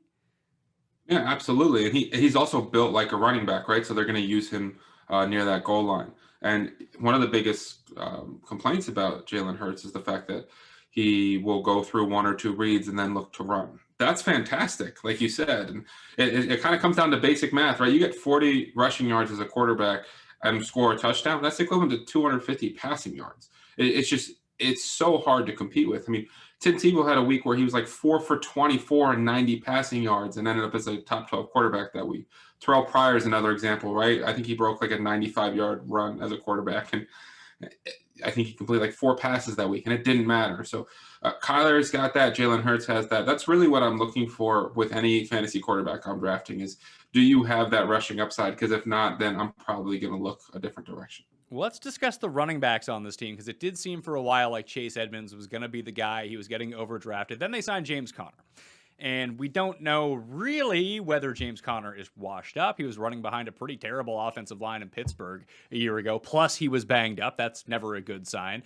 And it seems like this is going to be a split backfield where maybe it actually shapes up a lot like we saw a year ago with Kenyon Drake and Chase Edmonds, where it's going to be like a 60-40 split. The weird thing about this is, though, Edmonds is currently going ahead of Conner in fantasy drafts. They're both going pretty late down the board, but where Kyler calls his own number so often near the goal line that he kind of sucks away fantasy value from the quote-unquote goal line back, and that's what you would assume James Conner would be. There's no set in stone obvious reason why that's going to be. I mean, that just seems like why they would bring him in. Run between the 20s, maybe go near the goal line. That's going to be your job, James Conner, for high up pace, 2-minute drill, passing downs. That's more of a Chase Edmonds type role. Maybe you can cobble together like 10 to 14 touches a game. They're more valuable touches potentially because a lot of them go through the air. But if Kyler's stealing touchdowns away from both of these running backs, it caps our upside for one. But there's also the other factor. You said Rondale Moore comes in, he helps out Kyler Murray.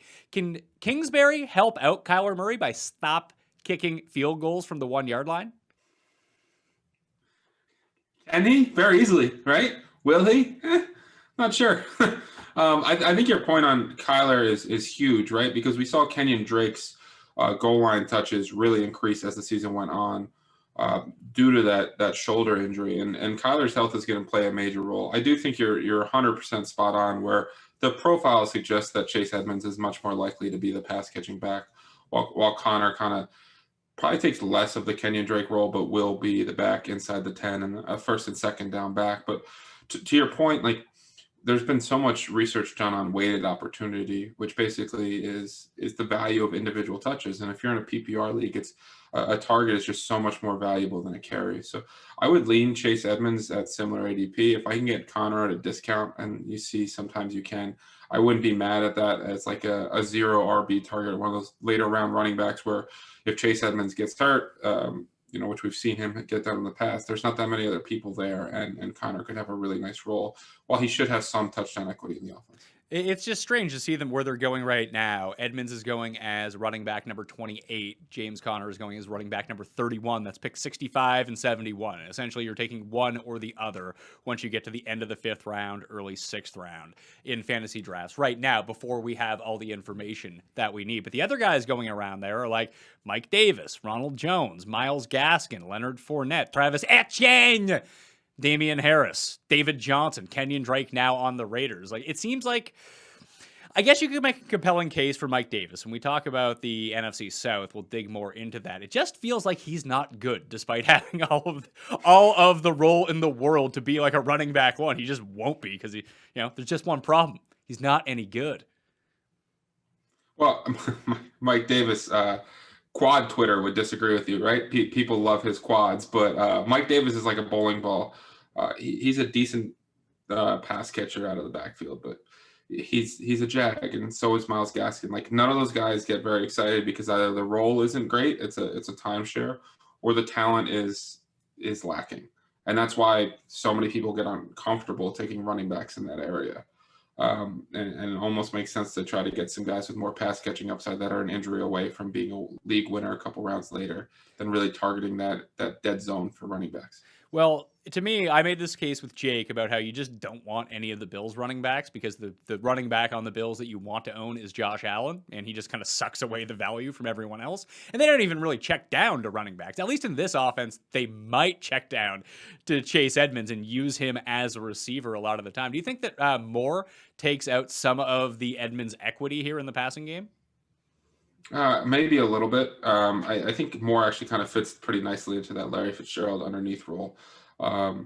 Obviously, he's not the blocker Larry is, but Larry was used so much in that 5 to 10 yard range, except at this point of his career, he was not very good.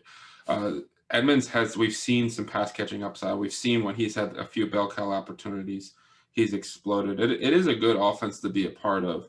I would definitely, at those ADPs, I'm taking Edmonds over Connor all day long. It's just, and without a Connor injury, you question exactly how much upside there is. Yeah, right now I'm looking at my initial projections and simulating the season 10,000 times. I have Chase Edmonds, if we're going to round to like an even number, around a 12% target market share, around a 21% rushing touchdown market share on this team. That would say like a 40% for Connor, but also like a 33% for Kyler Murray as well. So if you just, and it seems to me, although we've seen Edmonds get banged up a little bit, I don't know if I necessarily want him as the workhorse back, but I think if he can somehow flip the script on Connor a little bit and get up to, and he can be the 60%, 65% guy, he can be a top 20 running back this year. Yeah, that's absolutely fair. I think that's well within the range of outcomes, and I don't think Edmonds is ready to be a bell cow back for the entire season, right? That's why they brought in James Conner. But if you get a couple games of it, those couple games could be top 12, top 10 running back weeks, which obviously help throughout the course of the season. So wide receivers, we talked about more already, but it's probably good to focus on DeAndre Hopkins. Once again, smash a like in the comment section. You give me your highest scoring fantasy receiver from the NFC West. Do you think he outscores DK Metcalf this year? Yes, I do, pretty confidently. Metcalf is going to be obviously touchdown dependent, and one of the biggest issues with Seattle is that they tried to protect their defense the second half of the year, right, and really tried to go more run heavy, which almost made Russell Wilson demand a trade, or he did demand a trade, almost got traded this offseason. And Pete Carroll was adamant that we're going to really rely on this run game. The Cardinals play with a better pace; they pass more. I think that Hopkins is going to continue to be that target guy that sees 8+ targets a week. Metcalf is obviously an incredible talent, dangerous down the field with the ball in his hand. Certainly no knock on him. He's going where he should go, but I do think that Hopkins has a real good shot to end up as wide receiver 1 overall. So, number 1 overall. He's currently being drafted as number 4 at wide receiver, and DK Metcalf's actually going at number 5 at wide receiver in early drafts right now. Let me give you the rundown of the market share that I have projected for these receivers. I have Hopkins at 29% of the targets, Rondell Moore at 15%, Christian Kirk at 13%, AJ Green, who, yes, is on this team and is being drafted in fantasy leagues right now, at 7%, Isabella 5%, Keyshawn Johnson at 3%. Does that strike you as Hopkins, Moore, Kirk? But it could be Kirk over Moore, depending on how the early season goes. But it's going to be Hopkins, then those two, then the rest? Yeah, I mean, Hopkins has a good chance to double the next guy's target share, which I think is basically what you have at 29 and 15, right? So I think AJ Green might end up a little bit more involved. I'm a little worried about Kirk because he was the wide receiver 2 last year. Then they signed AJ Green and then they drafted Rondell Moore. Sometimes teams really tell you how they feel about a guy with their roster moves, but Hopkins is going to be one of those guys. And yeah, is he likely to be wide receiver 1? I don't know. Stephon Diggs, Tyreek Hill, Devontae Adams, right? Those are probably the guys that are ahead of him. But he's definitely in that conversation and has that kind of upside. And his weekly floor also just gives you, so you just know you're getting 15+ points with those 30, 40 point upside games. So his floor is incredibly attractive as well, while Metcalf is a little bit more, the variance with him is higher. Looking at Rondell Moore, he's being drafted as wide receiver number 68 in early drafts. That's around guys like Darius Slayton, Elijah Moore, Denzel Mims, all guys on your mighty, mighty Jets, Elliot. Then you have like Nelson Aguilar, Amon-Ra St. Brown, who could be in a really nice spot in Detroit. Maybe I actually would take him. Like Kadarius Toney. It seems like he has more upside than most of these guys. Yeah, because he's got a real path to be that wide receiver too, right? And he fits that underneath offense. He's an incredibly explosive player. A lot of people comped him to Steve Smith. Obviously, 5'7" is the concern, but when healthy, he's been nothing short of spectacular. Do we worry? Hold on. Do we worry about something like 5'7" as much in 2021 NFL than maybe we would have in like 2005 or 1995? Do we worry or should we worry? It's kind of like the different question, right? I guess, should we worry as much about a tinier player? Yeah, one hit can kind of end you when you're that small, and someone, especially in terms of like concussions, they can be reoccurring after a while, and it's probably a bit easier for someone that small getting hit by someone with so much force so big to cause that. But it just seems like there's so much protection on the offensive players. Now it's football, not obviously everyone cannot be protected, but it does seem like there are fewer headshots, fewer cheap shots, just because people don't want to get fined. People don't want to give up those penalties. That for these smaller type players now seems like the best time ever to be a small guy and play in the NFL. He's also built, you know what I mean? Like he's not like frail. I think he set Purdue's squat record, right? So, and he's going to play a lot in the slot, which is going to give him free release. So I'm not particularly worried about his size. Like, is he going to go up in contested catch situations? No, probably not, right? But that's never been his game. It's not how he wins. So it's not a huge concern. I just meant like people are going to point out that he's 5'7" more so. And I agree with you in terms of the range of receivers. I would take him over Aguilar. I would take him over Mims, who's now apparently running behind Keelan Cole. Elijah Moore apparently has been the best player at Jets camp. I don't necessarily know if that means that he's actually doing well or everyone there's terrible. But and he's going to compete with Jamison Crowder for that slot role. I really like Elijah Moore long term, but I think Rondale Moore found a great home. He can fit very nicely, and if he gets that 15% target share and he really carves out that underneath role in the offense, he will outperform his ADP. All right, let's move on to the Rams, the new look Los Angeles Rams with Triple X Elliott Christ coming at you. Matt Stafford is now the quarterback. Obviously, that feels like an upgrade over Jared Goff. 10.5 is their win total, -200 to make the playoffs, +190 to win the division, 6-1 to win the NFC, and 13-1 to win the Super Bowl. They are the favorites in this division. Do you think that they should be the favorites in this division? Like, is that upgrade substantial enough? And like we've talked about, even on the win total show, the past 2 years as it pertains to the Rams, like they're pressed up against the cap. That doesn't really seem to matter. They have amazing starters on both sides of the ball, but it feels like they're one of the most susceptible teams. Now, all teams you can kind of say this for, but if they lose starters, like, their depth from starters to next guy up is not good. So they need to get some injury luck throughout the course of the season, which every team needs to if they're going to win the Super Bowl. But it feels like for them, it's especially important. Yeah, I mean, look at that playoff game, right, against the Packers where Aaron Donald wasn't 100% healthy, wasn't himself. And now he went from the best defense in the league to we can't stop a nosebleed. Their depth, like you said, they lost Johnson, the safety, to the Browns, who was a big piece. But Jalen Ramsey is one of the best corners in the league. Aaron Donald's one of the best pass rushers. And on offense, they've got Cam Akers, who really came on at the end of the year. I think Matthew Stafford is a massive upgrade over Jared Goff, who I think is one of the more league average players, if I'm going to be kind, and McVay kind of elevated him. I think they're really interesting on offense in terms of the weapon standpoint, because Robert Woods is one of the league's best route runners. Cooper Kupp's a fantastic slot receiver who's caught over 90 passes in 3 straight years.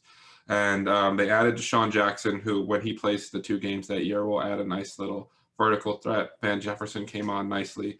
Tutu Atwell was a very confusing second-round pick, but they made it. Like, they've really tried to add a lot of dynamic weapons around them, and I think they're going to be able to attack, vertically underneath. They're going to be a difficult team to stop as long as they're healthy. And, Stafford could really take the next step, as this is far and away the best supporting cast I think he's ever had. He's going as QB number 13 right now. That's around 1 spot behind Ryan Tannehill, 1 spot ahead of Matt Ryan, who obviously just lost Julio Jones. But we'll see how big of an impact that makes. It's weird when you have...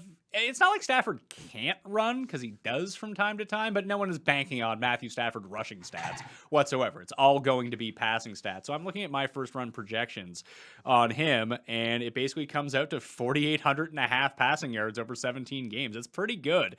That would put him in the realm of like 413 pass attempt or 633 pass attempts, over 400 completions, and like 323 fantasy points. But that feels not necessarily like a seat, like that's his median projection. Obviously, he could do better than that, but if I already have him projected at around 33 touchdown passes, like how much better is he really going to do than that? Do we think this is a Matt Stafford 5,300 yard 40 touchdown season? Like, it's the right cast to do it, but I just don't know if that's how they want to play. Yeah. And we've seen a history even with Todd Gurley, his major touchdown seasons, right? I mean, running backs have a huge part of touchdown equity in this offense. They do a fantastic job spreading you out and creating open running lanes for the running back there too. So, and the season you're talking about with Matthew Stafford would legit be like an MVP level season, right? Stafford, I think he's not QB 13 is not a bad price for him. I don't know how much rushing upside he has. And I'm going to be relying on those huge passing games that I would probably look other directions at quarterback. Yeah, I think a good comp for him is like the Matt Ryan MVP season, where he ended up as a top 10 fantasy quarterback, and he was good. You could start him almost every single week, but he didn't sniff like the top scorers that year. Yeah, there's just too many quarterbacks that run now, right? It's not like even 5, 6, 7 years ago there was a few. Now Mahomes offers stuff on the ground. Josh Allen does. Kyler Murray does. Dak Prescott does. Lamar Jackson obviously does. There's just Justin Herbert's adding stuff on the ground, and the new age quarterback, right? Zach Wilson is projected to score multiple rushing touchdowns. Trevor Lawrence is a great athlete. It's just when you don't have that rushing upside, it becomes tougher. I mean, look at a guy like Ryan Fitzpatrick, who continues to put up QB1 weeks, and it's because he's so comfortable using his legs. I tend to avoid quarterbacks who aren't really willing to do that outside of like DFS stacks. Yeah, no, I completely agree with you. So I think if he falls, that's where you probably want to take him. Like if you are playing necessarily late round quarterback, essentially. Shout out JJ. But if you're getting like the 12th round, 13th round, then yeah, you take Matt Stafford. He's a fine QB1 for you and the rest of the team that you've compiled. The problem is he's just not falling that far. So he's kind of falling into a dead zone with me.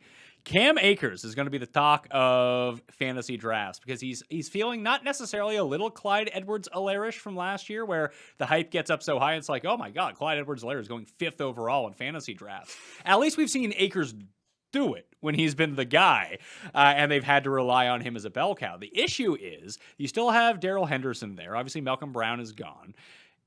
Can we project Cam Akers for over 75% of the market share of rushes? Because if we do, he's probably a top 5 pick in fantasy drafts. Like he might be better than Elvin Kamara. Yeah, I mean, I think we can. We saw it down the stretch, right? And Sean McVay came out and said, we're going to give Cam Akers as much as he can handle. And they showed in that playoff run that that's exactly what they wanted to do. They started using him in the passing game. And I don't think they like Darrell Henderson very much. I mean, the reason you might draft him in fantasy is because if something does happen to Cam Akers and he misses time, it's just Darrell Henderson, because you mentioned Malcolm Brown's down in Miami now. So I think Akers is every bit worth that late first round running back, and he may end up challenging as a top 7 pick, right? Potentially passing a guy like Jonathan Taylor.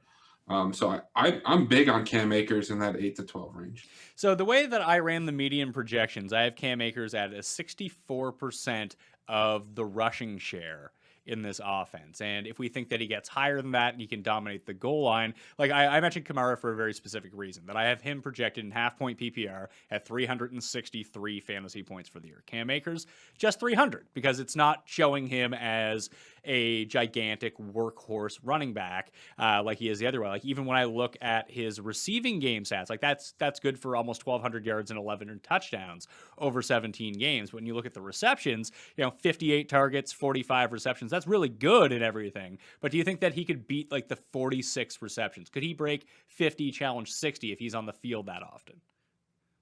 I think he could. That's probably close. 60 is probably much closer to his ceiling. I really think that you've seen historically the Rams with Sean McVay. I think their running backs are averaging like 18 touchdowns a season. So if he does dominate that, he could end up being the league leader in touchdowns scored this year from the running back position. It's probably going to end up being Derrick Henry, but regardless, I just think he's got that type of ceiling. I have him closer projected to about 72, 73% of the market share. So like that 8% really is the difference between him being a second-round pick and a first-round pick. Yeah, and him with that touchdown upside, like if he can monopolize the goal line work on the Rams and they do turn back into a run-heavy team and continue that near the goal line, and all of a sudden he spikes for like a 17, 18 rushing touchdown season, then all of a sudden he's like a top 3 fantasy running back. The receiving concerns me, but it doesn't concern me at the same time. Like looking back at his numbers, like when they had to win in week 17 last year, 4 targets for 52 yards and 21 attempts. Like if you can keep him around that like 25 touch level in the playoffs, it was a bit weird because he had the 28 carries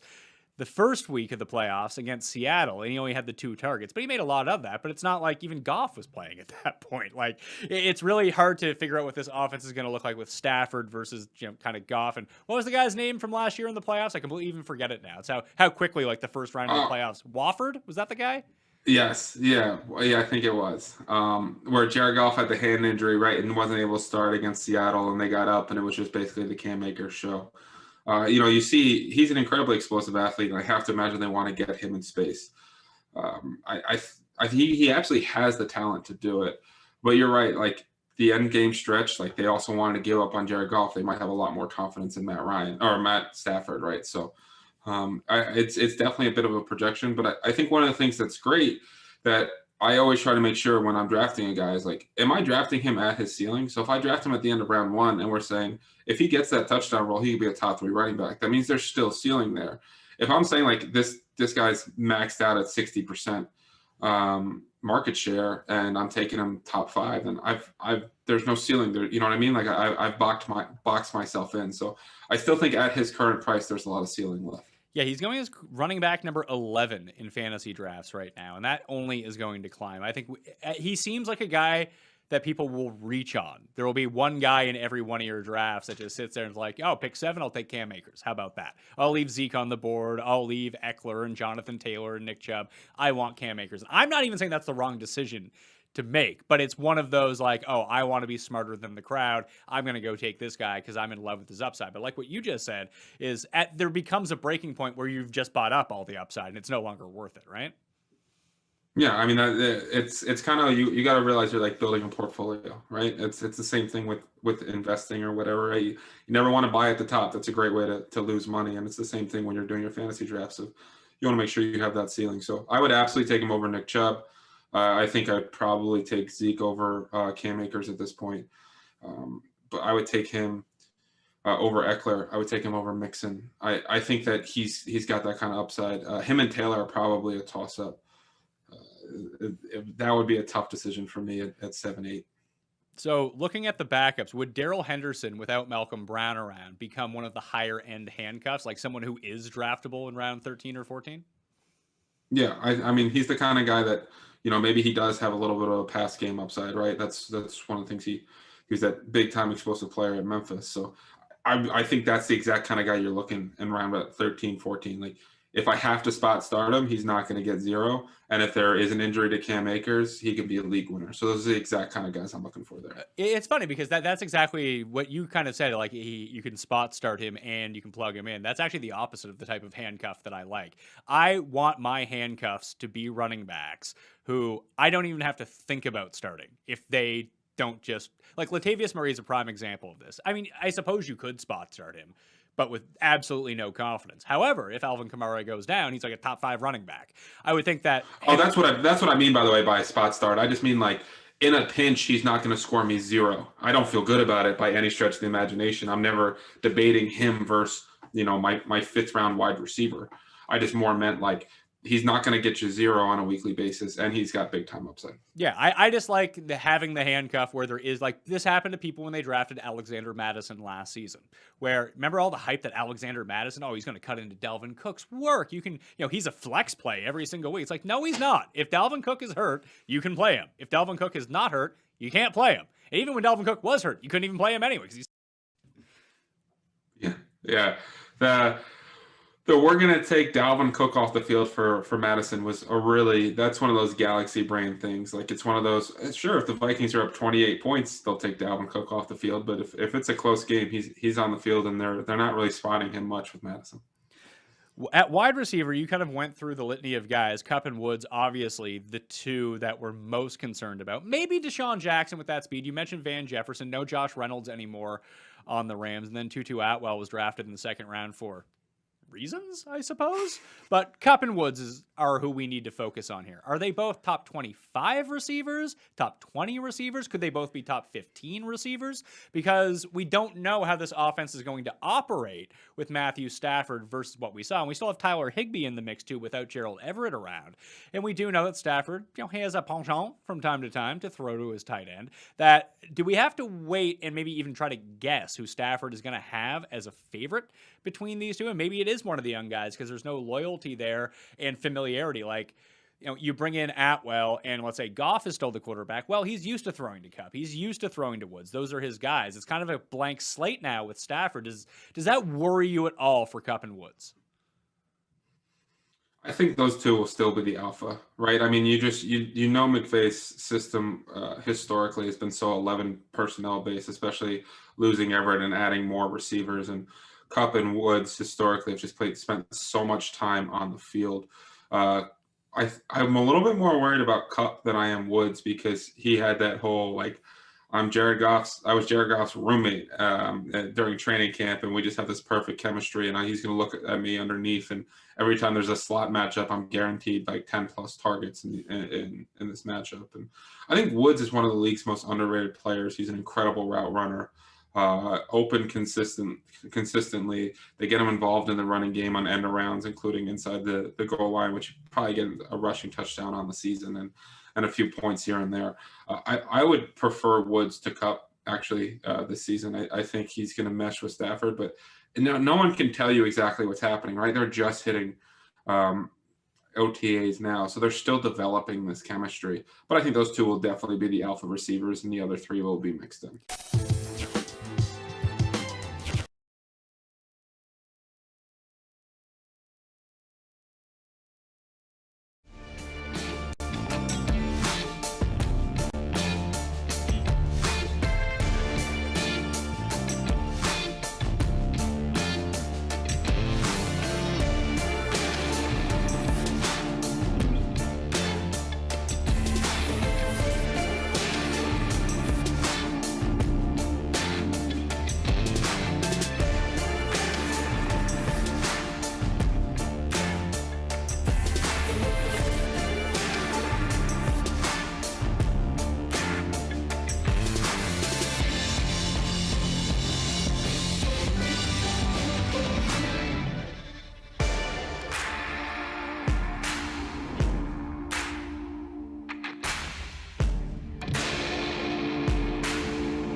1 week after the return of Ultimate, now's the time to settle in for the grind. Last weekend, the Atlanta Hustle used dynamic defense and clutch playmaking to edge the Raleigh Flyers in overtime, while the Boston Glory boldly announced their AUDL arrival with a smackdown performance of the Thunderbirds in Pittsburgh. Tonight, the Hustle and Glory, both looking for a 2-0 start as we launch week 2 of the new AUDL season next.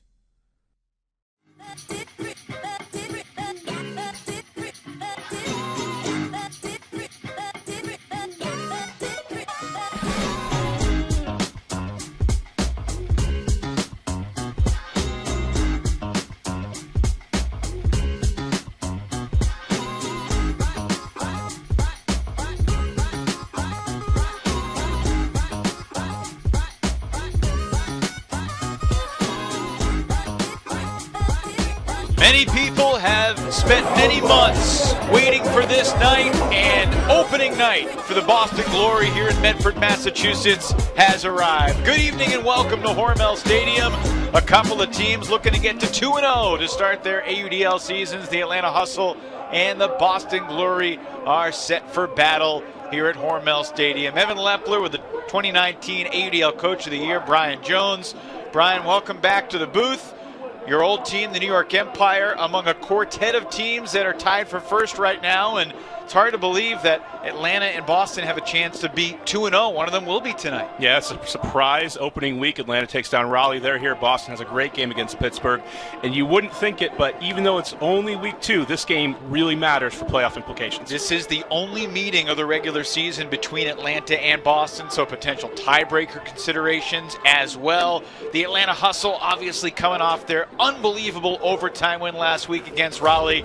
And the veteran Matt Smith was as good as ever, making one clutch grab after another to put the Hustle over the top. There's a lot of new faces, but Matt Smith's been there forever. It's a testament to his skill, to his speed, that he's able to still be this dynamic after so many years in the AUDL. This guy, Justin Allen, in the first half, and then in the overtime period, game tied at 17. Looked like Terrence Mitchell was closing in, but Matt Smith up to the task. Third all-time in the AUDL in goals. He'll be out there for Atlanta tonight. Ben Sadok just getting started in this league, but he's the engine of Boston's offense, coming off a really impressive debut. Just an incredible performance, over 700 yards in total offense, doing it with his legs, doing it with his throws. He may be one of the smaller players in the AUDL, but he's one of the toughest to guard. Small in stature, but as you said, difficult to guard. And he's an MVP candidate despite the fact that he's not that large. Yeah, it's just so tough to cover him as a defender. Anytime you can get a block on him, which is rare, you're celebrating it. He's going to have a good game tonight. All right, the first ever meeting in the AUDL between Atlanta and Boston. And hey, I recognize that guy. That's Dylan Tennell. He's won a couple World Games gold medals. He's been a star in this league. He makes his return to the Hustle. We're at number 99 as we get Friday night, week 2 of the AUDL season started here on DraftKings after the break. The playoffs make every day feel like a win, but with DraftKings, every day is a win. Courtesy of DraftKings Free-to-Play Pools Playoff Edition. Simply make your picks on the featured game of the day. Answer questions like who will cover the spread, which team will score first, and which players will have the most points. If you get enough right, take home your share of $250,000. So download the DraftKings app now. Use the promo code to play free for a share of $250,000 in prizes. And make it rain. Free Friday Frisbee, moments away from getting underway here in Boston. A vision that has been long awaited for the American Ultimate Disc League. Such a great ultimate community in New England. Brian, you're very familiar with Northeast Ultimate. It's been strange that there hasn't been a team in Boston. Now there is, and there's a pretty energized crowd here. It feels special. It is special.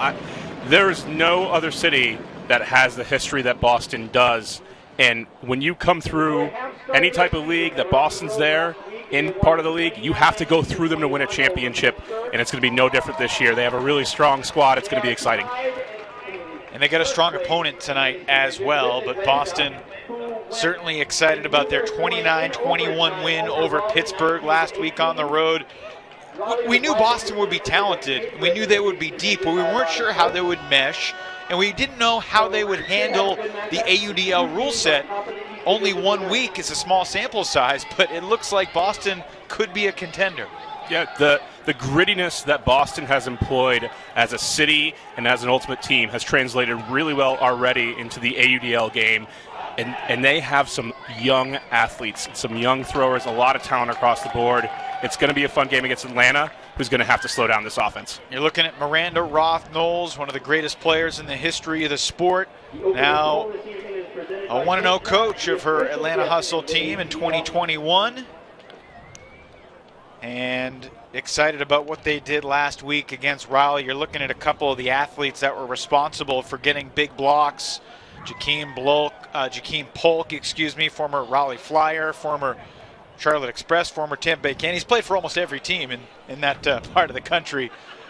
And if you haven't done so already, make sure you log on to DraftKings, because you can play in the free AUDL pool on DraftKings for a shot at $1,000 in prizes. Just answer a series of questions on the results of the second half, get enough correct, and you take home your share of $1,000. Download the DraftKings app and sign up with promo code AUDL.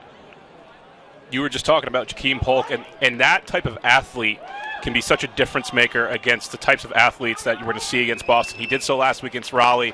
There's something about that athlete that can just say no in the air and deny the easy scores that are going to make it really hard for Boston to work it. AUDL is finally in Boston.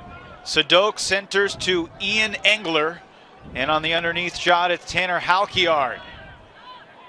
Person look here for Atlanta. They're really known a lot for their zone defense, which is going to be potentially problematic for Boston later on, but here, using their athletes to try to get the advantage. Daniel Sperling has the task of chasing Ben Sadok on the opening point. First touch, Orion Cable, 20-year-old kid, launching deep, and it's picked off. Intercepted by Atlanta's Adam Miller. Cable is known for his athletic playmaking. That's not where you want him. You don't want him throwing the disc, especially over 60 yards. Sadok sneaks in for the pick to take it right back. And he got hit. And the officials looking at one another. It's a contact call, and it'll be Boston's disc. Jason Dumont is the head referee tonight with David Jewett, John Turry, and Andy McKinley.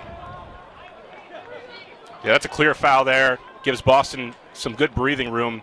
And this is where they're the most deadly, with Babcock, Sadok, Engler at the end zone. Oh, that's a nice dish. Sadok picks up the assist, and Henry Babcock scores the first goal in a Boston Glory home game. This handler trio is going to be tough to guard the entire game for Atlanta. Sadok does a good job here. Inside pass. It's just too easy. It's going to be a tough job for Sperling, who had that Sadok matchup. He is going to be a motor that runs all game long. He never seems to get tired. And Babcock, he's another one. This is incredible, the talent you have in the backfield. Engler has some of the best throws that I've seen from a handler. Babcock is super long, a great athlete in his own right. They're going to be really dynamic in this backfield, and it's going to be hard for them to pin any of these guys down. Well, for anybody who remembers the Division III National Championship game, the big matchup in that game was Andrew Roy, who we saw with Minnesota last week playing for Davidson, and Henry Babcock, who won the title playing for the Richmond Spider Monkeys. D3 Nationals a few years back. D3 Nationals holds a place in your heart, doesn't it? That's right. Matt Smith looking for the call. He doesn't get one. And Boston has a chance for the break. It was picked off by Brendan McCann. This is going to be a point of emphasis here for Atlanta, already off to a rocky start. Their offense towards the end of the game against Raleigh, they had a sizable lead and they almost coughed it up. It's going to be important for them to be able to score easily and efficiently. Ivan Tran takes the reset. Austin Taylor unable to set the mark, and another break into the end zone. Boston up 2-0. Jonah Furman-Caber connects with McCann, who gets the bookends. This is going to be the problem for any team that faces Boston, is on the turn they have these army of handlers that are just so dynamic that can just keep moving the disc. They get the turnover, and from there, they're really just playing catch. There's no pressure here. They can just move it around. a really good philosophy from Boston is they just really don't take risks. Historically, they've been so stingy all the way back for the teams that dominated Nationals in the 90s, all the way through now. Anytime you're playing a Boston team, it's so hard to dispossess them of the disc. They just want to hang on to it. They'll take the open option, be super patient. Kerman, Faber to McCann. McCann experience in this league with a couple teams in the Central Division, played for Detroit, also Minnesota. So Atlanta has fallen behind 2-0. Mike Fairley winds up. He's got a wide open target, and that will float beautifully to the end zone to get the hustle on the board. Holzmeyer, who had a huge game defensively in the win over Raleigh last week, catching the dime from Fairley. It looked like some sort of miscommunication there for for Boston coming down in the poll. They were set up in a little bit of a bracketing scheme, not everybody guarding the one-to-one matchup, and just gets loose behind the defense. This is just easy money right here and not something you want to give up. You come out so well with your pressure defense if you're Boston. There is, as a coach, you want to mix it up at times to see what's going to work throughout the entirety of the game. It's a long AUDL game. But still, I love to strike when the iron's hot. Don't change up something that's working. Mike Miller, one of the assistants, along with Rosiano, assisting Sam Rosenthal, the leader of this Boston Glory team. Dylan Tennell, AUDL MVP back in 2016, launching the poll. Miranda Roth-Knowles telling me he'll likely be out there when they're playing zone.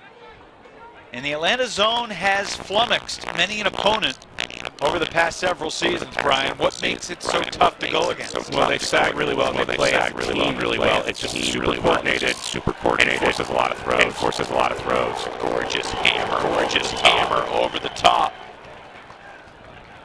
Boston historically has had that patience, though, to work through this sort of thing. That one floating up there, but finds Engler, and he'll dish for the goal, hauled in by Turner. That's a really good sign early if you're a fan of Boston, to be able to work through that zone without any trouble, identify the deadly points to put the hammer. That starts things off, working through the middle of the field, and from there, there's not much Atlanta can do. Just wide open in the middle. Even if it's a bad throw and that hangs a little bit to Engler from Willie Stewart, it works out. Last week, that zone was so effective, it almost made Raleigh throw 400 throws. Keys to the game presented by DraftKings. For Boston, the zone a part of the key. That's right, and so far, it could be patience to work it through, but when you have somebody wide open, like they did in that hammer, you have to know when to pull the trigger. They do so far, looking good for Boston. For the hustle, offensive efficiency. Like I said, they almost coughed away that lead completely against Raleigh last weekend. This offense is going to take some time to figure it out throughout the season. It's going to evolve. The thing for Atlanta is they have the talent. We know they have the athletes. It's really exciting bringing in Antoine Davis, bringing in Jakeem Polk already to a squad that had some budding young superstars. It's going to be important for them. If this offense can be steady, they're going to have a great season. No Christian Olsen tonight for Atlanta. Also no Player Pierce, no Mac McClellan. Low throw on the under. Caught by a lunging Hayden Austin Nab. 2 goals, 3 assists in his season debut last week. And the deep shot launched by Fairley. Parker Bray on the doorstep to Austin Taylor. A lot of times we see Bray doing the throwing, doing the hucking in that position, but he can be dynamic. Goals coming fast and furious right now. Fairley is one of those guys, when he played at University of Central Florida, they play a different style, and he was very disc dominant. And for a big guy, he's hard to cover in the air, but he's got a lot of agility. And so he can get open consistently in the backfield. And if you guard him too tight and guard him too close with a smaller player, he can go deep and burn you that way. Here he's able to do, so far it's 2 assists for him, 2 hucks. Good start for him. Yeah, 2 flick hucks. Picks up the hockey assist on this one after he got the real assist to Holzmeyer. 3-2. First point took 1 minute and 22 seconds. Last 4 goals have come in basically just 2.5 minutes. Boston coming down with a spread formation, trying to keep the middle of the field open. able to get what they want with the initiation of Stewart. Nice catch by Cable, guarded by Jakeem Polk.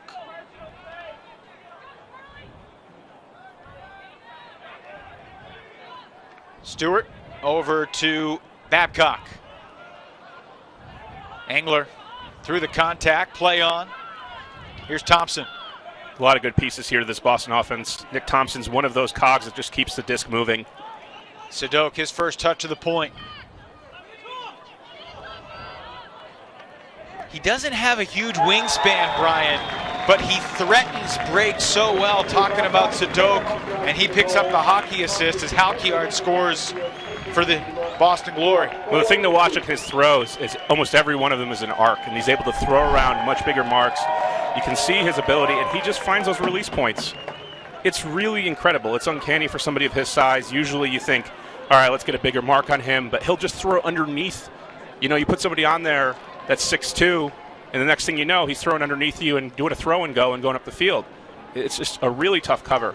Right now, though, for Boston, they're doing a great job of starting things off with the inside pass to the middle of the field and continuing from there. Atlanta's got to find a way to lock down on that and force them to go around the defense. So Boston's getting exactly what they want, is what you're saying. Exactly. How's it feel being back up in the booth? Feel natural? Feels great, Evan. It's great to have you back.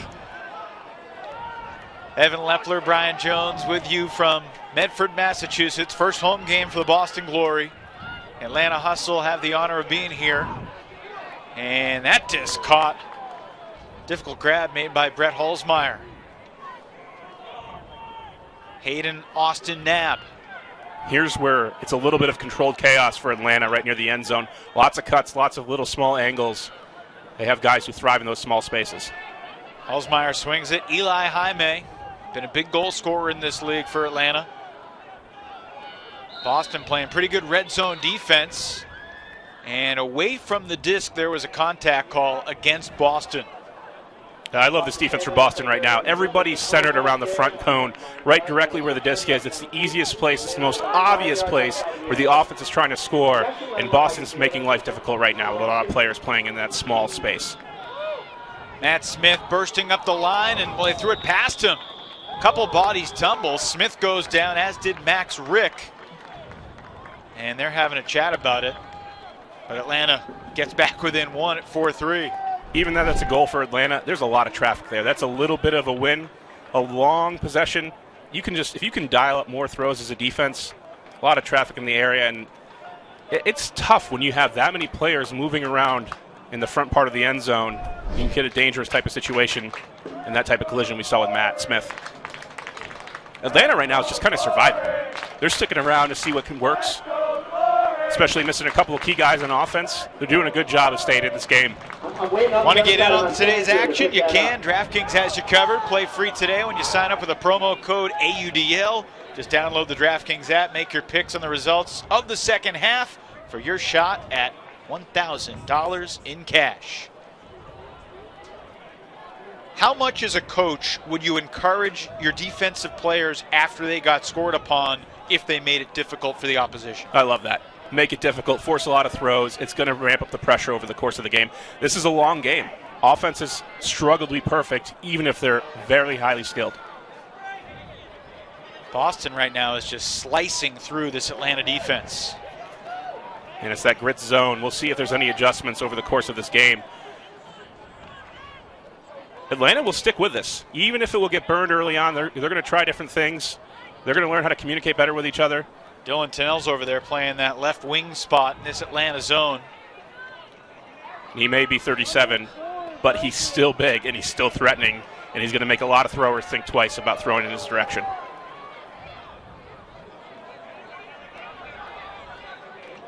A blade converts for Boston. Halkiard hauls it in. Really good vision there. And then Jakeem Polk, he's one of the most exciting deeps in the game, but he's disc watching in this moment, which means he's staring at the disc. He's not seeing Halkiard come through the middle of the field, which makes this an easy goal. I think Polk's got to play in a little tighter there. You're in the back of the end zone. You're not guarding much. In this case, this is going to be an easy throw. Nobody behind him. Leaves Tanner open for the goal. 1 assist, 1 goal now for Ryan Turner, whose first ever Ultimate Coach was the guy that threw the first ever pull in the history of the AUDL. And he's still in the league, playing for the Dallas Roughnecks, talking about Brandon Muffin Malachek. Ryan Turner played for Muffin, went to WPI, and Massachusetts native. A lot of bracketing right now from Boston, playing into the deep, deep space. They're basically telling Atlanta, we want you to huck it right into our best athlete. No foul called on the mark. Looks like it might be integrity. Oh, the ref got it. This is a good call here. This is a lot of contact. Crowd might be booing it, but this is certainly the correct call. Max Rick, former player for you with the Rochester Dragons. That's right. So many old school ADL players still playing. Mike Miller, assistant coach for Boston, was wearing an old school Rhode Island Rampage jersey when he came to the field today. He said he was trying to psych out Matt Smith, who was also a member of that 2012 Rhode Island Rampage team. It's a great jersey. And there are so few of them out there. There's value in all those ancient AUDL tops. We got a few of them at home. Looking for Taylor. Got him. Tell you what, Hayden Austin Nab has been impressive. This is a great throw. A great throw to space. And Taylor's a speedy cutter that can really chase this down. All you have to do is trust your receiver to get open, and this one's going to go out. We take a look here at the foul. And after that, just so much space. He beats Fortin. And really, that's a tough job there as a defender. There's just too much room. If you don't have help coming over from the other side of the field, that's going to be a goal a lot of the time. Do you feel like Atlanta's offense has kind of weathered the storm? They got broken their first point, but they've scored in their last 4? It's still been almost a little bit lucky. I think Boston right now could make it really tight and could ramp up the pressure a lot more. And they're experimenting a little bit. I think they're letting Atlanta stay in this game, and that's sometimes on the road. That first quarter is just about survival. Hey, how does the crowd tonight compare to the first ever Rochester Dragons crowd back in 2013? We had some pretty good crowds at times with Rochester, but the first one probably wasn't it. This is a great crowd tonight. This is tremendous looking around. Really, I asked so many people, what do you expect? And the most common reply, I have no idea. No one really knew what to expect, but this probably exceeds expectations, as cloudy as they were. Up the line, dangerous throw, but no one from Atlanta really read it. And Boston converts. Babcock picks up another assist, this time to Sadok. More inside throws. Boston does a really good job with their handlers. And just one throw sets this thing off. Beautiful to space. Nobody anywhere near. And that's a tough place to be as a defender. You're isolated. You got to choose one side to guard. Henry Babcock, he's a great handler. So what do? Force him downfield? Well, if you're going to force him downfield, he's a great athlete too. He'll beat you there.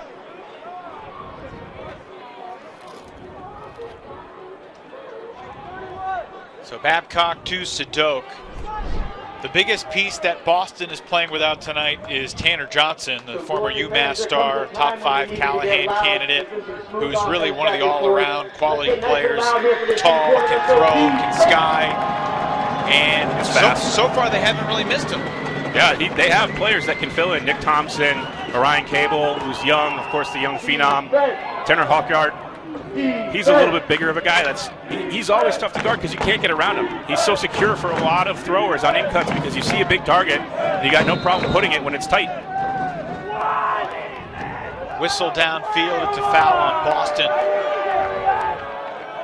So far, we haven't seen much from Antoine Davis. I mean, he's one of the biggest signings here in Atlanta. An incredible athlete, knows how to get the disc under and move it around very fast. Gene LaRue is chasing Davis around right now and has been through the first quarter of this game. There's Davis.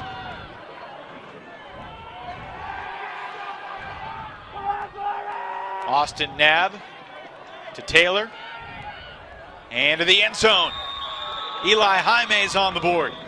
Now the Atlanta offense is starting to look more comfortable. That was a good possession for them, getting Davis involved, moving it around. and the handlers were in rhythm. That's something that you can kind of tell and get the feel of. It's more of an art than a science. Here they just keep the momentum going. They have pretty good flow, and this is just a race to the cone. It's so hard as a defender. You have to be so good and so aware where the disc is so often. At that point, the disc had just changed field rapidly from Anton Davis on this far side of the field coming to the near side. As a defender, if you don't know where the disc is moving, you're lost, and that's it.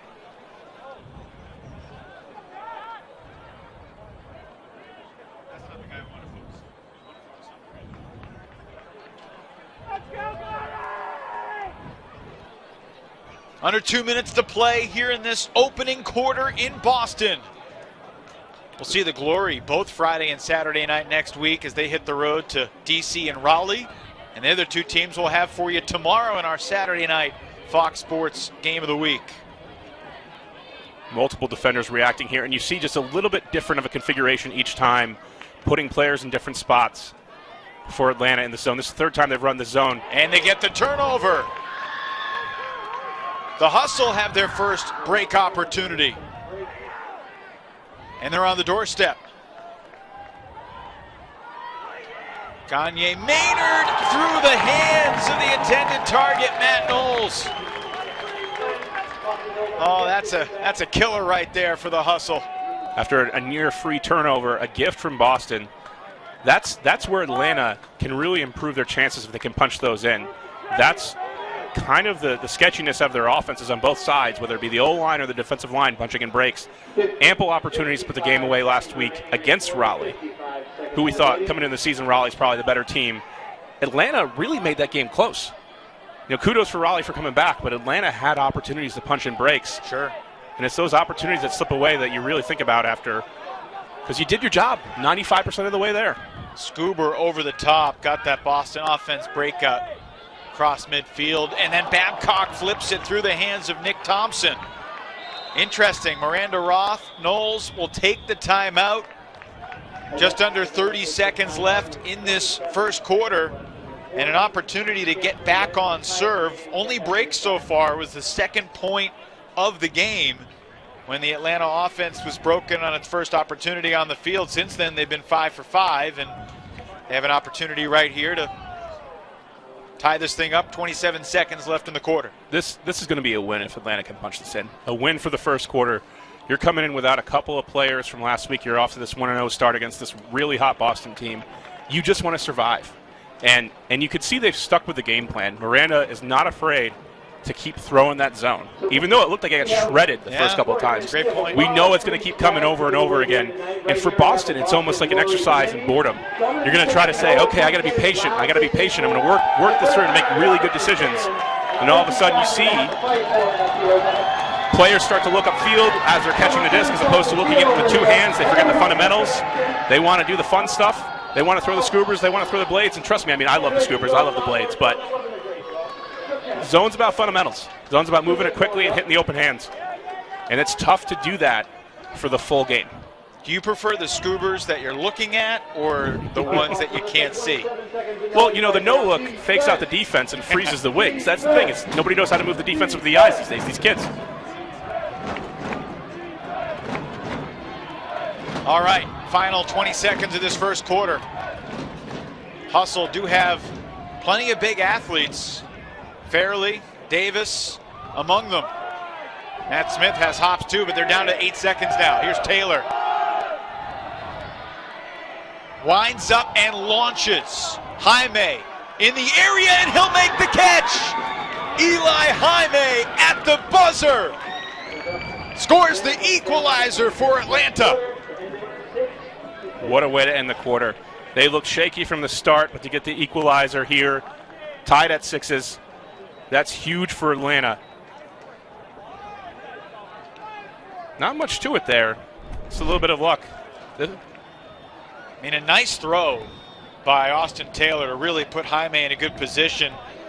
Knowles, the turnover earlier in the point, then through the hands of Thompson, and the timeout got the Atlanta offense on the field. Pretty good D from Boston, but the buzzer-beating situation goes to the veteran experienced team. What I don't like here is that I see nobody around Jaime. Nobody is there being physical, putting a body on, boxing out. That's the number one thing in these situations is you've got to find the body first, have somebody find the body, and somebody else come in and get the block. That time I got a free jump. Nobody kept him on the ground. That's bad defense at the end of the quarter. That's something that the Boston team's going to have to work on. Each team with one break in the first. And we're tied 6-all. 12 goals in 12 minutes. Second quarter coming up from Boston.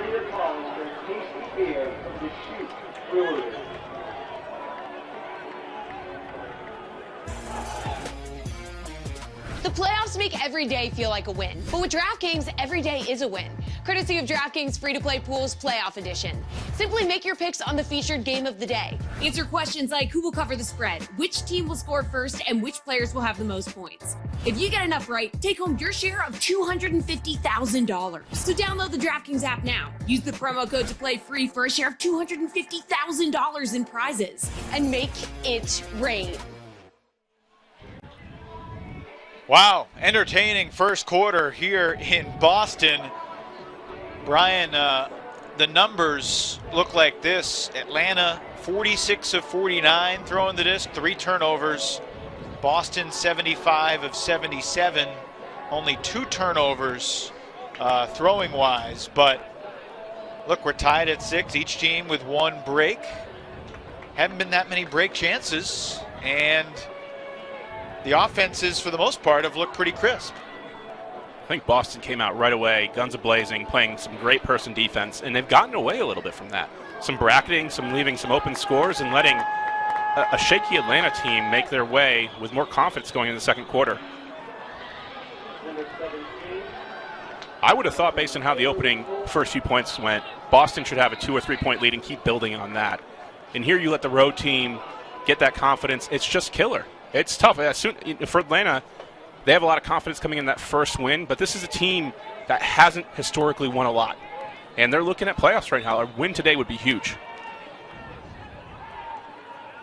Pull one out of bounds, but clock keeps rolling.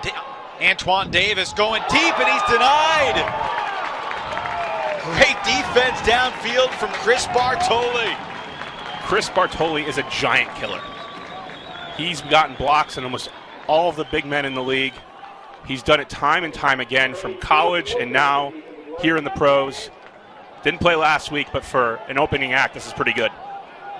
I say 30 seconds kind of disappeared from the second quarter clock because the pull went out of bounds. Clock keeps rolling, and everyone took their time getting into position. The games are definitely gotten a little bit quicker ever since that rule change to start the clock on the release of the pull as opposed to when the offense starts the disc. So much of this Boston action just starts with that inside pass from the middle of the field. They're looking to the front of the stack, looking for flow from there, and then continuing off of that motion. Oh, nice sliding snag there. Ilya Yudkovich throws the reset back to Brendan McCann. Yudkovich on the doorstep. McCann runs through. Oh, nice catch to keep possession alive by Gus Haflin, and Boston retakes the lead. A break to start the quarter. McCann with his second score for the D-line. McCann is agile, good with the disc, a really nice anchor here for the D-line. Boston taking back the momentum. Love the way Yudkovich moves. How about that flag? That thing's massive. Starts things off here with Bartoli, like I said. Slays the giant of Antoine Davis. Look at this, gets position, not afraid, challenging. That's a hard job to force Antoine Davis out and then expect to get the block. He does it time and time again. After that, good disc movement here, being patient, sorting through the mess. Boston goes up by 1. Second break so far for Boston, both caught by McCann. Atlanta back out there, Ono centering to Parker Bray, who throws it away immediately. He wants that one back. Willie Stewart just voted captain. Coach is saying that this team's emotions will go largely how Stewart's go. The timeout was called right before Stewart released the disc. Sam Rosenthal sensed the stall count rising, so Willie Stewart won't get credit for the dime, and Boston's offense will come onto the field. You never hear the end of that as a coach. You call a timeout right when a score was about to happen, which you're never going to hear the end of it. But, Coach, look, you got to have more faith in what we're doing out there. Who was the guy in the Empire D-line that got most frustrated with you when you called a timeout? Bo. Of course, Bo Kittredge. Of course, Bo Kittredge. But, yeah. And then towards the end of the season, he started wanting to call the timeout sooner. But you never want to take away momentum from your team when you have this opportunity. The timeouts are so valuable. But it's tough. And I like the call when it gets to a high stall and you don't see anything there that you like. You have the opportunity here to punch in another break to go up 2. And reset with your offensive line. I mean, I'm going to trust Babcock, Angler, and Sadok to come out here and do this job 9 times out of 10. This is going to be the challenge for this Boston team, and so far so good. But all of these guys in the backfield, Angler, Sadok, and Babcock, are capable of being the main handler and capable of getting a high volume of touches. They all have slightly different versions of their game. I like what they're doing right now with Sadok. I think he's a great anchor. You've seen it with other Boston teams where you combine a lot of talent, and Sadok sometimes is taking a little bit more of a back seat. He's so dynamic and so trustworthy with the disc. He makes so many good decisions. What have you done as a defensive-minded coach to try and contain Ben Sadok? Everything. You try to do everything. You try to box and one him in a zone. You try to put your best defender. You try to put your best tallest defender on him. Try to make him into a receiver. He'll go downfield. He's like a boulder. He just doesn't care who he's guarding at any given time. He'll just run into people. You think a guy who's standing at 5'6" might have a problem with like physical toughness. He's never intimidated by it. He's such a gamer. Sadok runs through. It's Babcock swinging it for Angler. Thompson. I love this call, though, to throw the zone. Just give something different. And you see it, right? And we talked about earlier, Boston shredded the first couple times, and now they're thinking about it. They have to work it a little bit more. They're second guessing. It's exactly what you want, especially if you want to run the clock. You saw Atlanta do that against Raleigh at the end of overtime last week. It's really fascinating to watch all 7 Atlanta defenders kind of move in unison as a zone defense. Yeah, I asked Miranda, I said, you got to teach me that. I want to come down to Atlanta. I want to go figure this out because this is incredible what you do with the zone year after year. And I think a lot of it is getting personnel to work well together and trusting that. But there is that basic framework. You see these 3 people in front doing a good job of working together. They're always gunking up the middle of the field and getting it to a sideline. And from there, that's where they're usually going to get their turns. Was Miranda open to that, or was she like, no, I can't share my secrets? Well, she said I had to move from New York to Atlanta, so we'll see. Okay. Let's get the rumor mill started. 4 minutes gone here in the second quarter. Boston by 1. Make it 2. Thompson runs it down up the line for the Glory.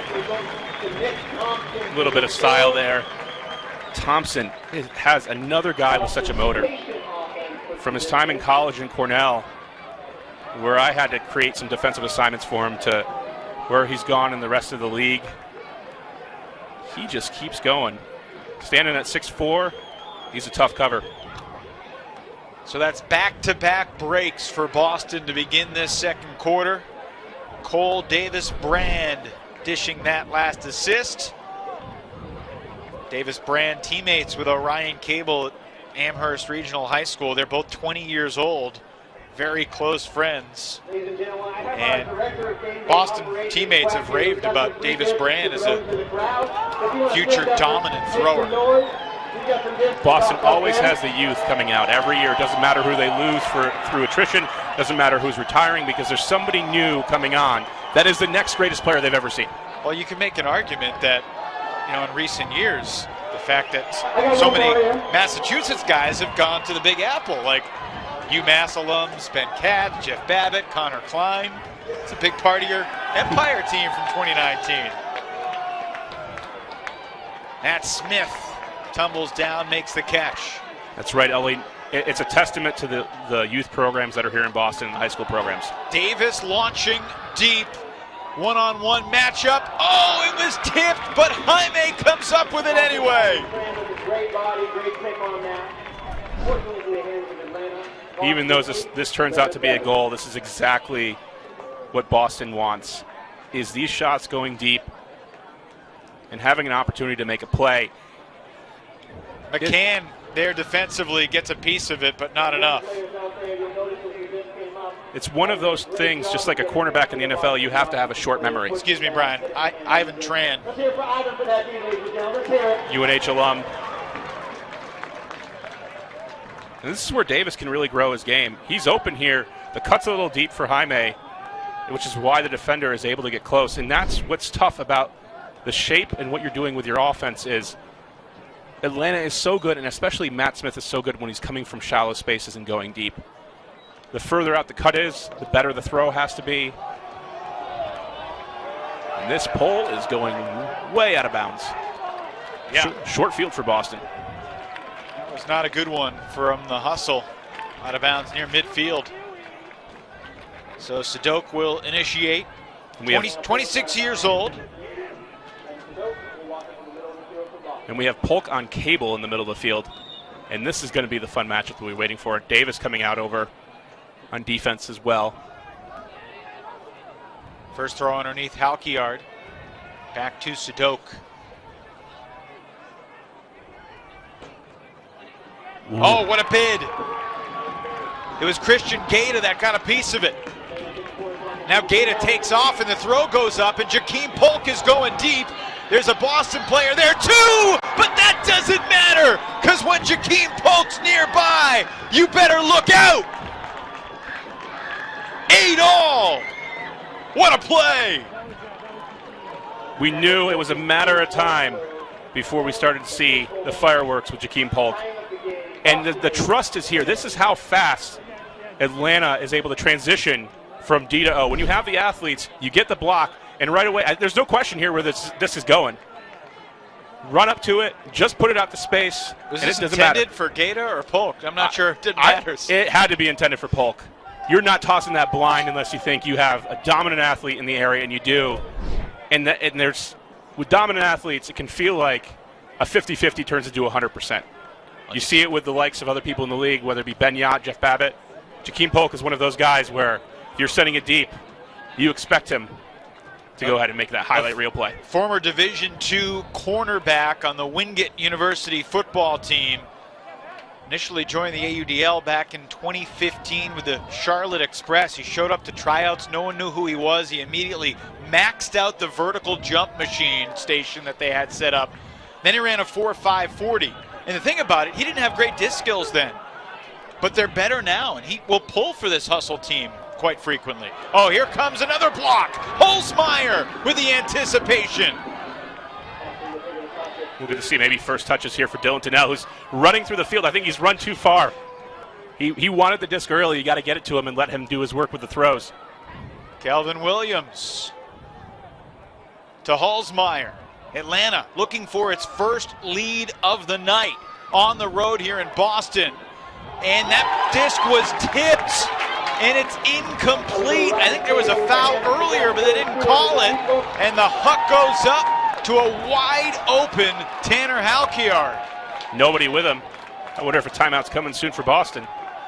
He's going to launch crossfield, and that is going to work. Orion Cable hauls it in. It looked like Atlanta on the verge of surging in front. 80 yards the opposite way. Boston up 9-8. That's 2 times so far Atlanta's been at the doorstep. 2 times they've failed to convert. And what looks over silly turnovers and just trying to fit it into too small of a space. Great D to kick it off. You get this break chance, you work it down the field, you have the fast break. Sometimes the fast breaks can look like they're going to be a deep throw like we just saw the Jakeem Polk, but a lot of times it's just taking advantage of the defense in a lull, trying to catch up. Yeah, Parker Bray got tugged on the shoulder, but it was before the throw, and they didn't call it. And then he tried to squeeze it in, unsuccessfully. I think Holzmeyer was saying that he got hacked on the arm, and maybe that's what happened. If that's the case, that's hard to see in these moments. Fortuitous for Boston. I'll say. More twists and turns here in the second quarter. Boston scored 2 straight breaks, Atlanta scored 2 straight goals, a hold and a break. And then it looked like Atlanta was going to make it 3 goals in a row, but Boston goes the full 80 yards in a blink. Jaime getting very involved now for this hustle offense. Hayden, Austin Nab, and now Austin Taylor. Needs something. Austin Nab's open in the end zone. Beat Dean Bullock to that open side. Great patience. Had to go through a couple of different options. Pivoting, trying to move that mark for Taylor. Takes his time, and this is just so tough. Once again, you've got a lot of width to cover as a defender. You're on the wrong side, and this just leads to a long throw, but a pretty easy goal. That's a really tough job to figure out for Bullock which side you should be on. Without that, you can't really defend well. You're on an island, you need help around you. That's a couple goals so far for the 21-year-old University of Georgia student, Hayden Austin Nab. Matching his output from a week ago. And here's what I'm talking about, Brian. Jakeem Polk did not start his professional Ulta career as a guy who could launch a 75-yard pull. It's so much fun to watch these athletes pick up the sport so quickly. And one of the things that, we'll talk about many times, I'm sure, is that Miranda Roth-Knowles loves the fact that he's been coached his entire life. Yep. Being coachable, being able to transition so fast from another sport, that's crucial. Blade finding Sadok. He's a step shy of the goal line. And a little high release, cheeky lefty flick. There are a lot of youth coaches out there that it might drive them nuts when your high schooler is learning how to throw. But for Ben Sadok, it's a necessity. He needs these release points, and he's mastered them over the course of many years to the point where these are automatic. Gets the throw, gets the mark to move his arms just a little bit, and from there, this looks like a really tough throw, but it's just another day in the park. Well, his first fake is this crazy high release. It's like he's not going to actually throw that. Similar release point to the fake. He can set it up really well. Knows how you're going to react to it. Going to go ahead and that's the thing. Some throwers are really good at that. They're able to use those fakes to know exactly what the mark is going to do, how they're going to react, and they'll use that to set up the throw. Hey, folks, there's still time. You can get in on today's action. DraftKings has you covered. Play free when you sign up with the promo code AUDL. Just download the DraftKings app, make your picks on the free-to-play pool based on the results of the second half for your share of $1,000 in cash. That's going to close soon. Just over 3 minutes remaining in the half as Taylor launches deep. That disc is going to find Parker Bray. Bray with a rising stall count going cross field, and Jaime is all alone. 10-all. Jaime's been doing a great job of finding the end zone, but I am so impressed right now with how dynamic Parker Bray has been. You can go look up the highlight videos if you haven't seen him, and he had, in college, was such an incredibly beautiful thrower. And that's what he was known for. He could dominate a game, kind of like in the way of the NBA, almost like Devin Booker having a 70-point game. He could come out and just throw Georgia into a win. That was against Boston, by the way, so be careful where you say that. And for him, like, he's settled into this club game where he's still that dangerous thrower. He still has that reputation. But the be dynamic, get downfield is just going to help his game so much. Yeah, I remember watching Parker Bray play for University of Georgia and just how he would have command over the entire game when he was out there. Jaime continues to play well. That's 3 goals. Make it 4 goals now for Jaime in this first half. Oh, and another block. It's Kelvin Williams getting a piece of it. Lulling the Boston offense to sleep. I feel like he set that up 4 possessions ago. Dylan Tunnell has another AUDL assist. And the Hustle have the lead for the first time here in Boston. He finally gets that first touch. And this zone, we knew Atlanta was going to stick with it. And Kelvin Williams is one of the most impressive parts of the zone. They move him around, and it feels like he was baiting this one the entire time. He's just huge in the mark, so you can use him there. He's huge in the middle of the field. and he's huge on the wing. So how do you use him? Well, why not everywhere? So he sets it up, gets that easy block, and then when you're playing zone a lot, you get these short field turnovers. It makes things really easy for your offense. Dylan Tennell, 150 career assists entering today in 31 career games. His average per game assist for players with at least 30 games was 4th all-time, Brian, trailing Pavel Giannis, Mark Burton, Jonathan Nethercutt. It's really good company. Yes, it is. More zone. Jakeem Polk started out playing deep at the beginning of this game. He's now in the middle of the field. They continue to switch this up with Holzmeyer deep. Holzmeyer getting that game-sealing block last week in overtime. One of the 4 blocks that he had throughout the day. And Boston's offense turns it over again. Quick timeout call from the Atlanta sideline. Miranda Knowles is fired up. After the first couple times of letting their defense work it down, they're not going to take any chances here. I like this call. Get your offense on the field. 2 minutes to go. An opportunity to build that 2-point lead. That's huge going into halftime. This Atlanta team, we didn't know what this game was going to be. Both of these teams 1-0 coming into week 2, and this has huge playoff implications. Yeah, it's early. It's only week 2, but it's just a 12-game season, and we said these two teams only play each other one time, unlike most Atlantic Division teams that play each other twice. Here's the week 2 schedule. Unfortunately, the other Friday night game originally on the schedule, Philly, New York, had to be postponed. No rescheduled date yet. We'll be in Raleigh, North Carolina tomorrow, our crew for the Breeze and the Flyers. Really good game in the Windy City, Brian. The wind chill coming off incredible wind. Doesn't begin to describe it in Madison against the very much improved Chicago Union. That might be the game of the day, other than the DC Raleigh game that we'll be seeing in person. Almost every game in this 12-game season feels like a playoff game because seeding matters so much and who your opponent is. I think for Atlanta, you get this influx of a talent, and you're wondering, are we good enough to go to the championship weekend? You're good enough right now to host a playoff game. That's what you're setting yourself up for. And if you host a playoff game, you're 1 game away from championship weekend, 1 home win. Bray fumbles it on the reset from Smith. And a missed opportunity there for Atlanta. 8 teams in this Atlantic Division, 4 of which will qualify for the playoffs as the deep shot goes up. McCann connects.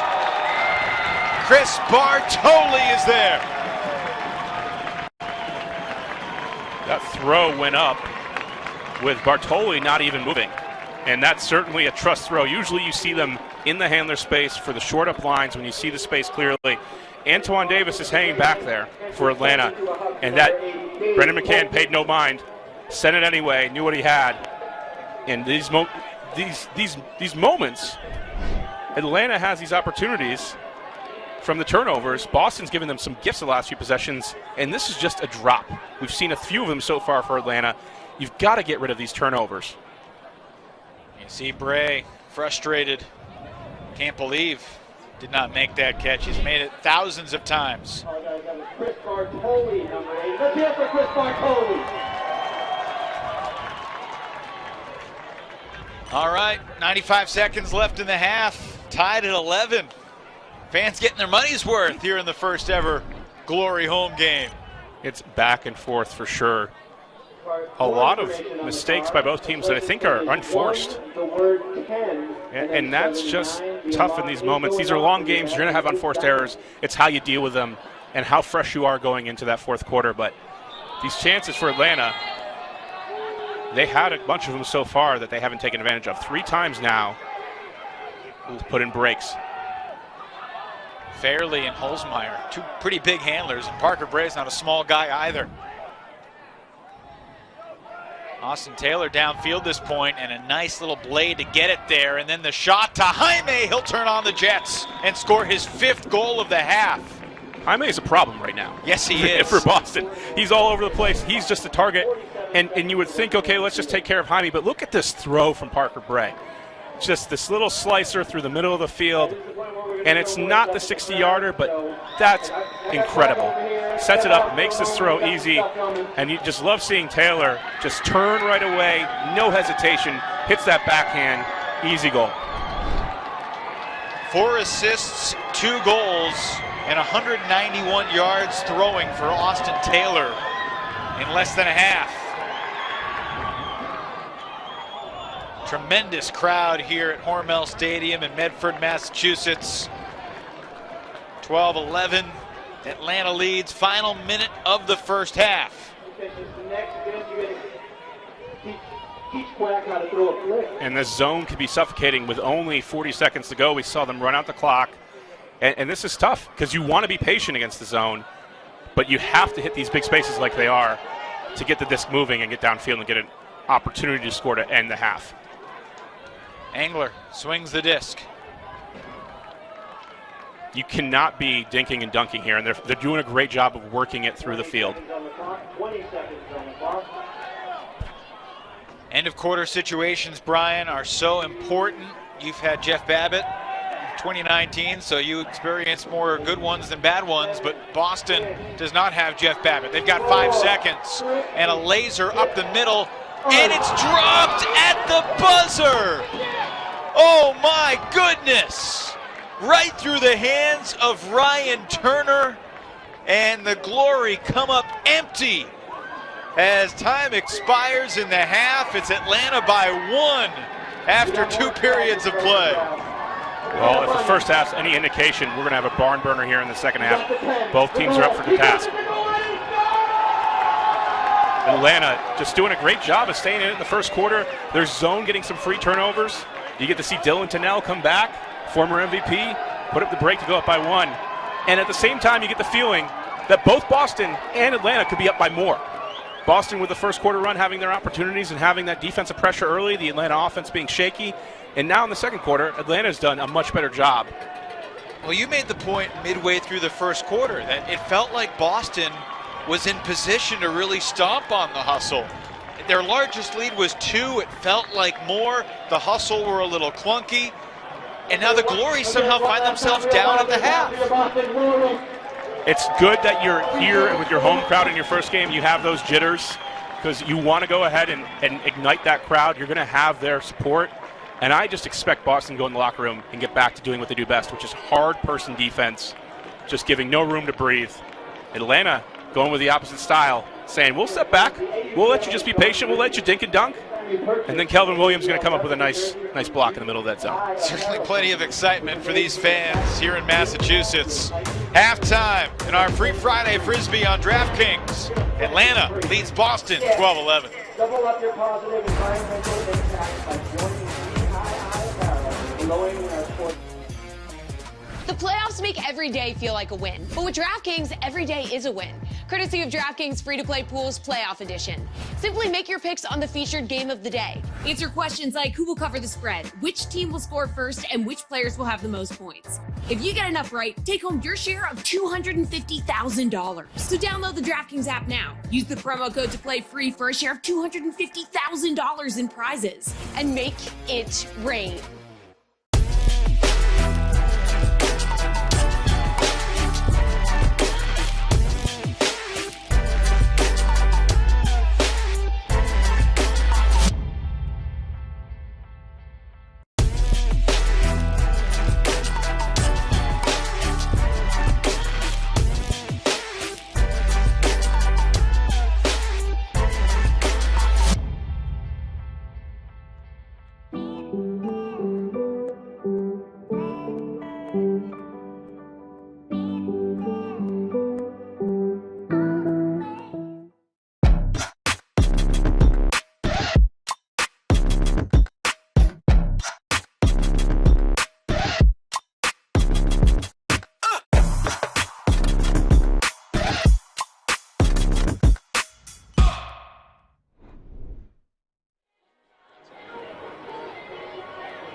What a half of Ultimate here in Boston.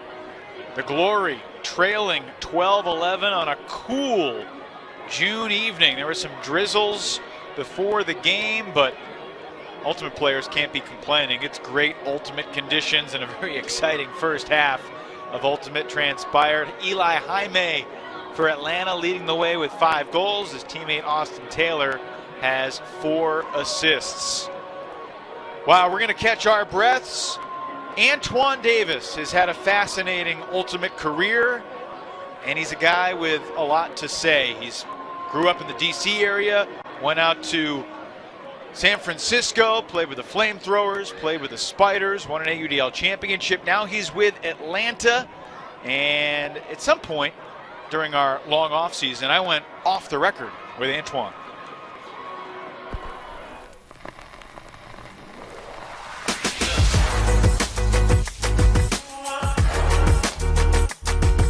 Antoine Davis, Virginia Tech, Atlanta Hustle.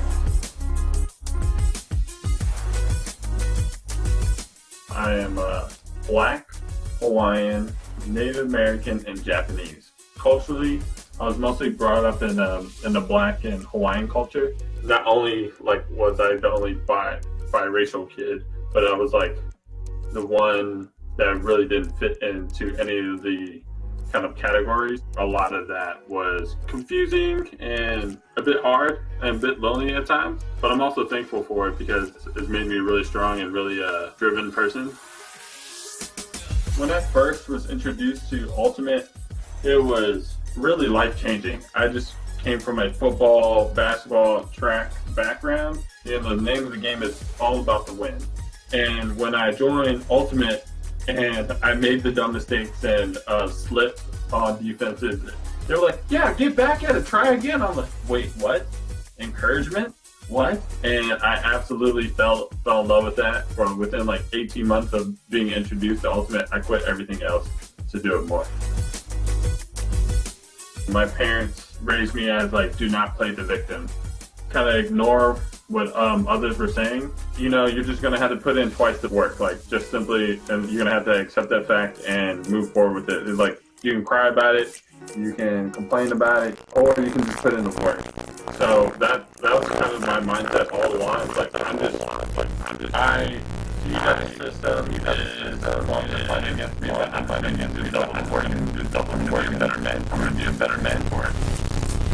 It's been a recent uptick of my passion in Black culture, being energized by the Black Lives Matter movement. Since I'm of mixed background, I didn't think I really was a leader in this movement. But as more and more people have viewed me as a leader and as a person of color, I felt more and more that I should use the platforms that I hold to really promote as much motivation, inspiration, and positivity as I can, not only to the Black community, but just the community in general. I get a lot of feedback from especially younger kids saying that it's really inspirational that they have a person of color that they see playing well and doing well in the AUDL. It honestly just makes what I do that much more fun. Take home messages. To really realize the change you want to see in the world has to begin with you.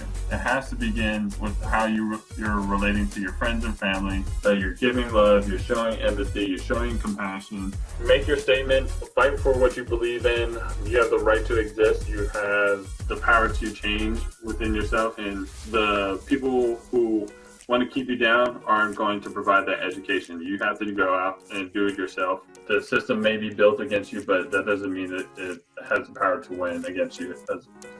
So, yeah.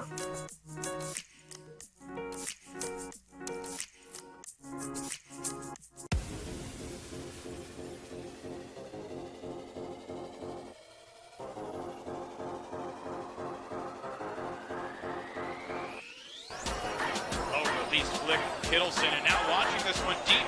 The Madison defender had a couple of steps, but Mattis runs by him. What an acceleration play from Brandon Mattis to tie the game at 13. Great run by Mattis. Unreal. When Scott Hearn let that go, it looked like a poor decision. Oh, absolutely. Agreed. money up to speed. Nice dig by Bruner. He gets the bookend. San Jose starts the fourth quarter with a break. Really nice block there from Bruner. He did a good job of anticipating the pass. Play on the turnover, and he's going deep, down in the end zone, and has his man! What a diving catch in the end zone by Luke Rafus. That is the highlight play of the day. Goes long, lays out for it, gets it one hand. That is beautiful right there.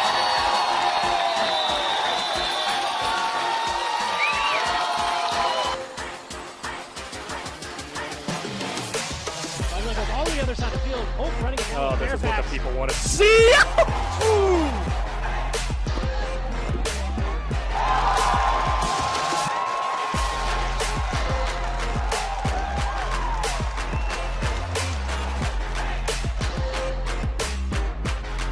Big hammer, risky. Yeah, how many times can he go to the hammer? But no! Wow.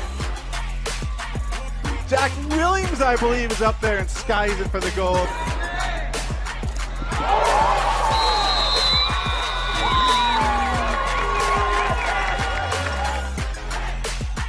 We just got a big man down. He's got a man downfield. He rips it up to Oscar, but it hangs in the air. Will Oscar get there? He does!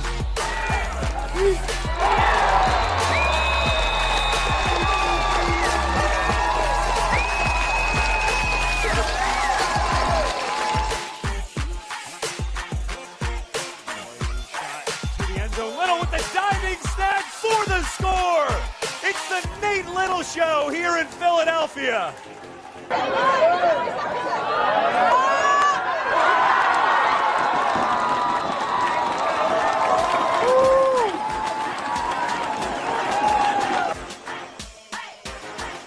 Holy smokes, Zach Norbaum pulls one out of the bag.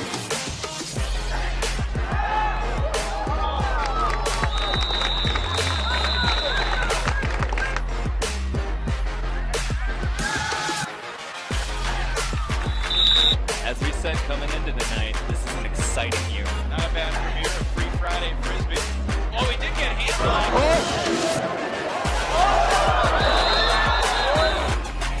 Doubled on the mark, which means someone is open.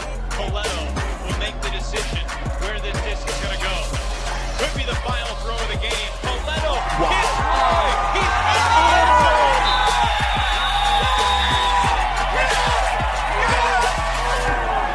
Yes, everyone! Let's go! You like that? You like that? Let's go! Overtime, baby! Here we go! OT is on us! On us! Connor's looking to drop back. He does. Not a lot of time left. We're going to have to put it. And it's going to be Cats for one more to go. One, here it goes. This is for the game. Up into the end zone. Who's going to get there? It's caught! Jack Williams takes it down. The clock flips over.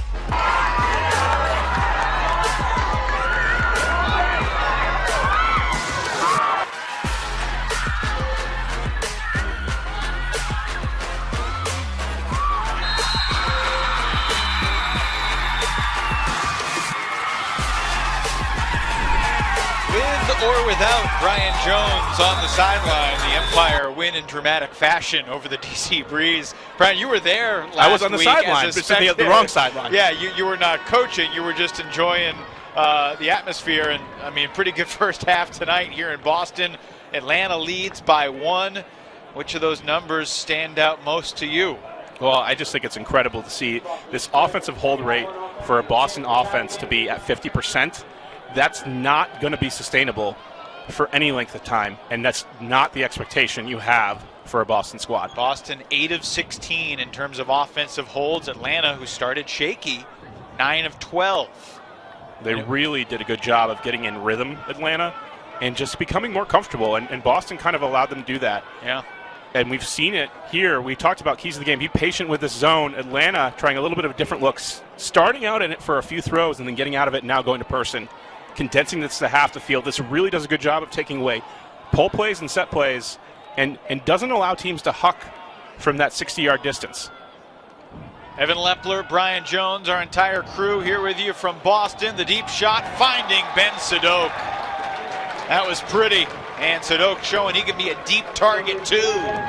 We saw that he had over 700 yards of total offense last week, and you cannot do that without being a dynamic downfield threat. Sadok, that's one of the things is you try to get tighter and tighter with him as the game goes on, and every once in a while he leaks over the top. He's wide open, and there's not much to this. He's just so open, and you're so concentrated on stopping the underneath, denying him the disc because he's so dangerous with it. He gets the offense moving downhill. He only has to do this a couple times a game, and it makes that impossible game plan for. It's like a backbreaker when it happens. He only had 35 yards receiving in the first half with 193 yards throwing. Probably doubled his receiving yards output for the game right there, and a pretty nice put from the 20-year-old Cole Davis Brand, too. He is a budding young superstar. We talked about Boston's youth scene. A credit to all the coaches out there that have built this over the last 30 to 40 years in this city. They just keep churning out more and more Rookie of the Year candidates. All across Massachusetts, really. Yeah, we can't forget Western Mass and Amherst. Tina Booth with the Nutsy Camps has played such a big role in the development of the state and of the Northeast region of the nation. No question about it. Davis is going. Taylor launches it. Davis has steps, and he's got the goal. Two identical hucks from Boston and Atlanta back to back. You saw the same type of play. Before it was Sadok leaking out deep, getting the under, and getting the defense to commit underneath. And here it's just Davis. You know he wants this. And you just see the separation he gets. He's incredible as an athlete. One thing that stood out to me so far this season is the emotion and intensity from really all players around the league. They waited so long for the opportunity to compete. They're finally getting the chance. They're putting everything into these games. It's been so long. It's one of those things where Ultimate can be such a fun sport to be a part of. It's more than just a sport. The team's coming together, learning how to be greater than the sum of the parts. And here, Antoine Davis is a winner. He's done it before in different areas. He's bringing that type of leadership to Atlanta. Hustle back up by one. By the way, that was the 6th assist for Austin Taylor, who's having himself a heck of a night. He's being super steady. The poise he has with the disc to just be patient and help Atlanta settle down. More of this Grits defense. Kelvin Williams being dangerous there. He's looking right now deep, trying to figure out who his next target is, while Boston a little dicey through the middle. Yep, floated up there, but hung on to by Nick Thompson. Deep shot hanging in the air. Holzmeyer lurking, but he can't outleap Orion Cable. 20-year-old budding star from Amherst. He does one of these a couple times a week. This is just, there's so much trust here. It's so expected. And Holzmeyer is no slouch in the deep space. This is a good battle, good box out, and Cable so strong in this strength. He does a great job positioning, gets it over with the left hand, has no problem plucking over the top. And this is just a lot of length versus a lot of length, but whoo, Cable, he is going to be a tough one to guard. And there's a lot of big men in this East Division. This is only the start of what we get to see for the rest of the season is Cable versus a lot of big defenders and see who can rip it down from. A couple of years ago, he was a high school senior. His high school coach basically said, look, he's as good as any high school player ever possibly could be. This is not high school ultimate, but he has adapted well to the pro game. Eli Jaime. Back to Austin Knabb, and he'll inside backhand laser it to the end zone, finding Gray. Just a beautiful throw. And this is the tough thing about the Atlanta offense. It's a little chaotic, a lot of moving pieces coming in and out. Jaime gets it, fakes, is going to move out of here and clear out the space where Bray is going to fake out the defender. McCann not paying attention. It's a little bit of whoopsie-doodle.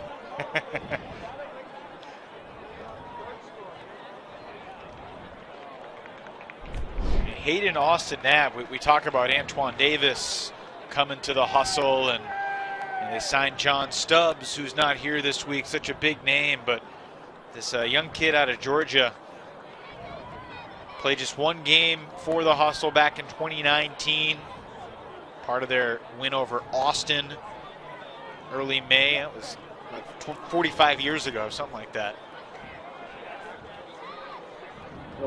Here's Sadok. More of this grits, but with a little bit of a different flavor. More people coming in, playing different positions, and that's some way, it's almost a natural way to mix up how your zone plays. It's just change the personnel. Don't worry about too much about the rules you're following, but it's going to be a little bit different, a little bit more agile with some of the shorter defenders out there. Yeah, no Kelvin Williams, no Dylan Tennell this point, but they're still sticking with that zone. Holzmeyer, Polk, Eckwurzel in the deep space. Sadok thought about the hammer. Stall count rising. And he'll sacrifice the yardage and contact there. Immediately apologizing, J.P. Burns. And here comes Willie Stewart. Stewart was on the D-line last week in Pittsburgh, but he's playing Oath today. Coaches say he's a Swiss Army knife. A description used to describe many a versatile ultimate player. He really is. He can kind of do it all. Here's the hammer. Sadok floats it up there, and Cable with another. Welcome to the big time, Orion Cable. He certainly arrived, and Boston able to come right back and counterpunch. Back and forth in this game. That zone is really going to test the mental toughness and the mental fortitude of Boston for the rest of this game. It's going to be a struggle if Atlanta keeps this advantage for them to be patient and find a way through. But at the same time, you're finding out that it's really hard to miss Orion Cable. It's really hard. If you put it in the general vicinity, he's probably going to get it, even against some of the best bigs in the league. That trustworthiness that he brings, that confidence he brings to the offense is just, hey, if something goes wrong, we can find him. We can find that option. That's not going to be how Mike Miller and Rosie want to design it. The coaches for the offense on Boston, but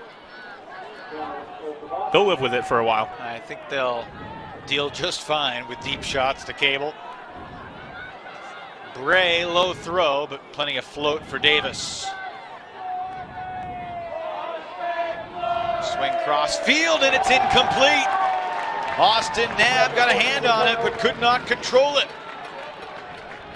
So the Glory with a chance to take their first lead of the second half. Double team on the sideline. And a little lefty scoober breaks it. Kerman Faber continues it to the outside. Halflin into the end zone, and the Glory retake the lead. Another one for Chris Bartoli with 7:22 to go in the third.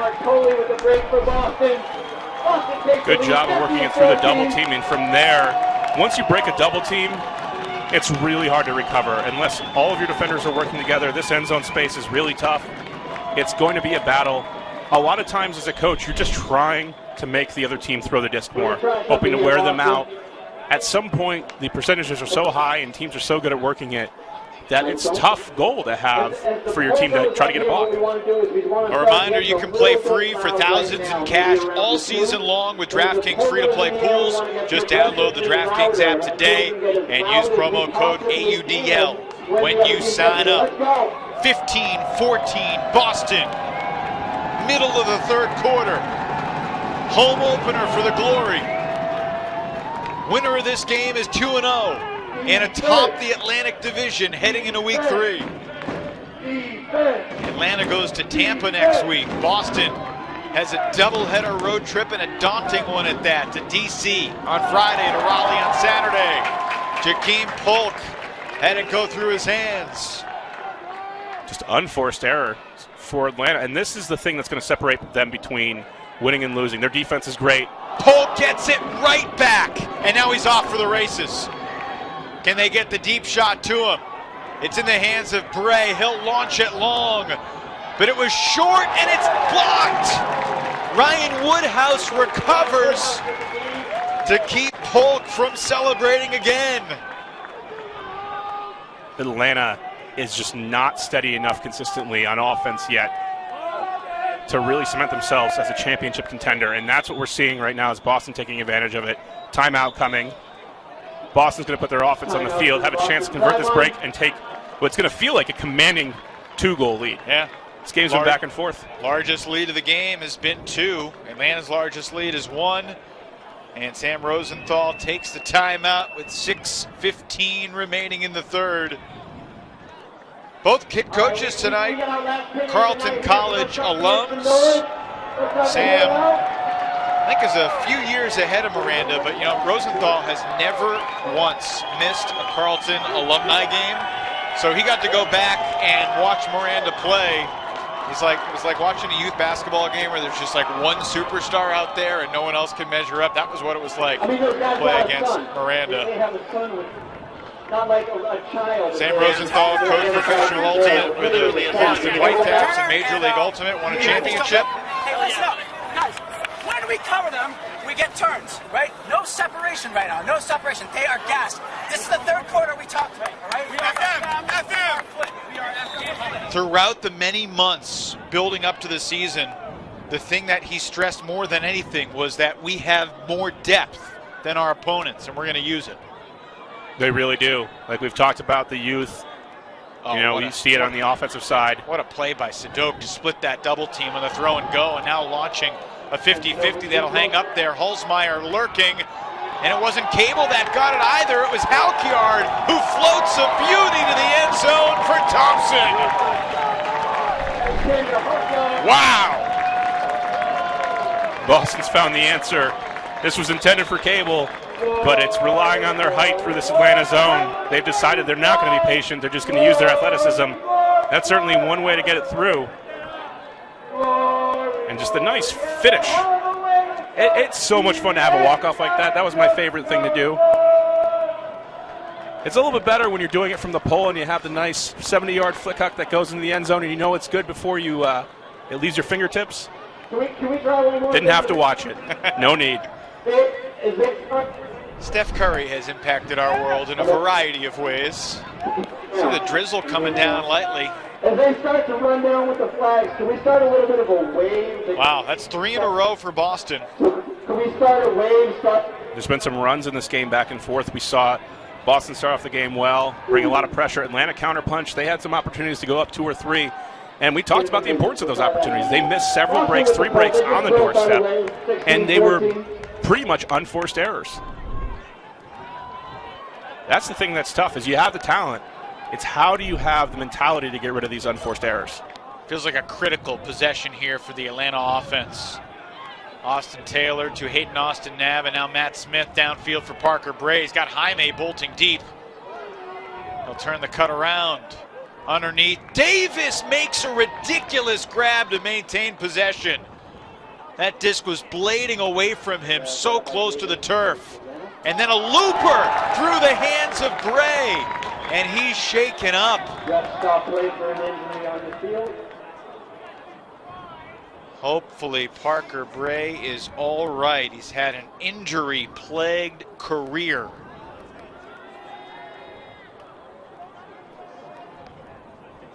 An awkward throw that was behind him. And that's the type of throw that's just not needed right now by Atlanta. Yeah. I don't think it caused the injury in any way. A little bit of an awkward fall.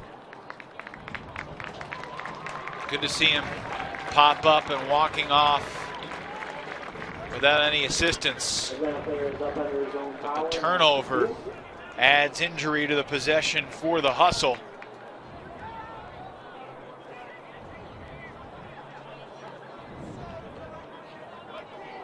Atlanta is so close. There's so many times in this game where they look like they're ready, but they just can't finish these types of possessions. Sadok. Boston got 1 sub, brought in Ben off the bench. D-line out there primarily, and Sadok's just going to steer this ship down to McCann, who rips another one deep. Intended for Halflin, but Davis rises up for Atlanta. That's a critical block. If Atlanta comes back to win this game, let's remember that play with just under 5 to go in the third. Don't want to test Antoine deep. That's why you don't do it. You don't have a Ryan Cable out there in that possession. You have the opportunity to work it and secure another break. How difficult are these possessions for offenses when you've already worked it down once, you turn it over, now you got to go 80 yards again? It can be both. It's just a double-edged sword. Both teams are tired. Can you get the disc moving? If you can, it's going to be a lot of times an easier offensive possession because you've worn them down. But that's the trouble, is how do you get started? How do you initiate? Because everybody's tired. Nobody wants to move. Everybody's looking around. No, you cut. No, you cut. A lot of times this handler movement that Taylor is providing is just enough to get you going, get that rhythm that you need to finish out the possession. So right now, Atlanta's just too deep. Their cutters are way too deep, not providing any alternatives. Boston gets one more block. It's McCann again, and then a huge collision. Taylor pleading his case. McCann pops up.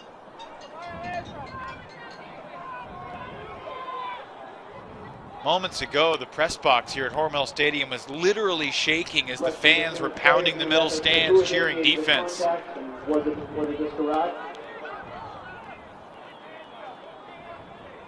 Take a look at what happened here, Brian. What do you see? Well, first the D from McCann, and then Boston's going to give it right back. They just need to settle down here and not looking going into the play. I think this is a foul on McCann. He runs right into Taylor. I can understand why he was incensed. Taylor had the space and McCann was blind going into it.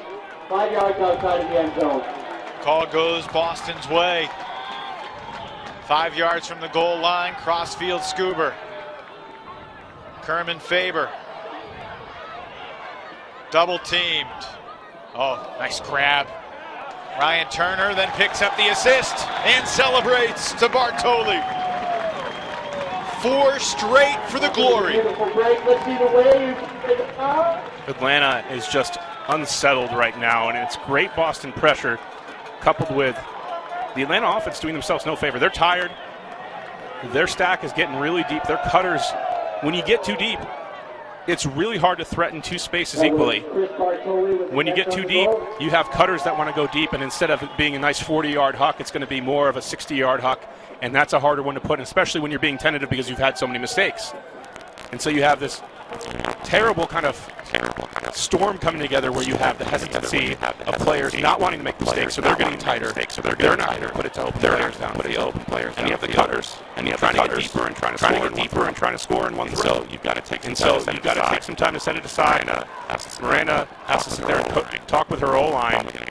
Probably going to keep putting people out there right now and get that score because you got to move fast in these AUDL games. You don't have time to sit there and talk it over. Bray back in the game. It's great to see him after that. He took the injury sub. Davis, 1-on-2. Doesn't matter. Antoine Davis with Atlanta's first goal since there were 9 minutes and 25 seconds left in the quarter. Snaps a nearly 7-minute scoring drought and the 4-0 Boston run. Just so confident in the air, so strong. Read it the entire way. Over 2 defenders. Boston has some size, but they've been really challenging Davis in this game with some of their smaller, faster defenders, and that can be valuable, but Davis is going to win some of those. And he does.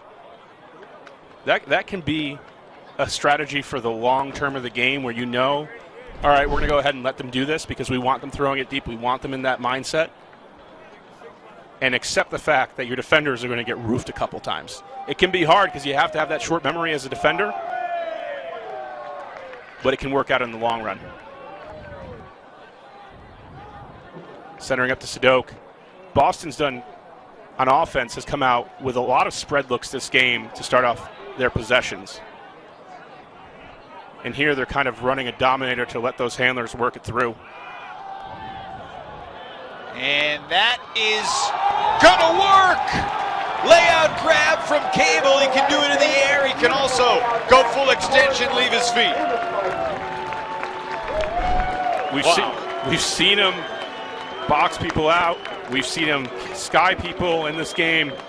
And now adding this layout. This one looked like it was going to be too far, but trusting your receiver, Jakeem Polk, in chase, doesn't matter.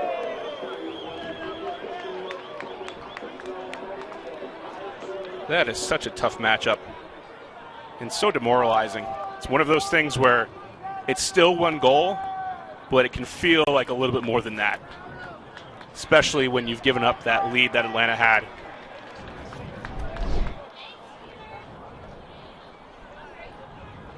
Well, the Cable show continues. That time the assist from his old high school teammate, Cole Davis Brand. Two of them nearly inseparable on and off the field. The type of connection isn't just built on the field. A lot of trust, a lot of fun. Taylor initiates from downfield, continues to Jaime. Tanner Robinson had a strong debut for Atlanta last week playing D's, played some offense here today.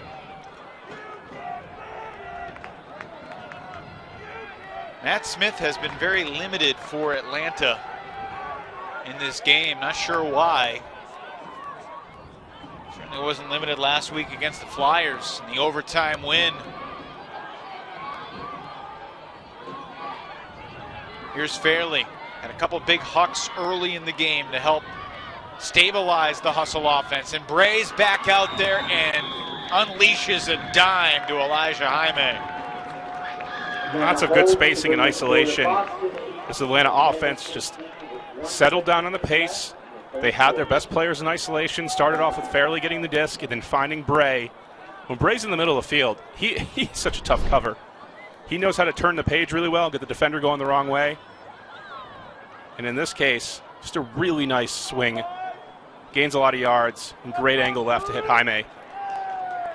It's a thing of beauty when you get those angles working right and you just score in those two throws, which they're easy. They're just throws and catches, but they're built on the timing of your offense and players understanding how to cut. Take me through the mindset of the head coach in this end of quarter situation. Minute 17 to go in the third.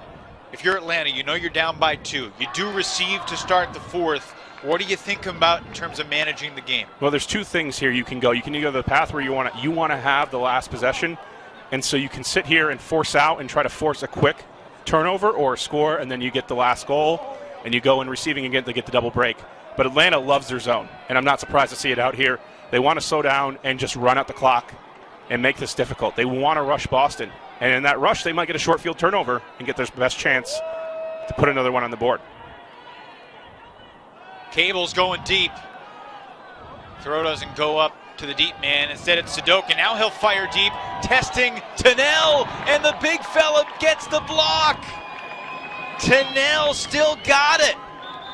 D'ing up Henry Babcock with 30 seconds remaining in the half, or in the quarter, I should say. Do you think he's relieved for the timeout? Absolutely. Little cast. Give him the oxygen. Well, I asked Miranda over under 7.5 points for Dylan Tennell, and she said over, and she was right. This is his 10th point of the game right here. He's got 1 assist. He's now got 1 block.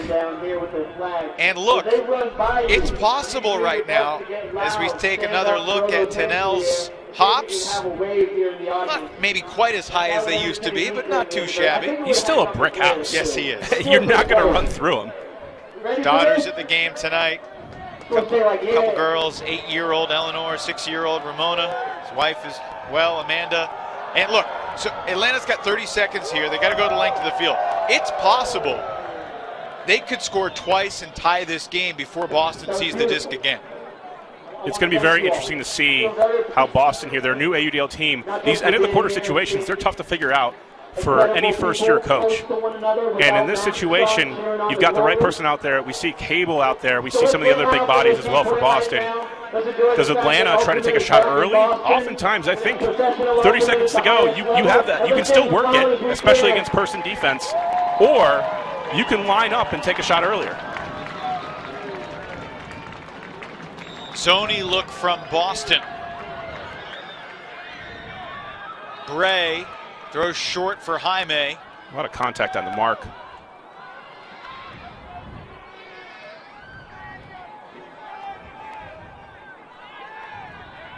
Down to 17 seconds for Bray. Wide open underneath Fairley. Early countdown. And Fairley's looking right at the clock, so he was too smart for the Boston fans. But now they're down to 5 seconds, and 4 and 3. And Taylor's got to rip it. It's going to reach the end zone. Can Jaime come up with another one? No. He'll catch it, but it's out of bounds. Boston's defense stands tall, and the Glory win that third quarter 7-4 to take an 18-16 lead into the fourth. Free Friday Frisbee coming down to the wire here in B-Town.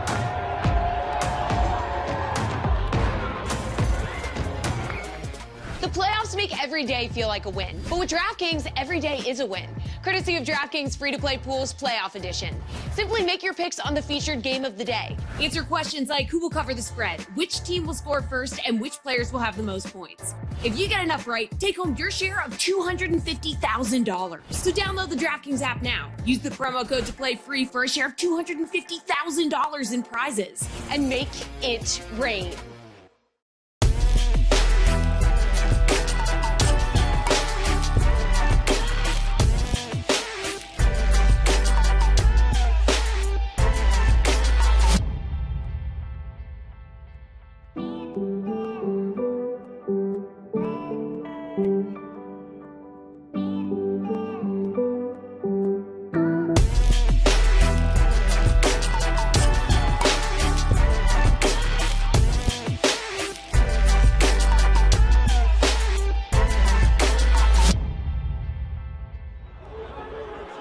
First game of week 2 coming down to the wire. We go to the fourth quarter in Boston. The Glory leading by 2. Tomorrow, DC Raleigh at 6.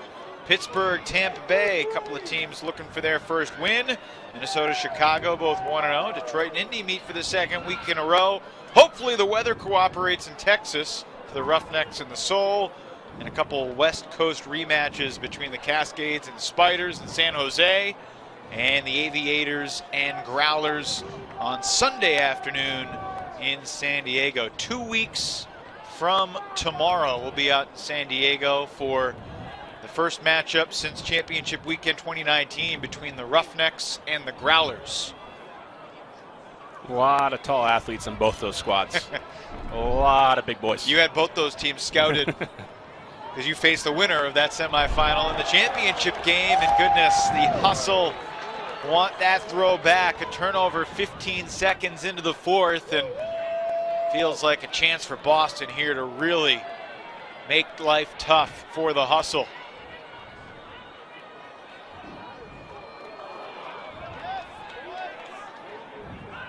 Bartoli swings the disc. Holzmeyer may have gotten a piece of it, but it was caught anyway.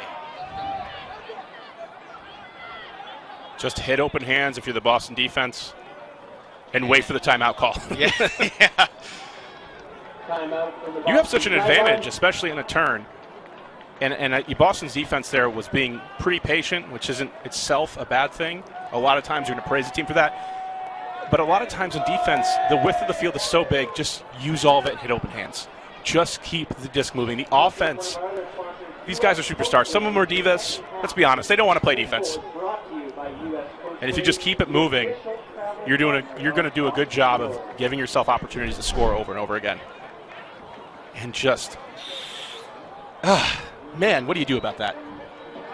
You're not going to go ahead as a coach. There's nothing you can sit there and do. Bray's been just a workhorse this entire game. Sometimes those things happen. You shake it off and you move on, but pretty terrible timing for Atlanta to start out the quarter. You have a chance to bring it to within 1. Big difference to bring it within 1, to be down by 3. Parker Bray is the #1 man of the game in terms of receiving yards with 327. He's the #2 man in the game in throwing yards with 290. He's also the #1 man in the game, only guy with more than 2 throwaways. He's got 3 now. You take what you get. Yeah, but also we would see it from Parker where in college he was known for those throwaways because he had such beautiful throws and he would take these chances on hucks. Right. I don't think his decision-making is important in this game. No. They've been execution errors. Disc in Sadok's hands out of most timeouts. Babcock squeezes it through up the line. Davis Brand back across field is blocked. Daniel Sperling comes up with a D and then he takes off. J.P. Burns' shot is a beauty.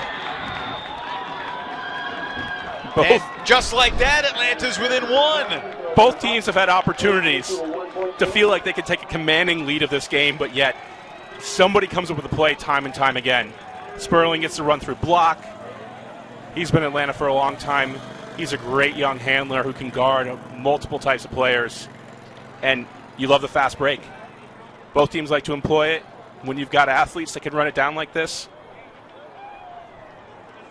It's just so tough. Sperling played at Paideia in Atlanta, then played for Emory in Atlanta. 24 years old, the bookends. Throwing that disc and just hanging. It's a great disc to throw with somebody who's running into space. You got to zip that in there for somebody who's standstill. And so timing's just a little bit off. That's a throw he knows how to make. We've seen him make much more difficult throws throughout this game. Potentially a youthful mistake. It's hard to tell. And the zone has changed up here for Atlanta. Double teaming in the middle. And they get a stall. Is called.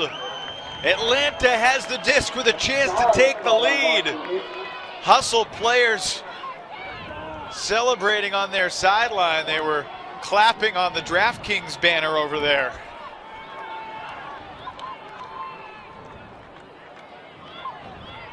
Williams. Resets for Bray. Knowles. Tennell. 2016 AUDL MVP. Back in a Hustle jersey. A one-night only event. With a disc in his hands in a one-goal game in the fourth. I bet he's having fun. How can you not? Turning back the clock. Oh, Davis gets that through the slimmest of holes to Tennell. I mean, at his best, Dylan was a great receiver, but he's always been a phenomenal thrower, distributor. Especially later in his career. And he's going up the line, and Tennell's denied. What a play! Anticipating that shot, Tanner Halkyard. Timeout. No, it's an injury. Tennell walks right to the bench. I was going to say, he had an assist, he had a block. He was going to add a goal to his name, and this was just a little bit too far out. Great play. Halkyard coming through. That's an incredible read. I love seeing defenders flying through in that space. It's such an important space to protect. Make him score it any other way. Yeah. And there you take the long up line, take it away. Great move.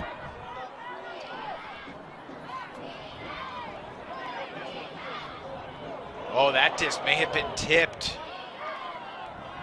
Cable, seen him as a receiver. Nice around backhand for Sadok. And he'll launch. Halkyard looking for the bookends. And Sadok's shot is just out of his reach. Rare mistake by Sadok. And a timeout by Atlanta saying, I know my boys are tired. Let's get some offense out in the field. Well, let's see. This may be another injury timeout, Brian.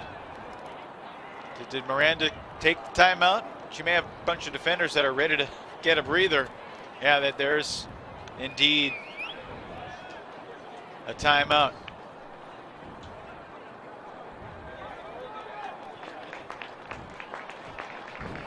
Wow, clock stop, 8:52 to go. Halkyard shaken up in a one-goal game. And this possession started with like a nice little wrinkle from Atlanta. Still running that zone. We talked about it at the beginning of the game. Boston treads it. No problem. We'll try some different personnel. Still treads it. No problem. We'll try some different personnel. Starts to slow him down. Then all of a sudden Kelvin Williams gets that block. Then you have some throwaways because it's hard to be patient the entire time. And from the beginning of this point, you had a new wrinkle. And you're able to go through. They get the turnover with a double team and have Knowles with Tennell in the backfield. And this looks like it's going to be a goal just too far out in front. Good poach by Halkyard there. Easy to make a crack about maybe Tennell's lost a step, but that throw was just a little too far, and Halkyard read it beautifully. I mean, sure, in his younger days, he might have been able to get there and box out, but you got to know your receiver. Out of the timeout, a blade works out. Ben Gagne Maynard back to Austin Taylor. He's been the superstar in the backfield for the Hustle as they look for the tie with under 9 minutes to go. Hammer, Holzmeyer. Sudoku is about a foot shorter on the mark. Sudoku comes with a double team, and now Holzmeyer swings it for Polk. Nice flick to Taylor. What an inside. Jakeem Polk's throwing game has just been elevated. Williams up the line. Gagne Maynard stumbled, but hangs on. Back to Taylor. That's a nice throw right there to switch the fields. Atlanta taking its time. Polk stationary to Davis. Antoine unmarked for a moment. Hustle trailing by 1. Williams 8 yards from the end zone. Low throw kept alive by Holzmeyer. Miranda, the coach, must be having a heart attack here watching them work it through. The hammer over the top. Polk is open, and he's got the equalizer with 7:26 to play. No quit. It wasn't pretty. It looked like a couple of times they're going to throw it in the dirt, but Atlanta survives, having the poise to work it through. A couple of high stall situations. Work it around, find your best thrower, find your best athlete in the end zone. Well, one of your best athletes. And it didn't matter. Jakeem Polk did not need to go up for this whatsoever. Wide open, long possession, wearing him down. Bring in the subs. I don't think Tennell's ready to come back on the field yet.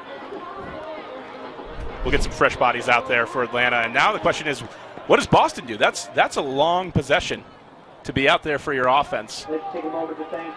Look at those numbers for Parker Bray. Over 300 yards in both throwing and receiving yards, with 4 assists too.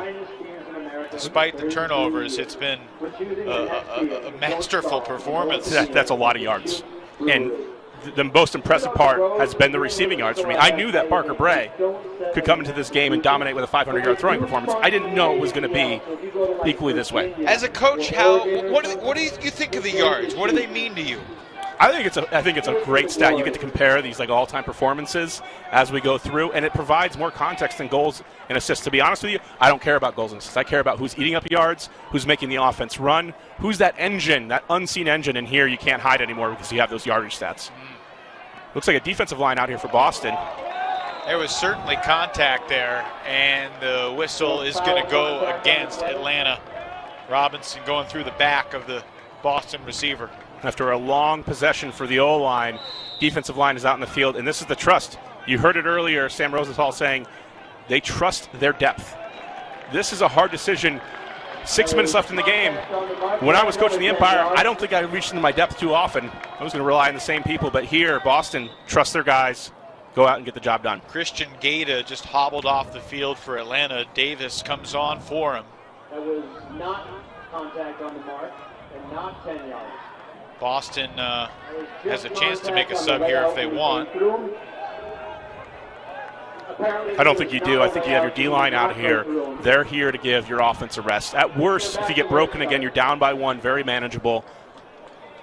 And you want to stay fresh for these last 5 minutes. Ripping this one into double coverage. Davis, one of the defenders, and he's going to get the block. Intended for Bartoli, but that throw never really had a shot. So Atlanta looked like they were down and out, trailing by 3 late in the third. Has a chance to take the lead here. Hustle, we're down 17-14 with 3:01 to play. A 4-1 run since. And a whistle, and it's a timeout for the Hustle right before the turnover. That'll make a coach feel good, won't it? Best play you can make. Anytime you can go ahead and save yourself a possession, it's something you get to brag about. That way, we saw earlier where a timeout took away a goal for Boston for Willie Stewart. This saves a turnover very clearly. And the signal is for you as a coach, as you're watching, is flow happening? Are they moving the disc? Because if they are, you're going to have that timeout. There's 5 minutes to go, under 6 minutes to go. You want to save that timeout for any situation that you need it. How would you evaluate both teams and the keys you laid out for them early? You know what? I'm a hard coach. I'm not pleased with either of these teams right now. Boston hasn't shown the patience against the zone through the middle of the game. They've done a little bit better of late. And Atlanta, this is the key for them becoming the contender, the offensive efficiency. They have a chance, though, It's a long season to figure it out, and a win here allows you to keep figuring it out as you hunt for the playoffs. This is huge. It's only week 2, but all of these results matter, and who's going to get the home playoff game, who's going to get the more favorable matchup to get the championship weekend. I'd say so far we're getting our money's worth with Free Friday Frisbee. I don't know about you. Minnesota-Madison, the insanity late in that one last Friday night in Wisconsin. Tonight, Hustle Glory in Boston. First ever Boston Glory home game. Great downfield defense, and Matt Smith just really hard for him to gain yards this time. We talked about. And tremendous defense continues. Dean Bullock right there to break up that pass on the reset from Smith. So Atlanta's chance to retake the lead goes awry. Now this Boston D-line, Ethan Fortin. Around Austin Taylor, it's Ilya Yudkovich. Low throw, incomplete. With how wide the field is, you just don't need to throw that swing. There's not enough options coming back for this Boston D-line. They're so good in small spaces, yet you had only one handler dance in the lane for about 7 seconds there. Yudkovich had nowhere else to go. Parker Bray launching, and Fairley goes up over the defender, bobbles it, hangs on, and he's shaken up on the turf. I believe it was called a catch before the injury. Every play right now is a game-changing play.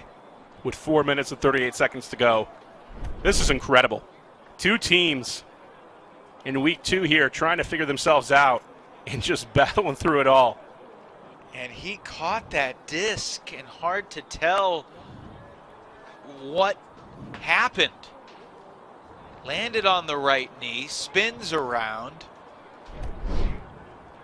Mike Fairley, 3 years with the Cannons.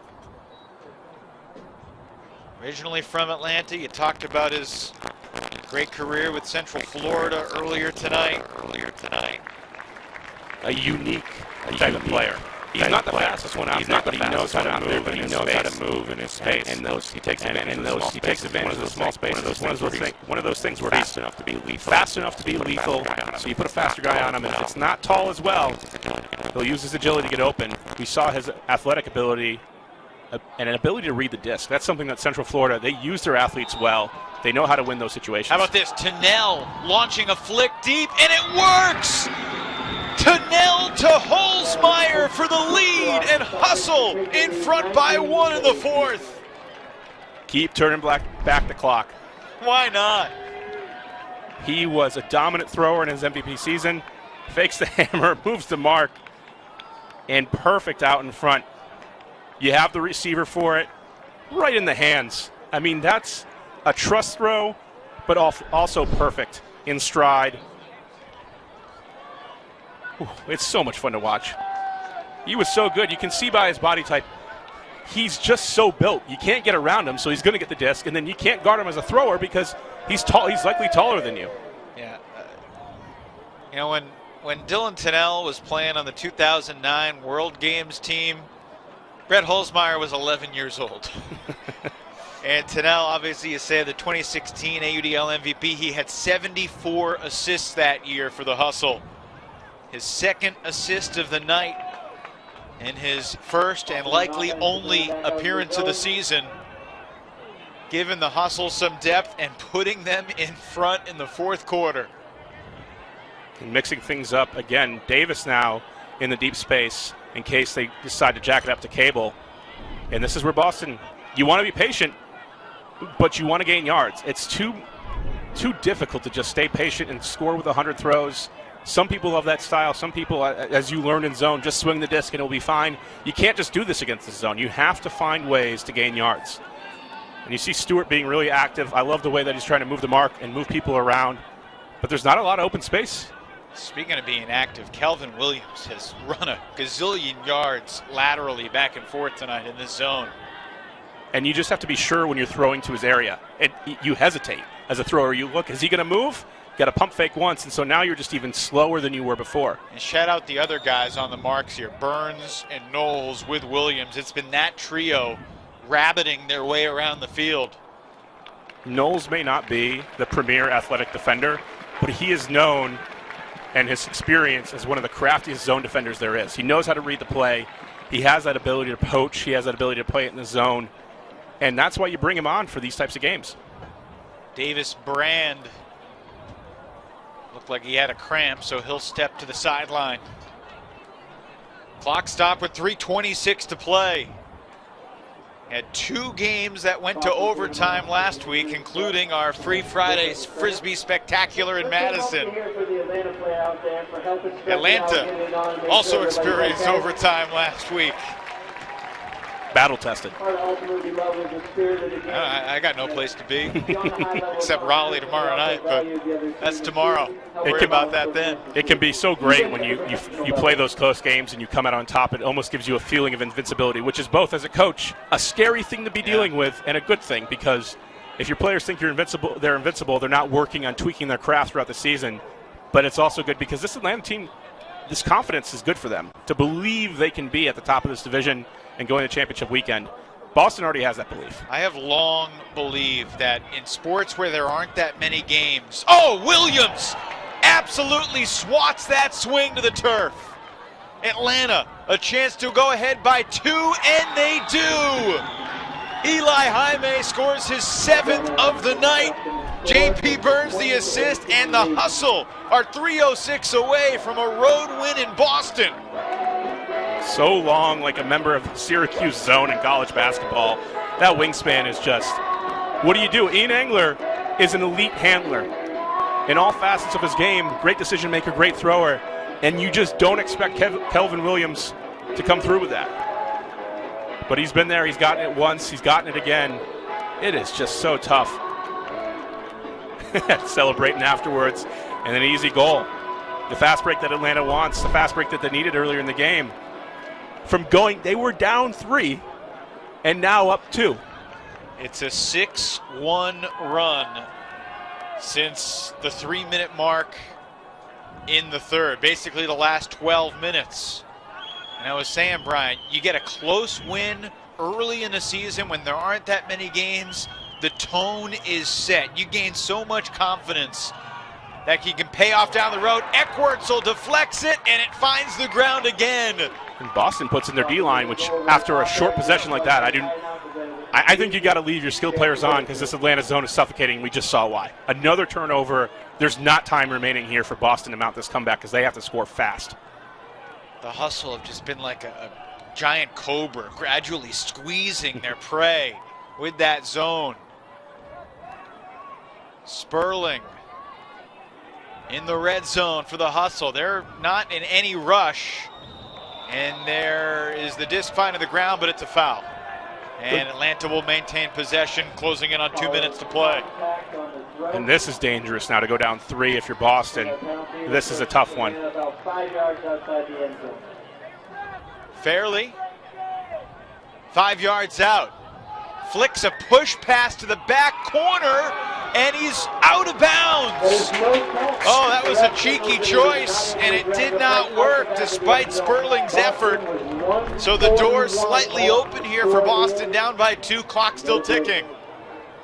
Not too many places to go. They relied on isolation, a lot of dancing from Atlanta. You didn't have anybody clearing, so nobody knew was coming into it. You had to force this option. So close. Yeah, hard to tell. Meanwhile, back to live action, and Boston just turned it over again. On the dish to the sideline, Max Rick had a foot out of bounds. And things looking very bleak right now for Boston. I like using your depth, but once again, your O-line, it was a quick possession. And it's a 3-goal lead for the Hustle. Fairly up the line, and that might be the exclamation point for Atlanta. You're down by 2 in a must-score situation. Your O-line was rested. It was a quick possession. Again, I love using your depth. I love the idea of it. But you needed your skill players out there for a reason to score quickly, even if they're making those mistakes. And this one is going to be, it is hard. It's not impossible right now, Evan. It is hard to come back from a 3-goal deficit with a minute to go. Quick hammer, the pressure's building up, and that's fine to move it across the field. Hey, let's have some noise, Glory fans. But that's not Bartoli's skill set. He's not there to go through a zone. He's there to get the block on a deep pass and then score the goal in person defense. Final minute in Boston. There's a contact call. And they have to score quickly here. They've got to almost throw it up. Hammer to Engler.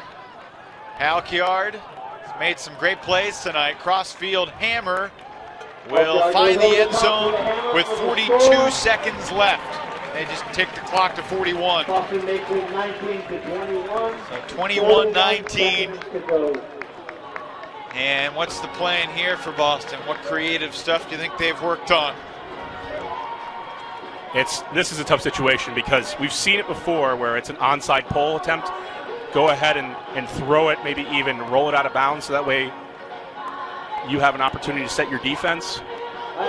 40 seconds to go, you can't play real defense here, meaning you can't play your real standard, go down and pressure them and wait for them to make a mistake. You've got to make a turnover. You've got to manufacture it somehow.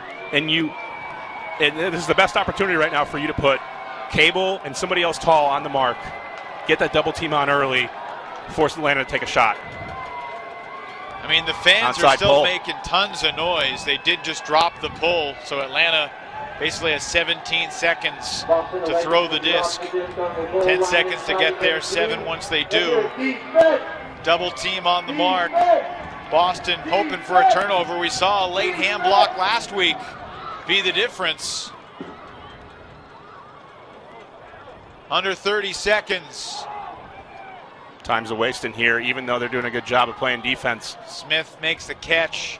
Right back to Robinson. The hustle without Christian Olsen, without John Stubbs, without Player Pierce. Some other guys like Tyler Kunsa. Miranda Roth-Knowles very excited about. They're without tonight, but the Atlanta Hustle are 2-0 in the Atlantic Division. They spoil the first ever game in Boston in the AUDL. Hustle take it 21-19 over the Glory. What a game. Back and forth all game long. Atlanta survived the first. Had an opportunity to extend their lead. It looked like Boston was going to take it in the third. They were up by 3. We were thinking this game might be over the other way. And then Boston, the zone got them in the end. They stuck with the game plan. And that's a credit to the coaching of Miranda Roth-Knowles and just this ability to make the team buy in, finding the strengths for all of her players. That influx of talent certainly helps. What a game, back and forth. And then Parker Bray.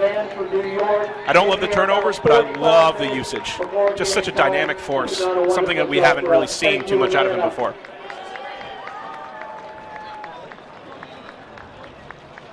What a game here in Boston tonight. The Hustle, after taking down the Raleigh Flyers in overtime last week,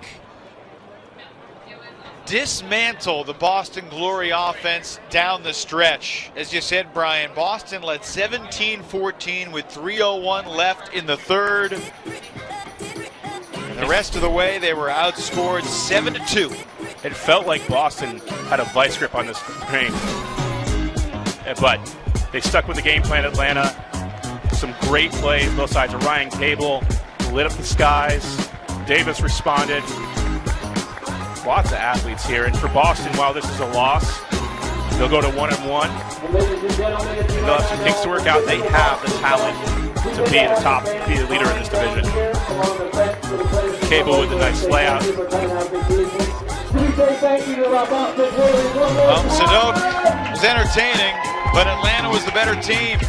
Over the course of 48 minutes, Eli Jaime scores 7 goals. Austin Taylor with 6 assists, and the Hustle are 2-0 for Brian Jones. Evan Lepler saying good night from Massachusetts.